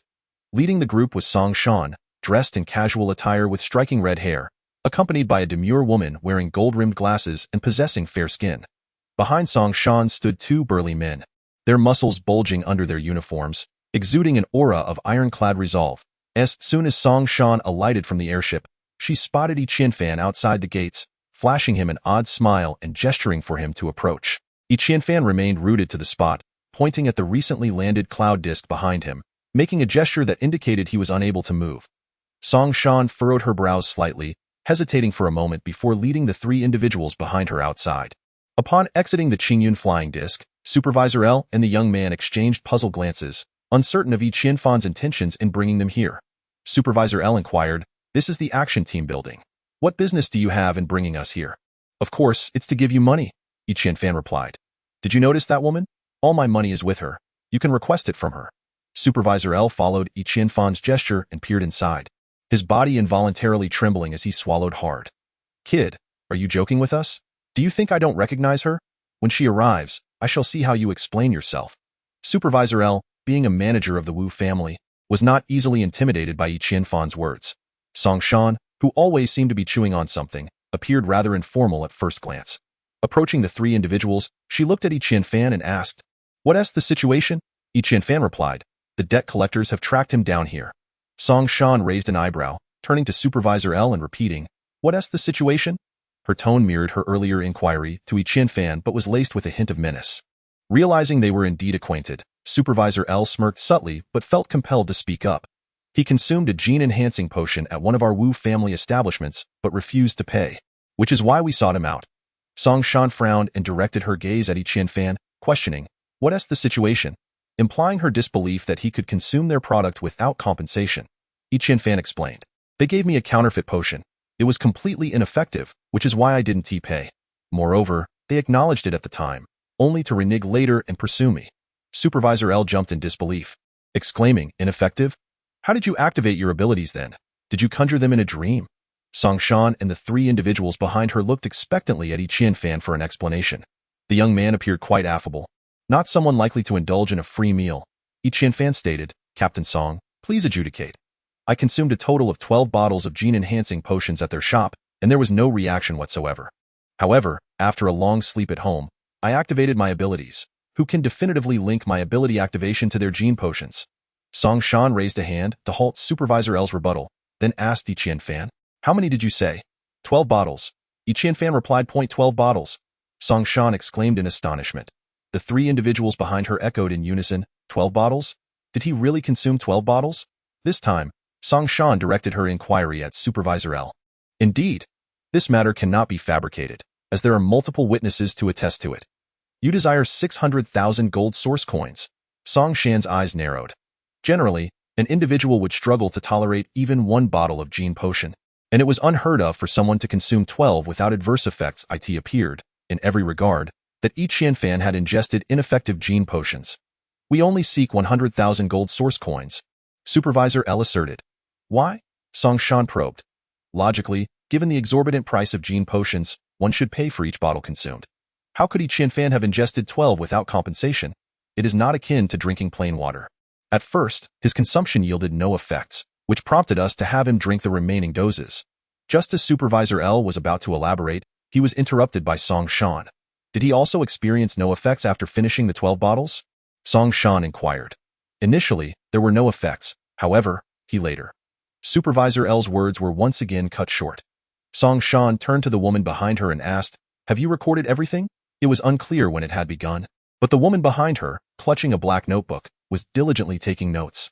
Upon hearing Song Shan's question, she nodded. Song Shan addressed Supervisor L, "Since there were no effects at that time and you allowed him to return home, your transactional relationship has concluded, and whatever ensues is no longer of your concern. While it is true that he activated his abilities, what if he were to perish upon returning home? Would you take responsibility for your actions? Therefore, let this matter rest here." Supervisor L was momentarily taken aback. How had the conversation spiraled into a conclusion? It would be impossible to report back like this. Just as he opened his mouth to say something further, a burly man behind Song Shan stepped forward and fixed his gaze on Supervisor L, declaring, "Please leave." This was a rather civilized way of putting it. Supervisor L's eyes flickered.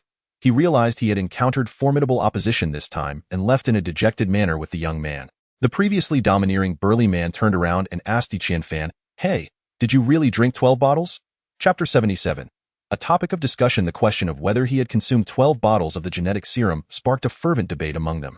The four of them continuously exercised their imaginations, contemplating the plausibility of various scenarios, only to have each conclusion ultimately undermined by their own reasoning. Meanwhile, Fan, the instigator of this discussion, felt like an outsider, trailing behind the quartet and listening to their various arguments without being able to interject a single word. Throughout this journey, Fan found himself growing increasingly frustrated. Riding the extravagant elevator, they swiftly ascended to the 40th floor.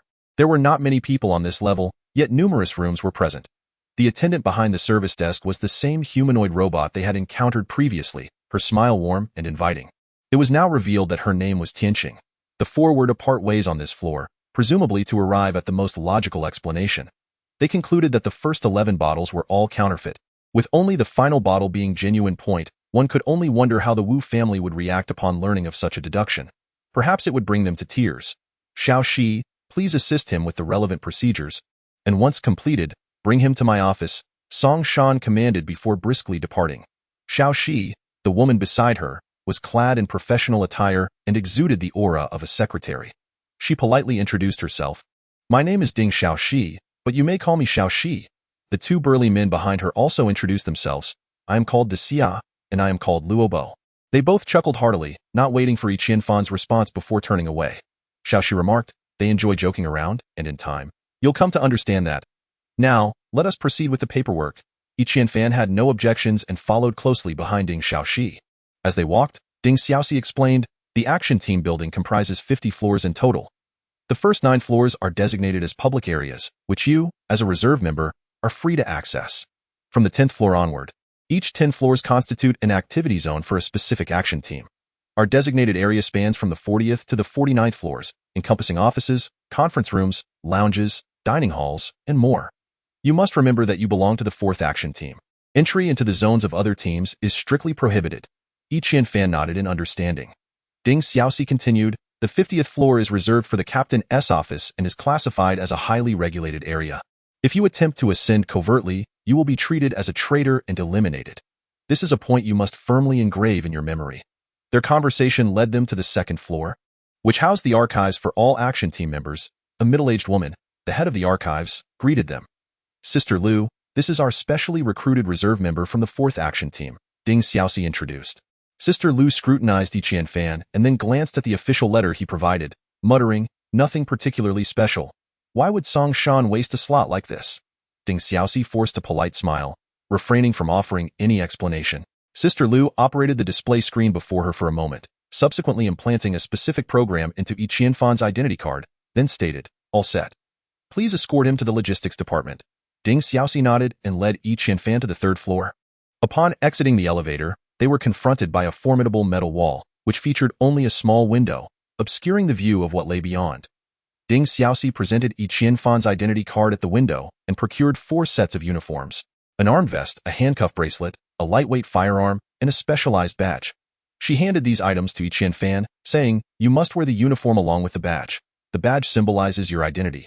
Furthermore, your identity card must be carried at all times, as it has been encoded with specific details essential for the action team to recognize you. Yi Qianfan promptly nodded in acknowledgement. Ding Xiaoxi then guided him to the 49th floor, where rows of independent rooms were situated. They walked to the innermost part, and Ding Xiaoxi pointed to room 208, saying, this is assigned to you. You may enter and change into your uniform. I shall wait for you on the 40th floor. Yi Qianfan inquired, how do I enter? Simply swipe your identity card, Ding Xiaoxi replied, turning to leave down the corridor.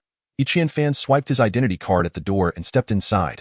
The room was not particularly spacious, featuring a bedroom and a bathroom, with an array of furnishings that sufficed for a single occupant. He placed his clothing on the bed and sat in contemplation for a moment. It appeared that Song Shan had no intention of reprimanding him. Perhaps he had been overthinking things. Although Ding Xiaoxi had said little, the provision of a lightweight firearm indicated that he was now authorized to wield a weapon. This was undoubtedly good news for Yi Qianfan. He hung the 3 uniforms in the wardrobe, donned one of them, and affixed the badge properly. The arm vest was donned beneath the uniform, with a lightweight firearm and handcuffs stowed away in the vest pockets. After adjusting it slightly, I discovered that this attire was remarkably sturdy, likely custom-made. I circled the room a couple of times before making my way to the 40th floor.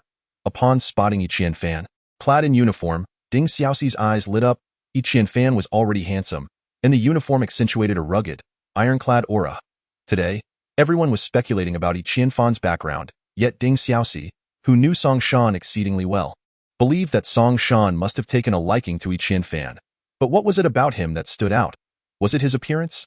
The flames of gossip were fervently ignited. Chapter 78. A dire first day. Although Ding Xiaoxi was brimming with questions, it was evidently not the right moment to inquire. As she guided Yi Qianfan further inside, she subtly probed, how long have you known Captain Song? Since yesterday, Yi Qianfan replied honestly. Yesterday? Just a day? and you've already been inducted into the action team. Ding Xiaoxi was somewhat speechless, pondering if this was indeed the legendary phenomenon of love at first sight. You truly didn't know Captain Song before? She asked again. I did not, Yi Qianfan answered. Throughout the journey, several team members feigned passing by Ding Xiaoxi and Yi Qianfan, with the bolder ones even stopping to chat with Ding Xiaoxi while their eyes were fixed on Yi Qianfan, making him feel rather awkward. After what felt like an eternity, they finally reached the door of Song Shan's office. Ding Xiaoxi knocked gently, and a voice from within beckoned. Come in. Ding Xiaoxi ushered Yi Qianfan into the room. Song Shan glanced at Yi Qianfan, momentarily taken aback, but quickly regained her composure and inquired, Is everything ready? Yes, all set, Ding Xiaoxi affirmed. Suddenly, Song Shan remarked, You will be accompanying me from now on, so there is no need for you to wear the uniform. Just the badge will suffice. Ding Xiaoxi was taken aback. She had been functioning as Song Shan's assistant, thus exempt from wearing a uniform. Was this young man here to usurp her position? Song Shan shot a glance at Ding Xiaoxi and added, You continue with your duties. His role is to charge into battle alongside me. Ding Xiaoxi let out a soft sigh, muttering inwardly, Charging into battle with you equates to risking one's life. Doesn't he it? Is this fellow your adversary? Yi Qianfan, however, seemed unfazed, simply nodding in agreement. Song Shan chuckled and said, Since there is nothing pressing today, you two should accompany me to the 44th floor.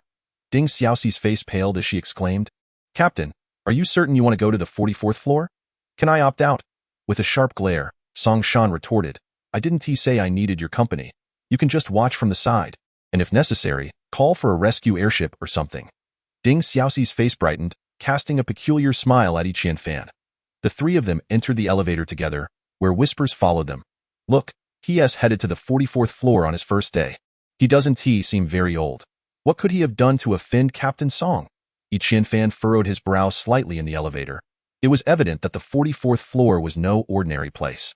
The distance from the 40th to the 44th floor was negligible. Within mere seconds, the elevator came to a halt. Upon exiting, a long corridor unfolded before them, flanked on either side by closed doors. Ding Xiaoxi continued to walk ahead, arriving at a metallic door at the end of the hallway. With a swift swipe of her ID card, she unlocked the door. Inside lay an expansive space, merely a standard combat room, its walls and floor composed of metal.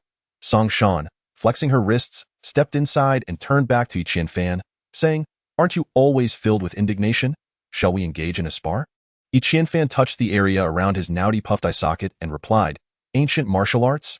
As you wish, but no abilities. Song Shan, chewing on a mint, mumbled in agreement. Fine. Yi Qianfan responded. Ding Xiaoxi regarded Yi Qianfan as if he were a simpleton. Yi Qianfan first removed his weapons and unbuttoned two of his shirt buttons. After Ding Xiaoxi entered, she casually closed the door. Song Shan handed her pair of short swords and restraint rings to Ding Xiaoxi, then stepped back a few paces, grinning as she observed Yi Qianfan. Yi Qianfan's ancient martial arts were entirely derived from the teachings of the Academy's master Zhu Wu. While not a master of ancient martial arts himself, he imparted a style that was balanced and harmonious, echoing the wisdom of ancient practitioners.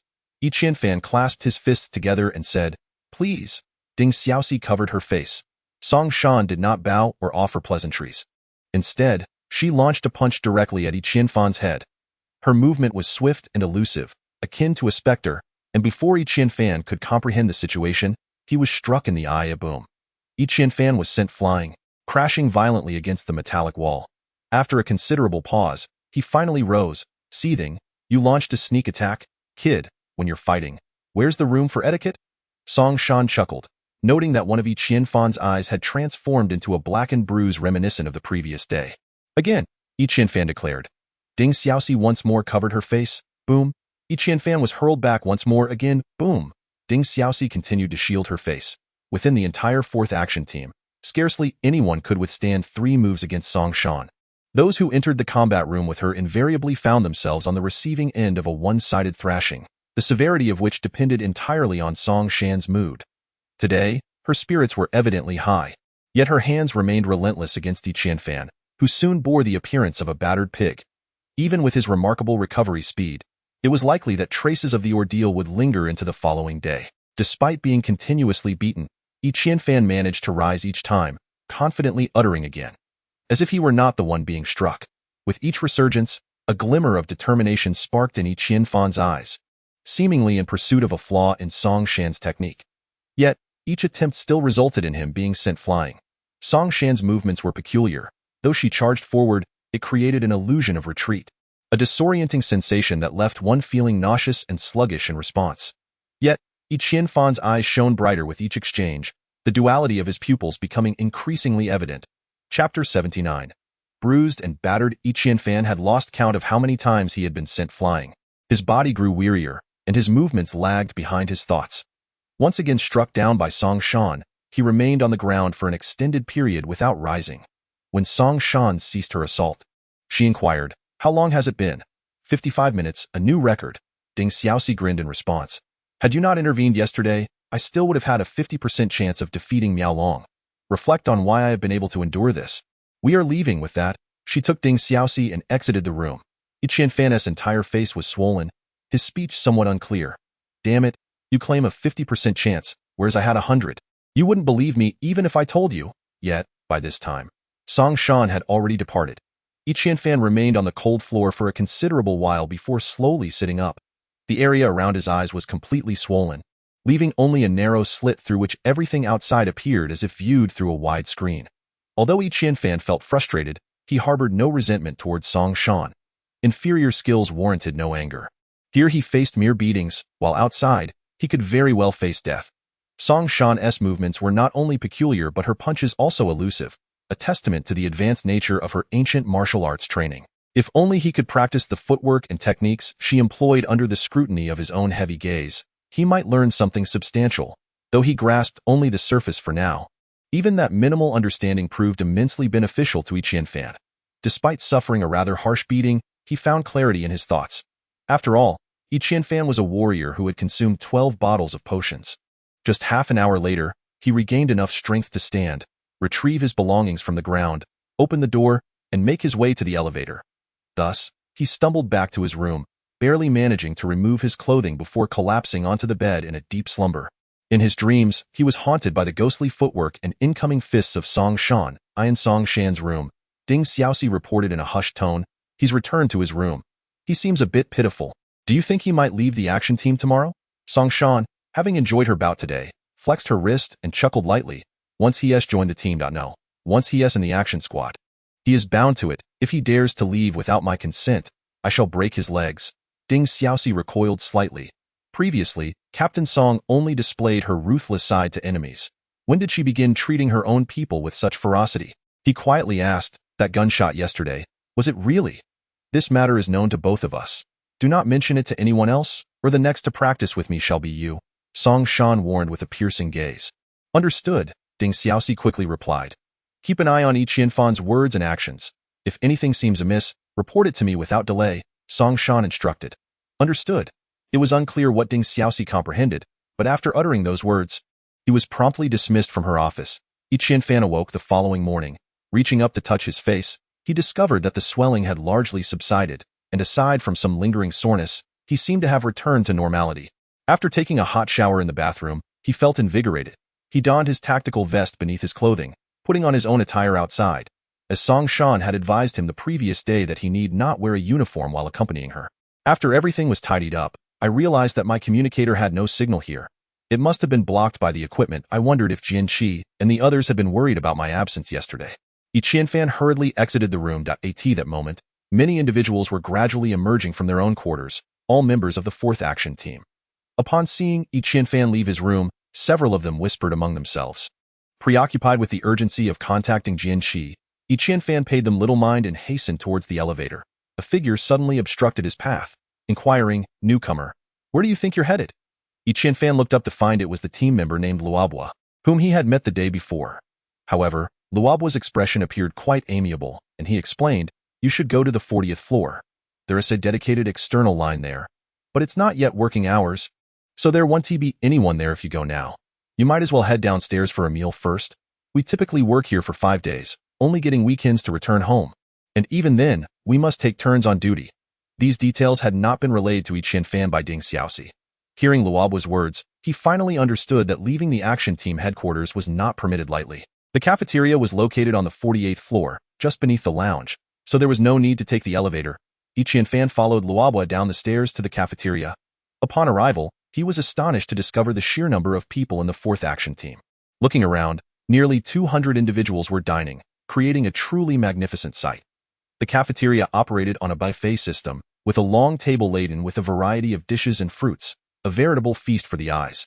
Mimicking Luobua, Qianfan picked up a metal tray and joined the throng, stopping to serve himself whenever he spotted something appealing. Before long, he reached the end of the table, his tray filled with his favorite foods. Just then, someone approached him. "What are you doing here?" the newcomer inquired. Qianfan looked up to see Wang Zitian, whom he had encountered twice before, and it dawned on him that he was the vice-captain of the 4th Action Team. Logically, Luobua should have greeted the vice-captain with respect, yet he merely huffed lightly, as if ignoring Wang Zitian entirely, and continued on his way. Strangely, Wang Zitian seemed unperturbed by this slight and said nothing. "I am now a reserve member of the 4th Action Team," Qianfan stated, feeling no need to conceal the truth. Wang Zitian's hand trembled slightly as he held his tray, his brows furrowing as he asked, "Who granted you this special quota?" "Captain Song," Qianfan replied. A flicker of irritation crossed Wang Zitian's face, but he quickly regained his composure and asked, "On what grounds?" Though his question was not fully articulated, Qianfan understood he was asking why he had been granted reserve status. After a moment's contemplation, he admitted, "I honestly don't know. It seems I have no particular merits." Upon hearing this, Wang Zitian let out a cold snort, declaring, "This is an abuse of power." Without waiting for Qianfan's response, he turned on his heel and stormed off in a huff. At that moment, in the distance, Luobua waved to Qianfan, signaling him to take a seat nearby. Beside Luobua sat a shrimp, who, upon noticing Qianfan's approach, let out a whistle and remarked, "You're still alive?" Luobua interjected, "Mind your words." Qianfan settled down next to Luobua and inquired of the shrimp, "Why do you ask that?" The shrimp replied playfully, "After taking a beating from the boss, it's nearly the same as being dead. One usually has to lie down for several days." Qianfan chuckled lightly, "I am rather resilient." Luobua reassured him, "Even though you are a reserve member, there's no need to fear Old Wan. He wouldn't dare touch Captain Song's people." Qianfan understood that Old Wan referred to Wang Zitian and found it somewhat puzzling. "It seems he is rather displeased with my status as a reserve member." The shrimp, who was busy shoveling food into his mouth, abruptly paused upon hearing Qianfan's words and remarked, "He has always been cryptic and sarcastic. Just ignore him. Besides, he has long wanted to hand this year's spot to that second-generation heir. Knowing the spot has slipped away, how could he not be furious?" Qianfan asked, "How many spots are there?" The shrimp replied, "This year, there is only one reserve spot." "Only one?" Qianfan felt a stirring in his heart. Initially, he thought Song Shan had gotten him in merely to vent her frustrations. However, upon reflection, it seemed far more complicated. Receiving the sole spot for the year could not solely be attributed to Song Shan's temper. There appeared to be a deeper significance. You needn't bear too much burden in your heart. Moreover, the boss usually only strikes every few days, so you'll gradually become accustomed to it. The shrimp said with a grin. "What do you mean, gradually accustomed?" Qianfan rolled his eyes and then asked, "Isn't Wang Zitian the vice-captain?" "Vice-captain, my foot." He only reached this point through connections. However, Captain Song directly assigned him to manage the armed robots. "I've heard his days aren't easy either," the shrimp chuckled. Qianfan suddenly recalled the upright robot that had always been by Wang Zitian's side, beginning to grasp the intricate relationships at play. After the three finished breakfast, they made their way to the 40th floor Qianfan called Jian Qi. Once the call connected, Jian Qi seemed already aware of the operational team's rules, simply stating that everything was fine at home before hanging up, leaving Qianfan, who had intended to engage in lengthy discourse, somewhat speechless as he quietly disconnected the communicator. Upon arriving on the 40th floor, the people there reacted to Qianfan with a mix of joy and anger. Their expressions a kaleidoscope of emotions that left him bewildered. Later, he discovered that a certain team member had wagered on whether he would show up for work the next day, with most betting against his punctuality, resulting in a resounding defeat for them. The instigator of the bet was none other than Luobua, who had shared breakfast with Qianfan that morning. It turned out his friendly greeting was merely to ensure Qianfan would arrive on time for work. It was likely that if Qianfan had not risen, Luobua would have found a way to rouse him to set up all of it. Having become Song Shan's attendant, Qianfan knew he had to report to her office. However, upon arrival, he found that she had yet to clock in, leaving him to take a seat on a nearby sofa. At that very moment, the doors swung open, and Wang Zitian strode in. Including this encounter, it was already the second meeting between the two. As the saying goes, enemies are bound to meet. "Has Captain Song arrived?" Wang Zitian inquired without a hint of politeness. "Not yet," Qianfan replied, though he did not rise from his seat. Wang Zitian raised an eyebrow but refrained from commenting, plopping down beside him. After a while, Song Shan entered. Today, she donned a sleek leather bodysuit, exuding an air of coolness. Upon spotting Yi Qianfan, she let out a whistle and remarked, "Youth truly has its advantages. You've recovered so swiftly." As if she were no longer young herself, Yi Qianfan merely hummed in acknowledgement, remaining silent. Wan Zetian stood up hastily, stating, "Did we not agree? This spot is meant for Inu, is it not?" Chapter 81. A divine being Song Shan momentarily stared in disbelief, clearly having forgotten the matter, and asked, "You mean the son of the city lord? Indeed. Did you not consent to give this spot to him? Why suddenly bestow it upon this brat?" Wan Zetian retorted with dissatisfaction. Song Shan replied, Doesn't he have this spot? It's not as if he can't obtain another one. I think we should let it go." Wan Zetian insisted. "How can we go back on our word? What am I to tell City Lord Yin? What you tell him is of no concern to me. Who told his son not to handle the paperwork? Should I go and invite him myself? He deserves it." Song Shan's expression darkened as well. Wan Zetian opened his mouth, rendered speechless by her rebuttal, huffed in anger, and turned to leave the room. Song Shan rolled her eyes and muttered, "Who doesn't know your little schemes?" Yi Qianfan stood awkwardly to the side, pretending he had heard nothing. "I shall take you to meet someone," said Song Shan. Noticing her serious demeanor, Yi Qianfan nodded, understanding that this would be a significant encounter. "Open the door." "Why are you still standing there?" Song Shan glanced at the door. Yi Qianfan realized that he was now officially on duty and hastily pulled the door open. Song Shan led the way, with Yi Qianfan following closely behind. Once in the elevator, Song Shan pressed the button for the 50th floor. The 50th floor served as the office area for the team leader, and Yi Qianfan wondered why she was bringing him up there. Was it some sort of tradition? As the elevator doors slid open, Yi Qianfan was utterly bewildered. The sight before him made him feel as though he had been transported back several centuries. The decor on the 50th floor was entirely ancient in style, devoid of any modern traces. Even the ground had transformed into earth, stirring up clouds of dust with each step. Gazing into the distance, he beheld green bricks and tiles, pavilions and towers, small bridges over flowing streams. A tranquil paradise that instantly calmed his heart. "Do not speak out of turn," Song Shan cautioned. Clearly well acquainted with the surroundings, Song Shan guided Yi Qianfan along the gravel path into the depths of the area. After navigating through a lush bamboo grove, they arrived at a courtyard with its gates wide open. Occasionally, the sounds of chickens and ducks could be heard from within, creating a surreal atmosphere. Upon entering the courtyard, they encountered an elderly man clad in coarse linen clothing, using a winnowing basket to feed a flock of chicks. Upon seeing Song Shan, he gestured for them to wait a moment. Having fed the chicks, the elder spoke gently, "Is there something you need?" Song Shan replied, "Qin Lao, I have someone for you to meet." The elder smiled as he appraised Yi Qianfan, who, in turn, gazed at the elder. The elder appeared to be quite advanced in age, his hair and beard completely white, and his face adorned with numerous wrinkles. He was of short stature, requiring him to tilt his head upwards to regard Yi Qianfan. A hairpin secured a topknot atop his head, with a wooden hairpin inserted. If there was one notable feature about the elder, it was his eyes. They were bright and profound. Upon a mere glance, Yi Qianfan felt an overwhelming urge to lose himself within them, hastily averting his gaze. Too intimidated to look again, the elder softly suggested, "Please, sit for a moment." Song Shan, slightly taken aback, quickly led Yi Qianfan to a grand tree. The manner in which such a magnificent tree had been planted was a mystery.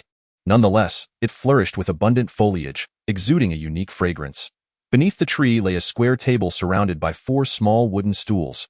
Upon the table rested a petite porcelain teapot, accompanied by 4 small teacups.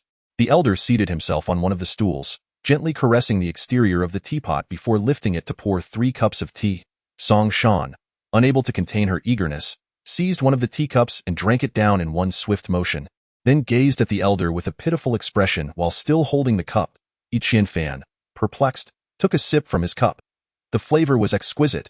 The aroma was singular, seemingly penetrating the very depths of one's soul, imparting an unparalleled sense of satisfaction and clarity. Recognizing the quality of the tea, Yi Qianfan tilted his head back and drank it all. The elder merely sipped his tea and set the cup down, refraining from refilling the cups for Song Shan and Yi Qianfan. The elder inquired, "What is your name?" "Yi Qianfan." Yi Qianfan understood he was being addressed, while Song Shan had been there numerous times without knowing. "And your age?" 19. "Do you have any siblings?" "I have a younger sister named Yi Qianwu."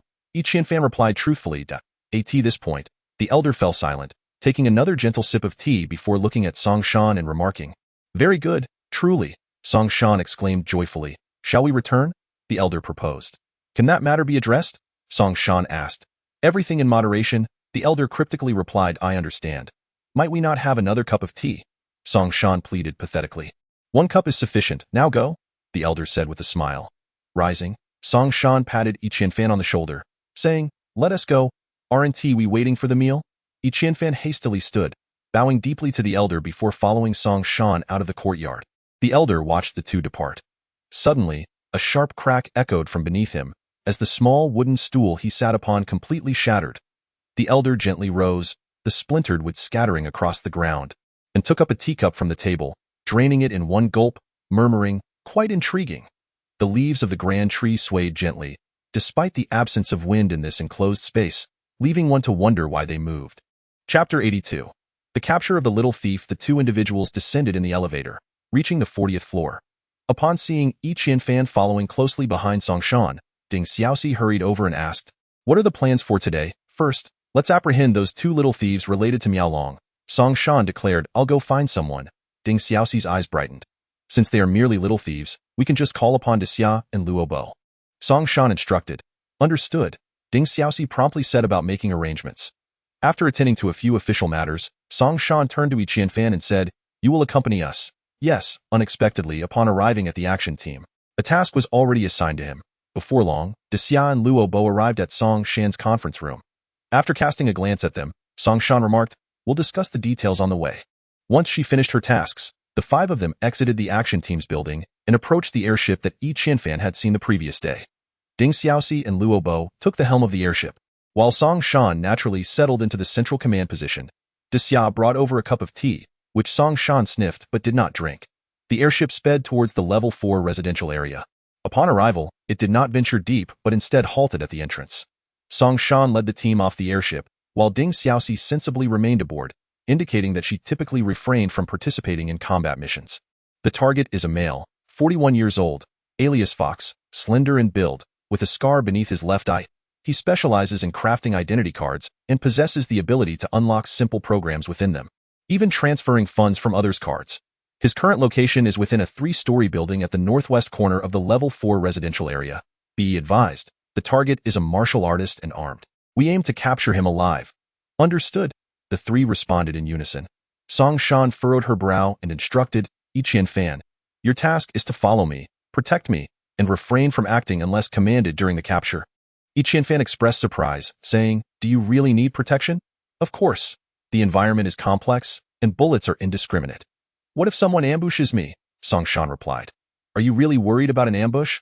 Yi Qianfan murmured under his breath. Xia and Luo both snickered nearby, astonished that someone dared to retort against the formidable Song Shan. She shot him a glare and commanded, obey orders. Then, she muttered softly, did I go easy on you yesterday? Though Yi Qianfan was unafraid to challenge Song Shan, the sting of a punch was undeniably painful, prompting him to quickly silence himself. Xia produced a lightweight sword, while Luo Bo retrieved a medium-range short cannon from the side of the airship. With this short cannon in hand, the intent was clearly not to capture alive. However, both Song Shan and Xia appeared unfazed, as if Luo Bo's cannon held little significance. Dressed in uniforms, Xia and Luo Bo were recognized by all who saw them as members of the Xingyuan Alliance action team, prompting everyone to hurriedly secure their doors and windows to avoid becoming collateral damage. The duo, both exceptional martial artists, swiftly maneuvered towards the northwest corner. The adversary was evidently not a mere identity card vendor. He likely had some expertise in weapon manufacturing as well. Before Xia and Luo Bo could approach the target's dwelling, chaos erupted inside as 2 miniature automated missiles shot through the smoke, heading straight for them. Luo Bo cursed and raised his hand, conjuring a formidable earthen wall that abruptly appeared before them. Earth wall technique. The missiles collided with the wall, resulting in a thunderous explosion that obliterated the earthen barrier. At that moment, 2 cruise missiles pierced through the haze, hurtling towards them, creating a dire situation.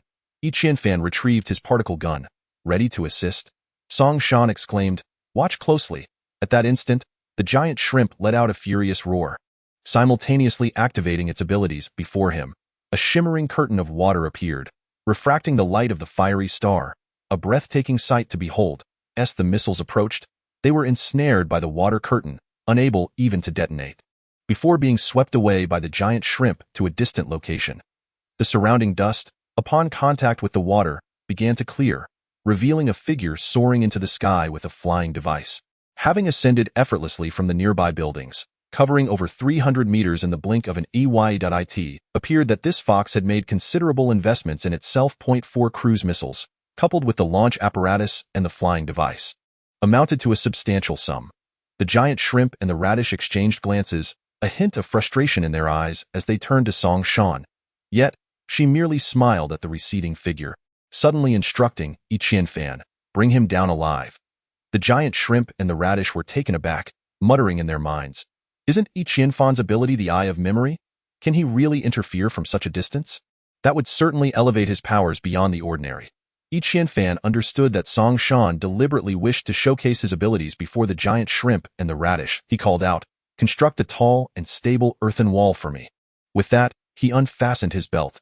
The radish, perplexed by Qian Fan's intentions, raised a hand and conjured a towering earthen wall. Qian Fan sprinted up the wall, then with a swift motion of his right hand, a menacing heavy sniper rifle manifested before everyone. In just a few strides, he reached the pinnacle of the earthen wall, one leg bent and the other straightened, striking a pose reminiscent of an archer.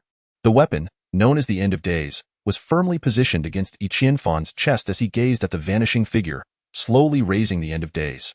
Time seemed to freeze in that moment. All eyes fixated upon Qian Fan. Chapter 83.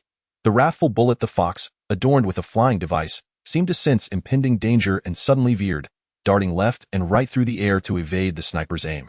Simultaneously, numerous butterflies erupted from its being, tracing lethal trajectories as they descended. Upon contact, they would explode. The butterfly bombs.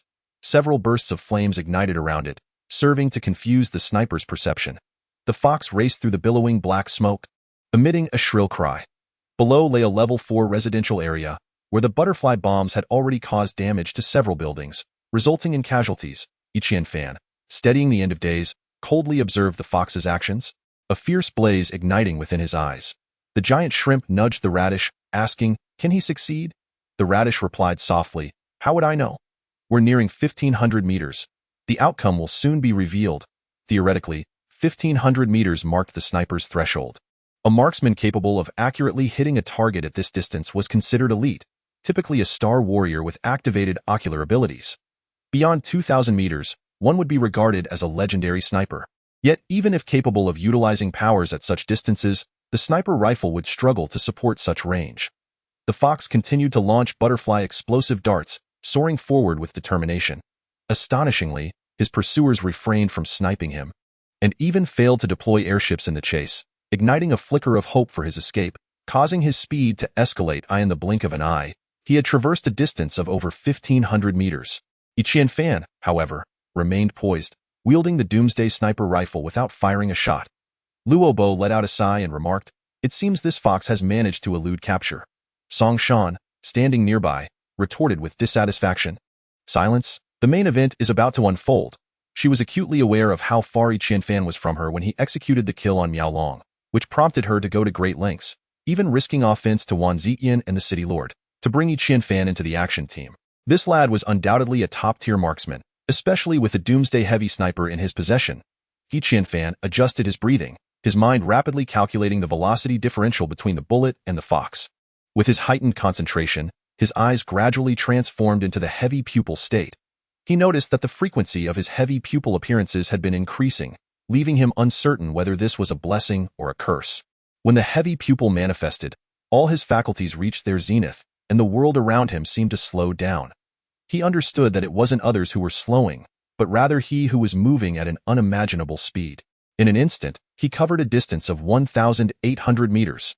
The fox seemed to sense that someone was preparing to snipe him, yet he was confident that his disruption strategy had borne fruit, as his adversary had not even attempted a probing shot, indicative of the sniper's uncertainty. With a swift motion, he launched another butterfly explosive dart, his final one, hoping it would aid him in traversing the remaining 2,000 meters in a straight line. 1,900 meters. Qian Fan suddenly held his breath, leaning slightly forward, and fired. The fox, seemingly on the verge of spotting the entrance to the underground city, imagined a life of leisure within its confines, or even a change of identity to escape from Kaishan City. Accelerating his flight at that moment, he felt a tremendous force strike him, propelling him through the air, followed by a piercing pain in his leg. Glancing down, he was horrified to find one of his legs had vanished. The fox's vision darkened as he tumbled from the sky, crashing onto the rooftop of a low building with a thunderous impact. Qian Fan nonchalantly stowed away the doomsday sniper, securing it around his waist, and remarked to Song Shan, "I spared his life, but if he dies from the fall, that's not my concern." This was, in fact, Song Shan's first time witnessing Qian Fan wield the heavy sniper. While she had often observed Jian Guanghan handle the weapon, his demeanor during its use lacked the effortless grace displayed by Qian Fan. What did this signify? It indicated that Qian Fan's proficiency with the heavy sniper surpassed that of Jian Guanghan. Feigning a cough, Song Shan addressed Xia. "Aren't you going to apprehend him and see if he is still alive?" Only then did Xia register the situation, promptly responding and darting away. Luo Bo, seemingly eager to depart, mentioned he would assist and followed suit. A master of the heavy sniper is eternally a nightmare for a starry warrior. Distance not only engenders beauty but also brings forth inexplicable death. Witnessing Qian Fan's shot left both individuals awestruck, igniting a sense of reverence within them. Qian Fan leaped down from the earthen wall, approaching Song Shan, and inquired, "Do they seem to fear me?" A marksman capable of eliminating a target from a distance of 1,900 meters commands a level of respect that is truly formidable. Song Shan murmured. "But aren't you afraid of me?"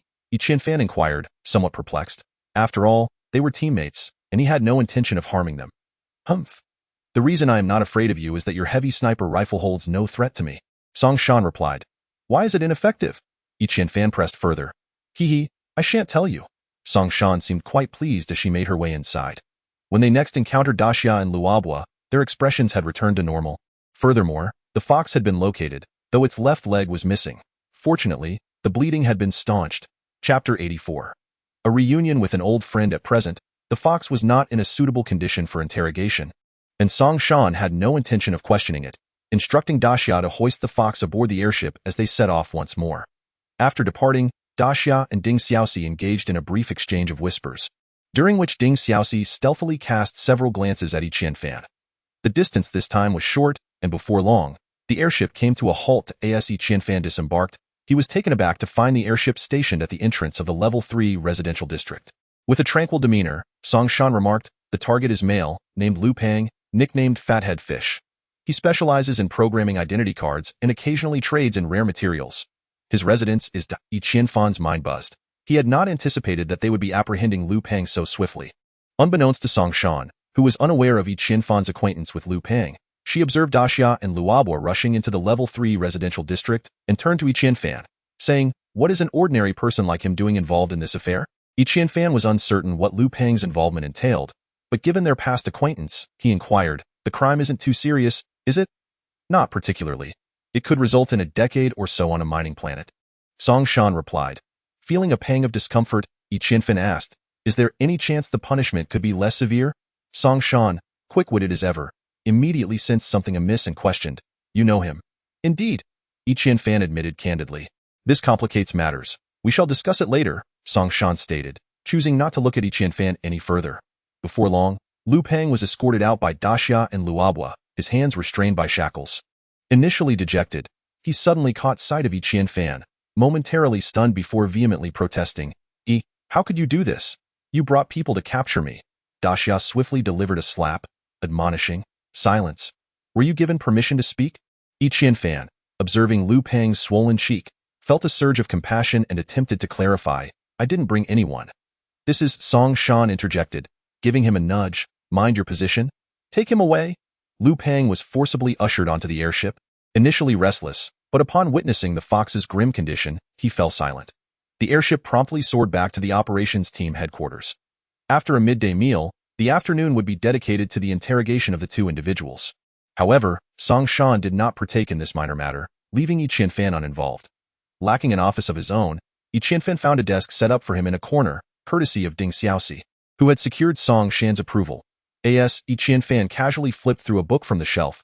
His gaze remained fixed on the doorway. As the end of the workday approached, Luo Bo made his entrance. They had essentially come to terms with the fact that Yin Yi had orchestrated the creation of a counterfeit identity card for Miao Long through their hands.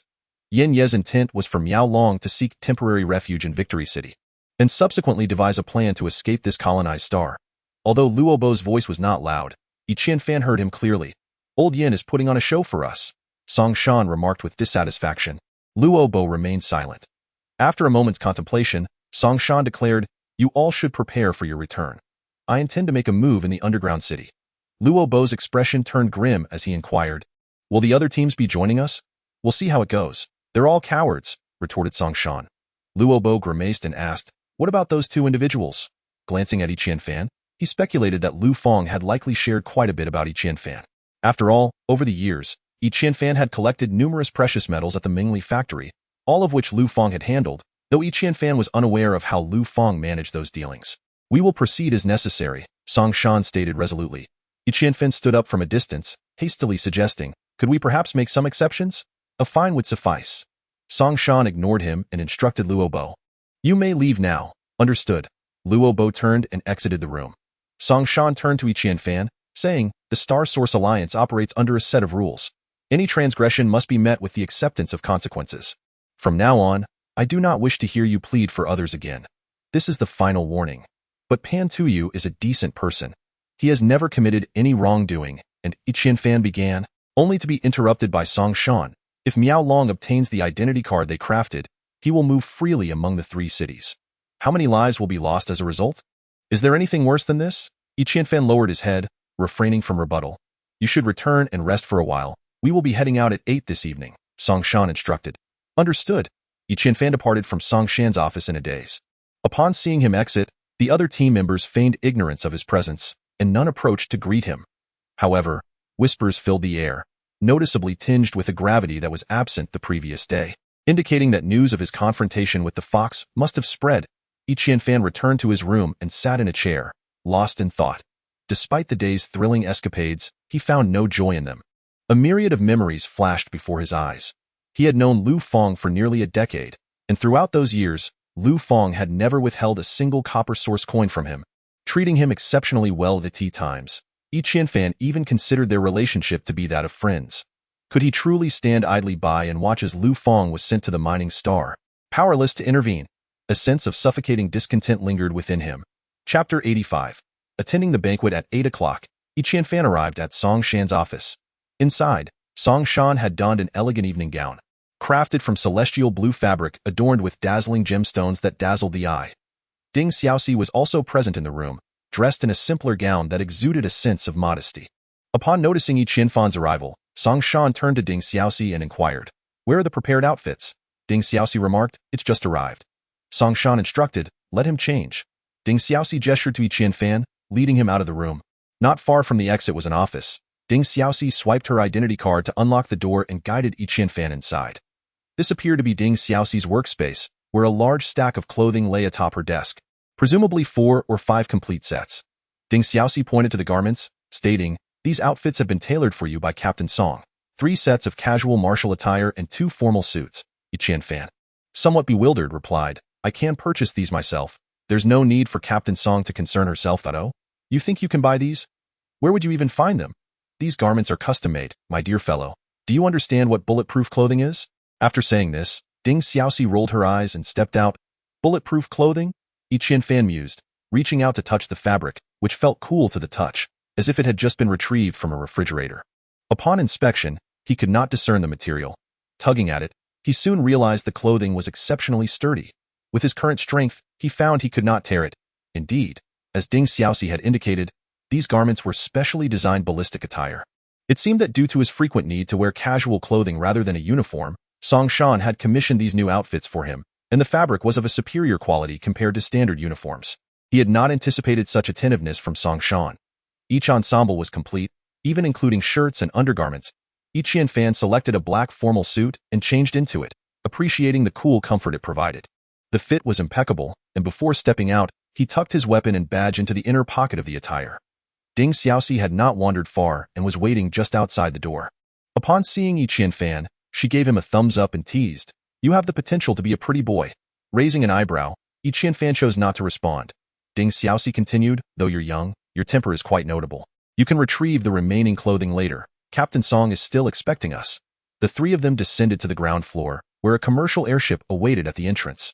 Inside were comfortable leather seats and a dedicated pilot. Song Shan remained silent, her eyes closed as if deep in thought. Yi Qianfan had begun to adapt to Song Shan's demeanor. What she deemed necessary for him to know, she would eventually reveal.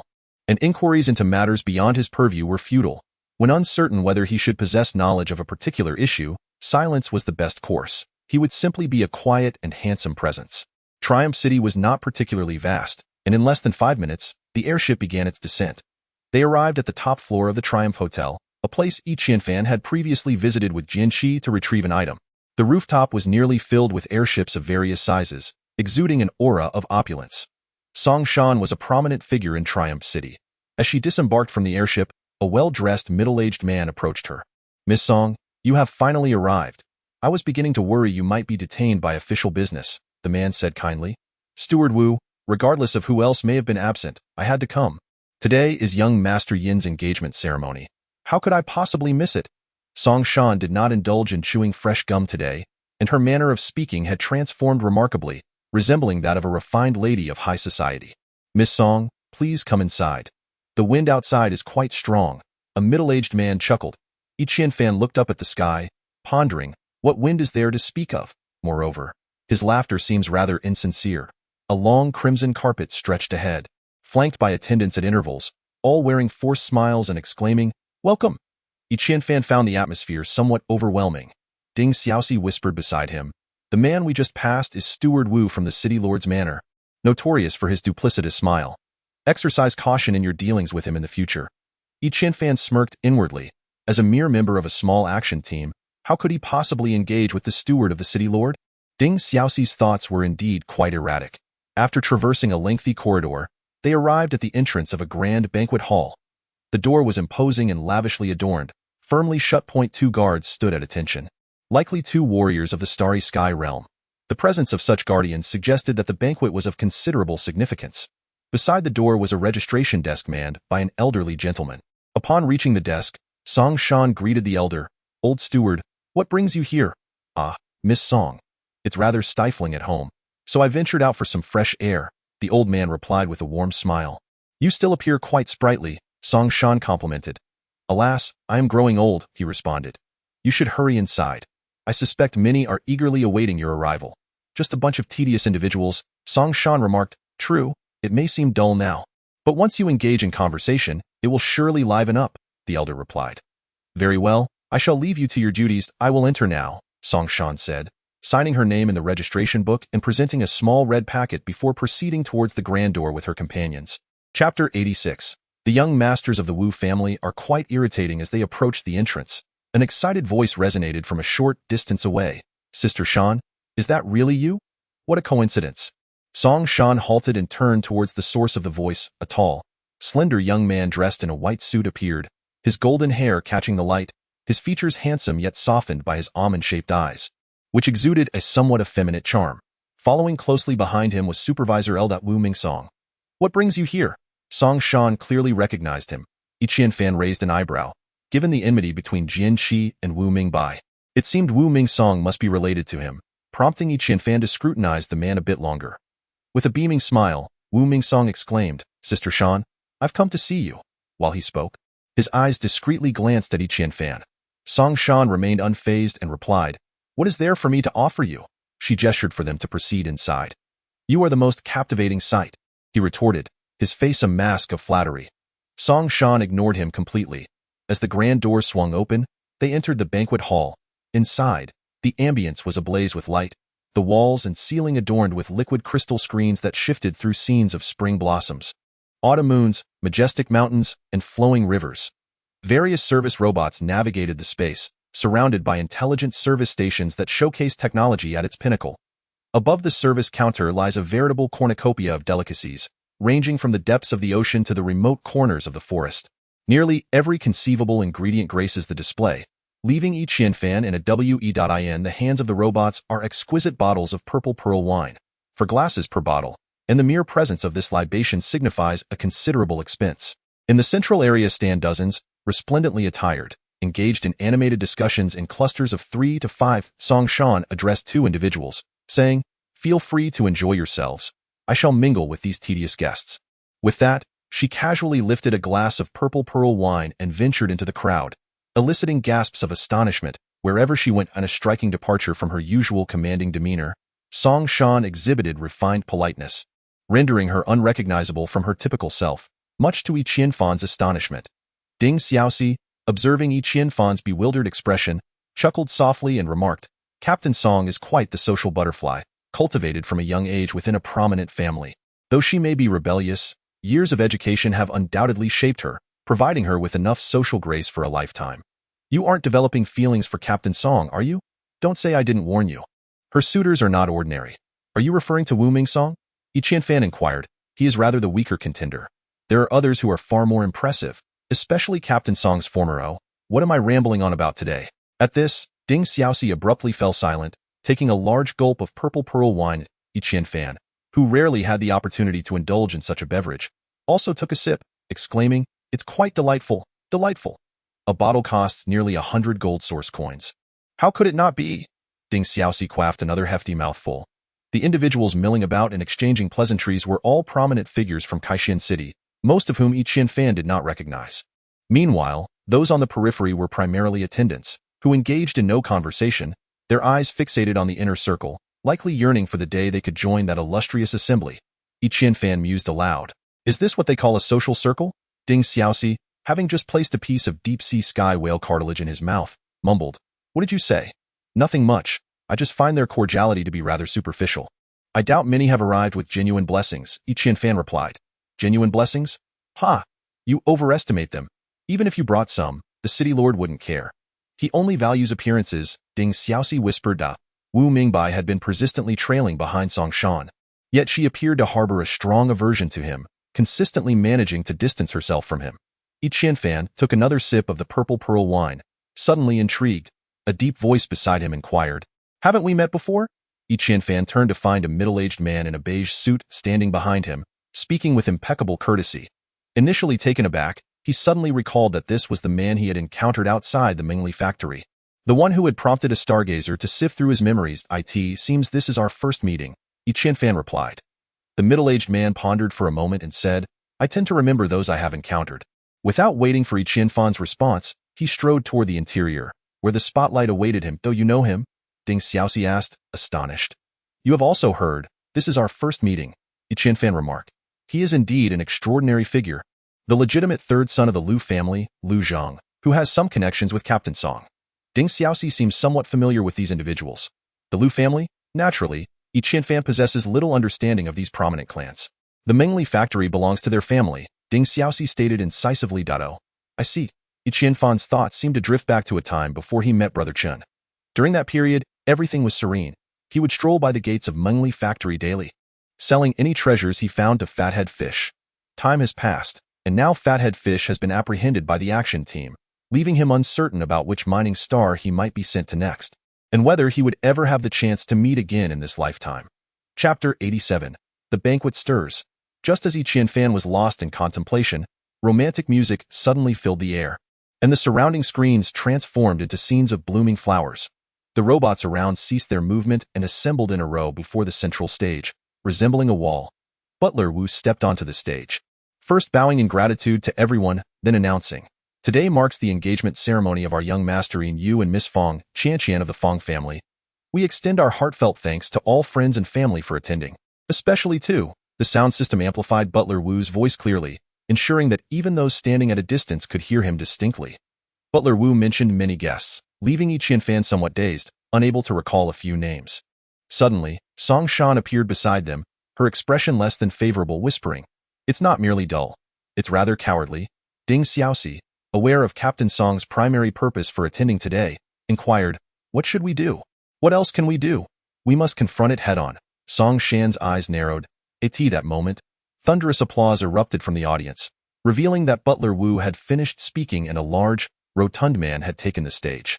Yi Qianfan had encountered numerous portly individuals, such as Bu Changxing and Fathead Fish, yet their corpulence paled in comparison to this man, who resembled a ball with short limbs, a round face, a sizable belly, and a plump rear. Yi Qianfan nearly burst into laughter, only to be halted by Ding Xiaoxi's alarmed expression. It was then that he noticed the surrounding crowd wore serious expressions, devoid of any hint of disdain. Ding Xiaoxi leaned into Yi Qianfan's ear, saying, He is Yin Hongtu, the Lord of Triumph City, and he detests being called fat. If he hears it, it could spell disaster. Upon hearing Ding Xiaoxi's warning, Yi Qianfan quickly dismissed any thoughts of disdain, realizing that this man was indeed the lord of a city, In Hongtu. Thank you all for attending my son's engagement ceremony, and I hope everyone enjoys themselves. In Hongtu uttered these two brief sentences before turning to leave the stage. This left the attendees somewhat bewildered. What did this mean? Everyone had gathered to celebrate your son, yet you are departing. Butler Wu quickly ascended the stage, announcing, "Now, let us welcome In Yu and Fong Qianqian to the stage." With their assent, it was clear that the engagement ceremony was about to commence. However, just before the ceremony commenced, In Hongtu unexpectedly departed, which rendered the situation rather intriguing. In Yu, a strikingly handsome young man, was dressed flamboyantly today. Appearing to be merely 18 or 19 years of age, the position of reserve team member that Yi Qianfan had seized was originally intended for him. Once In Yu took his place, he nodded in acknowledgement to the others. Yet, it was not until a considerable time had passed that Fong Qianqian ascended the stage, accompanied by a middle-aged woman. Fong Qianqian's eyes were slightly swollen, and although she had only applied a thin layer of powder, it did little to conceal her innate beauty and extraordinary grace. Tall and elegant, she possessed a pair of legs that were nothing short of breathtaking. The middle-aged woman beside her was attired in a conventional manner and bore an unremarkable appearance. Upon witnessing the middle-aged woman accompanying Fong Qianqian, the crowd finally understood why In Hongtu had spoken just a couple of words before making his abrupt exit. This middle-aged woman, named Ling Xian, was merely one of the many housekeepers of the Fong family. Although Fong Qianqian was merely a collateral descendant of the Fong clan, the fact that such an important occasion as an engagement was attended only by a housekeeper was indeed a slight against the male side. Had In Hongtu remained, it would have signified his acceptance of such disdain. Given his prideful disposition, it was commendable enough that he chose not to interrupt the ceremony. His sudden departure after making his remarks could be interpreted as a silent protest. The subsequent proceedings of the ceremony were quite simple, with Ling Xian representing the Fong family to deliver a speech that was straightforward yet commendable. In Yu appeared quite exhilarated, and after the ceremony concluded, he launched into a lengthy discourse, though much of what he said lacked sophistication, causing Yi Qianfan to frown slightly. Once both parties had descended from the stage, the banquet continued. Song Shan chuckled and remarked, "If the engagement is conducted with such a lack of respect, who knows if the marriage can even proceed? Let us go." She then departed the banquet hall alongside Yi Qianfan. Outside, the elderly steward was bidding farewell to the guests, and upon seeing Song Shan emerge, he said, "I hope Miss Song is not too offended." What is happening? Although Song Shan had her suspicions, she was unaware of the full context. The steward chuckled and replied, "Matters concerning the masters are not for me to discuss." "Understood. I shall take my leave," Song Shan responded. At that moment, Wu Mingsong rushed out from within, followed closely by Supervisor Lu. Song Shan frowned slightly and said, "Didn't I tell you not to follow me?" Wu Mingsong smiled and replied, "I'm not looking for you. I'm looking for him." He then gestured toward Yi Qianfan. Seeing Wu Mingsong approach Yi Qianfan, Song Shan stepped back a few paces, though she did not stray far. Yi Qianfan calmly inquired, "What is it?" "It concerns the matter of my family's potion." When Wu Mingsong spoke to Yi Qianfan, he seemed to have transformed entirely, both in demeanor and expression. "Are you asking for money?" Yi Qianfan queried. "Do you think my family is short on funds?" Wu Mingsong replied coolly, "Only you know whether your family lacks money." "I am not privy to that information," Yi Qianfan retorted, momentarily catching him off guard. Wu Mingsong's expression darkened, realizing that this conversation was unlikely to proceed amicably. Chapter 88. Public Confrontation. The Wu family may not pursue the matter of the potion, but you must cooperate with us for a full-body examination, Wu Mingsong stated, casting a glance at Song Shan, implying that this was a favor extended for her sake. "I believe Supervisor Lu has not made it clear to you. My situation is unrelated to your potion." Yi Qianfan spoke calmly. Wu Mingsong was taken aback that a mere member of a small action team dared to speak to him in such a manner, especially a reserve member. Staring at Yi Qianfan, he declared, "Any conclusions will only be drawn after our Wu family assesses the situation. I apologize, but I have no time," Yi Qianfan replied. "Do you intend to force our hand?" Wu Mingsong retorted coldly. Yi Qianfan's pupils suddenly constricted as he swung his fist toward Wu Mingsong's face. This unexpected turn of events astonished everyone, including Wu Mingsong and the onlooker Song Shan. By the time Song Shan reacted, it was too late. After all, Wu Mingsong was a direct descendant of the Wu family. Although taken by surprise, he managed to raise an arm to block Yi Qianfan's punch. However, due to his hasty reaction, he still stumbled backward, nearly falling to the ground. Several passers-by gasped in shock. Yi Qianfan, undeterred, shifted his stance and prepared to strike again. Suddenly, Song Shan interjected, positioning herself between the two and exclaiming, "Let's discuss this calmly." Yi Qianfan glared at Wu Mingsong and said, "Damn it, if you resort to such underhanded tactics, I, Yi Qianfan, will stand my ground, but do not lay a finger on my sister." Wu Mingsong, momentarily bewildered, retorted angrily, "Who has touched your sister? Isn't Shura one of your people? A few days ago, he abducted my sister. Are you unaware?" Yi Qianfan replied fiercely. Wu Mingsong quickly regained his composure and shouted, "Shura has already left our Wu family. We bear no responsibility for his actions. You are a coward who dares to act but lacks the courage to take responsibility. If you are so powerful, why don't you bring me back? If you dare to entertain any foul intentions, I will not spare your Wu family." Yi Qianfan threatened ominously. Wu Mingsong suddenly realized he had unwittingly found himself at a disadvantage. A mere action team member dared to confront the Wu family, and this could not be allowed to embolden him. His body gradually stiffened as he prepared to teach Yi Qianfan a lesson. Song Shan felt a headache coming on. She had never anticipated that Yi Qianfan would be such a hothead, escalating matters to this standoff in just a few exchanges. Nevertheless, he was one of her subordinates, and in this situation, she had no choice. Turning to Wu Mingsong, she stated, "I have heard from Wan Zitian that Yi Qinwu was indeed taken from the hospital by Shura. Does this not concern your Wu family? Are you going to protect this brat?" Wu Mingsong offered no explanation. "Sometimes, explanations were futile. I merely speak the truth," Song Shan asserted. "Very well. I shall take my leave." Wu Mingsong's expression was exceedingly grim as he turned and departed with the ever-silent Supervisor Liu. Song Shan sighed and turned to Yi Qianfan, saying, "You have quite the temper, don't you? Offending the Wu family will not bode well for you in the future." At that moment, however, Yi Qianfan had already regained his composure and replied, "Our conflict was never meant to be reconciled. I, a barefoot man, have no reason to fear those who wear shoes. If it comes to it, I can take them down one by one." Although he did not explicitly state what he meant by one, it was clear to all what he implied. Song Shan raised her thumb in admiration and said, "You're impressive. I concede." "Very well," she huffed as she walked out. Ding Xiaoxi tugged at Yi Qianfan and followed suit. Supervisor Liu trailed behind Wu Mingsong as they boarded their airship. Within the confines of the airship cabin, only Supervisor L and Wu Mingsong were present. Supervisor L remarked, "Shura's whereabouts remain unknown. I am currently unable to reach him and am uncertain of the circumstances. However, Yi Qianfan's sister has returned unscathed. Why would he abduct Yi Qianfan's sister? Do we, the Wu family, truly require such calamities to befall our kin in our dealings?" Wu Mingsong appeared to harbor some discontent regarding Shura's actions towards Yi Qianwu as well. The inability to locate him left them in the dark about his intentions at that moment. Supervisor L spoke with trepidation. Wu Mingsong's countenance resembled one coated in frost. The air around them turned chillingly oppressive. Supervisor L's teeth chattered involuntarily, producing a click-clack sound.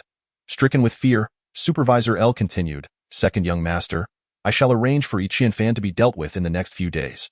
Suddenly, Wu Mingsong extended his right hand. Gripping Supervisor L's throat, a wave of icy menace enveloped the latter as Wu coldly stated, "Are you a fool? Do you not comprehend why that bratty Qianfan caused such a ruckus today?" Supervisor L shook his head fervently. Wu Mingsong continued, "He seeks to ensure that everyone is aware he is opposing our Wu family. Should he encounter any trouble in the near future, the first to be suspected will undoubtedly be us. He is not as foolish as he appears." Supervisor L feigned enlightenment, quickly responding, "That rascal is far too cunning. What shall we do?" In that brief moment, a layer of frost had already settled upon his visage. Wu Mingsong had no intention of killing Supervisor L. Instead, he forcefully tossed him aside and declared, "The Wu family cannot directly intervene, but many would be eager to assist us. You need not concern yourself with this matter. I have my own plans." Chapter 89. Serving on the Mining Star. Upon returning to the operations team headquarters, Song Shan went directly to her quarters. According to Ding Xiaoxi, Song Shan resided on the floor with the combat training room. Specifically the 44th, Yi Qianfan still had several articles of clothing left in Ding Xiaoxi's room, so he accompanied her back to her office. After entering the room, Ding Xiaoxi mentioned she had matters to attend to and instructed Yi Qianfan to wait a moment.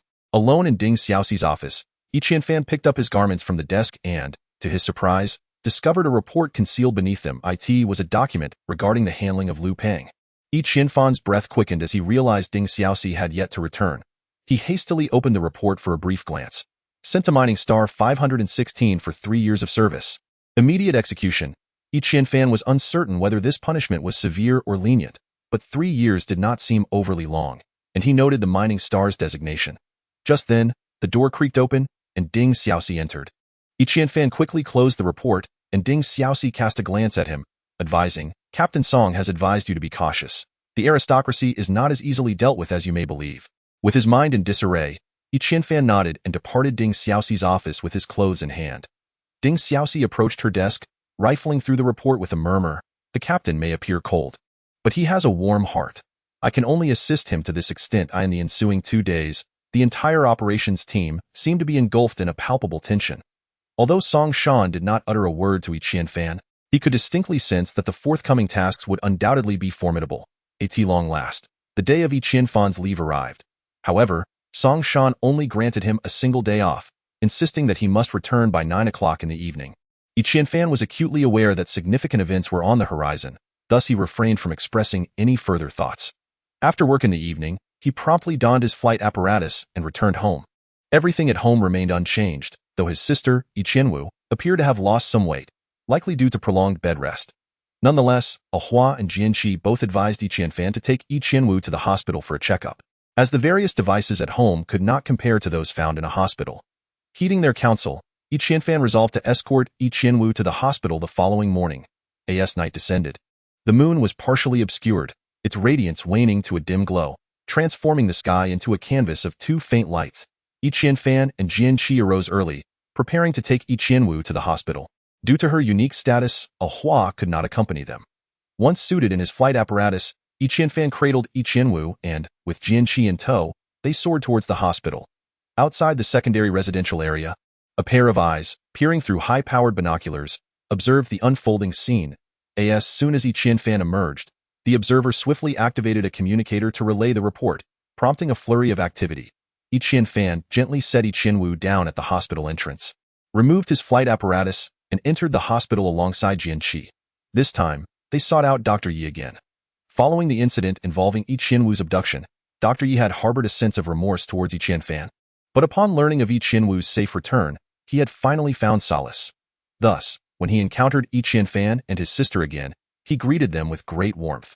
After conducting a preliminary examination of Yi Qianwu's condition, he informed Yi Qianfan, on the surface, there seems to be no abnormalities with Yi Qianwu. However, a more detailed examination with instruments is necessary. Very well, Yi Qianfan replied. I too hope that she is well. And a thorough examination would be most beneficial. Dr. Yi summoned a nurse to arrange for Yi Qianwu's examination. Yi Qianfan placed Yi Qianwu onto a hospital bed and, pushing it along, followed the nurse, with Jian Qi accompanying them. They arrived at the triage room on the 19th floor, where they found a considerable queue ahead of them, forcing them to wait. After what felt like an eternity, it was finally Yi Qianwu's turn. As Yi Qianfan wheeled her inside, a nurse suddenly dashed from the direction of the elevator. Dr. Yi needs you urgently. Could you please come down? The nurse's expression was fraught with urgency, indicating a genuine emergency. Without hesitation, Yi Qianfan entrusted the bed to Jian Qi, saying, please keep an eye on her. I shall return shortly. Jian Qi nodded and continued to push Yi Qianwu inside. The nurse proceeded towards the elevator, with Yi Qianfan trailing behind. As they entered the elevator, a throng of individuals surged in, a mix of men and women, doctors and patients alike, compressing the already limited space within. As Yi Qianfan and the nurse were the first to enter, they found themselves wedged tightly into a corner. Suddenly, an unexpected shove from behind caused Yi Qianfan to lurch forward, and it seemed the nurse was inadvertently jostled. Letting out a pained cry, Yi Qianfan furrowed his brow, yet found himself at a loss for words, glancing apologetically at the nurse. At that moment, the nurse also lifted her gaze towards Yi Qianfan. To his astonishment, he was met with 2 striking shades of pink. In an instant, Yi Qianfan comprehended the situation, but as he attempted to break free, he found his body firmly ensnared by those surrounding him. Within a fleeting 2 seconds, Yi Qianfan's own eyes inexplicably transformed to a similar pink hue, rendering him momentarily dazed. A middle-aged doctor by the elevator inquired, have we succeeded? The nurse in front of Yi Qianfan turned with a charming smile, declaring, it worked. We can control him for 3 minutes. The middle-aged doctor responded, that will suffice. Everyone, let's move. Yes, came the unified reply from all present in the elevator. Chapter 90. The sudden kidnapping. The elevator descended to the hospital's basement, where an old transport vehicle awaited. Yi Qianfan found his hands and feet shackled by binding rings, severely restricting his movement. At that moment, the pink tint in his eyes began to fade, unnoticed by anyone, as his gaze shifted to reveal a pair of strikingly different colored pupils. Just as they hoisted Yi Qianfan onto the transport vehicle, he regained consciousness within a mere 2 minutes. The vehicle had already begun to start up slowly. The other individuals from the elevator scattered in a frenzy, leaving only the middle-aged doctor and the nurse to escort Yi Qianfan onto the transport. "Who are you?" Yi Qianfan asked coldly. The nurse looked taken aback and queried, "How did you wake up so quickly?" "The eye of seduction?" Yi Qianfan remarked peculiarly. "At least you possess some awareness. Quickly tell me, how could you awaken so swiftly?" The nurse pressed. "How would I know?" Yi Qianfan rolled his eyes, as the nurse reached out as if to strike him. The middle-aged man interjected, "We have more pressing matters at hand." The nurse seemed to heed his words, hastily falling silent and ignoring Yi Qianfan at that moment. Yi Qianfan was disinclined to speak, for within the starry expanse of his dantian, a new pink star had emerged, slowly revolving. A message materialized in Yi Qianfan's mind. Ability, Eye of Seduction. The casting range does not exceed 1 meter, and the duration is no less than 2 seconds. It can temporarily control the target for 3 minutes, allowing them to perform simple actions. His heart raced with excitement as he finally confirmed that his unique pupils could replicate the abilities of others. The very thought sent his blood surging with fervor. The ability to replicate. It dawned on him that after consuming 12 vials of gene-enhancing serums, he had unlocked the ability to mimic others' powers. My goodness! Yi Qianfan found himself at a loss for words to describe this newfound ability. Could it be classified as S-rank or perhaps even the legendary SS rank? After fervently exclaiming in his mind 1,000 times, Yi Qianfan suddenly realized a crucial fact. He had been abducted. Observing the nurse beside him, Yi Qianfan attempted to extract information. "Where are you taking me?" He scrutinized her expression closely, acutely aware that he had replicated her ability, pondering whether it would have any effect on her. "What you're not meant to know, do not inquire about," the nurse retorted coldly. "Could you use the eye of seduction on me once more?" Yi Qianfan asked. "Are you out of your mind?" The nurse replied. Yi Qianfan remarked, "I wish to see how long it takes for me to awaken this time." The nurse replied, "Spare me the theatrics. I've already apprehended you. Is there any need to seduce you further? You might as well await your demise. If you truly wish to eliminate me, you would not have taken me along." Yi Qianfan's gaze drifted outside the cabin. "You are somewhat astute," the nurse commented. Although they had exchanged only a few words, Yi Qianfan gathered that this woman had not realized he had replicated her abilities. This situation was markedly different from his previous encounter with the imposing figure. When he had duplicated that man's powers, the latter had immediately sensed the anomaly within himself and reacted vehemently. In contrast, this nurse exhibited no awareness whatsoever, as if nothing had transpired. Her reaction mirrored the circumstances surrounding his memory eye acquisition. Could it be that replication manifested in 2 distinct modes? Had he nearly replicated Song Shan's abilities during their brief exchange of glances, only to be thwarted by her awareness when she struck him away? Yi Qianfan's mind was in turmoil, yet one thing remained clear. His abilities must remain undisclosed. The power of replication was exceedingly domineering. Should others uncover it, he might swiftly find himself a mere lab rat. He glanced at the 2 individuals beside him, a bitter smile crossing his face. Many matters were indeed beyond his control. These 2 had likely captured him with the intent of delivering him to a laboratory. Clearly, their motive was not to investigate his replication abilities, but to uncover the reason behind his consumption of 12 vials of genetic serum, suggesting they were most probably hired by the Wu family. How could he extricate himself from this predicament? Yi Qianfan observed quietly. The transport aircraft was gradually descending, and the middle-aged doctor and nurse finally exhaled in relief. As the aircraft reached a certain altitude, the middle-aged man yanked Yi Qianfan and leaped through the open cabin door. They were nearly 100 meters above the ground, and behind him, a rudimentary parachute unfurled. The nurse followed suit, similarly deploying her parachute. Below lay a desolate expanse. To his astonishment, they had returned to the northern section of the 4th-level residential area, and Yi Qianfan could faintly discern the abandoned factory where he had first ambushed the 3 Azura alongside Jian Qi and Ah Hua. The trio touched down, and the transport aircraft roared away into the distance. The middle-aged man struck Yi Qianfan forcefully on the nape, rendering him unconscious, before dragging him deeper into the ruins. The nurse discarded her white coat, revealing a form-fitting black leather outfit beneath, and with a nimble leap, she followed suit. In no time, the 3 individuals vanished into the depths of the ruins, as if they had never graced the surface. A gust of wind swept through, stirring up a cloud of dust. Chapter 91. Yi Qianfan goes missing. Jian Qi, having completed all examinations with Yi Qianwu, noted that Yi Qianfan had yet to return. Attempting to reach him via communicator, he discovered it was switched off. Though Jian Qi found the situation peculiar, He was reluctant to leave Yi Qianwu alone in such a place. He patiently awaited Dr. Yi to complete all the tests. Once finished, Jian Qi inquired, "What are the results?" Dr. Yi replied, "Her body exhibits strange phenomena.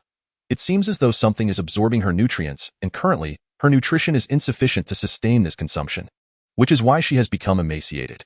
Jian Qi was taken aback and hastily asked, "What is this entity?" Dr. Yi responded, "That is also what puzzles me. I have found no evidence of anything."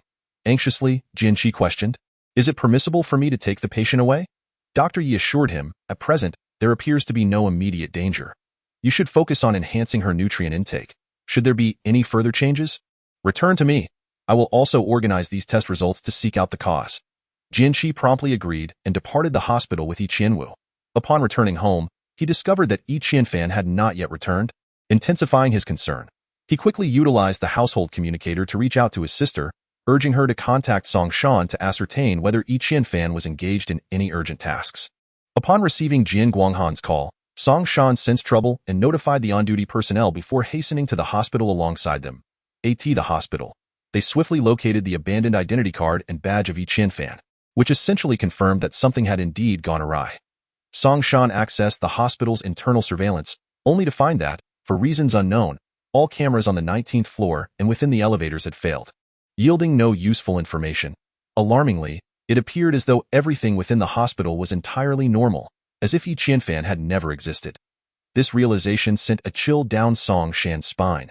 How could a living person vanish without a trace? What extensive machinations lay behind this? Could it be the Wu family at play? Leading her team directly to the Wu family's residence in Kaixin City, they found no sign of Wu Mingsong. However, it seemed the other party was already aware of Song Shan's return and fully cooperated with the investigation, which naturally yielded no results. By the time Jian Qi received the news of Yi Qianfan's disappearance, dusk had fallen. Song Shan cautioned Jian Qi against taking any rash actions, as even the action team could not ascertain who had abducted Yi Qianfan. 9 o'clock that evening, in the main conference room of the action team, Song Shan presided over a meeting that had been scheduled prior and would not be cancelled due to Yi Qianfan's absence. The matters discussed were not significantly related to Yi Qianfan. The original plan was to launch an assault on the underground city at 6 o'clock the following morning. The so-called underground city was, in fact, the subterranean architectural system of Kaixin City. During the city's initial construction, considerations for drainage, flood control, and seismic activity led to the establishment of a vast underground network, within which many production and living pipelines were situated. At some point, this underground construction system began to be referred to as the underground city, which subsequently became a refuge for various nefarious individuals. With the emergence of the underground black market, the population of the underground city surged dramatically. The struggle for subterranean resources has become increasingly bloody and brutal, with numerous factions vying for control over various territories. Eventually, an individual named Yan Wang emerged, completely transforming the dynamics of the underground city. Order was established within the underground realm, and the black market flourished, forging closer connections with the surface world. Countless resources began to flow into the various institutions of the Star Source Alliance above, solidifying the underground city's position. Yan Wang had seemingly ascended to the role of the city's lord, earning the moniker Lord Yan. Although there had been several attempts to besiege him, each ended in failure. Song Shan's objective was to launch an offensive against the underground city, not merely to strike, but to strike with great force. This resolve was driven not only by the events concerning Miao Long, but also by the growing influence of the underground city over the surface city of Triumph, a development that was unequivocally alarming. Thus, her decision garnered substantial support, including backing from Captain Wu of the 50th floor and the city lord, In Hongtu. During a recent banquet, Song Shan had conveyed her intentions to In Hongtu through Butler Wu. Though she received an ambiguous response, it was not a definitive opposition, which sufficed for her purposes. Behind Song Shan hung a colossal map, marked with 4 critical entry points into the underground city. 3 of these access points were located north of the 4th-level residential area, while the 4th was discreetly situated to the west of the city. Naturally, Song Shan and her team speculated that there were more than 4 passages into the underground city, although none had yet been discovered. As her gaze swept across the faces of her subordinates, she noted a spectrum of emotions. Some were hesitant, others anxious, while a few bore expressions of excitement. Steeling her resolve, she prepared to announce her decision when the door to the conference room was suddenly thrust open. Chapter 92. Where one stands, this was a meeting of the 4th Action Team, which ideally should not have been interrupted. However, the intruder was none other than a member of the 4th Action Team. Wan Zetian entered, his face resembling a winter frost. Why was I not informed about our meeting?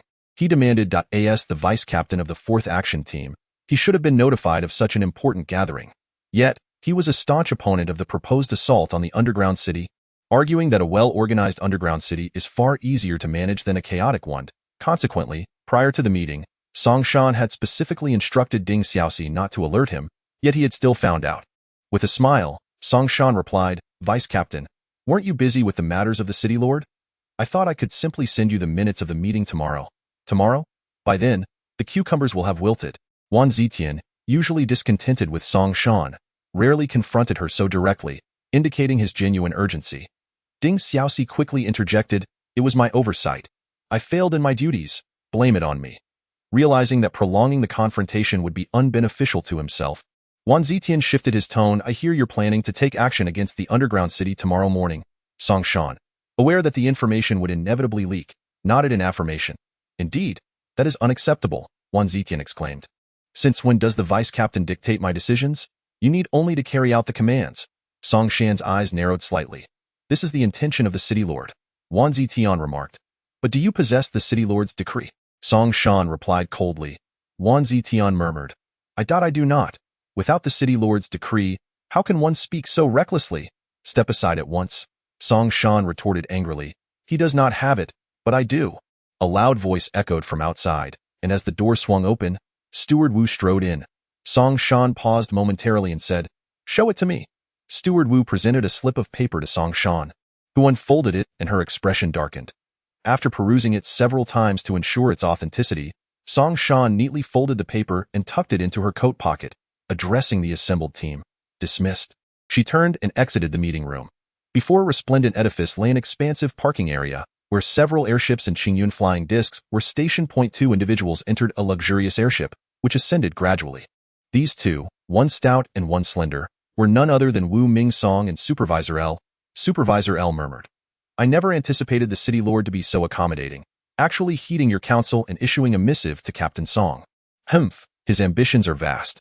I even suspect he never intended to rectify the underground city. The situation is intricate enough to compel our Wu family to owe a favor, so why not seize the opportunity?" Wu Ming Song wore a knowing expression. Indeed. I just heard that Yi Qianfan has been captured. Your actions are remarkably swift, young master," Supervisor L praised. Wu Ming Song replied nonchalantly, "This matter bears no relation to me, so do not speak of it indiscriminately." Supervisor L was momentarily taken aback, then quickly asserted, "Understood. I comprehend." Wu Ming Song smiled and leaned back in his seat, humming a tune, seemingly in good spirits. The airship glided through the night sky, soaring towards the horizon. When Yi Qianfan regained consciousness, he discovered himself ensnared within a colossal cage. This cage was composed of beams of light, each spaced a fist's length apart, shimmering with a silvery glow. All of Yi Qianfan's belongings had been confiscated, leaving him clad only in his undergarments, lying upon the cold floor. The sole piece of good news was that the restraints on his hands and feet had been removed, allowing him to move freely. Outside the cage lay a dimly lit corridor, stretching endlessly in both directions. Yi Qianfan shouted loudly, "Let me out!" His voice echoed far, yet no one responded. He called out several more times, still met with silence. Just then, a faint voice emerged from behind him. "It's futile. The guard only comes to deliver meals. Shouting until your throat is raw will do you no good." Yi Qianfan was taken aback to discover another presence within the cage, and hurriedly turned around, only to find a figure lying at a distance. The reason he had overlooked this person was due to their supine position on the ground, arms and legs pinned down, rendering them almost flat against the surface. Yi Qianfan rushed to the individual's side, realizing that their hands and feet were firmly secured to the ground by 4 dark iron spikes, and a metal hoop encircled their neck. The crux of the matter lies in the fact that there is an iron nail embedded in his dantian, which must have already inflicted damage upon the cosmos within his body. His face is completely obscured by hair, rendering his age indiscernible.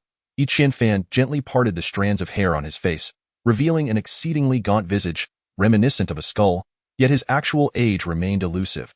The man glanced at Yi Qianfan and, with a chilling smile, inquired, "Young lad, have you been sent by the old ghost Yin?" Yi Qianfan, taken aback, replied, "What old ghost Yin? Where am I?" Chapter 93. A stranger, is this the underground city? Are you not one of its denizens? This individual appeared to have been long deprived of conversation, his voice hoarse. "I hail from Triumph City." Yi Qianfan responded, "Ah, So you are one of the surface dwellers. The man exhibited a look of understanding. Who is this old ghost Yen? Qianfan pressed on. Of late, I have frequently heard mention of Yen Yi from the underground city. Could he be the same as the old ghost Yen you speak of? Yen Wang, you can't possibly be unfamiliar with him, can you? Are you feigning ignorance? The man retorted with a cold laugh. I am not feigning ignorance, Qianfan replied calmly. The man continued, those who are confined in the cages are fated to die. What have you done to incur the wrath of the old ghost Yen? Qianfan discerned the man's disbelief and felt no inclination to offer explanations. I do not know, he stated, subsequently taking a seat and falling silent. The cell was devoid of light. All illumination emanated from the surrounding lepton light bars, casting alternating patches of white and black. After a considerable time, the man inquired, what year is it outside? The year 2581. Qianfan replied truthfully, I never imagined I had been confined for 9 years. The man muttered to himself, 0.9 years? Qianfan was sensitive to this number, as he too had been in Triumph City for the same span of time. Indeed, I have languished in this lightless abyss for 9 years. I suppose it serves as my punishment for the misdeeds I have committed, the man said in a hushed tone. What wrongs have you committed? Qianfan asked, curiosity piqued. The man chuckled, you wouldn't want to know if you did. You might find yourself trapped here forever, just like me. The old ghost Yen would keep you imprisoned for life. Qianfan understood that the man would not divulge any further information and chose not to press the matter. The man appeared to have lost the desire to continue conversing, lying there in silence. Time passed without discernible measure until distant footsteps echoed, heavy and ominous, akin to the approach of a monstrous beast. The man on the ground visibly flinched, seemingly fearful of the sound. Qianfan turned his gaze toward the source of the noise and beheld a towering figure emerging from the corridor. This individual stood over 2 meters tall, broad-shouldered and robust, exuding the presence of a lumbering bear. His head was large, and his eyes were disproportionately so, larger than those of an average person, while in his left hand he carried a substantial iron box. Qianfan's attention was drawn to the man's waist, where a glint of menace caught his eye.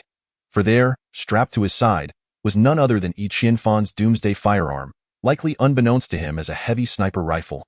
Allowing him to display it so openly that a visitor discovered Qianfan gazing at his waist, chuckling as he patted the post-apocalyptic belt, remarking, does it look familiar? This is my reward. Qianfan cast a cold glance in his direction but remained silent. Old geezer, I've brought you food.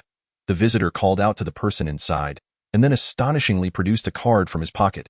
He swiped it outside the cage, causing 3 beams of light to vanish, and swaggered inside. Qianfan felt a stir of excitement within. This might be a once-in-a-lifetime opportunity. Leaning slightly forward, he prepared to take action. The man on the ground suddenly interjected, Guzi is doing this on purpose.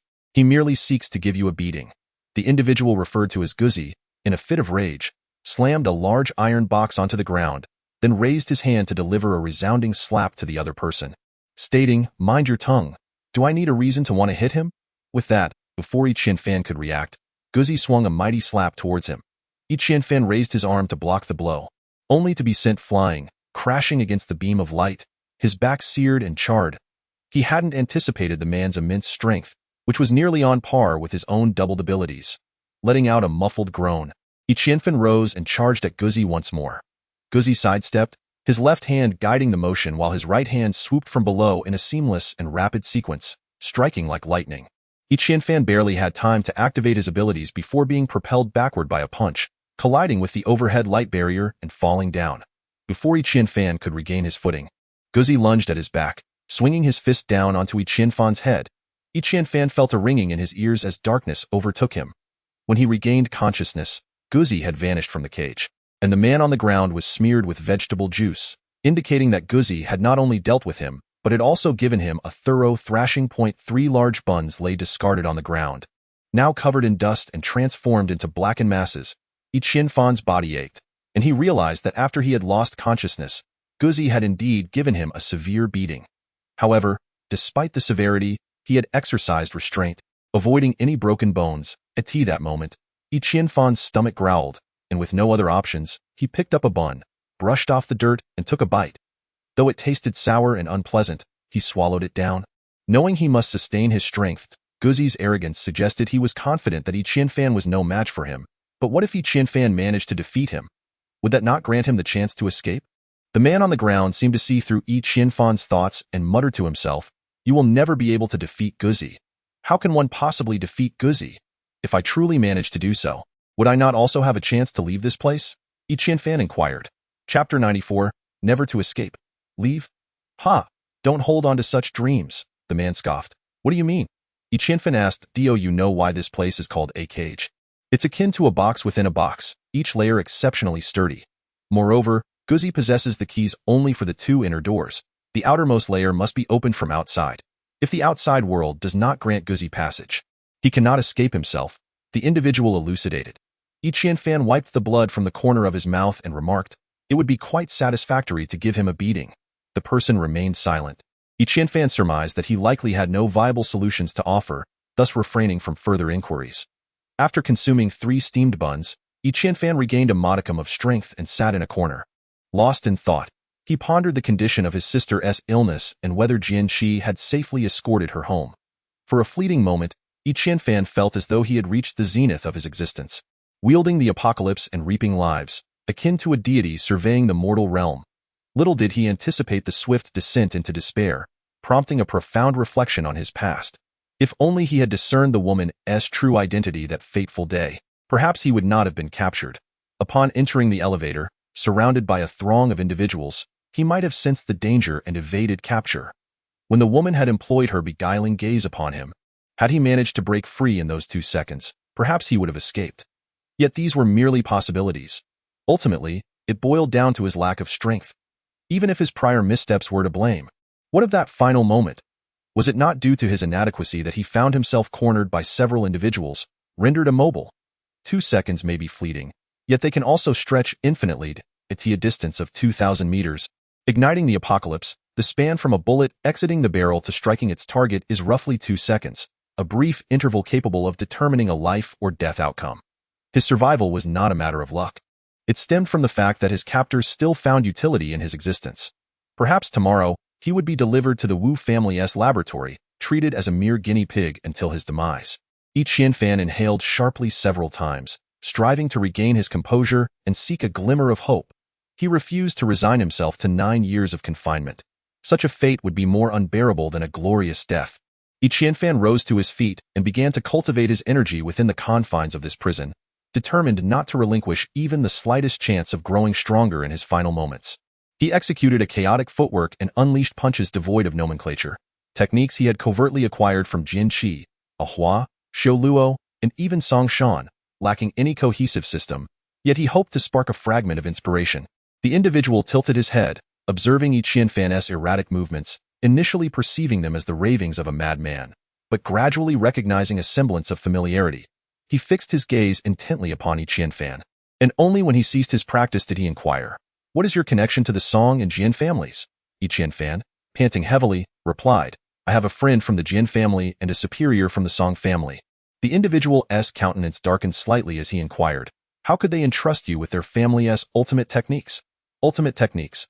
What ultimate techniques? Yi Qianfan felt somewhat bewildered, having merely engaged in aimless striking.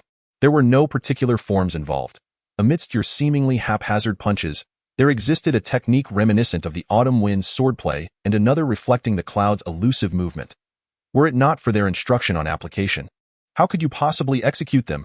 The individual questioned. You mean those 2 techniques? Yi Qianfan gestured vaguely, having imitated the 2 forms he had secretly learned. Yes, those 2. Did they teach you?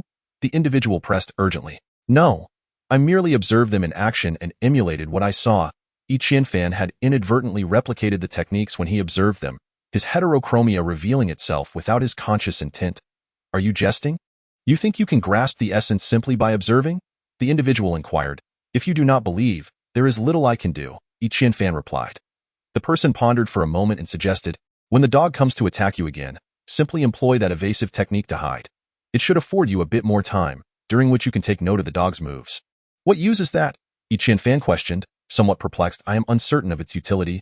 Just give it a try. The individual replied nonchalantly. Yi Qianfan took a moment to compose himself, nodded, and declared, I shall give it a go. Time appeared to hold no meaning here, only an all-consuming darkness as the sound of footsteps echoed from a distance. Yi Qianfan's stomach had long been growling.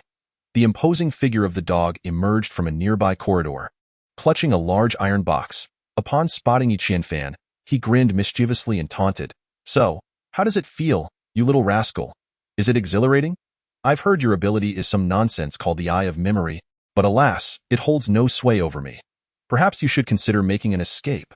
Yi Qianfan recalled what the individual on the ground had mentioned. Even if he were to defeat the dog, he would remain trapped.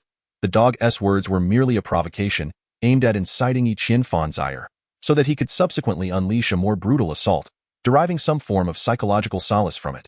It was shameless, indeed despicable, yet effective. With unwavering determination, Yi Qianfan retorted, "If you have the guts, keep hitting me. One day, I will bring you down." The dog laughed maniacally. "By that time, I'll likely be too frail to stand, but you probably won't live to see that day." Chapter 95. The Heavenly Fist. It seemed the dog was also feeling rather restless. After exchanging barbs with Yi Qianfan, he charged forward.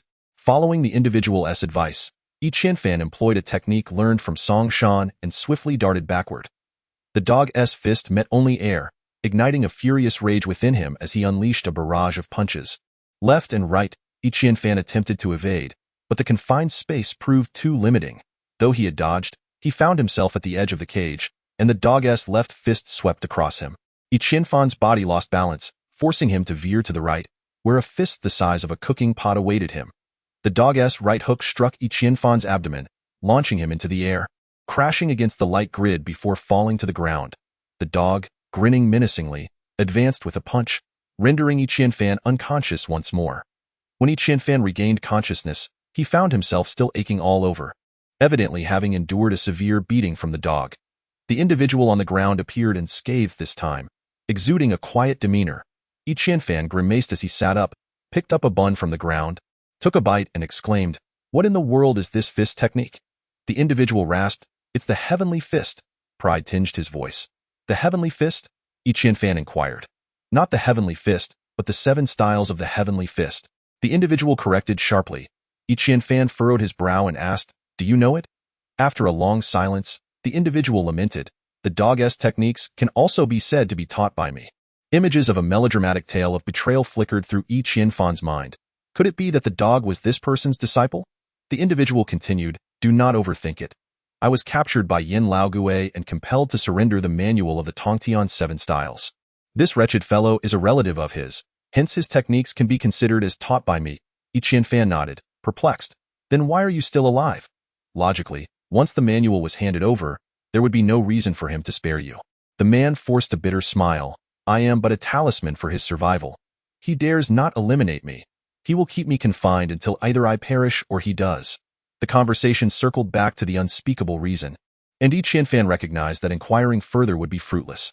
Thus, he fell silent. Unexpectedly, the man remarked, "Do you wish to learn the Tongtian 7 styles?" Yi Qianfan, aware that the other must have ulterior motives, inquired, "What are the conditions? If by chance you manage to escape, seek out Wu Qian at the Wu clan and inform him that Yin Laogue has discovered the events of yore, compelling him to eliminate Yin Laogue." The man replied, "Do you not wish for me to assist you in your escape?" Yi Qianfan questioned, somewhat incredulous. "Here, I can still survive. Outside, I would surely meet my demise," the man replied with a sinister smile. Yi Qianfan found this incomprehensible, wondering if such a state could truly be called living. "You will never understand," he exclaimed. "Very well, I will teach you the Tongtian 7 styles, even if you cannot escape." Teaching that wretched fellow a lesson would suffice. The man harbored no belief that Yi Qianfan could truly escape. Perhaps he merely felt a sense of loneliness or desired to engage in something intriguing. The human heart is ever inscrutable, by the way. Is that wretch a starry sky warrior? Yi Qianfan asked. He is a native warrior.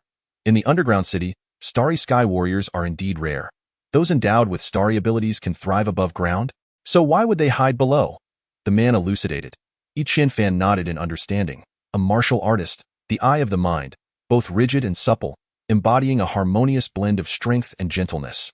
The man recounted the manual with great familiarity, and Yi Qianfan hastily sat beside him, listening intently. After a considerable time had passed, he had only explained one of the 7 styles, yet Yi Qianfan gleaned much from it. The technique imparted by this individual was truly elusive and far beyond the methods taught in the academy. As he reached this point, the man appeared somewhat fatigued, stating, "Whether it be martial arts or swordsmanship, the crux lies in your comprehension and adaptability. If you are a blockhead, possessing unparalleled skills will be of no avail. I shall only teach the 7 styles once. The degree to which you grasp them rests upon you. Yi Qianfan respectfully bowed, asking, "May I inquire your name?" "A decayed being such as myself needs no name." The man replied with a bitter smile, falling silent and not inquiring about Yi Qianfan's name. Yi Qianfan contemplated for a moment and offered another bow. Thus, Yi Qianfan remained ensnared within this cage, simultaneously learning the martial art while enduring blows, experiencing both pain and pleasure. As his understanding of the techniques deepened, he gradually became capable of competing with the wretch. Yet he continued to endure, refraining from utilizing his own abilities, still akin to the time of his arrival, when he would be swiftly knocked unconscious by the wretch. Yi Qianfan required a decisive strike. Should the wretch sense any possibility of defeat, he would undoubtedly never set foot in this cage again. Beneath the surface, the concept of time is elusive.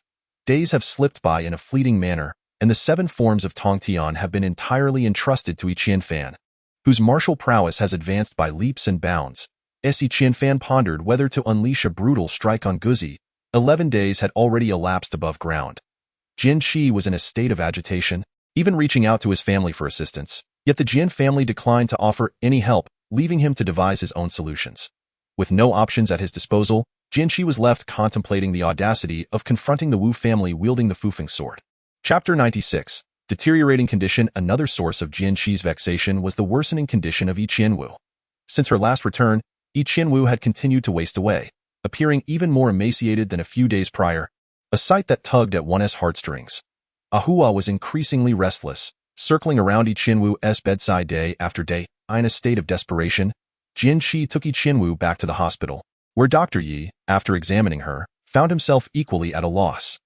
Ultimately, after conferring with several senior physicians, he proposed a suggestion that was anything but a recommendation: administering a vial of gene-enhancing serum to Yi Qianwu, which might potentially alter her condition. However, this course of action carried dual risks, one pertaining to Yi Qianwu's existing ailment, and the other concerning the inherent dangers posed by the gene serum itself. Given the gravity of the situation, Jian Qi dared not make a unilateral decision. Should anything happen to Yi Qianwu, Yi Qianfan would undoubtedly hold him accountable. Ahua also opposed the immediate administration of the gene serum, feeling it resembled a desperate gamble in the face of illness. Yi Qianwu's current state left her unable to move or speak, resembling a patient in a vegetative state. Any discomfort she experienced could not be communicated to the outside world, rendering her unsuitable for such treatment. At that very moment, Yi Qianfan had been captured by unknown assailants. The two remained anxiously awaiting news of Yi Qianfan, yet no concrete information came forth. Bu Chongqing had also joined the search for Yi Qianfan, neglecting his studies at the academy and leveraging familial connections. Nevertheless, days passed with no sign of him. It was as if Yi Qianfan had vanished into thin air. The Wu family's vicinity had been placed under strict surveillance, with Song Shan personally overseeing the operations. The cancellation of the underground city's surprise assault left Song Shan seething with frustration, a pent-up fury that demanded an outlet through the swift recovery of Yi Qianfan. However, after more than 10 days, the outcome left Song Shan astounded. Not only had Yi Qianfan not been located, but there was also not a trace of information to be found. This unforeseen development compelled Song Shan, who had believed she had a firm grip on the dynamics of Kaishan City, to reassess the strength of her own influence, causing the planned offensive against the underground city to be indefinitely shelved. Meanwhile, Yi Qianfan had steeled himself for action. Even if escape from the confines was impossible, he was resolute in his intent to eliminate Guzi. The latter's brutality had begun to gnaw at Yi Qianfan's composure, prompting him to consider revealing the full extent of his diverse abilities. The individual observing from the ground wore an expression of excitement, for this promised to be a spectacular spectacle. Regardless of the victor, the clash would undoubtedly be thrilling. How long had it been since he had witnessed such a riveting conflict? After a prolonged contemplation, he realized that his memory was waning. The last fool he had taught should have perished some time ago. The age of that young lad should be comparable to that of Yi Qianfan, brimming with fervor and aspirations for the future. Yet, he remains oblivious to the harshness of reality. The remaining individuals confined with him are, for the most part, ineffectual and cowardly. No matter how he incites them, they lack the courage to confront the dog, their spirits utterly crushed by fear. This has cost him several years before he could seize such an opportunity again, and he hopes to vanquish the dog this time, thus reclaiming some semblance of dignity for himself. As for the aftermath of slaying the dog, it is of no concern to him. Let that foolish young man bear the brunt of Yan Laogui's wrath, for the dog is, in fact, Yan Laogui's own son. a fact that is hardly a secret. However, he has not disclosed this crucial information to Qianfan, who remains entirely unaware. Those who find themselves ensnared in a cage belong to one of two categories: those who are on the brink of death, and those who are destined to perish. He is uncertain to which category Qianfan belongs, yet he has prepared a contingency. He has orchestrated Qianfan's future actions as part of his backup plan. After all, he cannot escape himself, but witnessing a splendid spectacle could very well be a source of delight. Unbeknownst to Qianfan, the man harbors such dark intentions within, and upon hearing the footsteps of the dog, he nods encouragingly towards the man on the ground, signaling his support. The man grins, eager to witness the unfolding drama. As the footsteps grow ever closer, a hint of confusion crosses Qianfan's face. It seems that more than one person approaches. When the visitors arrive outside the cage, Qianfan is surprised to see 3 individuals. The dog leads the way, followed by 2 impeccably dressed men. Both in their 30s, among them, the younger man radiates a palpable aura, likely a starry sky warrior, as he carries a large leather case. Upon reaching the cage, the dog points at Qianfan and declares, "That's him." Qianfan squints at the 3 outside. How can he possibly fight? If a confrontation were to arise, even injuring the dog would seem improbable. The older, seemingly average middle-aged man inquires, "Is he Qianfan?" "Indeed." The dog nods, having referred to Qianfan as a foolish young man for days, yet he was aware of his name all along.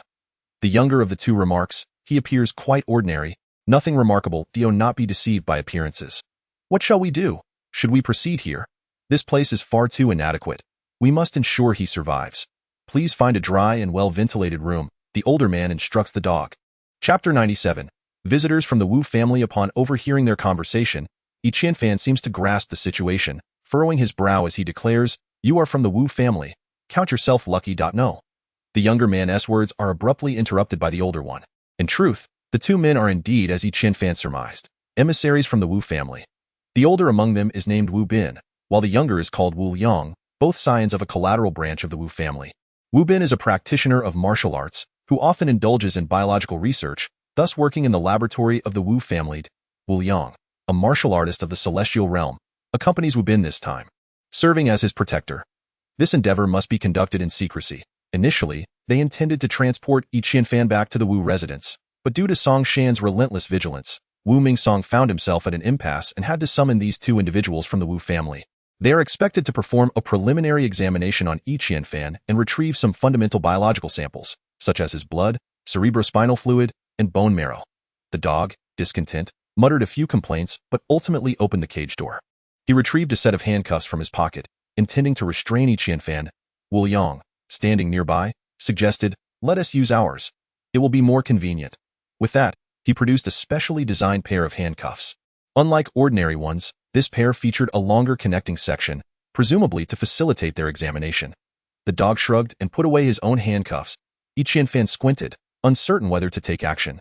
Facing 3 opponents, even with his abilities, he doubted his capacity to eliminate them all. Crucially, even if he were to defeat them, he would still be trapped in this cage. With his thoughts swirling, he extended his hands, feigning compliance, and adorned his face with an innocuous smile. The dog cast a few glances at him, sensing something peculiar about Qianfan today, yet he chose to remain silent.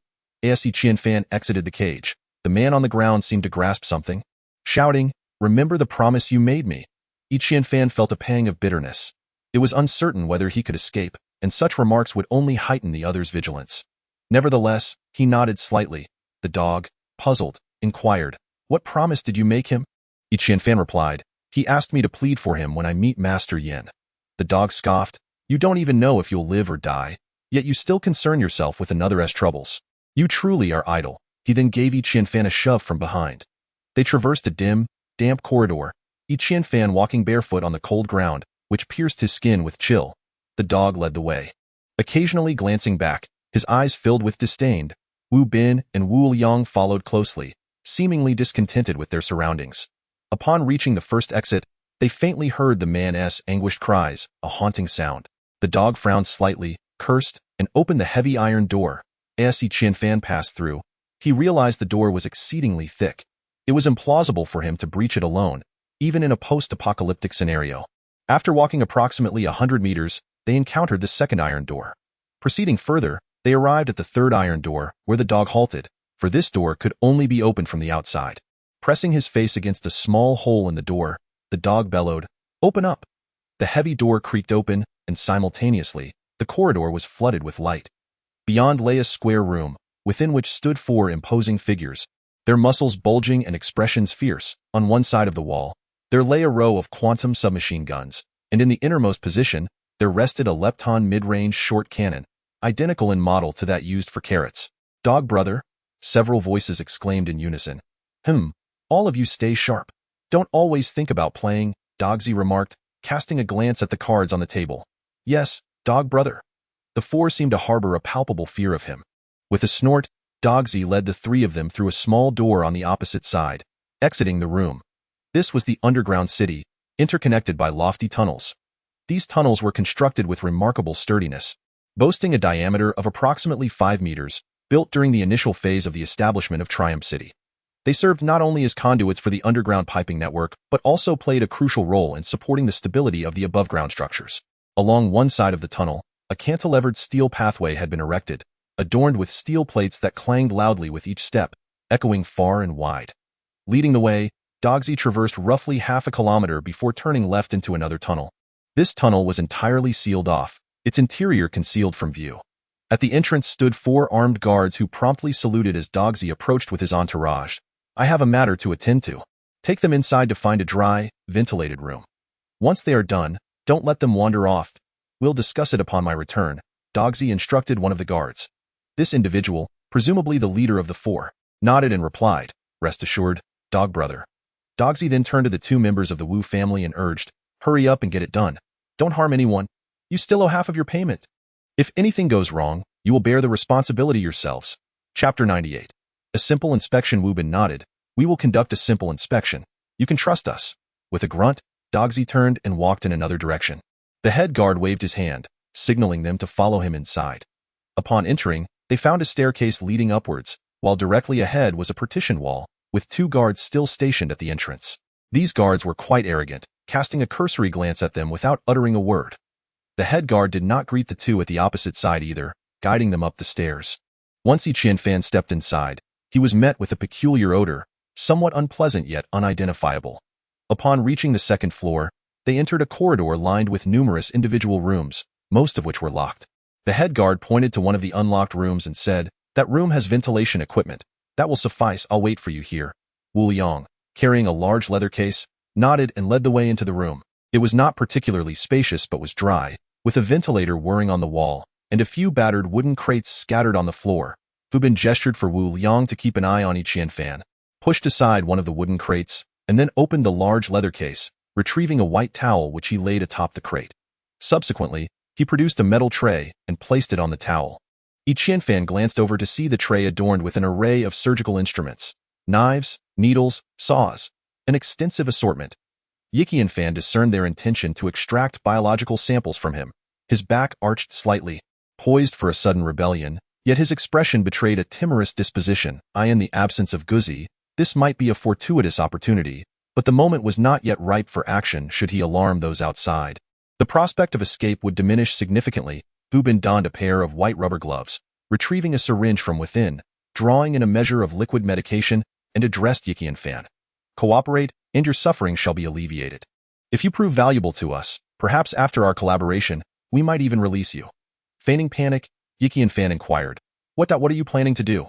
Wu Liang seized one of Qianfan's arms, retorting, "Enough with the prattle. If you resist, you shall regret it." With his hands bound by restraints, Qianfan found his movements somewhat restricted. He pretended to shake his arm, yet could not dislodge Wu Liang's grip, trembling as he exclaimed, "What do you intend to do? Are you trying to harm me?" Qianfan amplified his voice, deliberately intended for the ears of those outside, creating an illusion that the 2 inside were assaulting him, thus paving the way for his counterattack. Wu Liang, perceiving Qianfan's apparent cowardice, felt disdain, raising his other arm to pin Qianfan's remaining arm. Instinctively, Qianfan twisted his hands, grasping Wu Liang's arm. Fortunately, the length of the restraints allowed him to execute this maneuver with ease. To an outsider's eye, it appeared as though Wu Liang had subdued Qianfan, when in truth, Qianfan had also seized Wu Liang's arm, albeit without much strength. Believing he had fully restrained Qianfan, Wu Liang commanded Wu Bin, "Proceed." Wu Bin approached with the syringe in hand.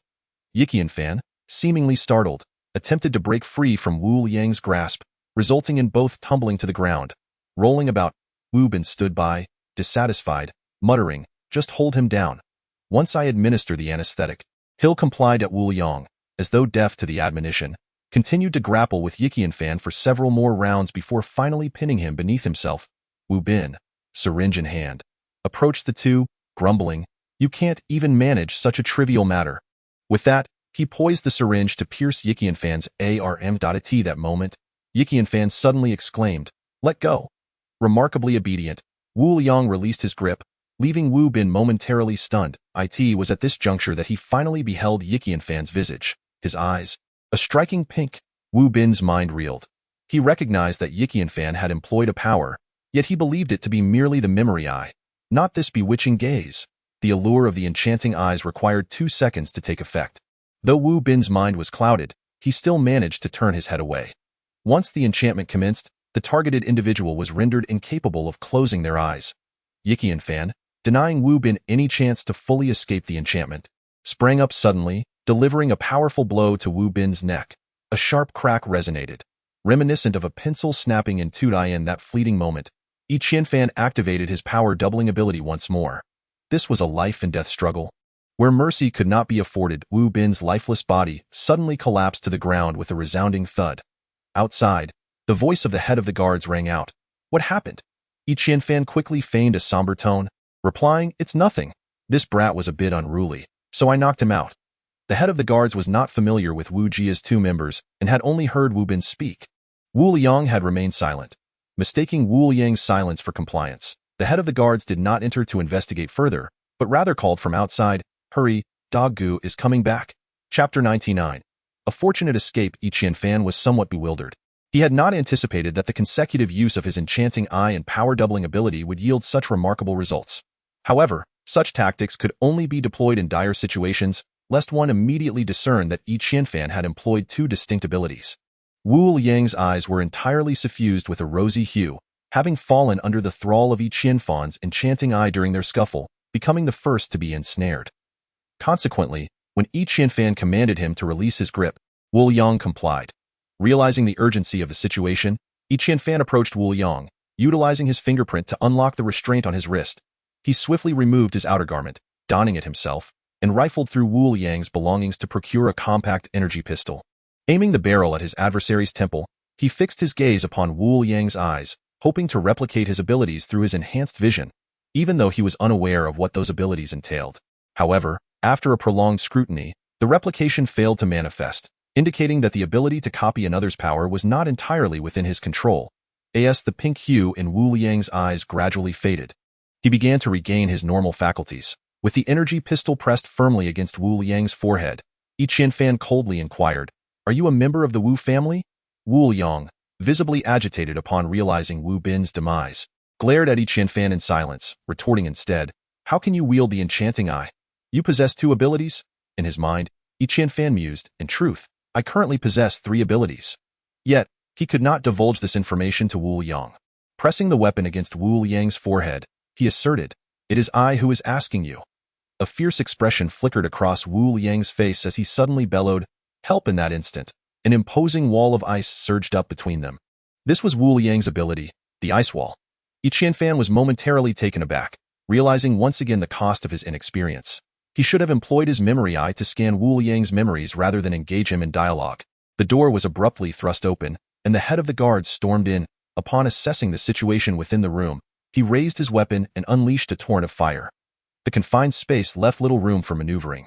Beams of energy rained down upon him, prompting Yiqianfan to roll away instinctively. While still airborne, he activated 2 energy beams in return. Yiqianfan's marksmanship was unparalleled within the academy. The 2 beams pierced the guard's body, creating 2 gaping holes, and sent him hurtling backward. As Wu Liang harnessed his abilities, he believed he could escape his dire predicament. However, a barrage of gunfire from the captain of the guards left several gaping wounds upon his body, and he soon realized that survival was no longer an option. With despair etched across his face, Wu Liang cast a reluctant glance at Yiqianfan. That moment, hurried footsteps echoed from downstairs, prompting Yiqianfan to understand the necessity of swift action. He dashed down the corridor towards the innermost part of the building, which had been converted from a tunnel, suggesting that exits might lie on either side. Qianfan resolved to take a chance. If it proved to be a dead end, he would have no choice but to confront the pursuing guards. After sprinting nearly a kilometer, a metallic door emerged before him, adorned with a rather unremarkable lock. The guards were hot on his heels, occasionally firing energy beams that ricocheted off the walls. Qianfan raised his hand and unleashed an energy beam, shattering the lock with a resounding crack. Without pausing to catch his breath, he burst through the metallic door and leaped into the unknown. Before him lay a river, murky, foul-smelling black water that assaulted his senses. Despite his reluctance, Qianfan plunged into the depths, quickly vanishing from sight. The guards arrived at the threshold of the metallic door, halting abruptly, their shouts filled with curses, and they even fired indiscriminately into the river. This was a sewage river, flowing relentlessly towards a singular destination. At a point of considerable elevation, Qianfan's head collided with the unforgiving tunnel wall, causing him to lose consciousness. In that fleeting moment before darkness enveloped him, he thought to himself that he must not perish in such a wretched manner as drowning in sewage. Time became an indistinguishable blur before Qianfan gradually regained consciousness, only to find himself lying on his back amidst a patch of dark, grayish soil, surrounded by a noxious stench. Overcome, he began to retch, discovering that he expelled nothing but foul, black water. Though the sensation was unbearable, he was aware that he had survived. After an indeterminate period of vomiting, Qianfan felt as though he had expelled his very bile. Forcing himself to cease the dry heaving and looked around, he found himself on a slope, where the sewage river had made an L-shaped bend, and by sheer chance, he had been swept into the muddy bend. Had he followed the current downstream, he would have been greeted by a vast expanse of azure. Before him lay the ocean, tumultuous and raging, directly connected to the sewage river, which poured its filth into the sea. Since there was no ocean within the City of Triumph, this could only be the sea beyond its borders. Qianfan was uncertain of the river's course or how far he had been carried away. However, he recalled that to the southeast of Triumph City lay an ocean, leading him to believe that the city must now be situated to his northwest. Yet, as he gazed around, he found himself surrounded by a dense, primordial forest.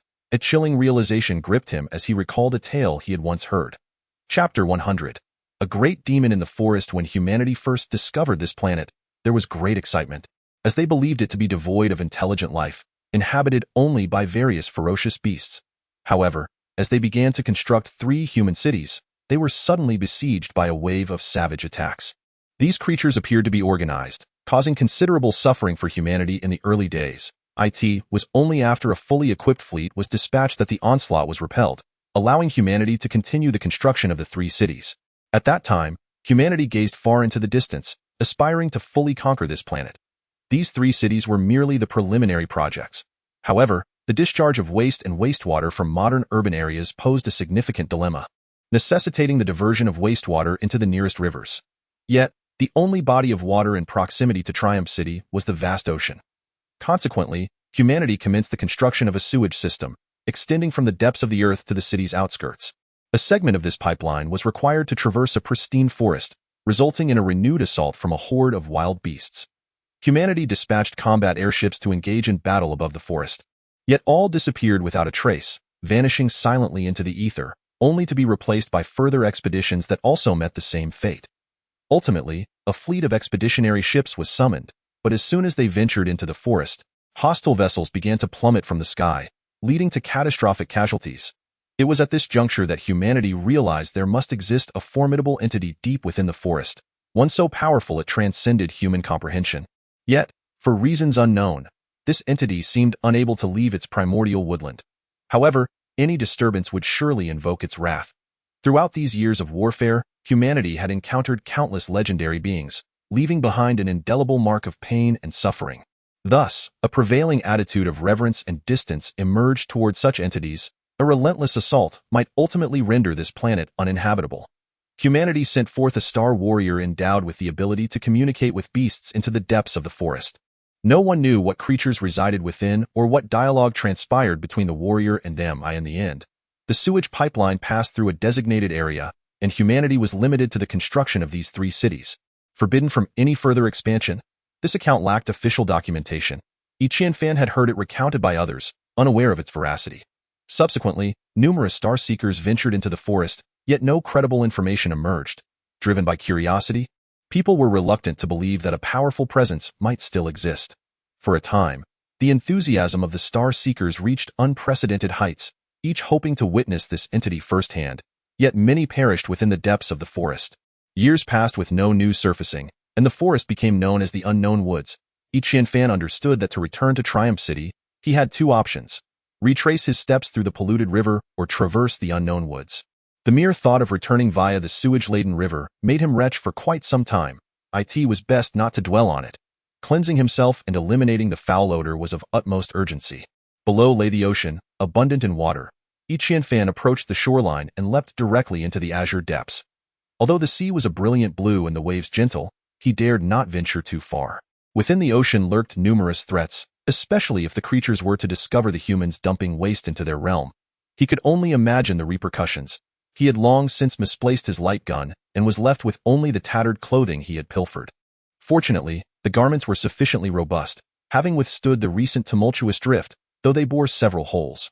Moreover, they had been thoroughly saturated with sewage, and despite Qianfan's prolonged washing, a lingering odor remained. He had no alternative garments at his disposal, thus he had to make do with what he had. Leaving the embrace of the sea, based on the position of the blazing star in the sky, Qianfan walked barefoot in a northwestern direction. Ultimately, he lacked the courage to return from the sewage river, for doing so would only lead him back to the underground city, a place fraught with even greater peril. His stomach growled audibly. It had been quite some time since Qianfan had consumed a proper meal, and if he did not procure some sustenance soon, he feared he might faint from hunger.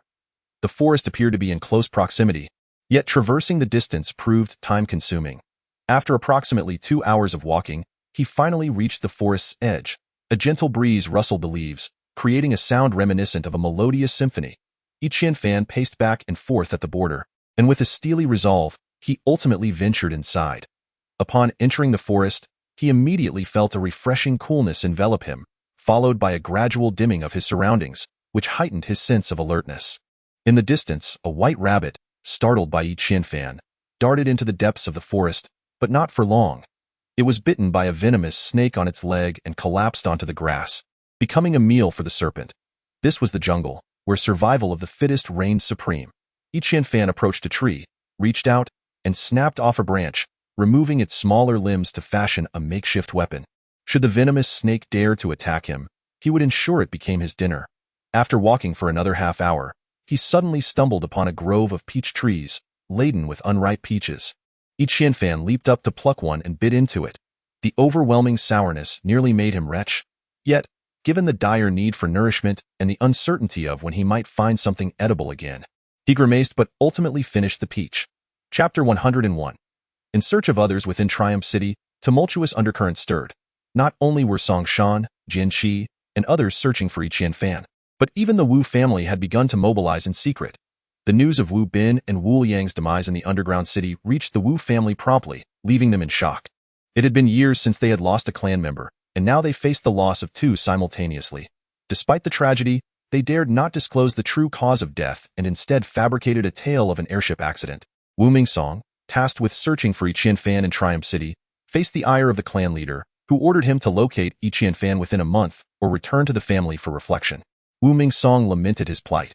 The pressure from his family weighed heavily upon him, compounded by the demands from the underground city. He could not comprehend how the misfortunes in the underground city had somehow fallen upon him.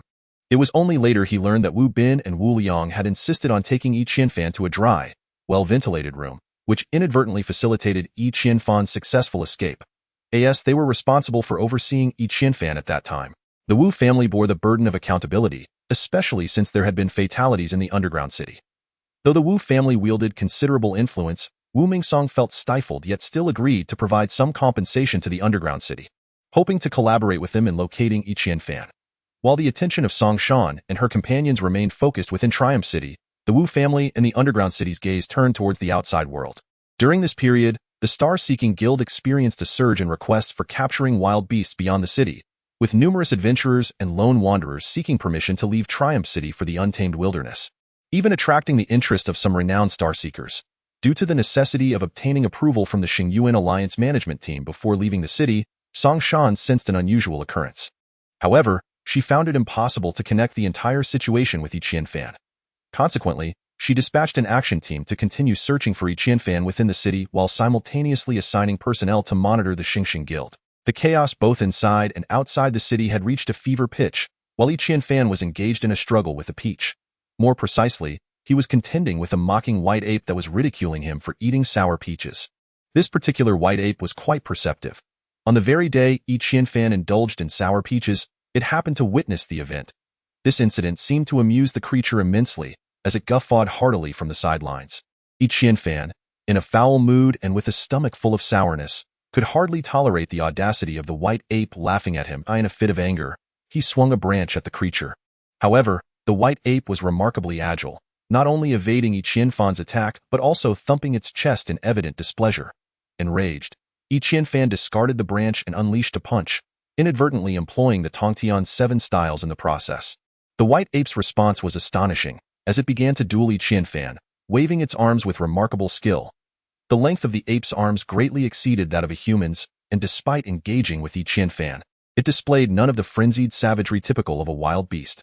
Instead, it seemed to embody the essence of an ancient martial arts master, matching Yi Qianfan blow for blow. After exhausting the Tongtian 7 styles, Yi Qianfan found himself at a stalemate. Although he managed to land a punch on the white ape, the creature retaliated with 4 or 5 strikes of its own, resulting in Yi Qianfan's defeat. Unwilling to accept this outcome, he launched another flurry of punches. The white ape, recognizing Yi Qianfan's formidable nature, began to whirl its arms like a windmill, pummeling towards him. Yi Qianfan, shedding any underestimation, wore a serious expression as he continuously executed the Tongtian 7 styles. This particular technique was still somewhat unfamiliar to him, and the individual who had attempted to teach him had not done so with genuine intent. Thus, Yi Qianfan had only grasped the superficial elements. However, through his combat with the white ape, his understanding of various techniques deepened. Especially, the moves he had learned over the years on the fighting machine gradually began to merge into his repertoire, leading to a slow transformation of his martial arts. The white ape grew increasingly anxious, darting forward and backward with simple yet robust moves, infused with an inherent truth of spontaneity. As Yi Qianfan's eyes began to manifest a second pupil, he found himself mirroring the ape's techniques, which quickly became nourishment for his own fighting style. Initially, the white ape remained oblivious, but upon noticing the second pupil in Yi Qianfan's gaze, it froze in shock. After receiving several punches from Yi Qianfan, it finally reacted, letting out a long howl before turning to flee. Yi Qianfan pursued it for a while, only to find that it had vanished deep into the thicket, prompting him to abandon the chase. After resting for a moment and orienting himself, he continued on his path. At that moment, Yi Qianfan's mind was consumed with martial techniques, as if dozens of little figures were tirelessly rehearsing within his head. Leaving him feeling somewhat dizzy, he understood that this was partly due to mental exhaustion and partly because he was exceedingly hungry. The few sour peaches had proven utterly insufficient, having long been depleted during his fierce battle with the white ape. Yi Qianfan trudged forward, his stomach growling, as darkness gradually enveloped the sky. With nightfall, the sun of the flame star sank beneath the horizon, leaving only the remnants of the celestial bodies Panning and Hao Guang in the sky. Making it difficult to discern the direction, Yi Qianfan resolved to seek a place to rest for a while. Resting in the forest at night is perilous, for there are numerous wild beasts that prefer to emerge under the cover of darkness in search of food. A moment of carelessness could transform one into a meal, devoured entirely. At that moment, a rustling sound emanated from the thicket ahead, and the towering white ape surprisingly returned, gesturing to Yi Qianfan to follow. Chapter 102. The white ape leads the way. Yi Qianfan stood momentarily in a daze, perplexed by the situation. Seeing that he remained stationary, the white ape gestured again, indicating it meant no harm. Yi Qianfan scratched his head, hesitating for a moment before deciding to follow the white ape to discern its intentions. The white ape, pleased to see Yi Qianfan approaching, grinned widely and ascended into the trees. Leaping forward, lacking the agility of the ape, Yi Qianfan had no choice but to run along the ground, albeit cautiously, for the night had fully descended, and he dared not run too swiftly lest he fall prey to lurking predators. Perhaps due to the white ape leading the way, Yi Qianfan encountered no other beasts along the journey, leaving him both relieved and intrigued. However, without shoes, his feet bore the marks of scrapes and cuts. As they ventured deeper into the dense forest and turned past a grove of towering trees, the scenery abruptly transformed. A small peak emerged before him, accompanied by the sound of flowing water, indicating the presence of a spring on the opposite side. The summit was adorned with several fruit trees, their ripe offerings exuding an enticing fragrance. Chen Fan nearly drooled at the sight, but a multitude of questions swirled in his mind. What did the white ape intend? In a matter of moments, the white ape scrambled to the peak and waved energetically at Chen Fan, urging him to hurry. Suppressing his desire to feast, Chen Fan ascended to the height and surveyed the area. In the middle of the opposing mountain, several springs gushed forth, sending crystal-clear water cascading down the slope, ultimately forming a vast lake at the foot of the mountain. The reflections of the celestial painting and Haoguang danced upon the surface, creating a breathtaking spectacle. The white ape scratched its head and pointed towards the lake, seemingly indicating that this was its destination. It then gestured for Chen Fan to follow and leapt down the mountain. Observing the serene surroundings, Chen Fan felt assured of his safety and joined the white ape at the grassy edge of the lake. The white ape, brimming with excitement, performed a couple of somersaults. Chen Fan, bewildered, pondered the source of its joy. Suddenly, he heard the sound of water. The entire lake appeared to boil, as an immense shadow slowly rose from its depths. Chen Fan's mind raced back to a tale he had heard, sending chills down his spine. Without a moment to berate the white ape, he turned to flee. Just as he lifted his leg, he felt as if a colossal hammer had struck his head. Darkness enveloped him, and he collapsed at the water's edge. The white ape, elated, howled in delight, performing flips in the air. A gigantic shadow loomed from the lake's surface, eclipsing the brilliance of painting and Haoguang, drifting ominously toward Chen Fan. The following morning, the radiant light of the sun illuminated Chen Fan's face with a warm glow as he opened his eyes.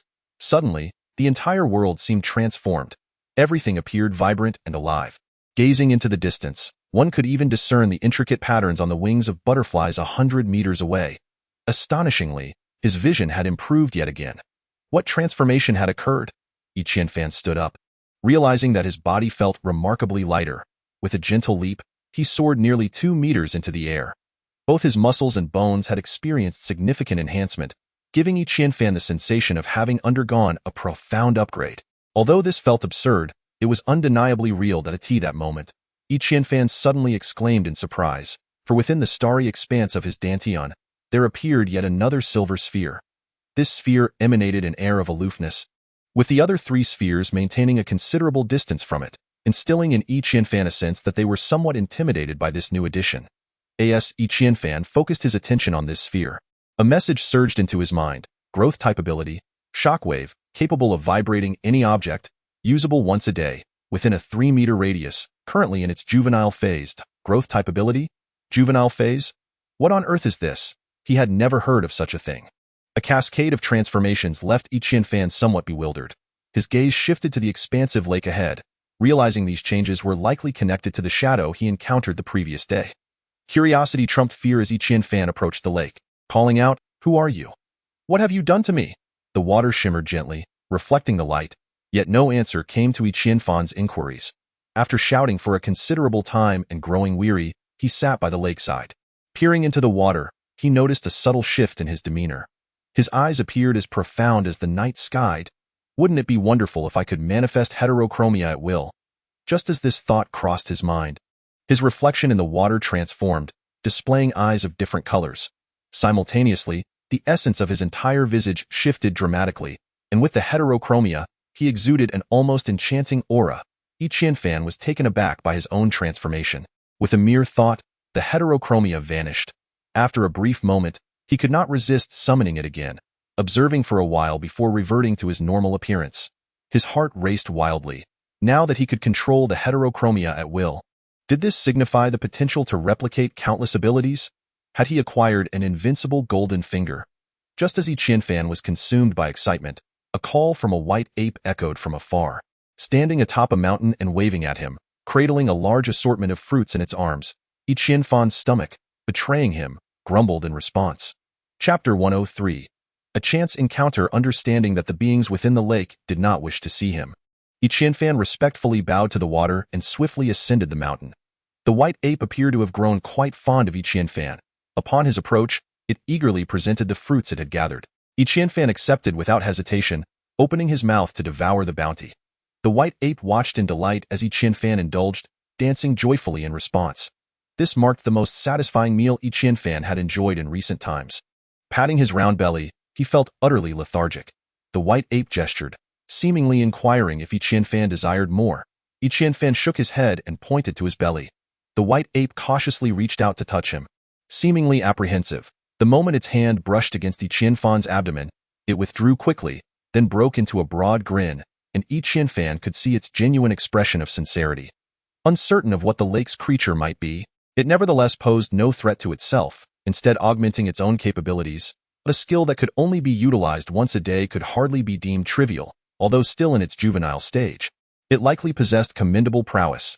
For these benefits, one must first express gratitude to the white ape. Deep within the forest, Qianfan gestured to it for quite some time, attempting to discern the path back to Triumph City. After a moment of contemplation, the white ape seemed to grasp Qianfan's intent. A palpable reluctance flickered in its eyes, yet it gestured for Qianfan to follow. Before parting, the white ape gathered an abundance of fruits for Qianfan, sufficient to sustain him for several days. Qianfan carefully wrapped these fruits in his outer garment, securing them upon his back.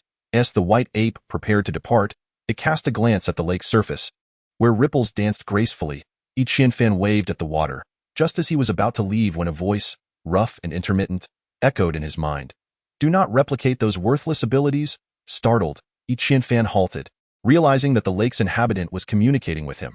He turned back to the lake, bowed once more, and gestured with his hand in a reassuring manner. Bubbles rose from the lake's depths, seemingly a response to Qianfan. The white ape waved its arms enthusiastically beside him. With the white ape leading the way, passage was unimpeded. It appeared that the white ape held a respected status within the forest, as many beasts expressed an inexplicable fear of it. Upon emerging from the dense thicket, they were nearing their separation. Qianfan placed the fruits on the ground and engaged in a spirited duel with the white ape. This time, he employed his ability of throughout the encounter, skillfully replicating many of the white ape's exquisite techniques for future contemplation. Eventually, with his greatly enhanced physique, Qianfan gained the upper hand, forcing the white ape into retreat in a fit of vexation. It did not bid farewell, but rather dashed off into the distance. Qianfan waved at its receding silhouette, hoping for another chance to meet. Having lingered outside for far too long, he was anxious about his sister's condition. With this thought weighing heavily on his heart, he hurried along the path indicated by the white ape. Without its accompaniment, the frequency of wild animal attacks escalated. Most bothersome were the large black ants, swarming in droves. Had it not been for Qianfan's keen eyesight, he might have been swiftly devoured, reduced to a mere pile of bones. As the assaults from the beasts increased, so too did Qianfan's meat supply. For him, kindling a fire was a trivial matter. He cleaned the slain animals and roasted them over the flames, filling the air with an enticing aroma. The sole drawback was the absence of salt, rendering the meal somewhat bland. Thus, he traveled for 3 days, during which the trees gradually thinned, indicating he was nearing the forest's edge. A sense of anxiety gripped Qianfan. He questioned whether he had chosen the correct direction and whether he would soon behold Triumph City. At that moment, a muffled gunshot resounded in the distance, accompanied by loud shouts.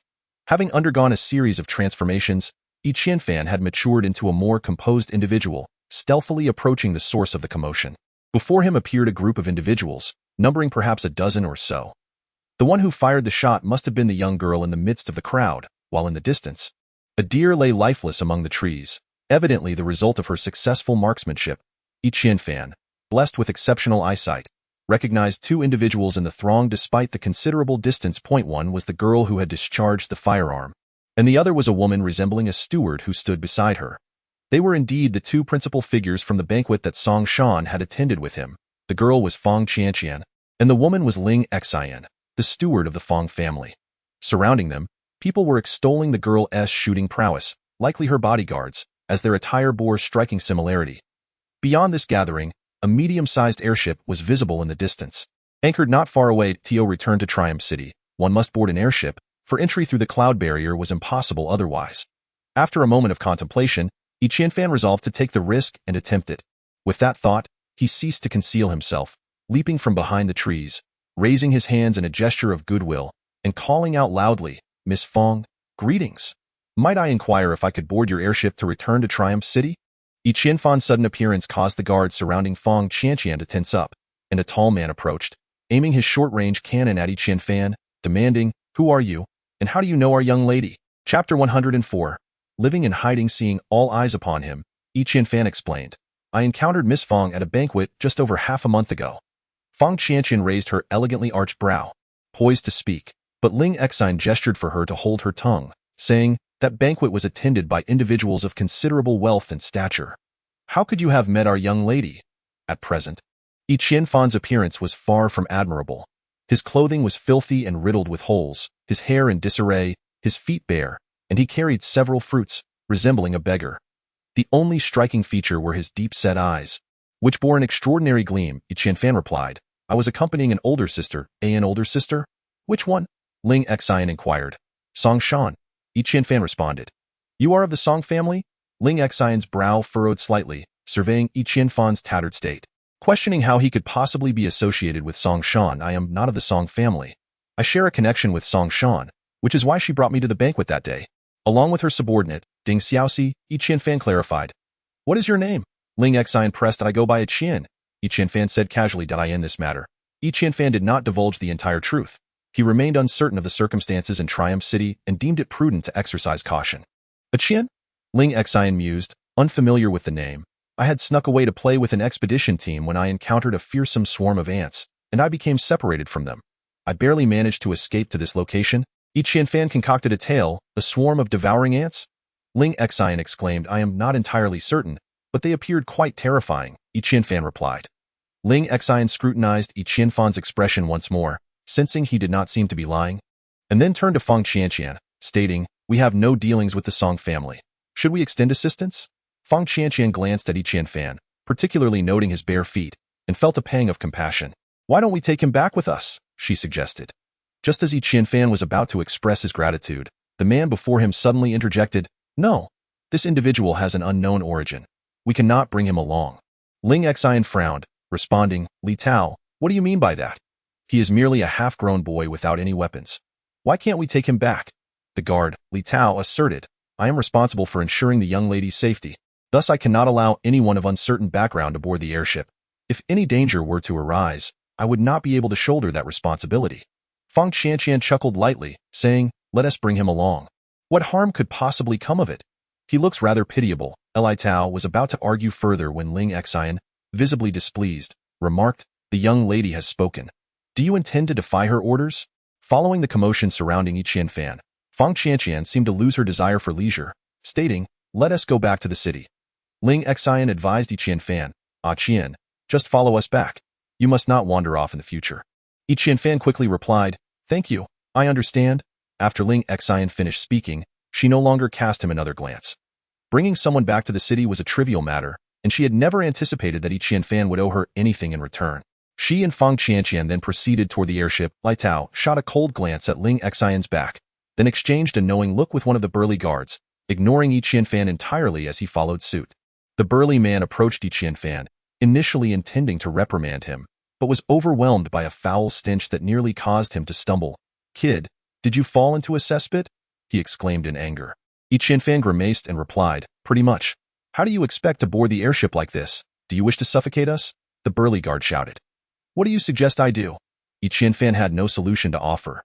"Wait here a moment," the burly man instructed after some thought. That moment, other guards were making their way toward the airship, 2 of whom were carrying a wild deer. They instinctively steered clear of Yi Qianfan's vicinity, wary of being assaulted by the odor emanating from him. Soon after, the guard returned with 2 large buckets of water, a deodorizing agent, a set of guard-esque clothing, and a pair of shoes. Yi Qianfan accepted these items gratefully and retreated into the woods. After a considerable time, he emerged clad in the guard-esque attire. The burly man was taken aback by Yi Qianfan's transformed appearance. He no longer resembled a destitute fugitive, but rather exuded the aura of a wealthy scion. His skin was remarkably fair, radiating an air of elegance, leading one to wonder if this lad truly was a friend of Song Shan. Yi Qianfan too realized that he had undergone significant changes. The foul odor was not solely due to the sewage, but also related to the impurities expelled from his body. It was simply that the stench had concealed this fact until now. Had he, upon fainting that day, inadvertently consumed some miraculous elixir from the lake's creatures? Was he truly reborn? Donning the new garments, he felt a sense of lightness envelop him, as if he might just float away.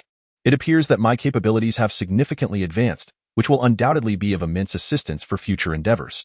Chapter 105. An unexpected turn of events. Yi Qianfan boarded the airship alongside the burly figure, finding himself assigned to the cargo hold at the rear, where a recently slain deer lay not far from him. Although it was said they would fly back to Triumph City, the takeoff was delayed due to numerous pieces of equipment that required attention. Consequently, by the time they finally ascended, the sun had set and darkness enveloped the sky. The burly man treated Yi Qianfan fairly well, even offering him a bag of jerky once aboard the airship. This jerky, brought from the city, was exceptionally flavorful, and Yi Qianfan felt it was the most delectable he had ever tasted.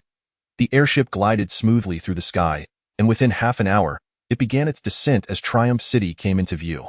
Just as everyone anticipated their imminent arrival home, an unforeseen crisis arose.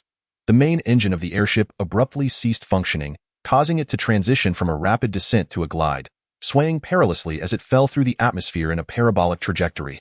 Yi Qianfan was thrown from his position, colliding against the wall separating the cargo hold from the cockpit, with the deer landing squarely atop him, severely restricting his movements.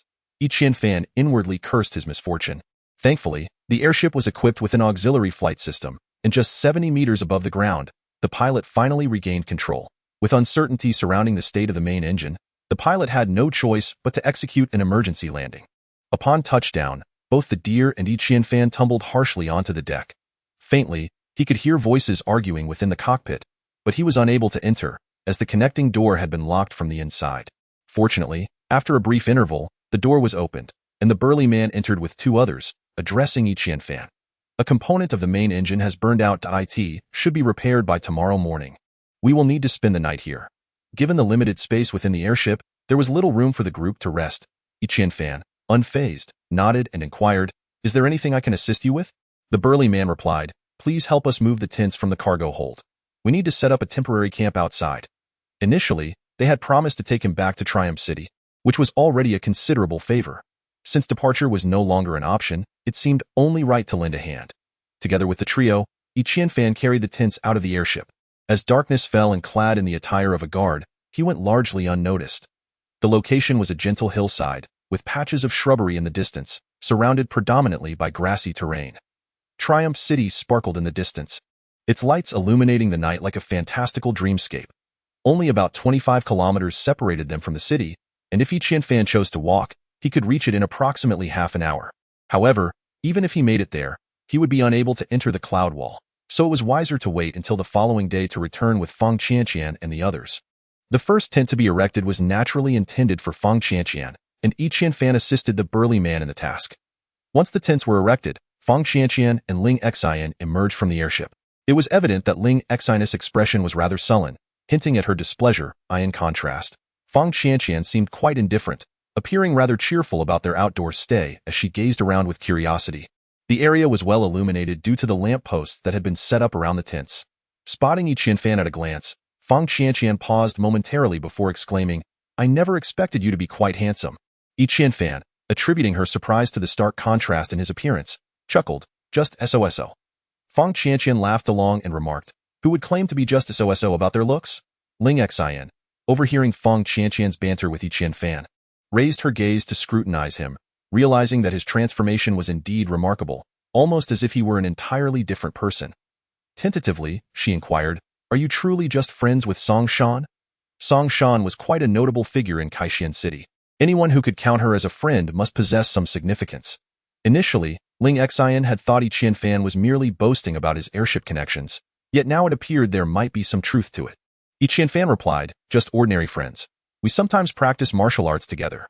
Ling Xian's curiosity piqued. Could this Yi Qian be a martial arts expert?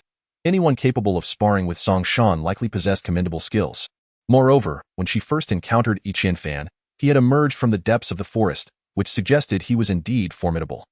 However, this notion flitted through Ling Xian's mind and was quickly set aside, as there was no immediate need for Yi Qianfan's abilities at that moment. Ling Xian then tugged at Feng Qianqian's arm and stated, "The airship has encountered a minor issue. It will be ready to return at dawn.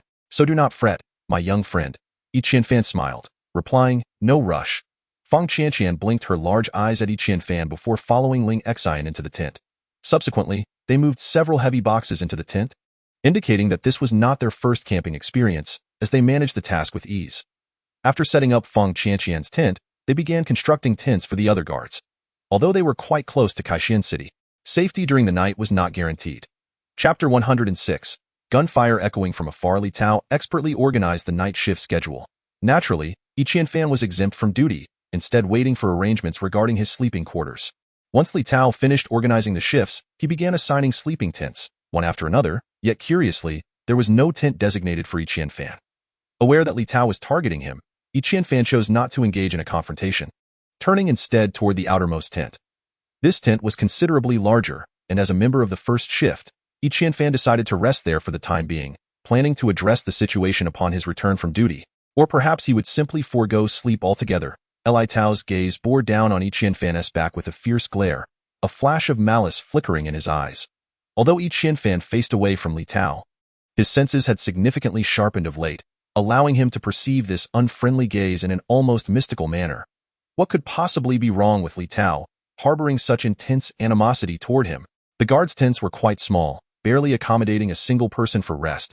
Yi Qianfan greeted the burly figure and assured him that he would return it after his night shift.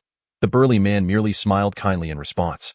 Recently, Yi Qianfan had been exceedingly weary, yet his nerves remained taut. Finally, he had the opportunity to indulge in a restful sleep. The moment his head touched the pillow, he drifted into slumber. He slept soundly, unaware of the passage of time, until a sudden chill pierced through, rousing him from his dreams. Initially, he presumed it was the burly man returning, but the campsite lay enveloped in an unsettling silence. A sense of unease crept over Yi Qianfan, as if a sinister aura lurked outside. At that moment, he heard a faint sound, the sound of a dagger slicing through flesh, accompanied by a muted groan. Instantly wide awake, Yi Qianfan, who had not even removed his clothing, carefully turned to the entrance of the tent. He then discerned soft footsteps approaching his tent. Who could it be? Was it Fang Qianqian's associate? Or someone else entirely? The tent's entrance, composed of thick fabric with a zipper, could be drawn from both inside and outside. Yi Qianfan's heart raced as he saw the zipper move. Someone was quietly attempting to enter his tent. This individual was undoubtedly not the burly man, for he sensed a chilling presence emanating from them. Realization struck him. This was the aura of death. This person had come to kill him. Holding his breath and steadying his mind, Yi Qianfan dared not draw too close to the tent, aware that the flimsy fabric offered little protection. Should he be discovered, the assailant might not even need to open the entrance to strike. The figure that unzipped the tent was cloaked in black, their entire form shrouded, save for a pair of piercing eyes. Clutching a black dagger, its tip still glistening with fresh blood, it was evident that this person had already taken a life. Upon entering the tent, the figure was startled to find two pink orbs glowing in the darkness. Bewildered, they pondered the peculiar sight, quickly realizing it was a pair of eyes. How could a celestial warrior be present here? Just as confusion washed over them, their vision was engulfed in a wash of pink. Yi Qianfan swiftly dragged the intruder into the tent, hastily securing the entrance behind him. He seized the dagger from their grip and discovered a lightweight firearm concealed on their person. Drawing upon the lessons of his previous encounter, he did not wait for the individual to regain consciousness, but immediately activated the Eye of Memory. In a short while, their identity and intentions became clear. Regrettably, this person was merely a martial artist, not a celestial warrior. Yi Qianfan forcefully snapped their cervical spine. For just moments ago, this individual had slain a guard, an act that warranted such retribution. Yi Qianfan shed the assailant's black garb, donning it himself. With the firearm secured at his waist and the dagger in hand, he exited the tent. He stealthily maneuvered into a shadowy corner and fired a beam shot at a nearby lamp post.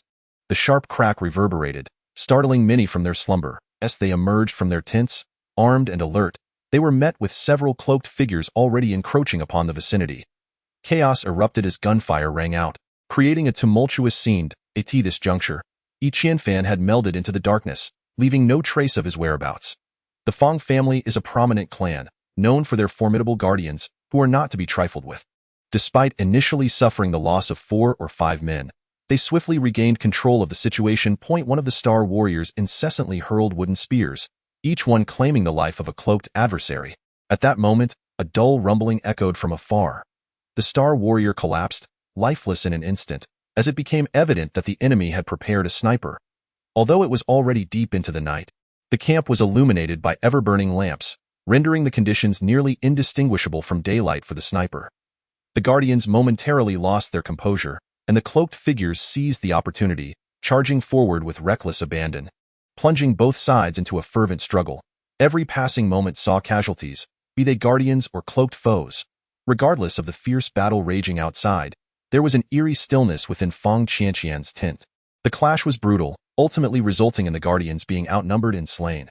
However, the cloaked figures also suffered significant losses, leaving only 2 to encircle Fang Qianqian's tent. Following a distant gunshot, the heavy sniper fell silent. Chapter 107. In a moment of crisis at this juncture, courtesy was no longer necessary. The 2 cloaked figures raised their hands and unleashed 2 beam projectiles at the tent.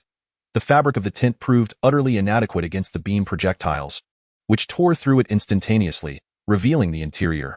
Within the tent stood a large box composed of metal, visible only through a specially designed glass pane, behind which Fang Qianqian and Ling Xian coldly regarded the 2 cloaked figures.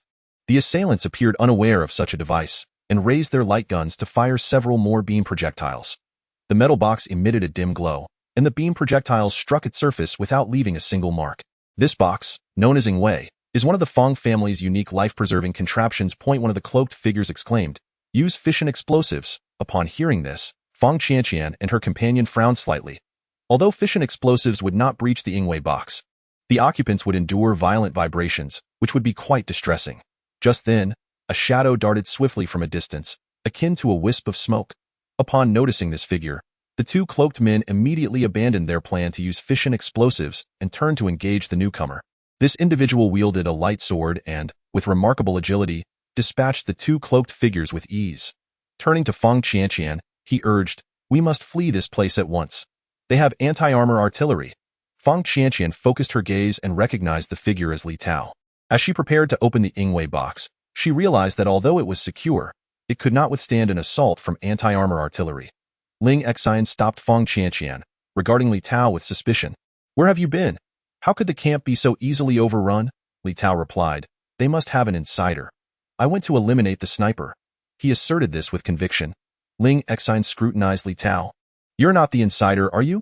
Li Tao retorted angrily. "I admit I bear some responsibility for this situation, but as long as the sniper remains, none of us can escape. Moreover, their other forces are advancing here with anti-armor artillery. If you wish to perish here, please free the young lady first." Ling Xian furrowed her brow slightly, as Li Tao's words were both reasonable and compelling. Indeed, they could not afford to delay. She turned her gaze towards Fang Qianqian, who declared, "Let us go." Inside, Ling Xian pressed several buttons in succession, causing the emergency compartment to unfold in all directions, allowing both Fang Qianqian and Ling Xian to emerge. In that very instant, Li Tao moved, thrusting his light sword towards Ling Xian's chest while shouting, "Attack!" The 2 black-clad figures, previously lying on the ground, sprang to life. Though drenched in blood, they were not in any mortal peril, and they lunged towards Fang Qianqian. As a member of the Fang family, Fang Qianqian possessed formidable skills. Her long legs fluttered like a butterfly, both fierce and aesthetically pleasing. The 2 black-clad men found themselves at her mercy, frantically spinning in circles, quickly falling into a defensive stance. Meanwhile, Li Tao seized the advantage, suddenly striking and injuring Ling Xian's arm. Given that Ling Xian was not adept at combat, she stood no chance against a practitioner of the Starry Sky martial arts. After a prolonged struggle, Ling Xian was battered and bruised. One misstep led to Li Tao delivering a kick to her abdomen, sending her crashing to the ground. Li Tao, grinning maliciously, raised his light sword and proclaimed, "This is what you get for always opposing me. Die." Ling Xian, filled with terror, gazed at Li Tao, her lips trembling, rendering her speechless. From a distance, Fang Qianqian shouted, "Li Tao, how dare you?" Li Tao, seemingly deaf to her words, swung his sword towards Ling Xian's neck. As she closed her eyes, she realized her life was drawing to a close. A thunderous sound echoed from afar. A sniper's shot. Instinctively, Ling Xian opened her eyes, realizing that Li Tao's earlier words must have been a deceit. The sniper was very much alive. As Ling Xian's eyes adjusted, she was taken aback by the scene before her. Li Tao's arm, clutching the light sword, had vanished, blood splattering everywhere. He wore an expression of disbelief, mouth agape as he stared into the distance, bewildered as to why his accomplice had shot him. Another shot rang out. One black-clad figure was sent flying, a gaping hole torn through his body. The other black-clad man, quick to react, abandoned Fang Qianqian and fled desperately, but did not get far before being felled by a single bullet.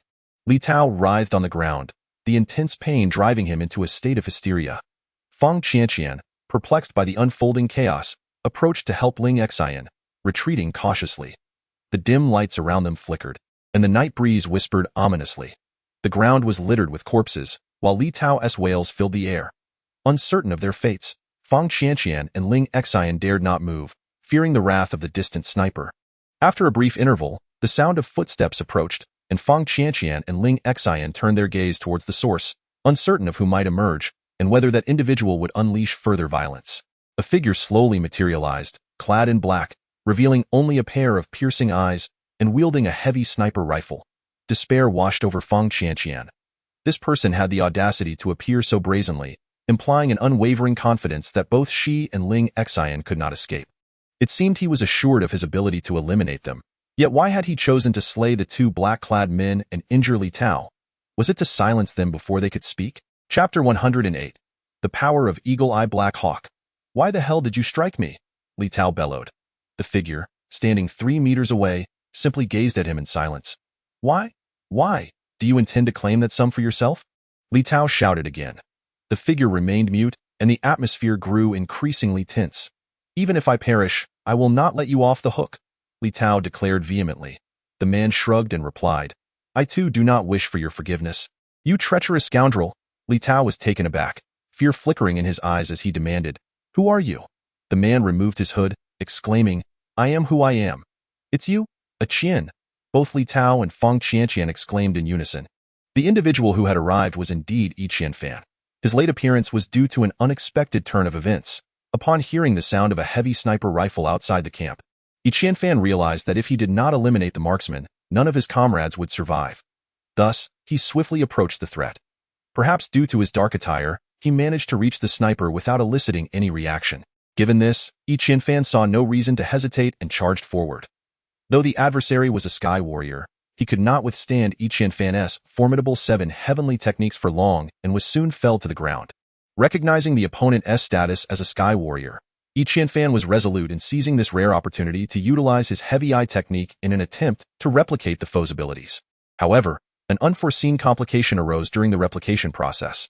This time, the replication differed entirely from the previous instance, as the opponent, shaken by the cosmic disturbances and the instability of the planet, fought desperately against the attempt.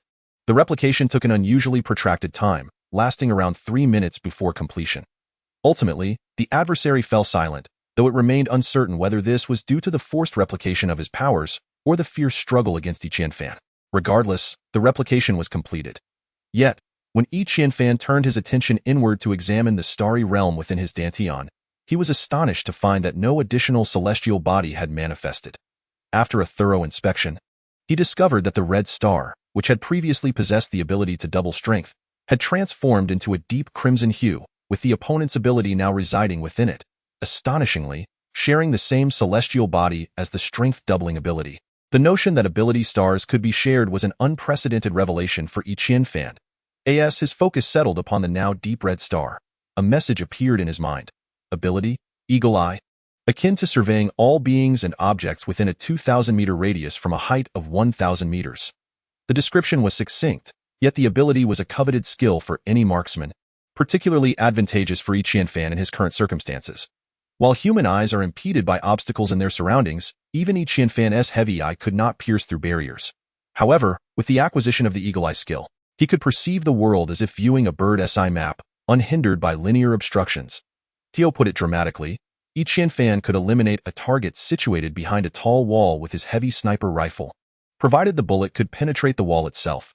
Certainly, the Eagle's Eye merely offers a bird's eye view, rather than a true perspective. If an individual is present within a room, the Eagle's Eye proves to be of no assistance. Why must these two abilities coexist on the same planet? Yi Qianfan found himself somewhat perplexed, suddenly recalling the ominous warning from that formidable being. Do not replicate the power of the worthless. While he remained uncertain about the number of abilities that could exist on a single planet, the difficulty of replication had evidently escalated. Initially, when powers were doubled, both parties merely glared at each other for a few seconds before the replication was complete. Today, however, the process took nearly 3 minutes, and the individual ultimately perished, leaving Yi Qianfan to ponder whether this was connected to his own replication. This contemplation ensnared him in deep thought as he sat in place. It seemed evident that planets were categorized into different systems, consistent with the nature of their abilities. The doubling of power and the Eagle's Eye both enhanced physical skills, which explained their shared existence on the same planet. Currently, it remained unclear how many abilities could be replicated on a single planet, Thus, any future choices regarding replication must be made with utmost caution. Perhaps the replication process would become increasingly arduous on the same celestial body. Once he had composed himself and returned his gaze to the camp, he discovered that Li Tao had betrayed them and was poised to assassinate Ling Xian. Yi Qianfan swiftly seized the sniper rifle belonging to the traitor, employing the eagle's eye to save Ling Xian. This was the reason for Yi Qianfan's slightly delayed appearance. Li Tao glared fiercely at Yi Qianfan, exclaiming, "Do you comprehend the implications of disrupting our plans? And do you understand why I spared your life?" Yi Qianfan replied with a calm demeanor. Having just perused the memories of one of the black-clad men, he was already aware of their machinations and who had sent them to this location. The thought of that individual indeed caused Yi Qianfan some distress. Li Tao let out a sinister chuckle, stating, "You overthink things. The reason I am still alive is to see why the Black Eagle would dare to strike at me." It became apparent that he had long been waiting below for Yi Qianfan. Upon uttering these words, his eyes widened slightly, and he subsequently coughed up a mouthful of black blood, ultimately succumbing to death. This marked the second individual Yi Qianfan had encountered who seemed unafraid of death. It appeared that for them, living was far more terrifying than dying, which likely constituted the primary reason for their eager acceptance of death. Chapter 109. A Visitor's Rescue. Who exactly are you? Feng Qianqian, despite her somewhat naive disposition, recognized Yi Qianfan's distinctiveness. This situation had been fundamentally turned around by him alone. He had eliminated the sniper, used the sniper's rifle to dispatch 2 accomplices, and wounded Li Tao. How could such feats be accomplished by a mere youth? Yi Qianfan offered a wry smile, aware that continuing to conceal his identity would be somewhat ungracious, and replied, "I am Yi Qianfan." "You are Yi Qianfan?" Ling Xian exclaimed in astonishment from the side. They had nearly turned the city of Kaishan upside down in search of this individual. How could the Feng family, a prominent clan, remain unaware of such matters?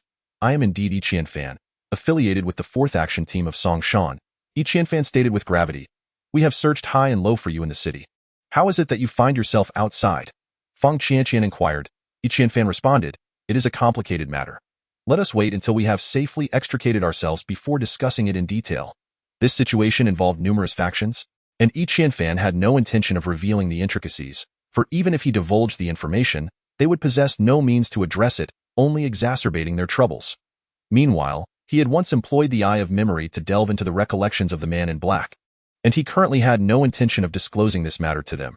It was too entangled, and Yi Qianfan had yet to devise a suitable course of action.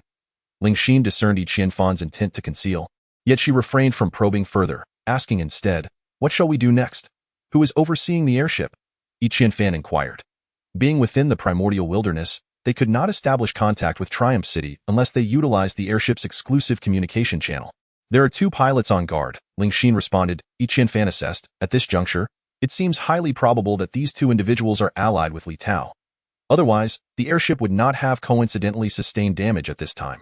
Ling Xin nodded in agreement, stating, "Indeed, these 2 appear rather suspicious, though it cannot be discounted that Li Tao may have directly sabotaged the airship." "Let us return to the airship and discuss further," Yi Qianfan proposed. "Very well," Feng Qianqian readily acquiesced. The 3 of them proceeded toward the airship, leaving the bodies on the ground unattended. Given the magnitude of the incident, the Star Source Alliance would undoubtedly dispatch an investigation team. Thus, it was imperative to maintain the scene as it was, though it remained uncertain whether beasts would arrive first by dawn. Yi Qianfan hefted the heavy sniper rifle while Feng Qianqian supported Ling Xin as they made their way to the airship. Upon reaching the periphery of the camp, Yi Qianfan spotted the burly man who had once aided him lying on the ground. A gash across his neck, his carotid arteries severed. Yi Qianfan stood by his corpse for a moment before pursuing the others. The airship had not departed, yet the pilot aboard had long since perished. Observing their wounds, which bore the marks of a light sword, it was evident that Li Tao had returned unexpectedly to eliminate them. This confirmed that neither of the pilots were accomplices of Li Tao. With the pilots gone, there was no one left to repair the airship, leaving them without a means to return. Their only remaining option was to seek rescue. Ling Xin's complexion had improved somewhat, and she had Feng Qianqian assist her to the control console. After activating several buttons and studying the equipment for a while, she declared, "The communicator is intact and can connect to the city." Yi Qianfan grasped Ling Xin's hand firmly, stating, "First, we must not reveal to anyone that I am with you. Second, you must consider carefully, for if we contact the wrong person, we may face a second assault." Ling Xin nodded, hesitating briefly before dialing a number. The communicator soon connected, revealing a deep male voice on the other end. "How is the repair of your airship progressing?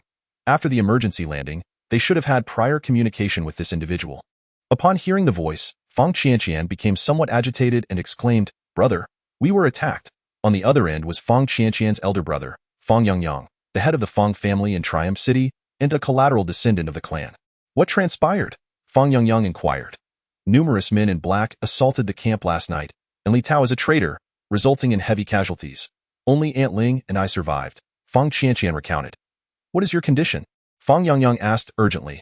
"Thanks to through our combined efforts, we managed to eliminate all the men in black, including Li Tao." Fang Qianqian spoke, and on the other end, there was a profound silence. Fang Yangyang was acutely aware of Li Tao's capabilities. If combined with others, the chances of Fang Qianqian and Ling Xian escaping would be nearly non-existent. Yet, they remained unscathed, which in itself raised suspicions about the situation. Fang Yangyang refrained from pressing further, for the details of the incident were of little consequence. What mattered most was that his sister was still alive. After a moment's contemplation, he instructed, "You both wait by the airship. I shall come to fetch you shortly. Be careful on your way, brother," Fang Qianqian cautioned. Rest assured with that, Fang Yangyang terminated the communication device. The airship was equipped with a positioning system, making it exceedingly simple for Fang Yangyang to locate them. Yiqian Fan seized this opportunity to change back into the attire of the Fang family's guards, yet he did not set aside his heavy sniper rifle, keeping it firmly in hand. Although Fang Yangyang was trustworthy, the influence of the dark-clad individuals was formidable, and Yiqian Fan could not fathom why they were so intent on eliminating Fang Qianqian. Chapter 110. The arrival of the action team while they awaited developments. Yiqian Fan decided to notify Song Shan, feeling an unsettling sense that the journey back would not be peaceful. Unfortunately, Song Shan had not divulged her number, compelling him to call Jian Qi, who, regrettably, did not answer. Yiqian Fan felt a tinge of frustration, yet he maintained his composure in front of others. Following the recent events, Fang Qianqian was brimming with curiosity about Yiqian Fan. Many factions had been searching for him. Yet he had ventured outside the city, a most peculiar circumstance. Those entering and exiting Yunbi were subjected to meticulous scrutiny and registration. The fact that everyone was searching for him indicated that he had not departed through conventional means. Ling Xian, though not particularly powerful, was a starry sky warrior and had begun to regain her strength. She seemed to sense the identity of the dark-clad individuals, her brow furrowed in concern. In less than half an hour, 2 medium-sized airships descended beside theirs, one of which bore the insignia of the action team. An attack on the Fang family outside the city was an event of considerable magnitude. The sole silver lining was that the principal parties were unharmed. Although some guards had perished, who truly cared about such losses? From the airship without markings emerged a young man, appearing to be in his mid-20s, strikingly handsome, with features reminiscent of Fang Qianqian. This young man was none other than Fang Yangyang. Upon seeing Fang Qianqian rush towards him, he opened his arms and embraced her, gently patting her back while whispering, "Do not fear. Brother is here." Fang Qianqian's back quivered slightly. Yiqian Fan remained at the entrance of the airship, holding the sniper rifle, his eyes warily observing the newly arrived individuals. From the airship bearing the action team insignia, a sturdy middle-aged man disembarked, appearing rather ordinary in both appearance and attire. Following him were 4 members of the action team, all starry sky warriors. The 4 members quickly dispersed upon reaching the ground, commencing their examination of the scene. The middle-aged man's gaze swept over Fang Qianqian and Ling Xian before ultimately resting on Yiqian Fan, particularly fixated on the heavy sniper rifle he was holding. This was a quantum ultra-long-range sniper rifle, modified extensively, its surface a deep black, adorned on one side with a vivid depiction of an eagle soaring majestically. The middle-aged man placed his hand on his lower back, gradually approaching Fang Qianqian. However, Yiqian Fan could sense that the man's attention was entirely focused on him. The middle-aged man reached Fang Yangyang's side, and Fang Yangyang smiled apologetically, saying, "Captain Yuan, please excuse me." This man was none other than Yuan Xiao, the captain of the 3rd operations team of Kaishan City. Yuan Zhao's expression was somewhat wooden, his smile superficial as he said, "I would appreciate it if your sister could recount the events that transpired." Fang Yangyang turned to Fang Qianqian and said, "Stop crying. There are others present. Please explain to Captain Yuan what happened." Fang Qianqian was bewildered by the request. When chaos erupted outside, she and Ling Xian had immediately taken refuge in the emergency pod, later being lured out by Li Tao, only to be rescued by Yiqian Fan from the enemies. However, under Yuan Zhao's intense gaze, she had no choice but to recount what she had witnessed, omitting Yiqian Fan's name and merely mentioning a person named Xiao Qian encountered at the edge of the forest. Yuan Xiao listened without comment, refraining from interrogating Yiqian Fan, instead standing in place, seemingly lost in thought. After a considerable time, the 4 warriors he led returned one by one, reporting their preliminary findings. Yuan Shao nodded slightly upon hearing their accounts. He then exchanged glances with his 4 comrades before striding towards Yi Qianfan, while the 4 positioned themselves in a semi-encirclement at the entrance of the airship where Yi Qianfan stood. Fang Qianqian and Ling Xian were startled, unsure of their intentions. "Please present your identity card. We need to verify your identity," Yuan Shao stated coldly. "I lost it in the forest," Yi Qianfan replied, his grip tightening. "Could there be members of the Wu family or individuals from the underground city among them? I've heard stories about this heavy sniper rifle. It belongs to Black Hawk. What is your connection to him?" Yuan Shao suddenly inquired. Though the scene had been investigated, it was unlikely they would find Black Hawk's body in such a short time. Yi Qianfan was prepared for this, stating, "He was one of the assailants on the camp and has been slain by me. This sniper rifle is my trophy. Are you a celestial warrior?" Yuan Shao pressed further. "Not yet," Yi Qianfan responded. "Oh? So, you not only killed Black Hawk, but also 2 men in black and severely injured a traitorous guard. Is that correct?" "Indeed," Yi Qianfan affirmed. "Who exactly are you?" Yuan Zhao's tone turned severe as the 4 celestial warriors behind him raised their weapons, aiming at Yi Qianfan. Yi Qianfan squinted, hesitating for a moment before declaring, "I am Yi Qianfan, a reserve member of the 4th Operations Team. And where's your proof?" Yuan Shao seemed to harbor little faith in Yi Qianfan's words. "Captain Song Shan can vouch for me," Yi Qianfan retorted. "First of all, I'm not acquainted with Song Shan, and secondly, I suspect you might be Black Hawk himself, so you will need to come with us," Yuan Shao stated coldly. "Am I Black Hawk? What nonsense are you spouting?" Yi Qianfan glared at Yuan Shao. Chapter 111. Yuan Zhao's scheme. Yi Qianfan was astonished by Yuan Zhao's reaction. Even Fang Qianqian was aware that many were searching for him. Surely, the captain of the 3rd Operations Team would not be oblivious to this. What was his true intent? Yuan Shao gazed at Yi Qianfan and remarked, "Haika is a notorious sniper from the underground city's black market. No one has ever laid eyes on his visage, yet many have encountered his formidable sniper rifle. Now that this very weapon is in your possession, how do you intend to prove that you are not Haika?" The act of proving one's innocence is often quite absurd. Yi Qianfan, tapping the body of the rifle, replied, "What do you wish to accomplish? A simple call to Song Shan would suffice to verify my identity. Yet you refuse to do so. What recourse do I have?" Yuan Shao retorted coldly, "I have already stated that I am not well acquainted with Song Shan." In a fit of anger, Yi Qianfan queried, "Are you perhaps well connected with the Wu family, or familiar with the underground city?" Yuan Shao waved his hand dismissively, commanding, "Seize him." Yi Qianfan's hand slightly lifted, the gun's muzzle aimed at Yuan Shao, and he declared icily, "If you choose to act aggressively, we shall perish together." Unfazed, Yuan Shao responded, "I do not believe you would dare pull the trigger." Yi Qianfan seized upon a flaw in his adversary's argument. "If I were Haika, why would I fear firing?"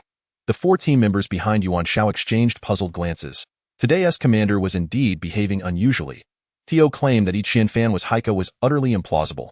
Haika had gained infamy nearly a decade ago. Was it conceivable that this youth had commenced his murderous career before he turned 10? Such a notion was simply impossible. Suddenly, Fang Qianqian dashed over, exclaiming, "What are you planning? He saved us. How could he possibly be Haika? If he were, wouldn't we have perished long ago?" This was a remarkably straightforward logic. The true Haika would never save anyone, nor would he willingly place himself in such a perilous situation. Yet, Yuan Shao remained unmoved, spinning in place, and stated, "The fact that no one knows he is not Haika is irrelevant. The crux is that he cannot prove his identity, hence we must still take him in for further questioning." Fang Qianqian, naive to the complexities of their world, believed that accompanying the action team posed no real threat. However, Ling Xian discerned the underlying issues and proposed, "Let him board our airship for now. Once we return to Triumph City, we shall contact Song Shan. If she genuinely does not recognize him, you may take him away." Yuan Shao shook his head. "What if he escapes en route?" Fang Qianqian replied. "If he does flee, we shall bear the responsibility." Fang Yangyang shot a disapproving glance at Ling Xian, annoyed by her meddling, yet given the gravity of the situation, he felt compelled to speak up. Especially since this individual had saved his sister, he turned to Yuan Shao and suggested, "I believe this resolution is the most reasonable. As long as Song Shan does not recognize him, I assure you, you may take him away. What say you?" Seeing Fang Yangyang join the conversation, Yuan Shao realized that today's affair was unavoidable and coldly acquiesced. "Very well. Upon our arrival at Triumph City, we shall await Song Shan's arrival." Thus, Yi Qianfan, clutching the sniper rifle, boarded the Fang family's airship alongside Fang Qianqian. while Yuan Shao stationed 2 individuals to guard the scene and ascended to his own airship with the remaining 2 team members. The 2 airships, one following the other, soared towards the cloud wall of Triumph City. They were already in close proximity to the city, and it wasn't long before they reached the vicinity of the cloud wall, which served as a protective barrier for Triumph City, shimmering with a captivating brilliance. The hour is nearing midnight, and a faint ray of light has begun to emerge in the eastern sky, heralding the brilliance of the sun. The airships entering and exiting Triumph City at this early hour are few, yet the inspections are exceedingly stringent. The operational Team S airship, naturally, is spared from such inconveniences, seamlessly gliding through. In contrast, the Fong Family S airship lacks this advantage, subjected to repeated inquiries before being granted passage. None among the Fong family possess contact information for Song Shan. However, Fong Qianqian, through connections, managed to procure Ding Xiaoxi's communication number, and after much effort, she succeeded in reaching him. Ding Xiaoxi lazily remarked, "Who is this? Do you not know I am in the midst of my beauty sleep?" Yin Qianfan promptly interjected, "Ding Xiaoxi, it is Yin Qianfan. Yin Qianfan. Yin Qianfan?" Ding Xiaoxi seemed to awaken abruptly.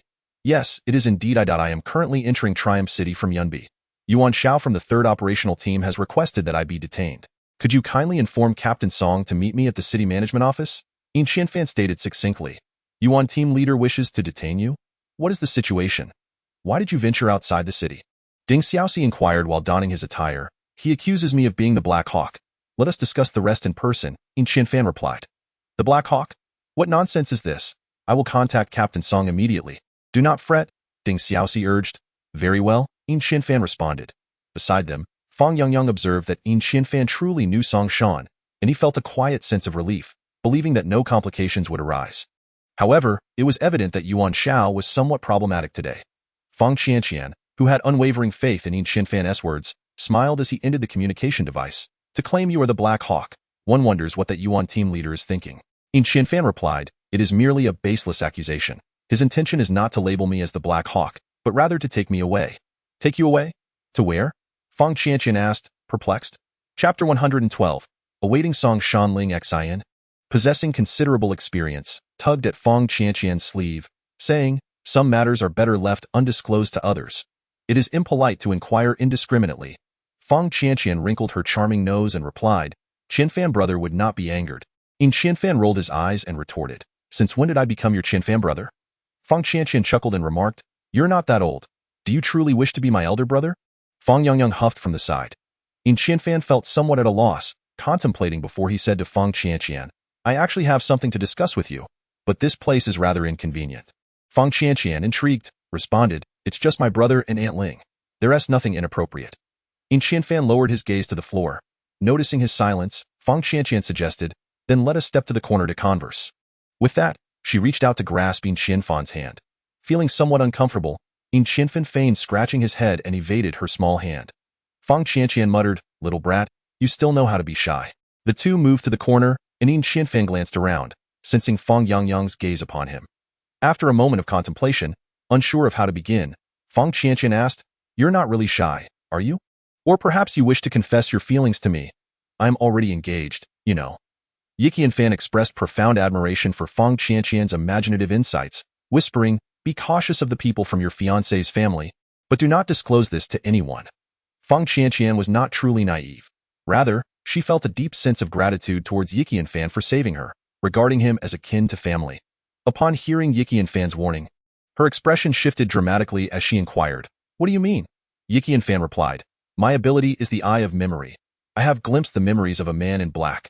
Fong Qianqian immediately grasped the implications of Yi Qianfan's words. His caution was directed towards the members of her fiancé's family, not her fiancé himself.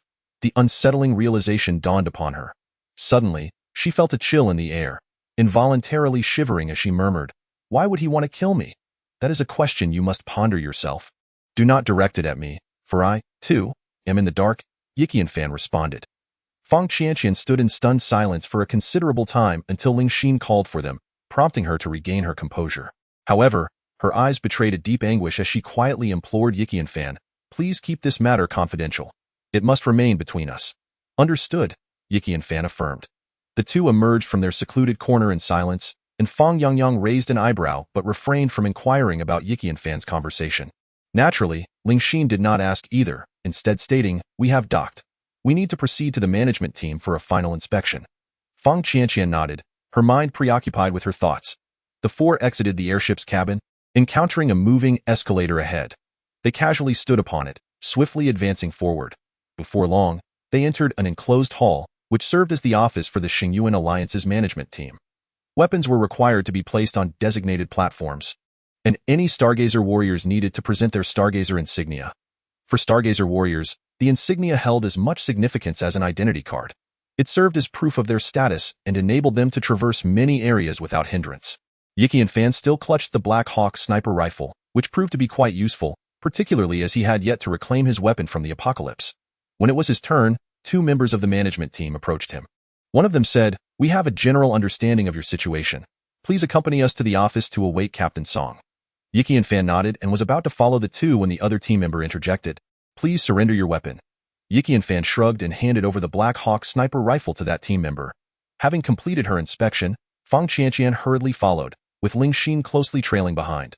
Fang Yongyang shook his head, resigning himself to following at the rear. The two members escorted Yiqian Fan out of the enclosed hall and toward a room. At the door of that room, Yuan Shao had already been waiting. One team member opened the door and informed Yiqian Fan, "You will only have 1 hour. If no one comes for you, you will need to leave with Captain Yuan." Yiqian Fan nodded, affirming, "No problem." Everyone filed in, squeezing into the room. The two members of the management team did not follow inside. Instead, they stood at the doorway, indicating their desire to remain uninvolved in the matter at hand. Yuan Shao appeared remarkably composed, exuding an air of confidence. Yiqian Fan furrowed his brow slightly, uncertain of how the other party intended to extract him in front of Song Shan. As time ticked away, Song Shan remained absent, causing a sense of urgency to swell within Yiqian Fan.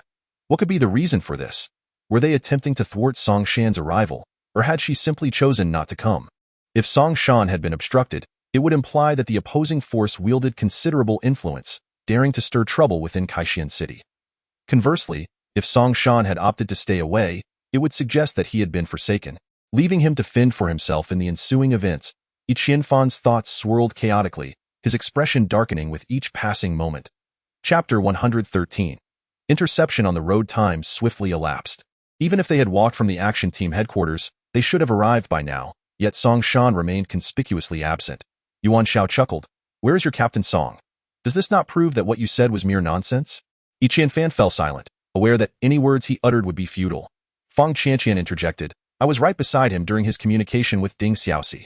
Ding Xiaoxi has already acknowledged him as a reserve member of the action team and is responsible for notifying Song Shan. Although she has not arrived, it is possible that unforeseen circumstances have delayed her." Yuan Shao retorted, "What significance do such statements hold? Furthermore, I am not here to execute him. I simply intend to bring him back to the action team, where we might still encounter Song Shan. I fail to understand why you are all so anxious." Fang Qianqian was about to respond when Fang Yongyang, visibly displeased, chimed in, "Enough of this nonsense. Regardless, this is an internal issue of the action team. We should leave." With that, he reached out to pull Fang Qianqian away. Stubbornly, she stood her ground, unwilling to budge. "Let's go back." Yiqian Fan rose to face Fang Qianqian. However, she was still eager to speak.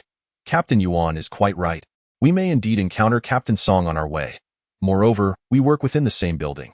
If Captain Song has chosen not to come, it may be for her own reasons, and waiting here serves no purpose." Yiqian Fan stated calmly. At a loss for ideas, Fang Qianqian turned to Ling Xin, whose expression was no more reassuring than Yiqian Fan's. With a hint of resignation, she remarked, "Since everyone has made an agreement, we must not act irrationally." Fang Yongyang tugged at Fang Qianqian, leading her out of the room. Her gaze lingered on Yiqian Fan, hoping to discern something in his expression or to buy him more time. Even at the risk of being deemed unreasonable, Yiqian Fan wore a serene countenance, merely offering a faint smile to Fang Qianqian. She wished to smile back, yet a tear rolled down her cheek. Would she ever see this young man again? Yuan Shao retrieved a standard restraining bracelet from his person, preparing to place it on Yiqian Fan. "There is no need for this. My identity has yet to be confirmed." Yiqian Fan protested. "Besides, are you three truly afraid of me?" Yuan Shao shook his head, stating, "To me, you are currently a Black Hawk." With that, he affixed the restraining bracelet onto Yiqian Fan. Yiqian Fan regarded this individual with disdain, perplexed by their intentions. Were they truly intent on forcibly branding him as a Black Hawk? Isn't this utterly absurd? Yuan Zhao's subordinates received the Black Eagle sniper rifle from the personnel at the entrance. Yuan Shao exchanged a few courteous remarks with two individuals from the management office before departing with Yi Qianfan.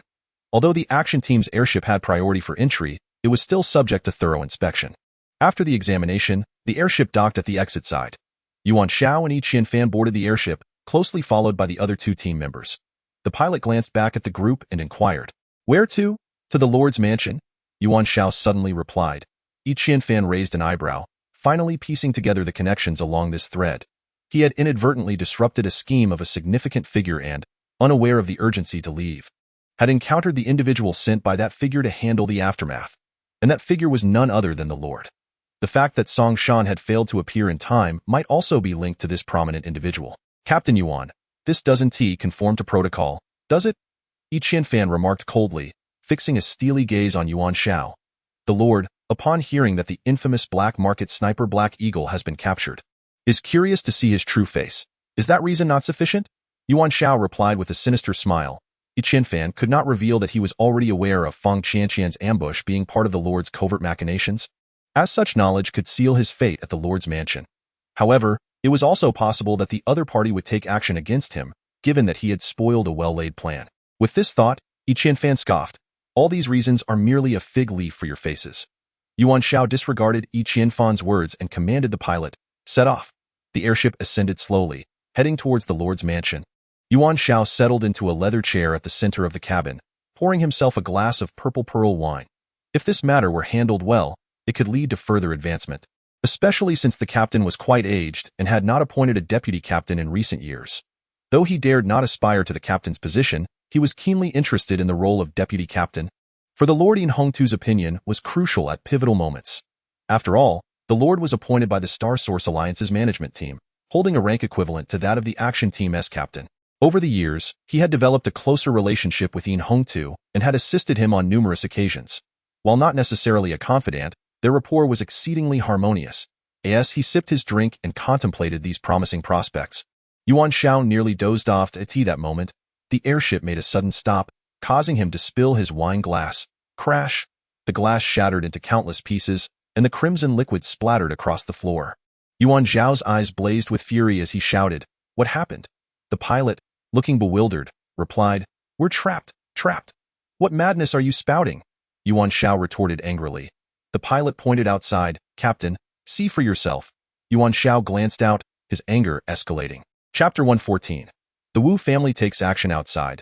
6 small rapid airships had surrounded Yuan Zhao's airship from all directions, leaving it ensnared in the center. To escape, Yuan Zhao's airship would have to destroy one of the surrounding vessels. "Damn it, are they insane? How dare they intercept the action team's airship?" Yuan Shao fumed. The action team was under the command of the Star Source Alliance, not that of Triumph City. They directly reported to the Star Source Alliance. Such incidents involving the encirclement of action team airships are not entirely unheard of, yet they are exceedingly rare. In this context, the airship of the action team may opt to attack directly, free from any accountability. However, it is easy to assert this. Those audacious enough to encircle an action team airship are hardly innocuous. They either possess significant backing or considerable strength.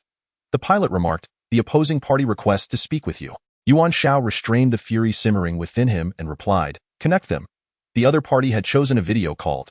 Wu Mingsong's smiling face appeared on the screen, and he immediately began to apologize.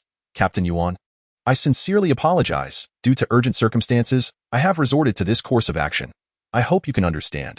Yuan Shao was aware that the Wu family had been searching for Yi Qianfan recently, yet now Yi Qianfan bore the title of Black Hawk, and if the Wu family sought to reclaim him, he could not comply. For that would be tantamount to implicitly acknowledging that Yi Qianfan was indeed Yi Qianfan and not Black Hawk. Yuan Shao feigned calmness and stated, "Young Master Wu, is there a reason for stopping my airship?" The Wu family's influence within the Star Source Alliance was formidable, arguably surpassing even that of the Feng family. Thus politeness was imperative. Moreover, this involved a direct descendant, distinctly different in significance from the collateral branches such as Feng Yangyang and Feng Qianqian. Wu Mingsong chuckled. "It has been quite some time since I last treated Captain Yuan to a meal, which is why I have taken the liberty to approach you. I trust you are not displeased." "A meal?" Yuan Shao was momentarily taken aback. "Indeed, a meal," Wu Mingsong affirmed with a smile. "Regrettably, I am occupied with official duties and must decline." Yuan Shao refused, incredulous at the notion of dining at such a time. Although he was unaware of why Song Shan had not arrived, it was evident that someone had detained her. If she were to discover Chen Fan aboard his airship midway, a conflict would surely ensue. Nonsense. Your official duties are not that pressing. There is still time for a meal, Wu Mingsong replied, his smile suggesting ulterior motives. Just then, Yuan Zhao's communicator suddenly buzzed. Upon checking, he saw it was Butler Wu from the Lord's mansion calling. He hastily informed Wu Mingsong, "One moment, please," and ended Wu Mingsong's video call. "Butler Wu, what is the matter? Do not bring anyone with you?" Butler Wu replied expressionlessly. "What?" Yuan Zhao was somewhat bewildered. "Handle it as you see fit. This matter has no bearing on the Lord's mansion." After uttering this, Butler Wu abruptly terminated the call.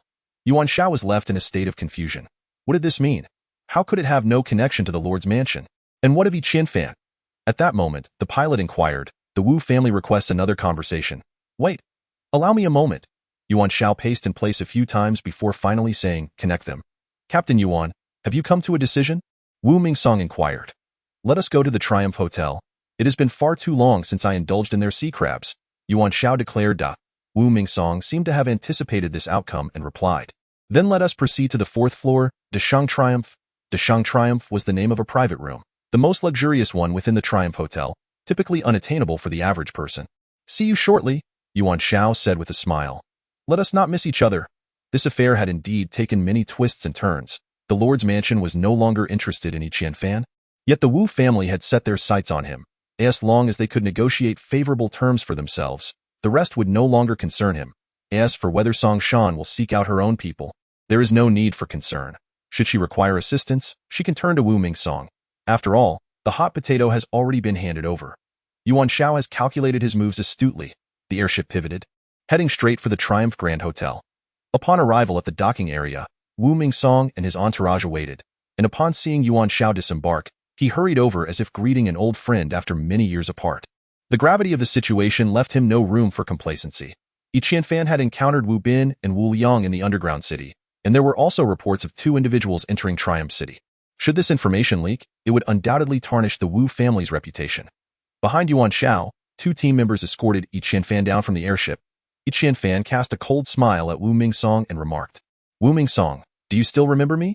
Just as Wu Mingsong was about to respond, Yuan Zhao interjected furiously, "Hey Ying, how dare you speak so much as a prisoner?" Wu Mingsong promptly grasped Yuan Zhao's intent and replied, "We have never met. What is there to discuss about recognition?" Chen Fan shot back, "Excellent. If the action team colludes with the Wu family in the underground city, this revelation would undoubtedly be explosive." Upon hearing Chen Fan's words, even the 2 team members escorting him were taken aback. The crime of colluding with the underground city was serious. Could it be that Captain Yuan had ties with them? Wu Mingsong retorted angrily, "You speak without basis. Do you have any evidence?" "I am the evidence," Chen Fan declared. "What a joke. Your mere word cannot serve as proof." "Better close your mouth," Yuan Zhao chastised. Chen Fan cast a cold glance at him and said, "You are courting death." Chapter 115. Raucous banquet. Upon reaching the private room of Dashing Triumph, everyone entered together. However, at the entrance, the Wu family had stationed 4 guards to prevent any disturbances. In addition to Wu Mingsong, Supervisor L had also arrived. The suite was quite spacious, consisting of inner and outer chambers. Yuan Zhao and Wu Mingsong proceeded into the inner room, while Supervisor L accompanied the 2 members of the 3rd action team outside, along with Chen Fan. Soon, a steady stream of food and drink began to flow into the room, with the same dishes served both inside and out. The 2 team members did not allow Chen Fan to merely watch from the sidelines. Instead, they permitted him to sit at the dining table, albeit positioned between the 2 of them. Chen Fan, naturally, did not hold back, picking up his chopsticks and digging in with vigor. Supervisor L jested from the side. "Enjoy it while you can. You might not have the chance to eat like this again." Chen Fan, eyeing his rotund head, felt an urge to deliver a punch. "You all eat as well, don't be shy." Supervisor L encouraged the other 2 team members. Their smiles were strained. Although they were Yuan Zhao's trusted subordinates, they were reluctant to be embroiled in such matters. The discussions within the room concluded swiftly, and Yuan Zhao pushed open the partition door, instructing the 2 team members, "Hand him over to the Wu family." One of the team members questioned, "Is this appropriate?" Regardless of whether Chen Fan is Haiying or the genuine Chen Fan, turning him over to a prominent family seems rather irregular. Yuan Zhao glared, asserting, "If I say it's appropriate, then it is. No more chatter." Chen Fan was now a hot potato, and the sooner he was relinquished, the better. Chen Fan gazed at the individuals with a smile that seemed to mask deeper thoughts, their faces adorned with an air of sanctimoniousness. He wiped his mouth, rose to his feet, and inquired. You claim I am the Black Hawk. Under what pretext do you hand me over to the Wu family? Are they not subordinate to the action team? Yuan Shao retorted coldly, your identity is inconsequential. What matters is my perspective, oh. So reason holds no weight, does it? Yi Qianfan's gaze turned icy as he regarded Yuan Shao and Wu Mingsong. When everyone else had surrendered their convictions, he vowed never to relinquish his own. Even if he were to perish here, he would resolutely refuse to be taken by the Wu family, who would willingly become a mere guinea pig. Wu Mingsong chuckled. If reasoning were effective, there wouldn't be so many wronged souls. You might as well resign yourself to fate. With a swift kick, Yi Qianfan sent the table flying, spilling liquid everywhere, as he exclaimed, I am utterly disillusioned with you. This declaration was directed at Yuan Shao and the two subordinates. Upon hearing the commotion, the 4 guards stationed at the doorway rushed in. Wu Mingsong waved his hand, commanding, subdue him, but ensure he remains alive. Yuan Shao instructed his 2 subordinates, together, apprehend this arrogant brat. However, neither subordinate moved. One of them remarked, I have already handed him over. What follows is the Wu family's affair. The other nodded in agreement, tacitly endorsing his companion's assertion. Yuan Zhao's countenance turned ashen. Wu Mingsong interjected, we do not require your men. We can manage on our own. Yi Qianfan scrutinized Wu Mingsong, then glanced at the restraints on his wrists, pondering whether his ability to create shockwaves was meant for Wu Mingsong, or the restraints themselves. How formidable could a power that could be used only once a day truly be? Yi Qianfan had yet to test its limits. The 4 guards brandished an array of weapons, encircling Yi Qianfan. With 2 of them being stellar warriors, the odds of 4 against 1 rendered his escape nearly impossible. The tension was palpable, and conflict was imminent. At that moment, the door to Dashing Kaixin was forcefully kicked open. Standing in the doorway was Song Shan, clad in crimson, her expression as frigid as ice. Wielding a pair of short swords, her gaze fixed intently on Yuan Shao and Wu Mingsong as she declared, You dare to seize my people, Songshans? The phrase my people was laden with ambiguity, suggesting her team members, friends, or even romantic interests. Yuan Shao, who typically felt intimidated by Song Shan, had waited an hour at the city management office for a reason. Not only was she the captain of the action team, but she also held the title of review instructor in the management team, a position of considerable influence. When one factored in her family connections, she was a formidable force. Fortunately, her relationship with her family was quite strained. Yuan Zhao's mind raced with a jumble of thoughts, but one fact was crystal clear. He needed to distance himself from this situation without delay. What did Captain Song mean by this? Yuan Shao, who usually appeared dull-witted, now resembled a wooden post. You do not recognize who he is? He posed. Wu Mingsong should be aware. His name is Yi Qianfan, a reserve member of my 4th action team. When did your 3rd action team gain the authority to seize individuals from my team at will? Does that imply I can take your 2 subordinates for questioning as well? As Song Shan spoke, she pointed her short sword at Yuan Zhao's 2 subordinates.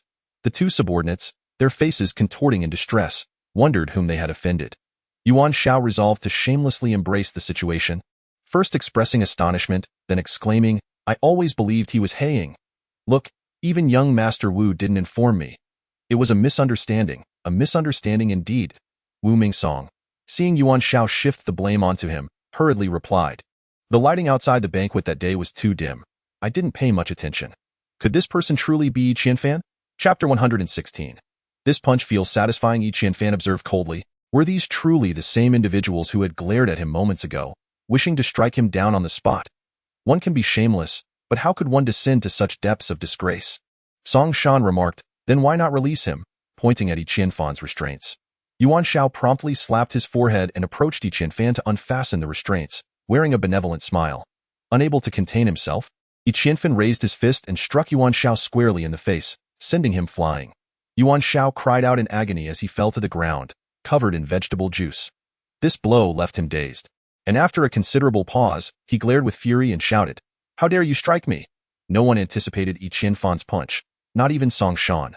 During the previous banquet, Yi Qianfan had similarly punched Wu Mingsong, but that time, it had not landed squarely on his face. This time, however, he delivered a solid hit to Yuan Shao. Yuan Shao, a person of stature, suddenly sprang to his feet and kicked toward Yi Qianfan. Song Shan was about to intervene when she noticed Yi Qianfan gesture for her to let him handle it, and then he charged forward. Initially, Song Shan felt a twinge of anxiety for Yi Qianfan, but within 3 moves, Yi Qianfan once again knocked Yuan Shao to the ground. This time, all onlookers were genuinely astonished. Even though Yuan Shao had taken the first hit, he was clearly unprepared. Yet, after rising a second time, He was once again bested by Yi Qianfan. This was no longer a matter of being prepared. He simply could not contend with Yi Qianfan. Yi Qianfan glared down at the fallen Yuan Shao and coldly stated, "Now you recognize me, don't you?" The force behind Yi Qianfan's second punch was immense. Yuan Zhao's mind remained in a haze, his vision swimming with blurred figures, unable to utter a word. Seizing the moment, Song Shan declared to the two subordinates, "Your Captain Yuan has had too much to drink. Today's events are not concluded. We shall discuss this further once he sobers up." Then, pointing at Wu Ming Song, she added, "You wait here. We are leaving." Yi Qianfan understood that he could do little at this moment, yet he remarked, "My belongings are still on their airship." Song Shan inquired, "What belongings?" Yi Qianfan replied, "The Haiying heavy sniper." The heavy sniper was not a trivial possession within the entire Xingyuan alliance, particularly one as renowned as the Haiying.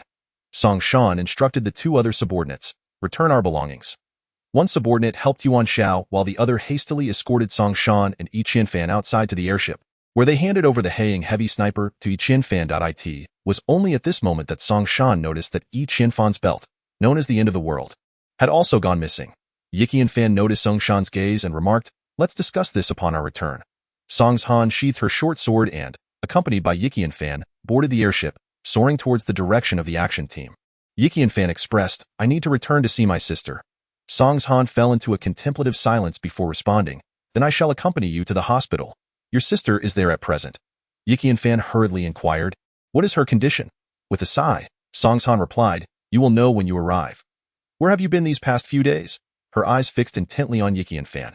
Yi Qianfan recounted his recent experiences, omitting any mention of his replication abilities and the assassination attempt on Feng Qianqian orchestrated by the city lord, as well as his encounter with the white ape and formidable beings in the forest. Even with these omissions, Song Han was left astounded by his tale. After a moment of contemplation, she suddenly posed, "The Wu family is relentlessly pursuing you. Could it be that the 12 vials of genetic serum you consumed were indeed genuine?" She astutely seized upon the crux of the matter. Yi Qianfan could only respond, "I am uncertain." Song Han abruptly queried, "If the Star Source Alliance requires your body for research, would you consider cooperating?" "I must refuse," Yi Qianfan asserted firmly. Song Han lapsed into silence, unable to judge the rightness or wrongness of Yi Qianfan's stance. From her perspective, she naturally wished for Yi Qianfan to contribute to the advancement of the Star Source Alliance. However, for Yi Qianfan, such an arrangement could prove detrimental. Once initiated, it might lead to an unending cycle of research cooperation, a situation beyond even Song Han and her family's control. Looking at Yi Qianfan, Song Han asked, "So, it seems your doomsday has fallen into the hands of the underground city's canines?" "Indeed, though he appears unaware that it is the doomsday heavy sniper." Yi Qianfan replied, "That is not surprising. I only recognized it as doomsday due to my favorable relationship with Jiang Guanghan." Song Han clarified, "I will reclaim it," Yi Qianfan declared resolutely. After a brief silence, Song Han continued, "Your martial arts pose a concern. As a member of a prominent family, I have a deeper understanding of such matters. The Tongtian 7 styles you learned are a closely guarded secret of the Wu family. The individual who taught you this set of techniques may not have anticipated your escape. Thus, I advise you to refrain from employing this martial art excessively, and if he instructs you to visit the Wu family, it would be prudent to feign ignorance." Yi Qianfan pondered this advice, but refrained from voicing any thoughts. Regardless of the individual's motives, they had indeed imparted an extraordinary fighting style to him, and he felt compelled to fulfill his promise to assist, despite the complexities involved. Chapter 117. The ailing Yi Qianwu. The reason Song Han was unable to arrive in a timely manner was that she was engaged in a covert capture operation and had deactivated her communicator. On her way to seek out Song Han, Ding Xiaoxi encountered an accident. A reckless Qingyun flying disc collided with the airship she occupied.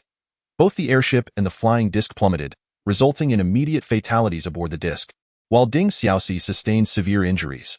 After transporting Ding Xiaoxi to the hospital, Song Han completed her mission and went to visit the gravely wounded and unconscious Ding Xiaoxi.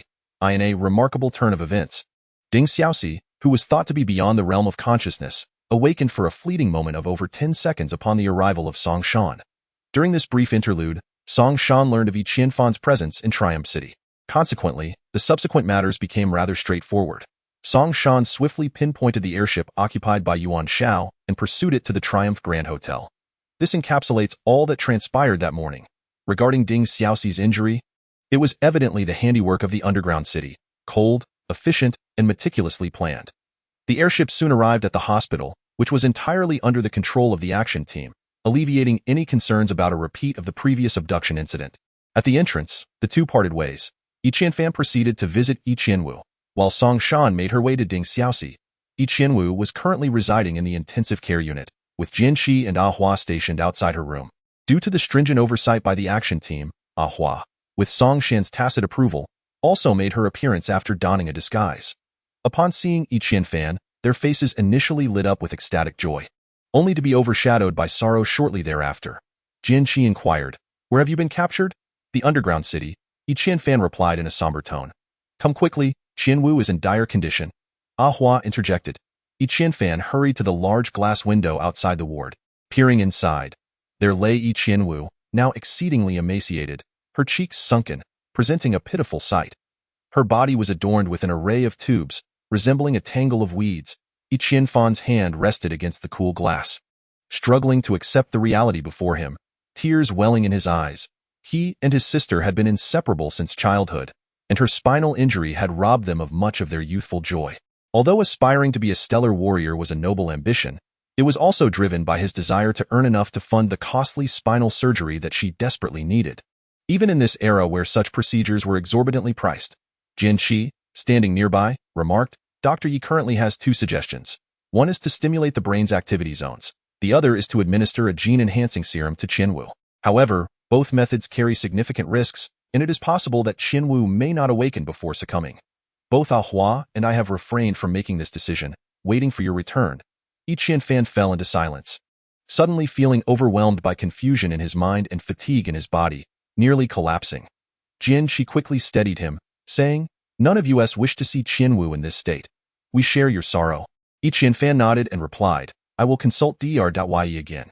You both keep an eye on Qianwu." Jian Qi recognized the gravity of this decision, knowing it bore an immense weight regardless of who it fell upon. He placed a reassuring hand on Yi Qianfan's shoulder, choosing not to say anything further. Hua's eyes were red-rimmed. Yet she remained silent as well. Yi Qianfan sought out Dr. Yi, who echoed Jian Qi's sentiments, stating that as of now, they were still unaware of the nature of Yi Qianwu's illness, which could not be diagnosed, attributing her condition to the aftereffects of her prolonged slumber. The methods remained as Jian Qi had suggested.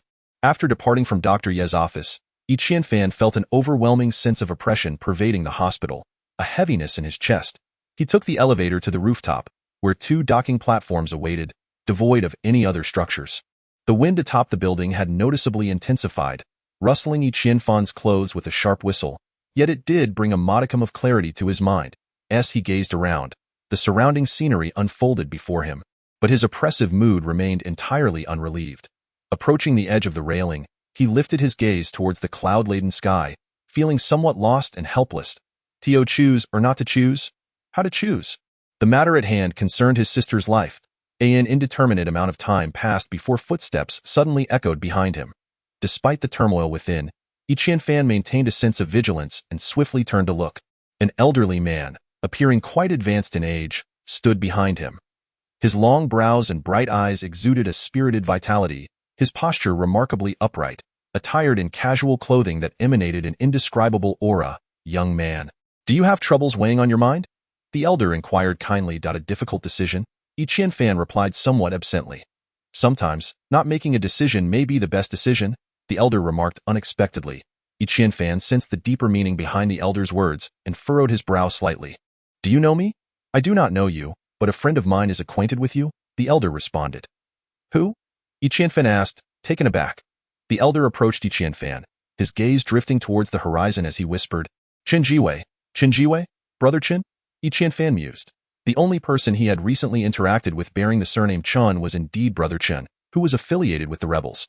The elder smiled and nodded slightly, seemingly aware that Yi Qianfan was referring to Chen Ge. Chapter 118. The River of Destiny. Yi Qianfan's recollections of Brother Chen were complex. Their initial encounters had been far from pleasant, yet he had expressed ample goodwill upon departing. Previously, Yi Qianfan had no experience with rebels and harbored little understanding of them, his impressions largely shaped by the rhetoric of the Xingyuan alliance. Ruthless and cold-blooded, they were described as a band of madmen. To be frank, Yi Qianfan found it hard to believe, for a group of lunatics could not effectively collaborate. Were they to fight every time an issue arose? Brother Chen was indeed Chen Ge, and this elder was a friend of his, likely also affiliated with the rebels. But what could they possibly want from him? After a brief pause, the elder stated. I will not beat around the bush. We can cure Yi Qianwu on Kalong planet. His words were astonishing. Yi Qianfan's heart raced, and he asked, is that true? It felt as if he had clutched a life-saving straw. The elder replied, I have been here for 10 days and have gathered sufficient information regarding your sister's condition. Therefore, I can responsibly assure you that we can heal Yi Qianwu. Yi Qianfan took a deep breath and inquired, what are the conditions? There is no such thing as a free lunch. Regardless of the ailment afflicting his sister, the fact that they sought him out indicated they had their own motives. The elder chuckled, you have a good father. So we impose no conditions. Yi Qianfan was taken aback, asking, you know my father? With a hint of sadness, the elder replied, I was a close friend of your father's. I had believed that he and his family perished in that plane crash. Yet it seems you all survived. A flood of memories regarding his father surged within Yi Qianfan, his heart tightening with emotion as he fought back tears. And he asked, why didn't he brother Chen come himself? As he departed from this celestial sphere, he was beset by an attack, and now he has vanished without a trace, the elder elucidated. Yi Qianfan furrowed his brow, harboring an unsettling feeling that matters were not as straightforward as they appeared. Having resided in Triumph City with his sister for nearly a decade, no one had sought them out, yet now, in the wake of Yi Qianwu's grave illness, they had come knocking at their door. Was it merely a coincidence? When Brother Chen had just left, he was assaulted. When had he disseminated this information? And why, by chance, did he choose to share the siblings' plight? Sensing Yi Qianfan's perplexity, the elder hesitated briefly before imparting. This situation encompasses numerous complexities. Chen Ge, in a desperate act, pilfered a dangerous and immensely significant object from the Mingli factory. At the time of his departure, he seemed to possess a foreboding sense and entrusted that object to your sister. Upon hearing this, Yi Qianfan was suddenly reminded of the metallic sphere that Chen had given to Yi Qianwu, yet he had not laid eyes on that sphere in quite some time. You came for that object, he stated. Not entirely, but the most pressing concern is that the object now resides within your sister. What? Yi Qianfan exclaimed in shock once more. The elder nodded gravely. It has already been decomposed and assimilated by your sister, existing within her very being. Not only would that Dr.Ye be unable to detect it, but no physician could ascertain its presence. It is merged with every facet of your sister's body. For it to thrive, it must unconsciously absorb your sister's energy, which is the reason for her increasingly frail condition. Yi Qianfan felt as though he were listening to a myth. His sister appeared to be bearing a demon, one that grew within her, siphoning her nourishment, and would eventually emerge once it had gained sufficient strength. Observing Yi Qianfan's expression, the elder hastily gestured, that object is devoid of consciousness and wholly obeys your sister's control. It merely requires growth at this juncture. What is it? Yi Qianfan inquired. I am afraid I cannot divulge its name. The elder replied apologetically. Then how can I trust that you seek the object, or that you wish to save my sister? Yi Qianfan retorted coldly. The elder patiently elucidated. They have become one and the same. To obtain that object, we must ensure your sister's survival, and she must awaken, healthy and whole. How can I trust you? Yi Qianfan pressed once more. The elder rubbed his forehead, conceding, very well, since it is I who speaks of this matter. You may place your trust in me. You expect me to trust you simply because you claim so? What kind of logic is that? Yi Qianfan exclaimed angrily. Because I am the master of the star spear. Shintu Xingmao. The elder's stature appeared to rise, a radiant light seemingly emanating from his form. Qianfan rolled his eyes, retorting, who says the master of the star spear cannot deceive? His words nearly left Shintu Xingmao speechless, as he glared at Yi Qianfan for a considerable time before conceding, very well, you impudent wretch, let us discuss the true situation before you. Pausing for a moment, he continued, first, I must take Yi Qianwu. I could have done so long ago. Do not speak of any action teams. Even if the headquarters is heavily guarded, I can still stealthily take someone away without waiting for your return. Furthermore, your sister's condition is truly grave. That fellow named Yi possesses commendable medical skills, yet he is entirely unaware of Qianwu's actual circumstances. Following the two misguided suggestions he provided, Qianwu would only meet a tragic end. Chapter 119. A temporary separation. Shintu Xingmao's words were both candid and realistic, causing Yi Qianfan's expression to fluctuate between despair and hope. Taking a deep breath, Yi Qianfan inquired, what is your level of confidence? 100%. Shintu Xingmao replied earnestly. Very well. I shall accompany you to Lanka planet, Yi Qianfan stated. You cannot go. Shintu Xingmao firmly rejected. Why not? Yi Qianfan's eyes widened in disbelief. You are already under the scrutiny of formidable entities. Your presence there would only expose our location, Shintu Xingmao explained. What does that imply? Yi Qianfan pressed. You may interpret it as someone has implanted a tracking device on you. Shintu Xingmao clarified. Who? Yi Qianfan gasped in astonishment. How would I know? But you will find out in due course, Shintu Xingmao responded cryptically. Dio, you only wish to take Qinwu away? Yi Qianfan asked. It is not merely about taking her. She requires our assistance. Shintu Xingmao articulated delicately. Yi Qianfan closed his eyes in anguish, contemplating for an extended period before suddenly opening them with fierce determination, declaring, if you dare to harm my sister, I shall uproot your star spear. Shintu Xingmao chuckled. Though I doubt your capability to do so, I acknowledge your warning. Very well. I consent to you taking Yi Qianwu.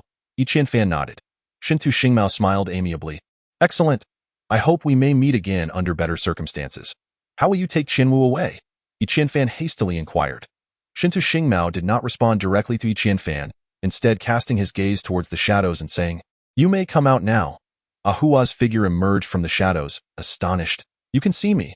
She was the second person to penetrate her stealthy concealment. Shintu Xingmao remarked, In this world, everything is dynamic and static, full and empty, each with its own transformations. Ahua shook her head. I do not comprehend.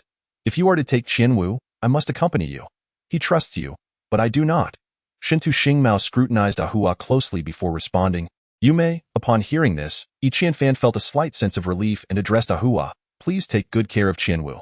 You should focus on taking care of yourself, Ahua replied nonchalantly. Yi Qianfan felt momentarily stifled, swallowing the remainder of his words. With a smile, Shintu Xingmao said, Let us depart. You have yet to explain how you will take Qianwu. Yi Qianfan urgently asked. As you made your decision. We have already taken the person away. I hope you siblings will have a chance to reunite, Shintu Xingmao remarked, leading Ahua to the side. Not only was Yi Qianfan taken aback, but even Ahua, who had only recently arrived, was utterly astonished. In broad daylight, had they truly abducted someone? Yi Qianfan had no time to ponder how Shintu Xingmao had departed. He hastily entered the elevator. Upon reaching the floor where Yi Qianwu resided, he discovered Jian Qi still loitering outside the intensive care unit. Yi Qianfan rushed over and inquired, Where's my sister? Jian Qi, perplexed, responded, What do you mean? Isn't she inside? Perfectly fine. Yi Qianfan turned to glance inside, only to find Yi Qianwu still lying on the hospital bed, surrounded by various tubes, just as he had seen earlier. Yi Qianfan furrowed his brow slightly. Hadn't Shintu Xingmao claimed to have taken her away? Was he merely boasting? With a sense of skepticism, Yi Qianfan scrutinized the room again. After a prolonged observation, a glint of realization flashed in his eyes. He finally discerned the issue. Approaching the door, he lifted his leg and kicked it open with force. Yi Qianfan's sudden action startled Jian Qi, who exclaimed, What are you doing? You can't go in there. What if there's an infection? Before he could finish his sentence, Yi Qianfan swung his fist forward with great intensity. It should have struck only air, yet it produced a crisp sound. Crash! It was akin to a pane of glass shattering. Simultaneously, the scene he had just witnessed fragmented, revealing the stark reality behind it. The bed where Yi Qianwu had lain was now empty, and beneath it was a large gaping hole leading downwards. It turned out that the earlier sight was merely an illusion, skillfully crafted to resemble the actual scene. Had Yi Qianfan not noticed that the image of the heart-moving diagram in the corner was static, he would have remained oblivious to the fact that everything before him was a fade. Yi Qianfan even suspected that the moment he had first arrived outside the ward to see Yi Qianwu, he had been viewing a deceptive image. That time, his complete focus had been on Yi Qianwu, allowing Shintu Xingmao and the others to act unimpeded. Seeing Yi Qianwu taken right before his eyes nearly drove Jian Qi to madness. His eyes turned crimson, and he drew the long sword from his back, declaring, Qianfan, if we don't find Qianwu today, I will raze this hospital to the ground. Noticing a gathering of people outside, Yi Qianfan approached Jian Qi and lowered his voice, saying, I know where Qianwu has gone. We can discuss it when we return tonight. Jian Qi was momentarily taken aback by Yi Qianfan's words. Shortly after, Songshan hurriedly arrived, followed closely by Dixia and Luobo, who nodded in acknowledgement upon seeing Yi Qianfan. This was not the time for idle chatter, for Yi Qianfan's sister had gone missing once again. Their family was indeed peculiar. Just as Yi Qianfan had returned, Yi Qianwu was abducted. Would they ever be afforded a moment of peace? Chapter 120. Ingenious tactics. Previously, Yi Qianfan had little understanding of this world and harbored no profound sense of reverence. However, after a series of events, he began to comprehend his own insignificance and realized that, in the face of certain matters, he was, in fact, powerless. As Shintu Xingmao engaged in a conversation with himself, he had already dispatched personnel to abduct Yi Qianwu. His own appearance was likely just a serendipitous coincidence, in other words, they had no intention of waiting for his return. It was merely a matter of chance that he had come back today. Thus, Chen Xingmao's sudden decision to converse with him was a calculated move, presumably intended to lead Ahua to the rooftop, both to assuage his own suspicions and to facilitate their safe extraction of Yi Qianwu. This implies that, regardless of his agreement or dissent, they were determined to take Yi Qianwu today. In Chen Xingmao's mind, he must have found a way to persuade him, and ultimately, he succeeded, which was indeed his overarching strategy. As for the rationale behind not taking him to Kalong Planet, it was likely a mere fabrication. What does it mean to be watched, and what constitutes a positioning device? If such a device truly existed, then after being captured in the underground city for so many days, one would expect some form of rescue. Setting all of this aside, Yi Qianwu must genuinely hold significant importance for them. It is hoped that the claims regarding her healing are entirely truthful. Should they dare to deceive him, he would resolutely oppose them to the end. After a considerable time of investigation, a myriad of information had converged into Song Shan's hands. Upon reviewing it, her brow furrowed, and she addressed Yi Qianfan. "Have you incurred the wrath of the rebels?" "Not at all." "What is happening?" Yi Qianfan feigned confusion. While the means of abducting Yi Qianwu were somewhat obscure, several key points were indeed linked to the rebels, making it highly probable that they were responsible for her capture, Song Shan elucidated. "Why would they want to capture Yi Qianwu, especially given her frail condition?" Yi Qianfan inquired. "That puzzles me as well, and it seems they hold your sister in high regard, opting for the safest routes along the way, which accounts for the numerous traces left behind," Song Shan analyzed. Upon hearing this, Yi Qianfan felt a sense of relief. Song Shan scrutinized him with concern and asked, "Are you all right?" Yi Qianfan touched his head and replied, "I'm a bit dizzy, but it's nothing." "How can we locate my sister?" Song Shan sighed. "They have likely already transported Yi Qianwu out of Triumph City. To be frank, I am uncertain how to proceed further, let alone find her." "Then what should we do?" At this moment, Yi Qianfan did not wish for the action team to locate Yi Qianwu, as it might pose great danger to her. "What else can we do? You should return and rest. We can discuss matters tomorrow morning," Song Shan suggested, recognizing that his current state stemmed from emotional turmoil. After some contemplation, Yi Qianfan heeded Song Shan's advice and requested Jian Qi to accompany him home. Song Shan nodded at Disya, who then followed Yi Qianfan as they exited the hospital. Just as they reached the entrance, Bu Changsheng was seen entering with 2 food containers in hand. With Yi Qianfan absent and Yi Qianwu gravely ill, he had been the one delivering all the meals during this period. Upon spotting Yi Qianfan, Bu Changsheng was overjoyed and hurried over, exclaiming, "Qianfan, when did you return?" Yi Qianfan awkwardly smiled and replied, "Just a moment ago." Bu Changsheng queried, "What happened?" Feeling despondent, "By the way, what is to be done about Qianwu's illness? If it requires the use of gene enhancement elixirs, I will cover the expense." Yi Qianfan's heart warmed, and then he feigned agony, exclaiming, "Qianwu has been taken away." "What?" The food box in Bu Changsheng's hands toppled to the ground. Jian Qi, standing nearby, remarked, "Just now, she was taken by the rebels." Bu Changsheng leapt up, pointing a finger at Jian Qi, scolding, "Are you blind? How could you and Ahua let Qianwu be taken? What did I tell you? Even if one is captured, Qianwu must not fall into the hands of others." Although Jian Qi understood that Yi Qianwu's abduction had deeper implications, the fact remained that it happened right before his eyes, and he was completely unaware. His face flushed crimson as he retorted to Bu Changsheng, "Do you think I desired this outcome?" Suddenly, Bu Changsheng collapsed to the ground, wailing inconsolably, exclaiming, "That scoundrel has taken my wife. Bring her back to me." "Woe is me!" Yi Qianfan felt a slight headache and squatted beside Bu Changsheng, refraining from reproaching him for referring to Qianwu as his wife. After much coaxing, he managed to soothe him somewhat. Bu Changsheng ceased his sobbing, muttering, "I will investigate. I must uncover who took my wife." With that, he dashed away, his speed leaving Yi Qianfan momentarily speechless. Daxia accompanied Yi Qianfan and Jian Qi back to their home, offering a few words of comfort before taking his leave. At this juncture, Jian Qi hastily inquired, "Who took Qianwu? Have you heard of the person named Chen Xingmao?" Yi Qianfan asked. He was not well versed in the affairs of the rebels, but with a name that included Xingmao, this individual must hold significant standing among them. Jian Qi, upon hearing, was rendered speechless, exclaiming, "He is the soul of the Xingmao. Have you met him?" Chapter 121. The prominent figure of Xingmao, I not only encountered him but also engaged in a conversation with him, Yi Qianfan replied. Jian Qi took a considerable amount of time to recover from his astonishment, stating, "If the members of the Xingyuan Alliance were to learn of his presence here, they would surely go mad.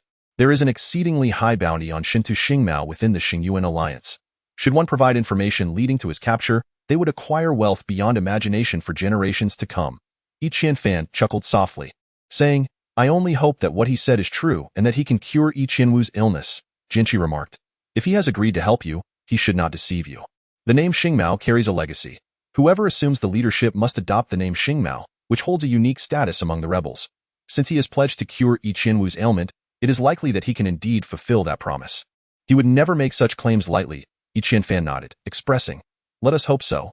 The two continued their conversation for quite some time, with Qian Fan recounting all the events he had experienced to Jian Qi, revealing everything except for his ability to replicate. Through these shared experiences, Qian Fan had come to regard Jian Qi as a true friend.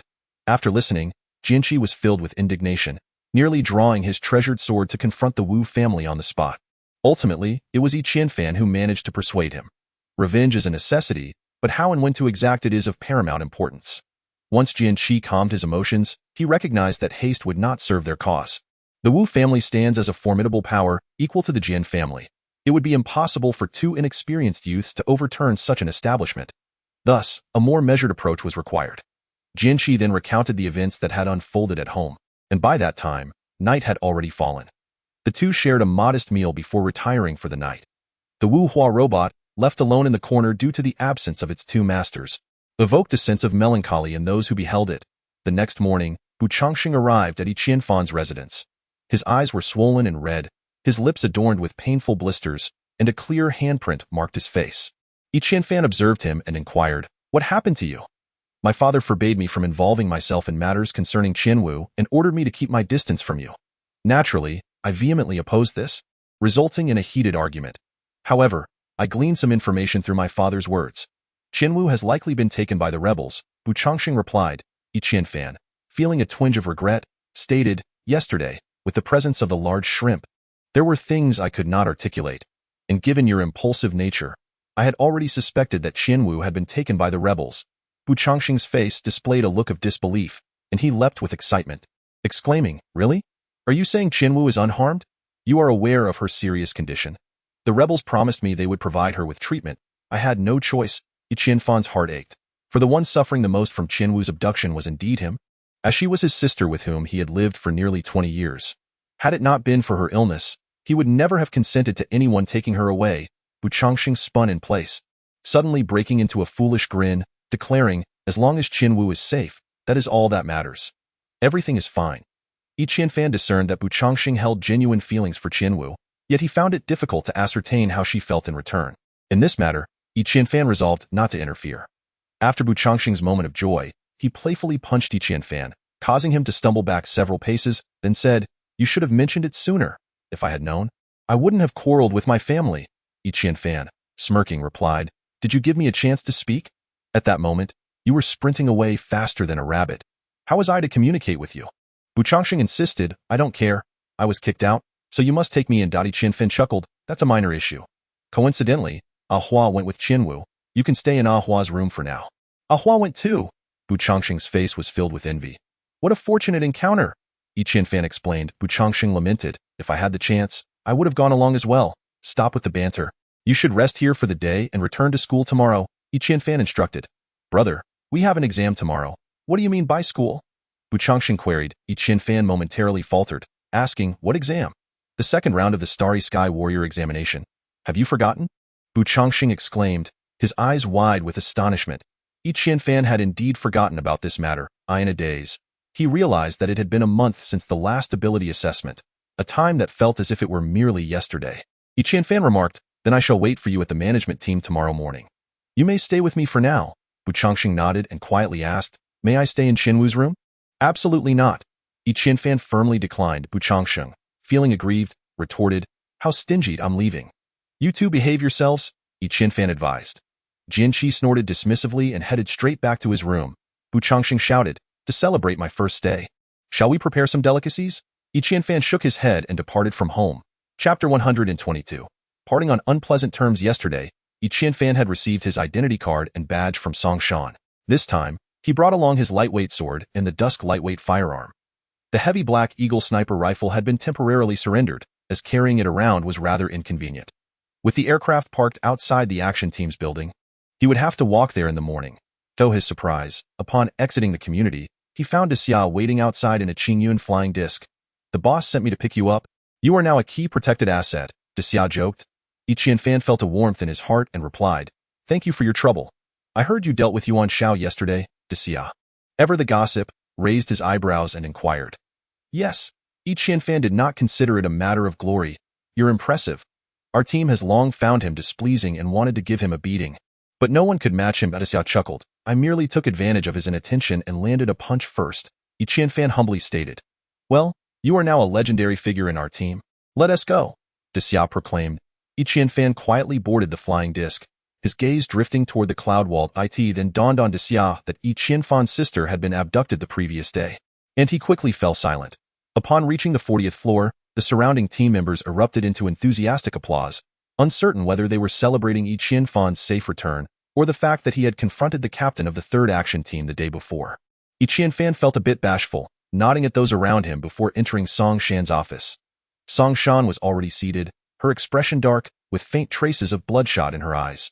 Upon seeing Qianfan enter, she stated directly, It seems your sister may not be recoverable. Qianfan feigned surprise, asking, What happened? The insurgents mobilized a fleet to retrieve your sister. We barely managed to trace their escape route, hoping to intercept their airship in the starry sky, only to discover a fleet was sent to aid them. Now, tell me, what exactly is going on with your sister? At this point, Song Shan fixed her gaze intently on Qianfan. Knowing this topic was precarious to address, he quickly countered, Are you perhaps overthinking this? My sister is merely an ordinary girl. How could she possess anything extraordinary? If there is something special, it would be me. I suspect there may be some remarkable figure arriving on our planet, and the fleet is there to escort them. Song Shan said lightly, Is this truly how you feel? With your impulsive temperament, upon learning that your sister has been abducted, wouldn't you be frantically searching for her? Why does it seem as though something is amiss with your demeanor? Qianfan was at a loss for words when a female team member rushed in, exclaiming, I have made a significant discovery. While waving a liquid crystal panel in her hand, Song Shan chose not to dwell on the rudeness of the female team member and asked, What discovery? It pertains to a segment of surveillance footage found near the hospital yesterday. Although it only captured a side profile of this individual, I have compared it and it should be the leader of the insurgents, Shen Tu Xingmao, the female team member stated urgently. What? Song Shan quickly rose to her feet and took the liquid crystal panel from the other woman. After examining it for a considerable time, she murmured to herself, I thought it was unnecessary to create such a commotion over Qianwu. It turns out he has arrived in Triumph City. But wait, what could he possibly want in Triumph City? Could it be that he specifically came to abduct Qianwu? This question went unanswered, and Qianfan could only address a portion of it. After reviewing the footage, Song Shan handed the liquid crystal panel back to the female team member, saying, You have done exceptionally well. Upload this matter and the accompanying image to headquarters for their discretion. The female team member beamed, replying, Yes. Turning to Qianfan, Song Shan remarked, It seems Qianwu has likely already left this star system. To be frank, I am uncertain if you will ever see her again. Qianfan lowered his head in silence for a moment before declaring, I will go to the insurgents and rescue my sister. Song Shan rolled her eyes and retorted, This endeavor should prove even more challenging than obliterating the Wu family. I find myself curious about who taught you the art of making enemies. Was it Jian Qi? He may be somewhat unhinged at times, yet he possesses a clear assessment of himself, which you seem to lack. Qianfan replied angrily, Are you suggesting that if they intend to kill me, I should simply offer my neck to them? They are the ones who have provoked me. All right, very well. I hope you maintain your anger. But I must caution you that none of your current adversaries are weak. There's Wu Ming Song from the Wu family, Yan Yi from the underground city, Yuan Shao from the 3rd Brigade. And now an insurgent has been added to the mix. I am starting to doubt whether you will survive past your 20th birthday. Song Shan recounted with a knowing tone. 2 members of the Wu family have already perished. Soon, there will be many more, Qianfan asserted fiercely. If I were you, I would keep a low profile. As long as you can stay within the action team's headquarters every day, I can guarantee your safety. Song Shan advised, That is impossible. I refuse to be a coward. Qianfan shouted defiantly. Very well, you have spirit. Always remember that only by staying alive does anything hold meaning, Song Shan said angrily as she stormed out. Chapter 123. Please let go. Qianfan returned to his seat feeling somewhat bored, as Song Shan had not returned all morning, and he was unaware of her whereabouts. During lunch, he heard from Xia that they would be visiting Ding Xiaoxi at the hospital in the afternoon. Qianfan promptly requested to accompany them, and although Xia hesitated, he ultimately agreed to Qianfan's request. After lunch, the giant shrimp piloted the azure flying disc, carrying Yi Qianfan to the hospital. Ding Xiaoxi had already emerged from the critical phase and regained consciousness. Being a practitioner of the celestial arts, her recovery abilities were astonishing. Even without Yi Qianfan's presence, she would likely be discharged within a day or two. Upon seeing Yi Qianfan, Ding Xiaoxi naturally inquired about everything, which deeply moved him. This incident was likely due to her own actions, intended to prevent the spread of information, yet the perpetrator was deceased. Leaving no avenue for investigation, they shared laughter and chatter for a while, but after receiving a communication, the giant shrimp informed Yi Qianfan, "The chief requests your immediate return." Yi Qianfan nodded, advising Ding Xiaoxi to take care of herself and aim for a swift recovery. Naturally, Ding Xiaoxi urged them to hurry back, fearing they might be reprimanded by Song Shan for delaying. As the two made their way back to the 40th floor, Song Shan was already waiting in the office for Yi Qianfan, stating directly, "Come with me." Yi Qianfan shrugged and agreed. He had anticipated a showdown on the 44th floor, only to find themselves on the 50th floor. Upon returning to that paradise-like place, Yi Qianfan experienced a different sensation. The surrounding flora was meticulously arranged, seemingly imbued with profound meaning, and walking among them felt as though he was entering a realm of mystery. However, his current state was insufficient to discern any anomalies, perhaps due to a lack of understanding. The captain's tea was exceptionally delightful, and after one sip, he found himself yearning for another, almost addictive in nature. The old man sat once more at the square table, though this time his small wooden stool appeared new, as if freshly crafted. 3 cups of tea were already placed on the table, and the elder gestured for them to sit. "What is strength?" the elder suddenly inquired. Song Shan took a sip from her cup, remaining silent, as the question was directed at Yi Qianfan. A comprehensive assessment of ancient martial arts, firearms, abilities, and so forth. Yi Qianfan responded in a standardized manner. "What is strength?" The elder posed the question again. Yi Qianfan felt a bit bewildered, uncertain of the elder's intent. Setting her cup down, Song Shan remarked, "Defeating all opponents is strength." The elder did not clarify but gently waved his hand. A leaf fell from a tree, landing precisely in the elder's palm. With a subtle flick of his wrist, the leaf transformed into a green light and vanished into the distant wall. A beam of light streamed in from where the leaf had passed. Yi Qianfan was left speechless. Song Shan also appeared dazed, seemingly unaware of the elder's extraordinary prowess. "This is strength." The elder sipped his tea. Yi Qianfan, not rushing to drink, quickly inquired, "What realm is this?" The elder smiled and replied, "The transformation realm." Yi Qianfan remained perplexed, questioning when such a realm had emerged. Song Shan interjected, "Your teacher may not have explained that ancient martial arts are divided into 3 realms: postnatal, innate, and transformation. Those of us who rely on techniques to fight tooth and nail are considered in the postnatal realm, while gradually comprehending the principles of heaven and earth leads to the innate realm. Finally, the transformation realm is generally accessible only to those ancient masters." The elder's eyes widened in surprise as he exclaimed, "Is your grandfather also an old monster?" "Indeed he is. I have spoken of him in such terms right in his presence," Song Shan asserted with unwavering confidence. The elder, possessing considerable composure, sipped his tea and disregarded Song Shan's remarks. Undeterred, she continued, "The reason the 7 great families wield such power lies not solely in their boundless wealth, but also in their esoteric secrets. Among these families, with the exception of the Liu family, each possesses a unique ancient martial art. Mastery of this ancient technique can lead to profound insights into the principles of heaven and earth, resulting in miraculous transformations.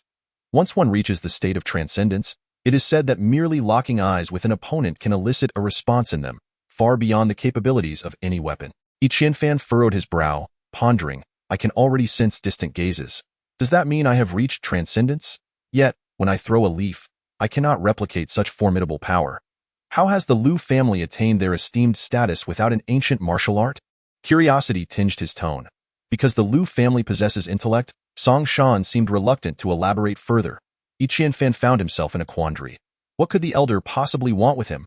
Was it merely to showcase a trick with flying leaves? Sensing his bewilderment, Song Shan remarked, "The Wu family is also one of the great families, and they too have masters of transcendence. You cannot contend with them. It would be prudent to reconcile with the Wu family. They have stated that if you cooperate with their research, they will not pursue past grievances and will guarantee your freedom." At last, Yi Qianfan comprehended the reason for Song Shan's visit to the elder today. It was to persuade him to retreat in the face of adversity and reconcile with the Wu family, thereby consenting to their research on his body. Chapter 124. Do not impose on others. Yi Qianfan remained silent. Song Shan exchanged a glance with the elder and continued, You have endured much injustice. Yet the death of 2 of their family members can be considered a balancing of scales. Yi Qianfan lifted his gaze to meet Song Shan's eyes and inquired, "If you were in my position, would you concede?" With a smile, Song Shan replied, "I would, and I would strive to secure the utmost benefit for my family." "Then why did you leave the Song family and come to Triumph City alone?" Yi Qianfan recalled hearing from Jian Qi that Song Shan had fallen out with her family over matters of marriage. "That is an entirely different matter." Song Shan's expression darkened. Rising to his feet, Yi Qianfan declared, "Please inform the Wu family that I am ready to face them." Angered, Song Shan retorted, "You are a member of the 4th action team and must obey orders. If such orders are given, I cannot comply. If you attempt to coerce me through the action team, I will withdraw," Yi Qianfan asserted. Naturally, Song Shan would not back down. She said loudly, "If you wish to resign from the team, I will not stop you, but do not regret it." With the conversation reaching this critical juncture, Yi Qianfan retrieved his badge from his pocket, hesitating for a moment before handing it to Song Shan, stating, "I will not regret my decision. I can still discern between good and evil." Song Shan seized Yi Qianfan's badge decisively and said, "Take care of yourself. I do not wish to see you perish in the streets. For the sake of what I believe to be right, what is death to me?" After Yi Qianfan finished speaking, he turned and departed without a hint of nostalgia. Song Shan watched him leave, letting out a deep sigh, and remarked to the old man, "He resembles my former self. He has encountered too few setbacks." The old man replied, "This world is truly not as I had imagined. In fact, I am rather disillusioned."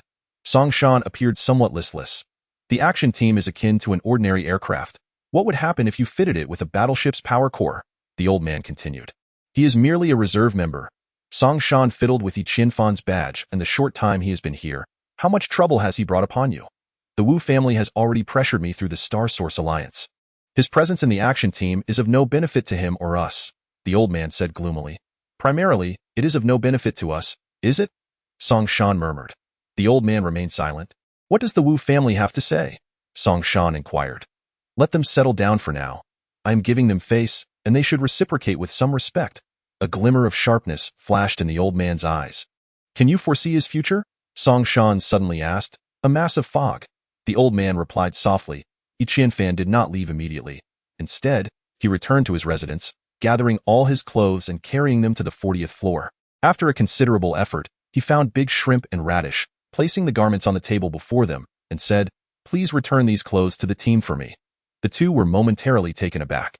Big Shrimp asked, "Brother, what does this mean?" "I am leaving the action team," Yi Qianfan stated without elaborating on the reasons. "Leaving the action team? What does that mean?" Radish, who had previously profited significantly from Yi Qianfan, felt a sense of attachment to this lucrative relationship. "I have caused trouble for everyone recently." Yi Qianfan bowed slightly. "Have you spoken to the chief?" Big Shrimp reacted swiftly. "I have," Yi Qianfan replied. "She agreed?" Big Shrimp exclaimed in astonishment. "Indeed," Yi Qianfan confirmed. Both Big Shrimp and Radish were seasoned members and understood Song Shan's temperament. Her agreement indicated that there was no room for negotiation.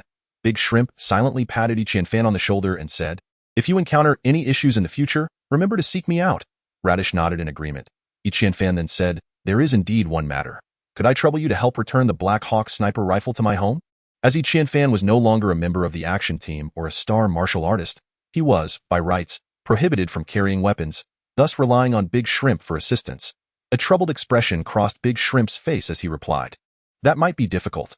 Radish interjected with a scoff, "I'll take it to you." The crux of the matter was not merely returning it home. The key issue was whether the Black Hawk sniper rifle should rightfully belong to Yi Qianfan. Although it was his trophy, now that he had departed from the action team, the ownership of the sniper rifle became a question. Big Shrimp was candid about the situation but was unwilling to shoulder the responsibility. Yi Qianfan bore no ill will towards Big Shrimp and nodded at Radish, saying, "Thank you." The Black Hawk sniper rifle was on the 40th floor, and after Radish located it, he left the action team's building with Yi Qianfan. At this moment, others finally realized that Yi Qianfan had departed, leading to a flurry of discussions. Yi Qianfan first located his cloud-soaring vessel outside the main gate, which was already covered in a thick layer of dust. After giving it a cursory wipe, he boarded the Qingyun flying disc alongside Luobua. Luobua remained with him until they reached the docking platform of his residence before taking his leave, to which Yi Qianfan waved farewell. In comparison to the prawn, Luobua proved to be considerably more accommodating. Upon opening the door to his home, Yi Qianfan discovered that the room was devoid of any occupants. Jian Qi and Bu Changsheng were nowhere to be found. He first ventured into Yi Qianwu's chamber, and as he touched the familiar items within, his vision abruptly blurred with emotion. Chapter 125. The choices of life. A person's existence is, in essence, a series of choices. Qianfan had opted not to relinquish the grievances with the Wu family, and thus he must possess the courage to bear the ensuing consequences. He did not blame Song Shan, nor the Qin surname captain. He could empathize with their predicaments. The terms set forth by the Xingyuan alliance were ones he could neither accept nor dare to agree to, for regardless of whether the Wu family orchestrated this affair, the secret of his replication ability must remain undisclosed. Qianfan could even envision that if others were to learn of his replication ability, they might harbor intentions of unlocking their own Dantian starry skies, which would spell disaster for him. Consequently, he had no choice but to refuse. After enduring so many tribulations, his discord with the Wu family had deepened irreparably. Qianfan was acutely aware that the Wu family's next assault would undoubtedly be a devastating blow. However, before that occurred, he desired to take some initiative, refusing to remain in a position of passive defense. Should he first deal with Wu Mingsong? Lost in thought while reclining on the sofa, the doorbell suddenly rang. Upon opening the door, he was taken aback to find Fang Qianqian and Ling Xian standing there. Today, Fang Qianqian was clad in a form-fitting outfit that accentuated her long legs, which were almost breathtaking. Ling Xian offered Qianfan a gentle smile and said, "My lady wishes to bid you farewell before departing." Fang Qianqian nodded in agreement, smiling as she added, "Aren't you going to invite me in for a chat, Brother Qianfan?" Qianfan found this form of address somewhat overwhelming, promptly ushering Fang Qianqian into the room. Ling Xian, however, did not enter, likely having conferred with Fang Qianqian beforehand. As Qianfan noticed Ling Xian's absence, he felt reluctant to close the door, instead leading Fang Qianqian to the reception room. "Are you leaving?" Qianfan inquired. "Yes, I must return to Lucheng Star," Fang Qianqian replied, her tone tinged with melancholy. Is it because of that incident? "Sort of. The son of the city lord has been relentlessly pursuing me, yet I did not acquiesce. Eventually, he persuaded his father to propose to my family, but that too was met with rejection. Subsequently, I am unsure of what connections the city lord employed, but he compelled my family to disregard my objections and consented to the arrangement. However, they merely sent Ling Xian to attend my engagement banquet." "You did not agree to marry Inu?" Qianfan asked, somewhat astonished. "I am an aristocratic family. The matter of marriage is not for me to determine. Thus, my stance in the entire affair holds no significance," Fang Qianqian replied, her expression tinged with sorrow. "In this era, it is quite astonishing that arranged marriages still persist," leaving Qianfan at a loss for words. "But why would the city lord seek to eliminate you?" Qianfan inquired. "If my family does not regard me with sufficient importance, what significance does marrying me hold?" "I suspect that this is the sole reason," Fang Qianqian lamented. "The city lord's actions are indeed chilling." Upon realizing Fang Qianqian's low standing within her family, he resorts to sending someone to eliminate her. Such a mindset is beyond Qianfan's imagination. It seems that everyone harbors their own troubles, and Qianfan felt a sense of shared sorrow. Fang Qianqian cast a glance at Qianfan and asked, "Would you be willing to return to Lucheng with me?" "Me? Return to Lucheng with you? Why would I?" Qianfan was momentarily taken aback.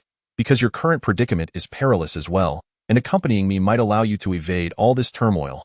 A glimmer seemed to flash in Fang Qianqian's eyes, indicating that her words carried deeper implications. "No, thank you. I prefer to handle my own matters," Qianfan responded calmly. Disappointment was evident in Fang Qianqian's eyes as she pressed, "Will you truly not reconsider? As a man, it is my responsibility to confront what lies ahead.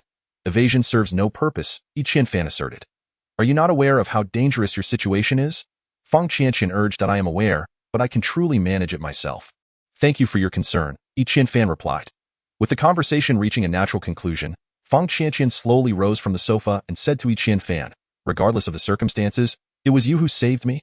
I am the one who ought to express gratitude." Qianfan also rose, stating, "It was truly nothing.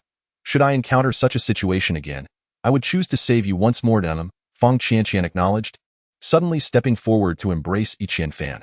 His back tensed, and his body stiffened. Fang Qianqian released him almost immediately, her face flushed as she remarked, "An embrace before parting is not excessive, is it, Brother Qianfan?" Qianfan could only nod in speechless agreement. Fang Qianqian flashed a mischievous smile and declared, "I shall return to Lucheng early tomorrow. Who knows when I will next visit Kaixin City? You must come to see me whenever you have the chance." "I will," Qianfan replied. Fang Qianqian, brimming with joy, skipped toward the door as she passed Ling Xin. Ling Xin said, "Miss, please be mindful of your status." Though spoken with gravity, it was intended as a jest. Fang Qianqian burst into a fit of laughter, exclaiming, "This young lady is willing." Ling Xin turned to Yi Qianfan and added, "I too shall return to Lukensheng. I hope you take good care of yourself, young brother." Chapter 126. Life's warmth. Though it was merely a fleeting embrace, it filled Yi Qianfan's heart with warmth, igniting a spark of determination within him. That evening, Bu Changsheng and Jian Qi returned, their expressions varying upon hearing that Yi Qianfan had departed from the action team. Jian Qi remained calm, considering the action team rather unremarkable. When Yi Qianfan resolved to confront the Wu family head-on, they opted for retreat, a decision reflecting the simplest form of self-preservation. It is not a matter of right or wrong. After all, each individual has their own convictions to uphold. Yi Qianfan is not the only one determined to persist against the Wu family. Jian Qi shares this fervor, making the action team seemingly unsuitable for him.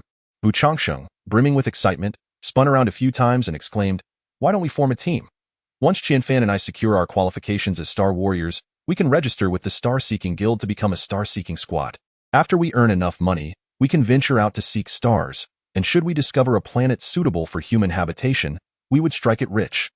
The universe is vast, and not every celestial body is conducive to human life, which has elevated the profession of star-seekers to a prominent place in history. In the early days, the requirements for star-seekers were exceedingly high, as this exploration was fraught with danger and necessitated considerable strength. However, with the advent of various technological advancements, the role of star-seekers has gradually devolved into a mercenary-like occupation. Many star-seekers have shifted their focus from seeking stars to undertaking various tasks, giving rise to the Star-Seeking Guild. Nevertheless, for the majority of star-seekers, their ultimate dream remains the discovery of a planet suitable for human habitation, for which the Star Source Alliance offers unimaginable rewards. Jian Qi rolled his eyes and retorted, "Do you have any idea how much a spaceship capable of interstellar travel costs? How perilous it is to chart unknown routes? Do you comprehend the ferocity of the indigenous resistance? Are you even aware of these realities?" Bu Changsheng, dissatisfied, replied, "Isn't it the duty of a Star Warrior to confront such dangers? What kind of Star Warrior is afraid of death?" Jian Qi was not afraid of death, nor was he daunted by the unknown. The crux of the matter was the exorbitant cost of acquiring such long-range spacecraft. These ships not only require the capacity for extended voyages, but they must also possess self-defense capabilities, and the expenses for weapons and ammunition are a significant burden. Suddenly, Yi Qianfan interjected, "I concur with Bu Changsheng's suggestion. We must procure our own long-range spaceship." Jian Qi was taken aback and asked, "And what about the finances?" The primary reason most star seekers refrain from seeking stars is precisely due to their inability to afford such spacecraft. Bu Changsheng, elated, countered, "We can devise ways to earn money first. Once we have sufficient funds, we can purchase a long-range ship to by that time. We may all be old," Jian Qi jested. Bu Changsheng disregarded Jian Qi's comment and turned his gaze to Yi Qianfan, saying, "As long as Qianfan is on board, he will surely have a plan." With a glint of cold light in his eyes, Yi Qianfan stated, "We have two avenues to acquire funds. The first is the Wu family." Jian Qi promptly interrupted, "You're not suggesting we steal their genetic potions, are you? I've considered that. It's completely unfeasible." Bu Changsheng's face paled. Calm down. This is merely one direction. We will figure out the specifics later. The other option, however, is somewhat feasible, but it requires some intelligence." Yi Qianfan's gaze sharpened. "Where?" Bu Changsheng was equally curious about Yi Qianfan's focus. "The underground city." Yi Qianfan replied coldly. A sudden intake of breath echoed throughout the room. In the realm of Triumph City, the underground city represented a force more formidable than the Wu family, an entity utterly untouchable. Even the action team found themselves at a loss when faced with the underground city's might. Bu Changsheng felt a tingling sensation at the corners of his mouth and remarked, "You cannot be serious, can you?" Yi Qianfan replied earnestly, "I am not jesting. The underground city is bound to possess an abundance of cash value cards. If we can seize them, it would undoubtedly suffice to procure a long-range spaceship." Bu Changsheng insisted, "We must remain calm. Composure is essential." After a moment of silence, Jian Qi concurred, "I agree." Bu Changsheng rolled his eyes and muttered, "If we rob Yin Ye's money, we would have no way to survive here." Yi Qianfan countered, "Why must we confine ourselves to this place? The universe is vast. Do you not wish to explore it?" Bu Changsheng was about to express his desire to venture out but fell silent, for the implications of their discussion were monumental and could potentially lead to the annihilation of the Bu family. Sensing his apprehension, Yi Qianfan stated, "The underground city once captured me and sought my demise, and they even stole my doomsday weapon. Such a grudge cannot go unavenged. I will ensure they pay the price.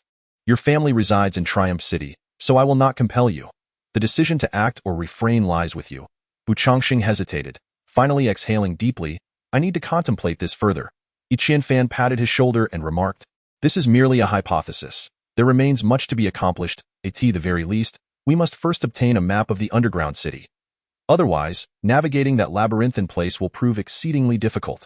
Jian Qi nodded in agreement, stating, this matter requires careful deliberation. We should gather intelligence on the underground city and act when the time is ripe. Chapter 127. A new objective. This was undoubtedly no trivial endeavor. Robbing the underground city's vault was akin to plucking the feathers from a tiger's head. Moreover, thorough preparation was imperative. Otherwise, they risked becoming mere corpses upon descent. Yi Qianfan had liberated himself from the despondency of leaving the action team. As he now possessed a new, audacious goal, Bu Changxing felt they were both insane, contemplating their fate, silently regretting their cohabitation, as it felt akin to boarding a pirate ship. That evening, Yi Qianfan also inquired of Jian Qi regarding the realms of ancient martial arts, receiving information consistent with what Song Shan had conveyed. However, entering the innate realm was fraught with challenges. The old man who could injure with a mere leaf was a rarity, and few existed within the Star Source Alliance. The Jian family's sword technique, known as Autumn Wind's Whistle, could, if mastered to its zenith, inflict harm with sword energy, an intimidating prospect. Yet, in the past century, only a handful from their lineage had attained such a level. Underscoring the difficulty involved, Yi Qianfan possessed the ability to replicate. Should he augment it with exceptional ancient martial prowess, his strength would undoubtedly escalate. Thus, he resolved to concentrate his efforts on the cultivation of ancient martial arts. The night passed without incident, and on the following morning, Yi Qianfan and Bu Changxing proceeded to the management team of the Star Source Alliance. Due to their successful completion of the initial assessment, which is duly recorded in the system, the two individuals were swiftly granted passage after the gatekeeper verified their identity cards. They ascended directly to the 4th floor via the elevator. Awaiting them at the entrance was the humanoid robot named Xiao Tian, who, after confirming their identities, handed back the cards they had previously used, permitting them to proceed inside for the examination. This examination was a comprehensive assessment, primarily focusing on the knowledge and skills they had acquired during their time at the academy. It was divided into 3 segments: a written test, combat, and weapon usage. The first segment being the written test, the entire evaluation was commonly referred to as the written examination. Outside a relatively spacious room stood over 20 individuals, all presumably there to partake in the second round of assessments. Yi Qianfan's gaze swept across the assembly, recognizing many faces, likely students from Triumph Academy, though he could not recall their names. Yes, they were all roughly of the same age. A sense of rivalry was to be expected among them. Yi Qianfan had garnered a modicum of fame within the academy, and naturally, there were those who regarded him with envy. One individual boldly inquired, "Isn't that a reserve member of the action team? What brings you here for the examination?" Yi Qianfan had distanced himself from the action team and felt averse to the topic. He cast a fleeting glance at the speaker without uttering a word. The speaker, a third-year student from Triumph Academy named LV Gang, misinterpreted Yi Qianfan's silence as disdain and continued, "What's so impressive about being a reserve member? Just acting all high and mighty." A companion beside him tugged at his arm, signaling him to refrain from speaking recklessly. Yi Qianfan initially wished to remain silent, but upon hearing such distasteful remarks, he turned to LV Gang and said, "What's this? Do we have a grudge?" Seizing the opportunity to draw Yi Qianfan's attention, LV Gang replied with a grin, "If there's no grudge, then why shouldn't I comment? I find it somewhat unseemly that you were chosen as a reserve member of the action team." Yi Qianfan retorted with a cold smile, "You needn't concern yourself, I am no longer affiliated with the action team." The companions accompanying LV Gang exhibited looks of astonishment. Being a reserve member was a rare opportunity, and it was unheard of for someone to vacate the position after only a few days, as it was typically a straightforward path to full membership. "You've left the action team?" LV Gang inquired. "It simply wasn't the right fit for me," Yi Qianfan responded nonchalantly, choosing not to elaborate further. After a brief pause, LV Gang erupted into laughter. "I suppose you were deemed unworthy and thus expelled." Bu Changxing, incensed, retorted, "You are the one who is worthless. Your entire family is worthless." LV Gang feigned aggression as if to charge at Bu Changxing, but was firmly restrained by several classmates, mindful that this was an examination venue, and any physical altercation could lead to disqualification. From a distance, LV Gang declared, "Soon, there will be an assessment, and we shall see who the real trash is." Yi Qianfan cast a frigid glance in his direction and remarked, "Boring. If you lack the courage to compete, then you should admit to being trash." LV Gang persisted. "You are the one who is worthless. Let us compete. Who is afraid?" Bu Changsheng chimed in support. Yi Qianfan remained noncommittal. At that moment, as the door to the room swung open, a gaunt man emerged, his eyes wide with indignation as he bellowed, "What are you shouting about? Do you not know where you are?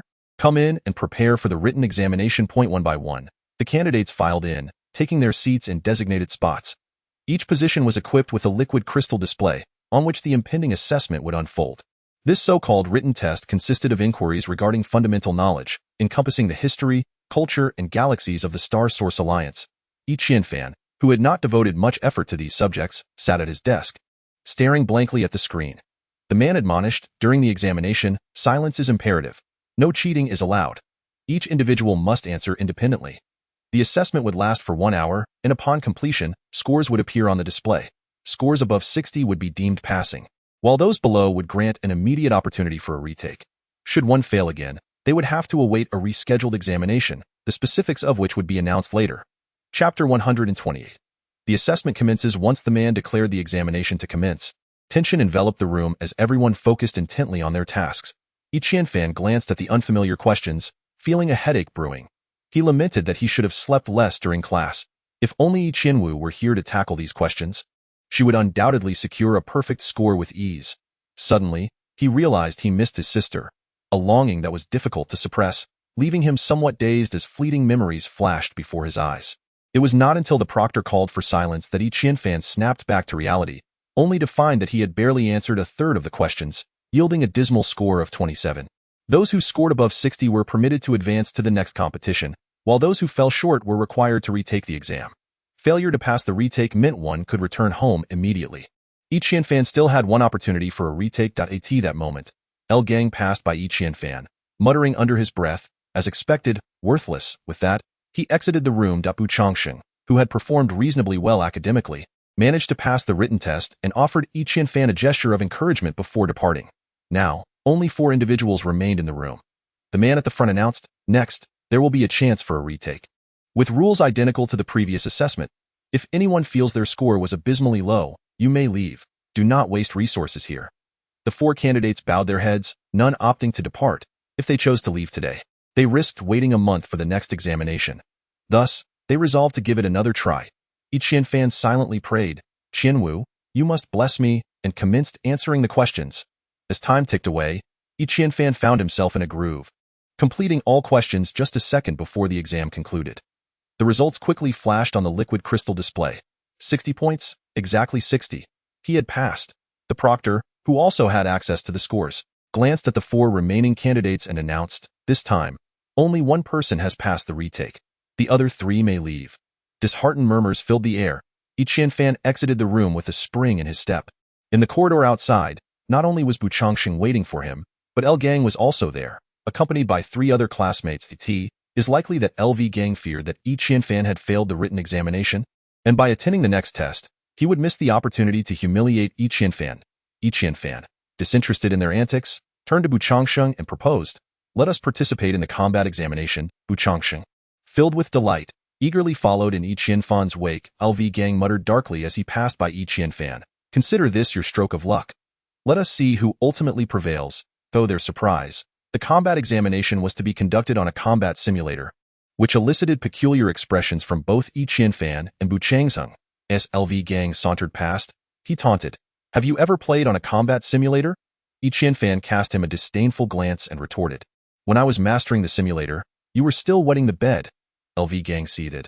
"Let us see how long you can maintain that bravado." Having arrived later than others, they found that most candidates had completed their tests. Some proceeded to the next examination, while others, having not met the requirements, were left waiting for a retake. The examination was presided over by a woman whose voice was somewhat shrill and rather grating. Each participant was assigned a combat simulator, with all facing an intelligently synthesized stick warrior. This formidable opponent required that each examinee defeat it within half an hour to pass. The shorter the time taken to vanquish the warrior, the higher the score achieved. Participants could select their characters and settings as per their preference, yet the adversary remained the same stick warrior. Standing before the simulator, Yi Qianfan donned the sensory suit and entered the combat interface. His understanding of the simulator was nothing short of masterful, and this time he aimed for a swift victory, choosing the assassin character and a forest setting. Both opponents materialized amidst the trees. Although the foliage could somewhat hinder the warrior's strikes, The sparse arrangement provided limited restriction. Yi Qianfan was well acquainted with this terrain, having played countless times, even memorizing the precise locations of each tree. He lunged forward, feigning an intention to engage in direct combat. As he neared his opponent, he abruptly pivoted left.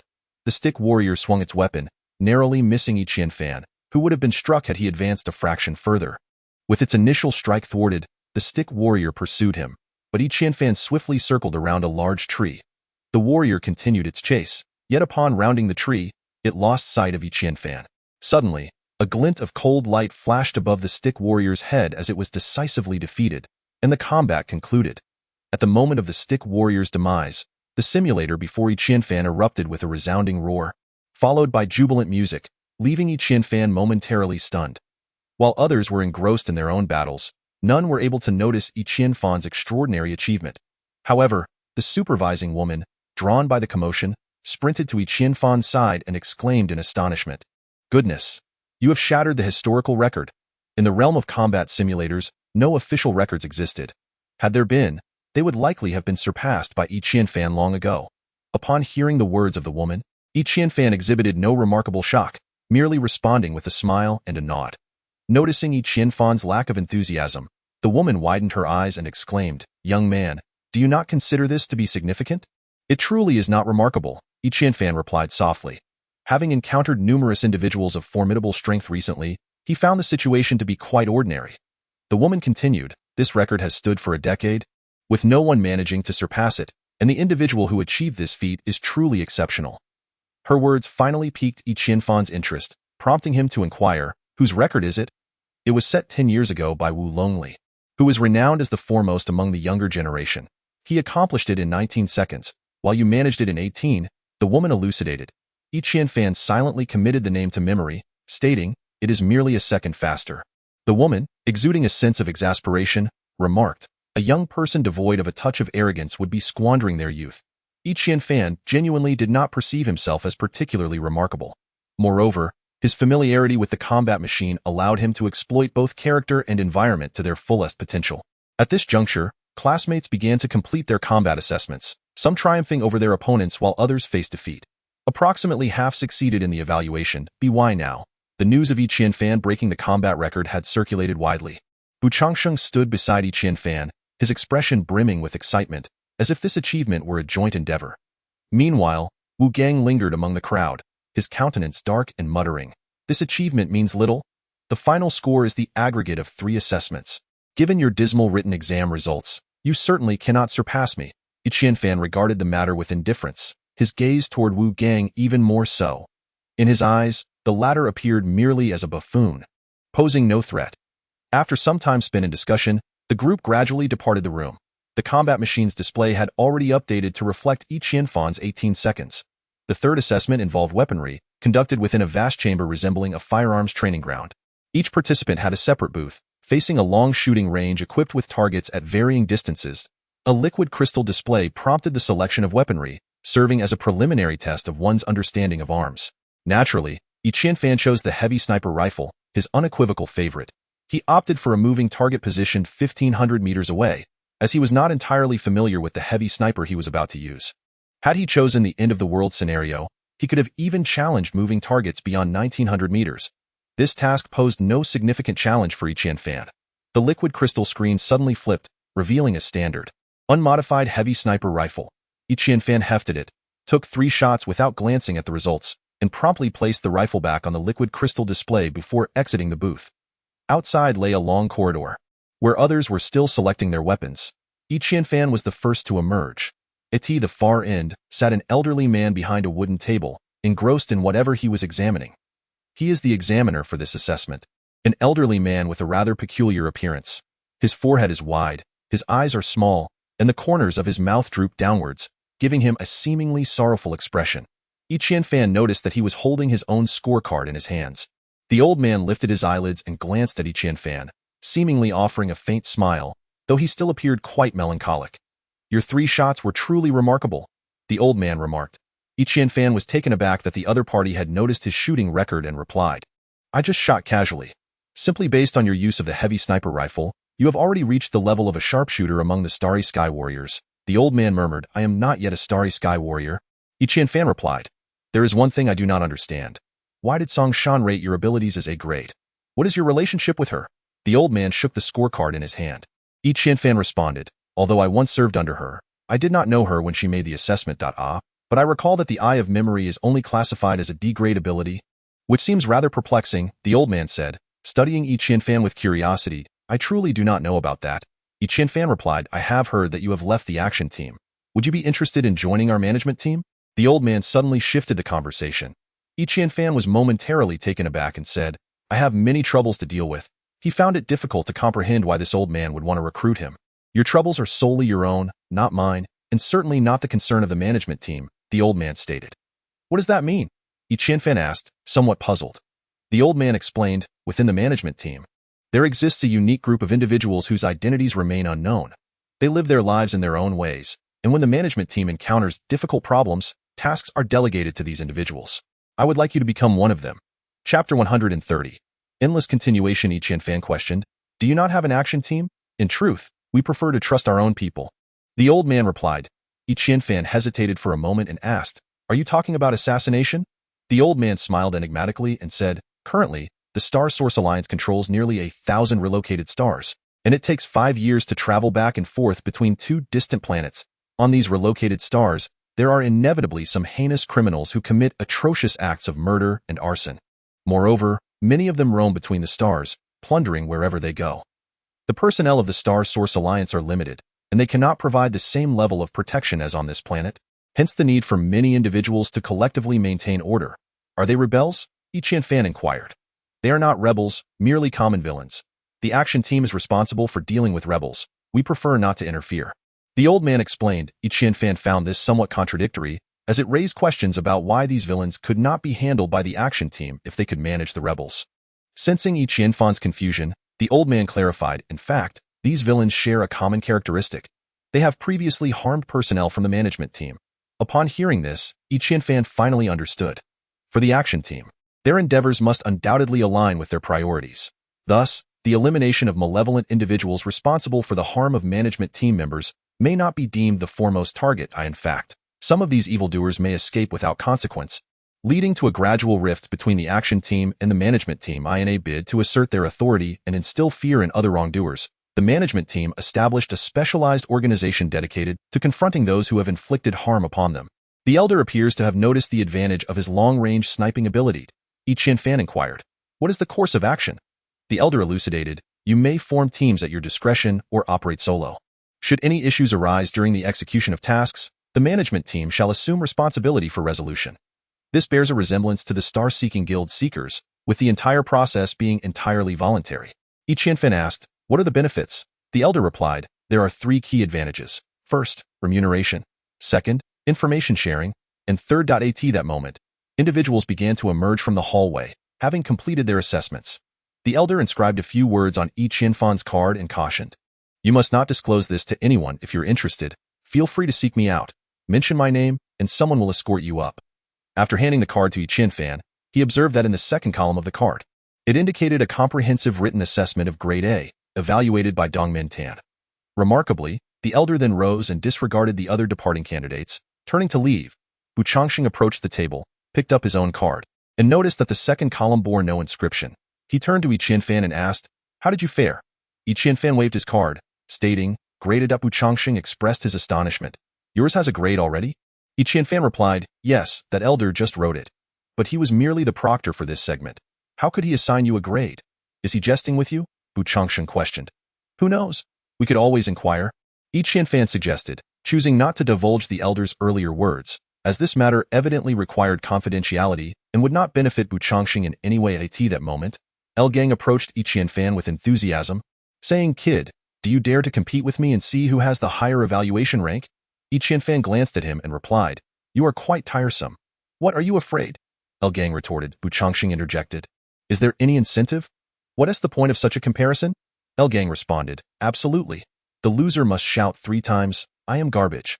While glaring at Yi Qianfan, already aware of his grade A evaluation, knew that Gang could not surpass it. He might only match his level. He nodded in agreement. "Fine, because you truly appear quite pathetic." Gang turned to his 3 companions, exchanging knowing glances. You all are witnesses. Make sure he pays for this later. The group proceeded to the elevator, where they once again encountered the small Tian robot. Liu Gang initially handed over his card, and after Xiao Tian perused it, he remarked, Liu Gang, your overall assessment for the second round is graded at level B. You are to participate in the third round of evaluations in 10 days. As the inaugural Starry Brilliance University Student Championship was imminent, the review process for the Starry Warriors had noticeably accelerated. Typically, there would be a gap of 1 to 2 months between evaluations. Liu Gang was exceedingly pleased with his results, casting a sidelong glance at Qian Fan. Bu Changsheng, seizing the opportunity, promptly submitted his results card. After a brief inspection, Xiao Tian stated, Bu Changsheng, your assessment is also graded at level B.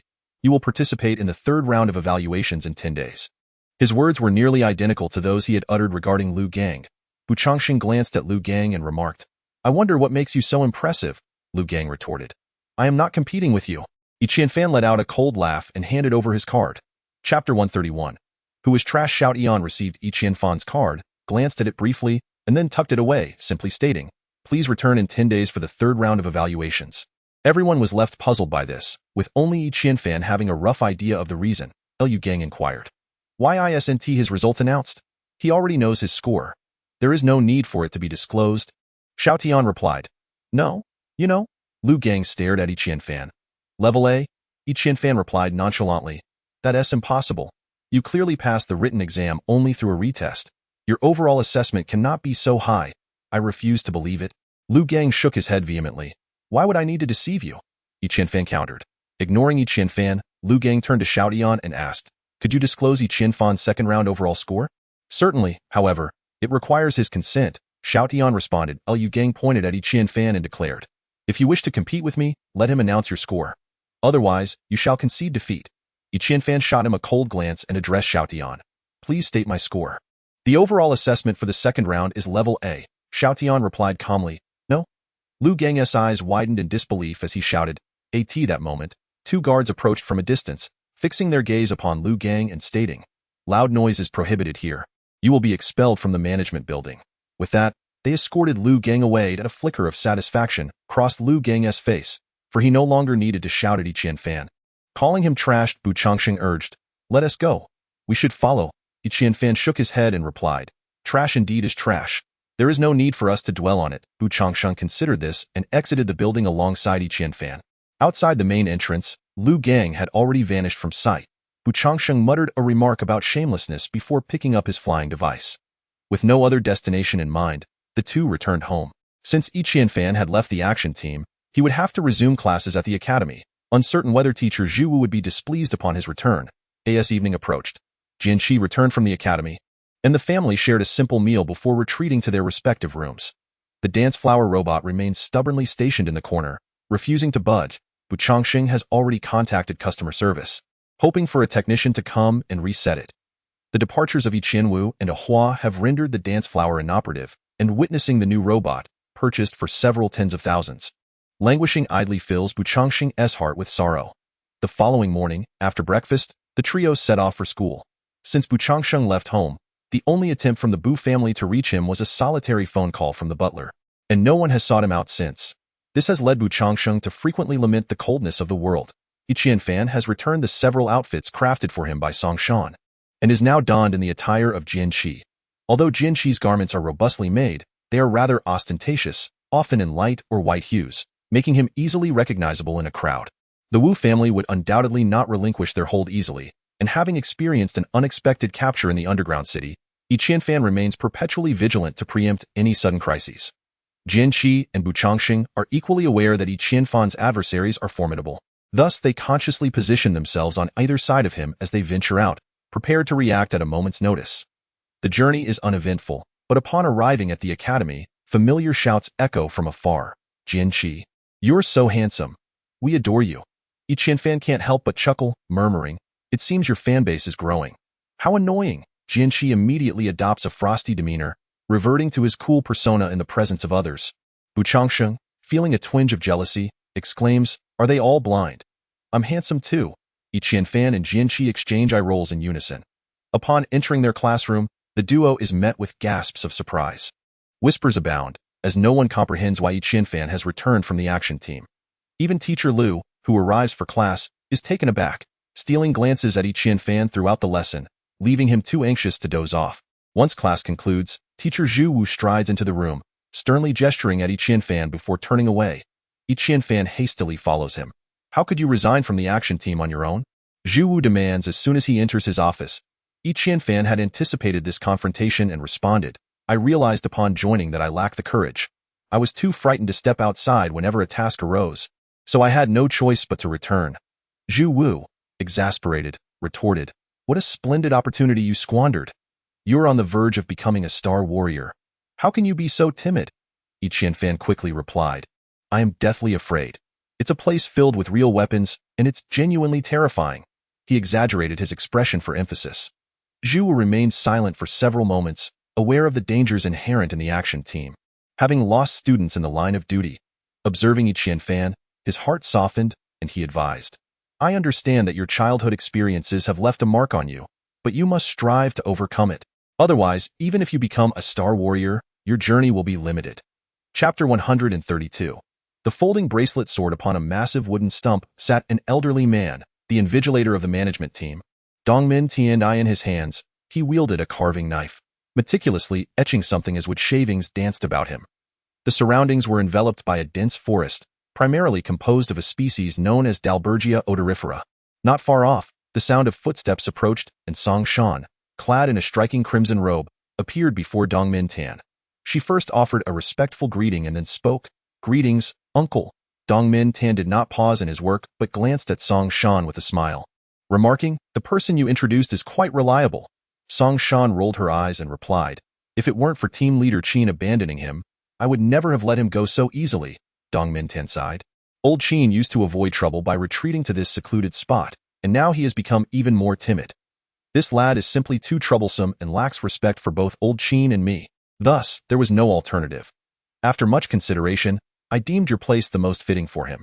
Seemingly reluctant to entertain Dongmin Tan's disparagement of old Qin, Song Shan retorted, of course. Here, we welcome those who are unruly and unrestrained. Here you go. At this juncture, Dongmin Tan produced a scroll from his robe and tossed it to Song Shan. She promptly unfurled the scroll, scrutinizing its contents, her expression shifting slightly.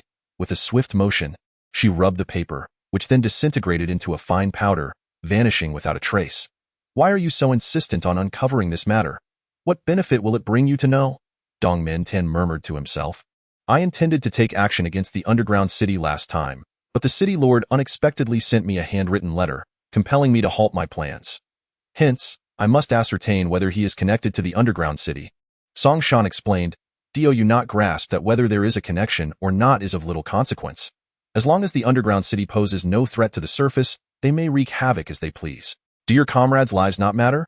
Warfare inevitably incurs casualties. I cherish each of my subordinates dearly. I shall not consent to your assault on the underground city, Dongmin Tan asserted solemnly. Yet the underground city grows increasingly audacious. Take Qian Fan, for instance. He was silently abducted by the underground city while in the hospital, and we found not a single trace of him. If he had not escaped on his own from the underground city, we would have remained oblivious to his abduction. Is that not terrifying? While Song Shan presented her arguments with reason and evidence, her desire to confront the underground city was not solely due to Qian Fan. She harbored other motives. Are you implying that Qian Fan has been to the underground city and managed to escape? Dongmin Tan's focus often diverged from that of others. Song Shan replied, somewhat exasperated. Indeed, he was inside for over 10 days. Do you know how he managed to escape? Dongmin Tan inquired. He claimed to have killed 2 members of the Wu family and then fled through the sewage river. Song Shan recounted. Quite the audacious fellow. Intriguing indeed, Dongmin Tan exclaimed in admiration. Song Shan interjected, Uncle, I was discussing the increasingly intolerable matters concerning the underground city, not merely Qian Fan's situation. You are quite muddled. If the underground city truly aimed to conquer the surface, who would be the most anxious? Dongmin Tan suddenly inquired. Of course, it is our action team that is the most anxious, Song Shan replied. Then who in your action team is the most anxious? Dongmin Tan continued to question. It is undoubtedly Captain Qin, Song Shan stated. Indeed, I am not exaggerating when I say that Qin Lao is exceptionally formidable. The scant manpower in the underground city is utterly insufficient for him to single-handedly eliminate, she added. Yan Wang is a clever individual. He wouldn't act irrationally. Therefore, you are merely fretting unnecessarily, Dongmin Tan remarked. Song Shan recalled Captain Qin's remarkable ability to traverse obstacles effortlessly and gradually grasped Dong Mintan's implication, whispering, "Is Captain Qin truly dispatched to confront the one beyond the city? What do you think? Those insignificant figures can be handled by you at your leisure." Dong Mintan responded quietly, "I understand now, teacher. I regret disappointing you this time. I shall strive doubly hard in the future," Yi Qianfan declared, seizing the opportunity to express his determination. Zhu Wu sighed and continued, "In just over 4 months, the Tri-City Championship will commence. Prepare diligently to secure a spot for our academy." "How many spots does our academy have?" Yi Qianfan inquired. "We have only 10 spots, Zhu Wu replied. "Oh, now I comprehend. Rest assured, Teacher Zhu, I will not let you down this time," Yi Qianfan assured him. "The rewards this time are quite substantial. It is said that there is even a legendary grade bracelet sword." Zhu Wu encouraged. "Bracelet sword? What does that mean?" Yi Qianfan asked. "This sword is crafted from a type of folding metal known as qian. It is not only incredibly sharp, but can also be folded into a bracelet that can be worn on the wrist, impervious even to light particle beams," Zhu Wu explained. Yi Qianfan felt a stirring within. The material of this bracelet sword was identical to that of his own Annihilation sniper rifle, also made of foldable metal. Remembering Jian Qi's warnings about potential drawbacks of the light particle sword, Yi Qianfan's heart ignited with fervor. If he could obtain this bracelet sword through competition, his close combat prowess would be significantly enhanced. Chapter 133. Preparing for the competition. Ability is fixed and nearly impossible to artificially enhance. However, Yi Qianfan possesses the ability to replicate. Thus, to fully unleash his potential, he must have the strength to defeat his foes while ensuring a safe environment to replicate others' abilities. Under the watchful eyes of many, Yi Qianfan cannot utilize multiple abilities, as this would reveal his secret. Danger and reward are always intertwined. Yi Qianfan has devised a future development plan focused on enhancing his own strength while replicating higher-level abilities. Currently, his abilities include replication, Eye of Memory, Shockwave, Eagle Eye, Eye of Enchantment, and Doubling Power. Only the Eye of Memory is visible, while the others must remain concealed, especially on the highly scrutinized competition stage. Thus, to stand out in the championship, he must bolster his own strength. The Wu family's 7 heavenly techniques was initially an excellent choice, but after Song Shan's reminder, Yi Qianfan began to harbor doubts. After all, the circumstances at that time were exceedingly peculiar. That individual had not even disclosed his name to Yi Qianfan. Should the Wu family pursue the matter, he would be at a loss for how to respond. Thus, only the collaboration between Huang Hun and Qingzi Sword remains. Yet their synergy is far from matured. At present, Yi Qianfan feels as though he is guarding a treasure trove, yet he cannot spend a single penny from it. Such a sentiment is indeed profoundly distressing. Regardless, Yi Qianfan harbors a keen interest in that bracelet sword, and it seems that only by securing first place could he possibly obtain it. However, does he truly possess the requisite strength, especially in circumstances where he cannot employ his backup strategies? Leaving his teacher's office, Yi Qianfan strides into the cafeteria. From a distance, Bu Changsheng calls out to him. Jian Qi and Bu Changsheng have already prepared their meals and are awaiting him by the dining table. Although Bu Changsheng has fallen out with his family, his father has not severed his financial support like Jian Qi's family has, and funds continue to flow into his identity card. Surrounding the two are a bevy of girls, many of whom steal glances at Jian Qi after taking a few bites, prompting Jian Qi to frown slightly, which elicits gasps of astonishment. Yi Qianfan chuckles. "Jian Qi, it's a pity you don't pursue stardom with such a face." Jian Qi huffs but remains silent. Bu Changsheng inquires, "Did you get scolded?" He adds, "I heard that because of your incident, Teacher Zhu's bonus for this year has gone down the drain." Yi Qianfan replies, "I merely spoke a few words. Primarily, we discussed the competition." Bu Changsheng, intrigued, asks, "Is there any insider information?" Jian Qi also turns to listen. Yi Qianfan elaborates, "It is said that our academy will select 10 representatives to participate in the inaugural competition in the 3 cities. To compete, one must first obtain qualification from the academy." Bu Changsheng remarks, "That shouldn't be difficult. In 4 months, we will be Starry Sky Warriors, so securing a spot shouldn't pose much of a problem." Jian Qi shoots him a sidelong glance, stating, "I dare say, in 4 months, our academy will have far more than 10 Starry Sky Warriors." Due to the excitement surrounding the upcoming 3 cities competition and the management team's special approval for expediting the review process for Starry Sky Warriors, some students who originally planned to use gene agents during their internships have already begun to act.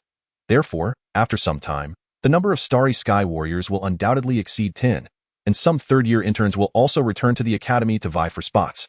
The competition will surely be fierce then. Bu Changsheng, unfazed, declares, "My little earth fist can take them out one by one." Jian Qi retorts with a cold laugh, "You need to be able to hit them first." Jian Qi possesses the ability of Gale, albeit merely a B-level capability. However, against Bu Changxing's A-level ability, Earth Giant, Jian Qi is still confident he stands an 80% chance of victory over Bu Changxing. Bu Changxing asserts, only by competing will we know. Jian Qi replies, I'm always ready. Just as Bu Changxing is about to retort, he suddenly spots a figure in the distance. Although the figure quickly disappears into the crowd, Bu Changxing's keen eyes catch sight of it. He abruptly stands up and shouts, LV gang, if you're a man, don't run. The figure in the distance freezes, thinking to himself how unfortunate it is to be spotted by Bu Changxing while merely trying to have a meal. Now, attempting to leave is no longer an option, as someone nearby who recognizes him alerts, LV gang, that kid from next year's cohort is calling for you. L gang squeezed out 3 words from between his teeth, slowly turning to face Bu Changxing and inquired, what do you intend to do? Bu Changxing responded, a man of honor must accept the consequences of his wagers. After you lost the bet yesterday, you vanished without a trace. Do you truly believe you can evade accountability for this matter? L gang retorted, what transpired yesterday belongs to the past. It is not my fault that you could not locate me. Thus, I must apologize. Time has run out. He attempted to turn and leave. Bu Changxing, however, would not allow him to depart so easily and bellowed, L gang, do you not possess any shame? When you placed your bet, you made no stipulation that fleeing would nullify it. You lost and should uphold your promise by shouting thrice, I am garbage. Do you wish to renege on your word? At this moment, the entire restaurant fell silent, with nearly every pair of eyes fixed upon L gang. His face flushed crimson, and his fists clenched tightly. Observing his silence, Bu Changxing scanned the crowd and pointed, declaring, you, and you? Were you not witnesses for L gang yesterday? If he refuses to shout, each of you can do so in his stead. Chapter 134. I am garbage. Those summoned by Bu Changxing's finger wore expressions of indignation. One individual exclaimed, do not take such liberties. Jian Qi rose slowly from his seat and, locking eyes with his opponent, commanded, shout. He uttered but a single word. Initially, there was a profound silence, but soon a girl stood up, shaking her tiny fist, and shouted, shout, shout, shout. Almost everyone joined in the raucous uproar, including many who were entirely oblivious to the situation, echoing the call to shout. L gang's face turned a deep shade of purple. Had he foreseen this outcome, he would have shouted yesterday while the crowd was sparse, avoiding this humiliating spectacle. His 3 companions also wore expressions of regret, recognizing that whether they shouted or remained silent, it would be a source of shame. Moreover, this incident would undoubtedly spread like wildfire across the Academy's online platforms, with their names likely to be linked to L gangs. L gang took several deep breaths, realizing that if he did not shout today, his social standing at Kaishan Academy would be irreparably tarnished. If he did shout, at least he would leave an impression of someone who could take responsibility for his actions. With this thought in mind, L gang raised his hand to signal for silence and said, let us leave a measure of dignity. Are you truly unwilling to show some mercy? Bu Changxing replied, do not waste words. When you coerced us into this wager, did you consider leaving any room for leniency? L gang pondered for a moment and declared, very well. I shall shout. The once noisy restaurant fell into a profound hush upon hearing L gang's words. I am garbage, he proclaimed thrice as commanded. The surrounding students, witnessing L gang's compliance, felt it unnecessary to press him further, as the matter did not significantly concern them. Bu Changxing nodded in approval and said, excellent. L gang glared at Yi Qianfan and vowed, I will have my revenge on you. With that, he and his 3 companions departed. Throughout the entire exchange, Yi Qianfan remained silent, yet L gang's final words were directed at him, leaving Yi Qianfan feeling unjustly accused. Longing to stop L gang and clarify that he bore no ill will in this affair, Bu Changxing, with a grand gesture, expressed his gratitude to those around him, exclaiming, thank you all for your support. A girl timidly interjected, but we're not actually supporting you. Bu Changxing was nearly brought to tears, casting a glare at Jian Qi before plopping down onto his seat.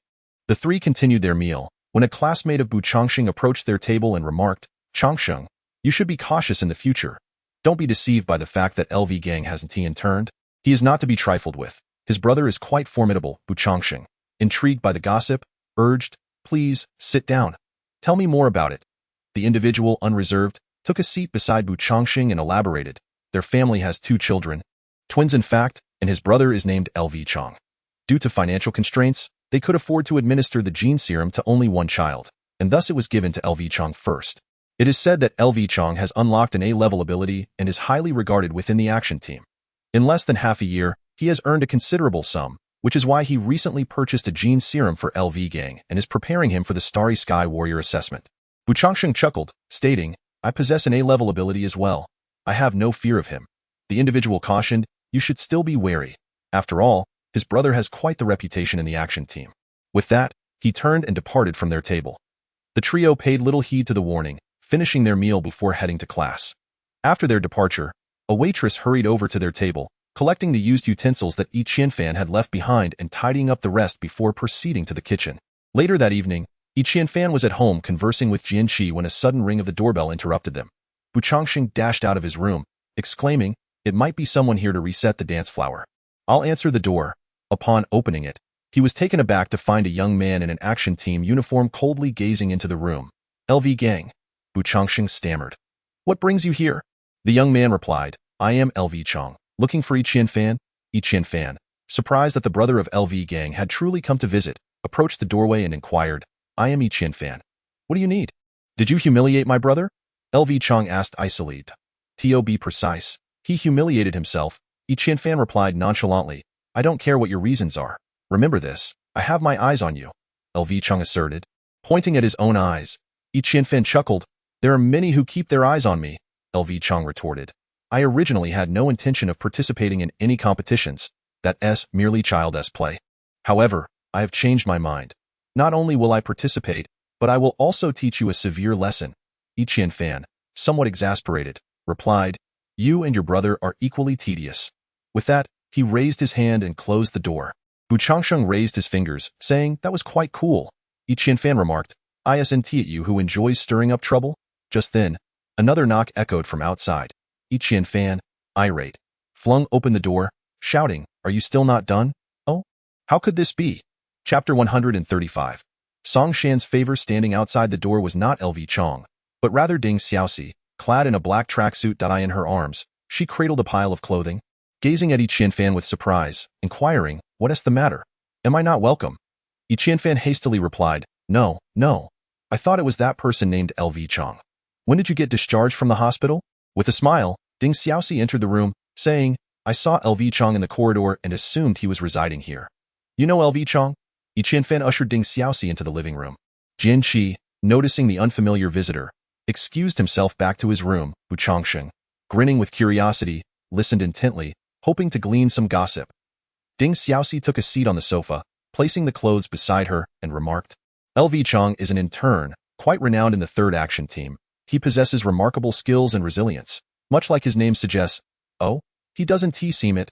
Bu Changsheng muttered from the side. Is he a friend of yours? Ding Xiaoxi asked. Yi Qianfan quickly shook his head, declaring, not a friend, but a rival. Ding Xiaoxi, aware of Yi Qianfan's penchant for trouble, recalled how he had dared to punch Wu Mingsong, let alone someone else, and stated, his abilities are formidable. He is an A-class fire lion, far surpassing the capabilities of ordinary individuals. Yi Qianfan inhaled sharply. Fire-based powers were certainly among the upper echelons. As the name suggests, the fire lion is a creature formed of flames, exhibiting not only intense aggression but also considerable agility and high-temperature damage, making it a foe that Bu Changsheng's earth giant could hardly contend with. Upon hearing this, Bu Changsheng instinctively recoiled. Yi Qianfan, too, felt a headache coming on, realizing he had no effective means to combat such powers. Noticing Yi Qianfan's silence, Ding Xiaoxi understood he was troubled and swiftly changed the subject, saying, these clothes were tailored to your measurements. After your return, Captain Song intends to dispose of them all. I thought it a pity, so I brought them for you. Are you still angry with Captain Song? Yi Qianfan shook his head, replying, I understand her predicament. My departure may have actually been a blessing for her. Although I am unaware of the reasons behind your disagreement, I am certain that Captain Song has her own difficulties, and this matter may not even be within her control. Ding Xiaoxi continued, I regret to inform you that we have completely lost contact with your sister. That fleet has entered a secret route, likely returning to the rebel stronghold. I am sincerely sorry. We truly did our utmost. Yi Qianfan nodded, stating, I am mentally prepared. When I become strong enough, I will seek out my sister.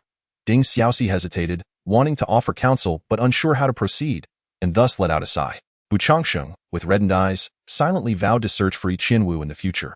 After a prolonged silence in the room, Ding Xiaoxi stood up, saying, if there is nothing else, I shall take my leave. Yi Qianfan naturally intended to bid farewell, yet Bu Changsheng merely stood and waved his hand at Ding Xiaoxi, refraining from offering any parting words. The two made their way to the entrance, where Ding Xiaoxi whispered, "Captain Song asked me to convey a rather peculiar message to you. Do tell," Yiqian Fan responded. "Tan Kersin," Ding Xiaoxi remarked with a smile, adding, "Don't ask me. I have no idea what it means." With that, she waved goodbye to Yiqian Fan. Observing as Ding Xiaoxi entered the elevator, Yiqian Fan scratched his head in confusion. Tan Kersin? Is he trustworthy? Who can be trusted? Yiqian Fan muttered to himself, his mind filled with questions. Just as he settled onto the sofa, the doorbell rang once more. This time, it was indeed representatives from the robot company's after-sales department. The robot in question was the latest model, capable of inputting the biological information of two masters. However, once both masters were beyond a certain range, it would lose its ability to function properly. In truth, this range was quite extensive. As long as one master remained within Kaixin City, the robot would not exceed its sensor's capabilities. Regrettably, Yiqian Wu and Ahua had already departed from this planet, rendering Wuhua unable to perceive their presence. Within its perception, its masters were either deceased or had abandoned it. The robot was a product of Mengli Factory, and thus the technician who arrived hailed from the same establishment. The technician first disabled Wuhua's sensors, then accessed its control center, addressing Bu Changxing. The biological information of the first master cannot be altered. Only the second master's information can be changed. May I ask whose biological information you wish to replace? Bu Changxing looked towards Yiqian Fan, who shook his head and replied, "Had we used your biological information last time, we wouldn't be facing this hassle. Let's go with yours." Bu Changxing nodded enthusiastically, then plucked a hair from his head and handed it over. After the technician recorded Bu Changxing's biological information, he declared, "The changes have been completed. Please feel free to use it." Once the technician departed, Bu Changxing leaned back on the sofa and commanded, "Quickly brew me a pot of tea." "Yes, second master." Wuhua finally sprang back to life once more. Chapter 136. Yuan Shao seeks someone. Wu Mingsong set aside the report in his hands and remarked, "From this perspective, Yiqian Fan doesn't appear to be particularly special." Supervisor L interjected, "After all, the DNA collected from the restaurant is quite limited. And the experiments we can conduct are FEW. As of now, we have not discerned anything remarkable. However, I have learned from the management team that Yiqian Fan's capability has been rated as Class A. Everyone knows that the Memory Eye is merely a Class D ability, and if the evaluator Song Shan did not deliberately inflate its worth, then perhaps Yiqian Fan's uniqueness lies in transforming a low-grade ability into a high-grade one, resulting in a specialized Memory Eye. That possibility cannot be ruled out. Otherwise, those 12 vials of gene potions would have gone to waste," Wu Mingsong stated. "Young master, what should we do next?" Supervisor L inquired. "The action team has expelled him, which is a sufficient concession. Although they requested that no disturbances occur within Kaixin City, I can understand that. For now, we must endure," Wu Mingsong replied nonchalantly. "I have a splendid idea." Supervisor L proclaimed, "Oh, what idea might that be?" Wu Mingsong inquired with curiosity. "In 4 months, there will be a joint competition among 3 cities, and I have learned that Yiqian Fan is expected to return for it. If he arrives in Glory City, do you think we can take action? 4 months? That seems rather lengthy," Wu Mingsong muttered. Supervisor L had already presented his idea, and whether Wu Mingsong chose to accept it was beyond his influence. After a moment, Wu Mingsong asked, "Is the information accurate? I have a distant relative in Triumph City, and I heard this from the child of that relative." Supervisor L chuckled amiably. "How would he know?" Wu Mingsong questioned, somewhat puzzled. "He and Yiqian Fan belong to the same academy. Thus he is privy to much information about Yiqian Fan." Supervisor L explained. "Oh, then give him some money to keep an eye on Yiqian Fan and report back to you." Wu Mingsong's eyes brightened. "I have already done so," Supervisor L said, brimming with pride. "Excellent. I will discuss it further with my family, but we must refrain from taking any action for the time being. When old Qin gets angry, even my father feels intimidated," Wu Mingsong cautioned. "Understood. In a few days, Yiqian Fan will partake in the 3rd round of the Starry Sky Warrior examination. Should we seize the opportunity to make him suffer a bit?" Supervisor L suggested. "You can handle such trivial matters, but do ensure you don't push him to his limits. Is that clear?" Wu Mingsong replied. "Crystal clear." Supervisor L smirked slyly. Yiqian Fan pondered for nearly an entire night, finally deciphering the meaning behind the phrase Tan Kersin. The Tan refers to Dongmin Tan, suggesting that Dongmin Tan is trustworthy. The reason Song Shan refrained from stating it outright was likely to prevent Ding Xiaoxi from discerning any connection between herself and Dongmin Tan. Yet, how did Song Shan know that Dongmin Tan had visited him? Or was Dongmin Tan's visit orchestrated by Song Shan from the outset? Previously, their conversation had been abruptly interrupted before they could address any substantive issues, and Yiqian Fan had only gained a vague understanding of the organization he mentioned. Its true nature remained shrouded in mystery. Song Shan had first allied with old Qin to drive him away, only to extend an olive branch afterward, leaving him perplexed regarding her true intentions. Indeed, none of the scions of noble families were simple-minded. Whether to seek out Dongmin Tan was a decision Yi Qianfan had yet to finalize. He needed to contemplate further. After enjoying a delectable breakfast prepared by Wu Hua, the trio made their way to the academy. Just as Yi Qianfan settled into his seat, chaos erupted at the entrance. A familiar face appeared, and every time Yi Qianfan saw it, he felt an urge to strike it. This occasion was no different. Captain Yuan Shao of the 3rd Action Team entered the classroom, followed by 3 others, 2 loyal subordinates from his previous visit, and the third was El Chong, whom he had encountered the night before. El Chong wore a serious expression, seemingly unaware of Yi Qianfan's identity. Yuan Shao approached Yi Qianfan with a stony demeanor and stated, "Yi Qianfan, we need you to accompany us." Yi Qianfan rose and asked, "What do you mean by that?" "Our 3rd Action Team is responsible for the field assault case involving Feng Qianqian. Please report to the 3rd Action Team and explain the circumstances at that time," Yuan Shao stated. Ordinarily, this would be a routine matter. However, given that Yi Qianfan had previously clashed with Yuan Shao, one could not be entirely certain that this lad would not resort to underhanded tactics. Jian Qi, standing beside Yi Qianfan, rose and declared, "I will not go." His tone was rather audacious. Who did he think he was? Yuan Shao was unfamiliar with Jian Qi. With his hand resting on the hilt of his sword, Jian Qi asserted, "I shall make you aware of my identity." The individuals behind Yuan Shao, perceiving Jian Qi's intent to resort to violence, rushed forward. El Chong whispered a few words into Yuan Zhao's ear. Yuan Zhao's expression shifted slightly, his demeanor softening somewhat as he remarked, "We harbor no ill intentions. We merely request Yi Qianfan's cooperation, and he will be returned shortly." Jian Qi retorted, "Do you truly believe I would trust your words? Do you intend to defy the action team?" Yuan Shao began to feel the pressure. He was not merely representing himself but the entire action team. The atmosphere grew tensed. Yi Qianfan placed a hand on Jian Qi's arm and addressed Yuan Shao. "I can accompany you, but you must first notify our academy. If the academy consents, I will join you immediately." Chapter 137.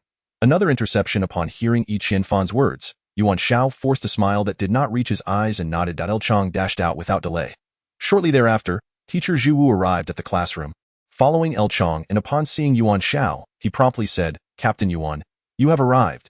Yuan Shao replied, "There are certain matters that require your student to visit us. Is that inconvenient?" "Not at all, of course, it is not inconvenient." Zhu Wu hastily responded. Yuan Shao turned to Yi Qianfan and said, "You see, your teacher has already agreed. Let us proceed." Jian Qi tugged at Yi Qianfan's arm, to which Yi Qianfan reassured,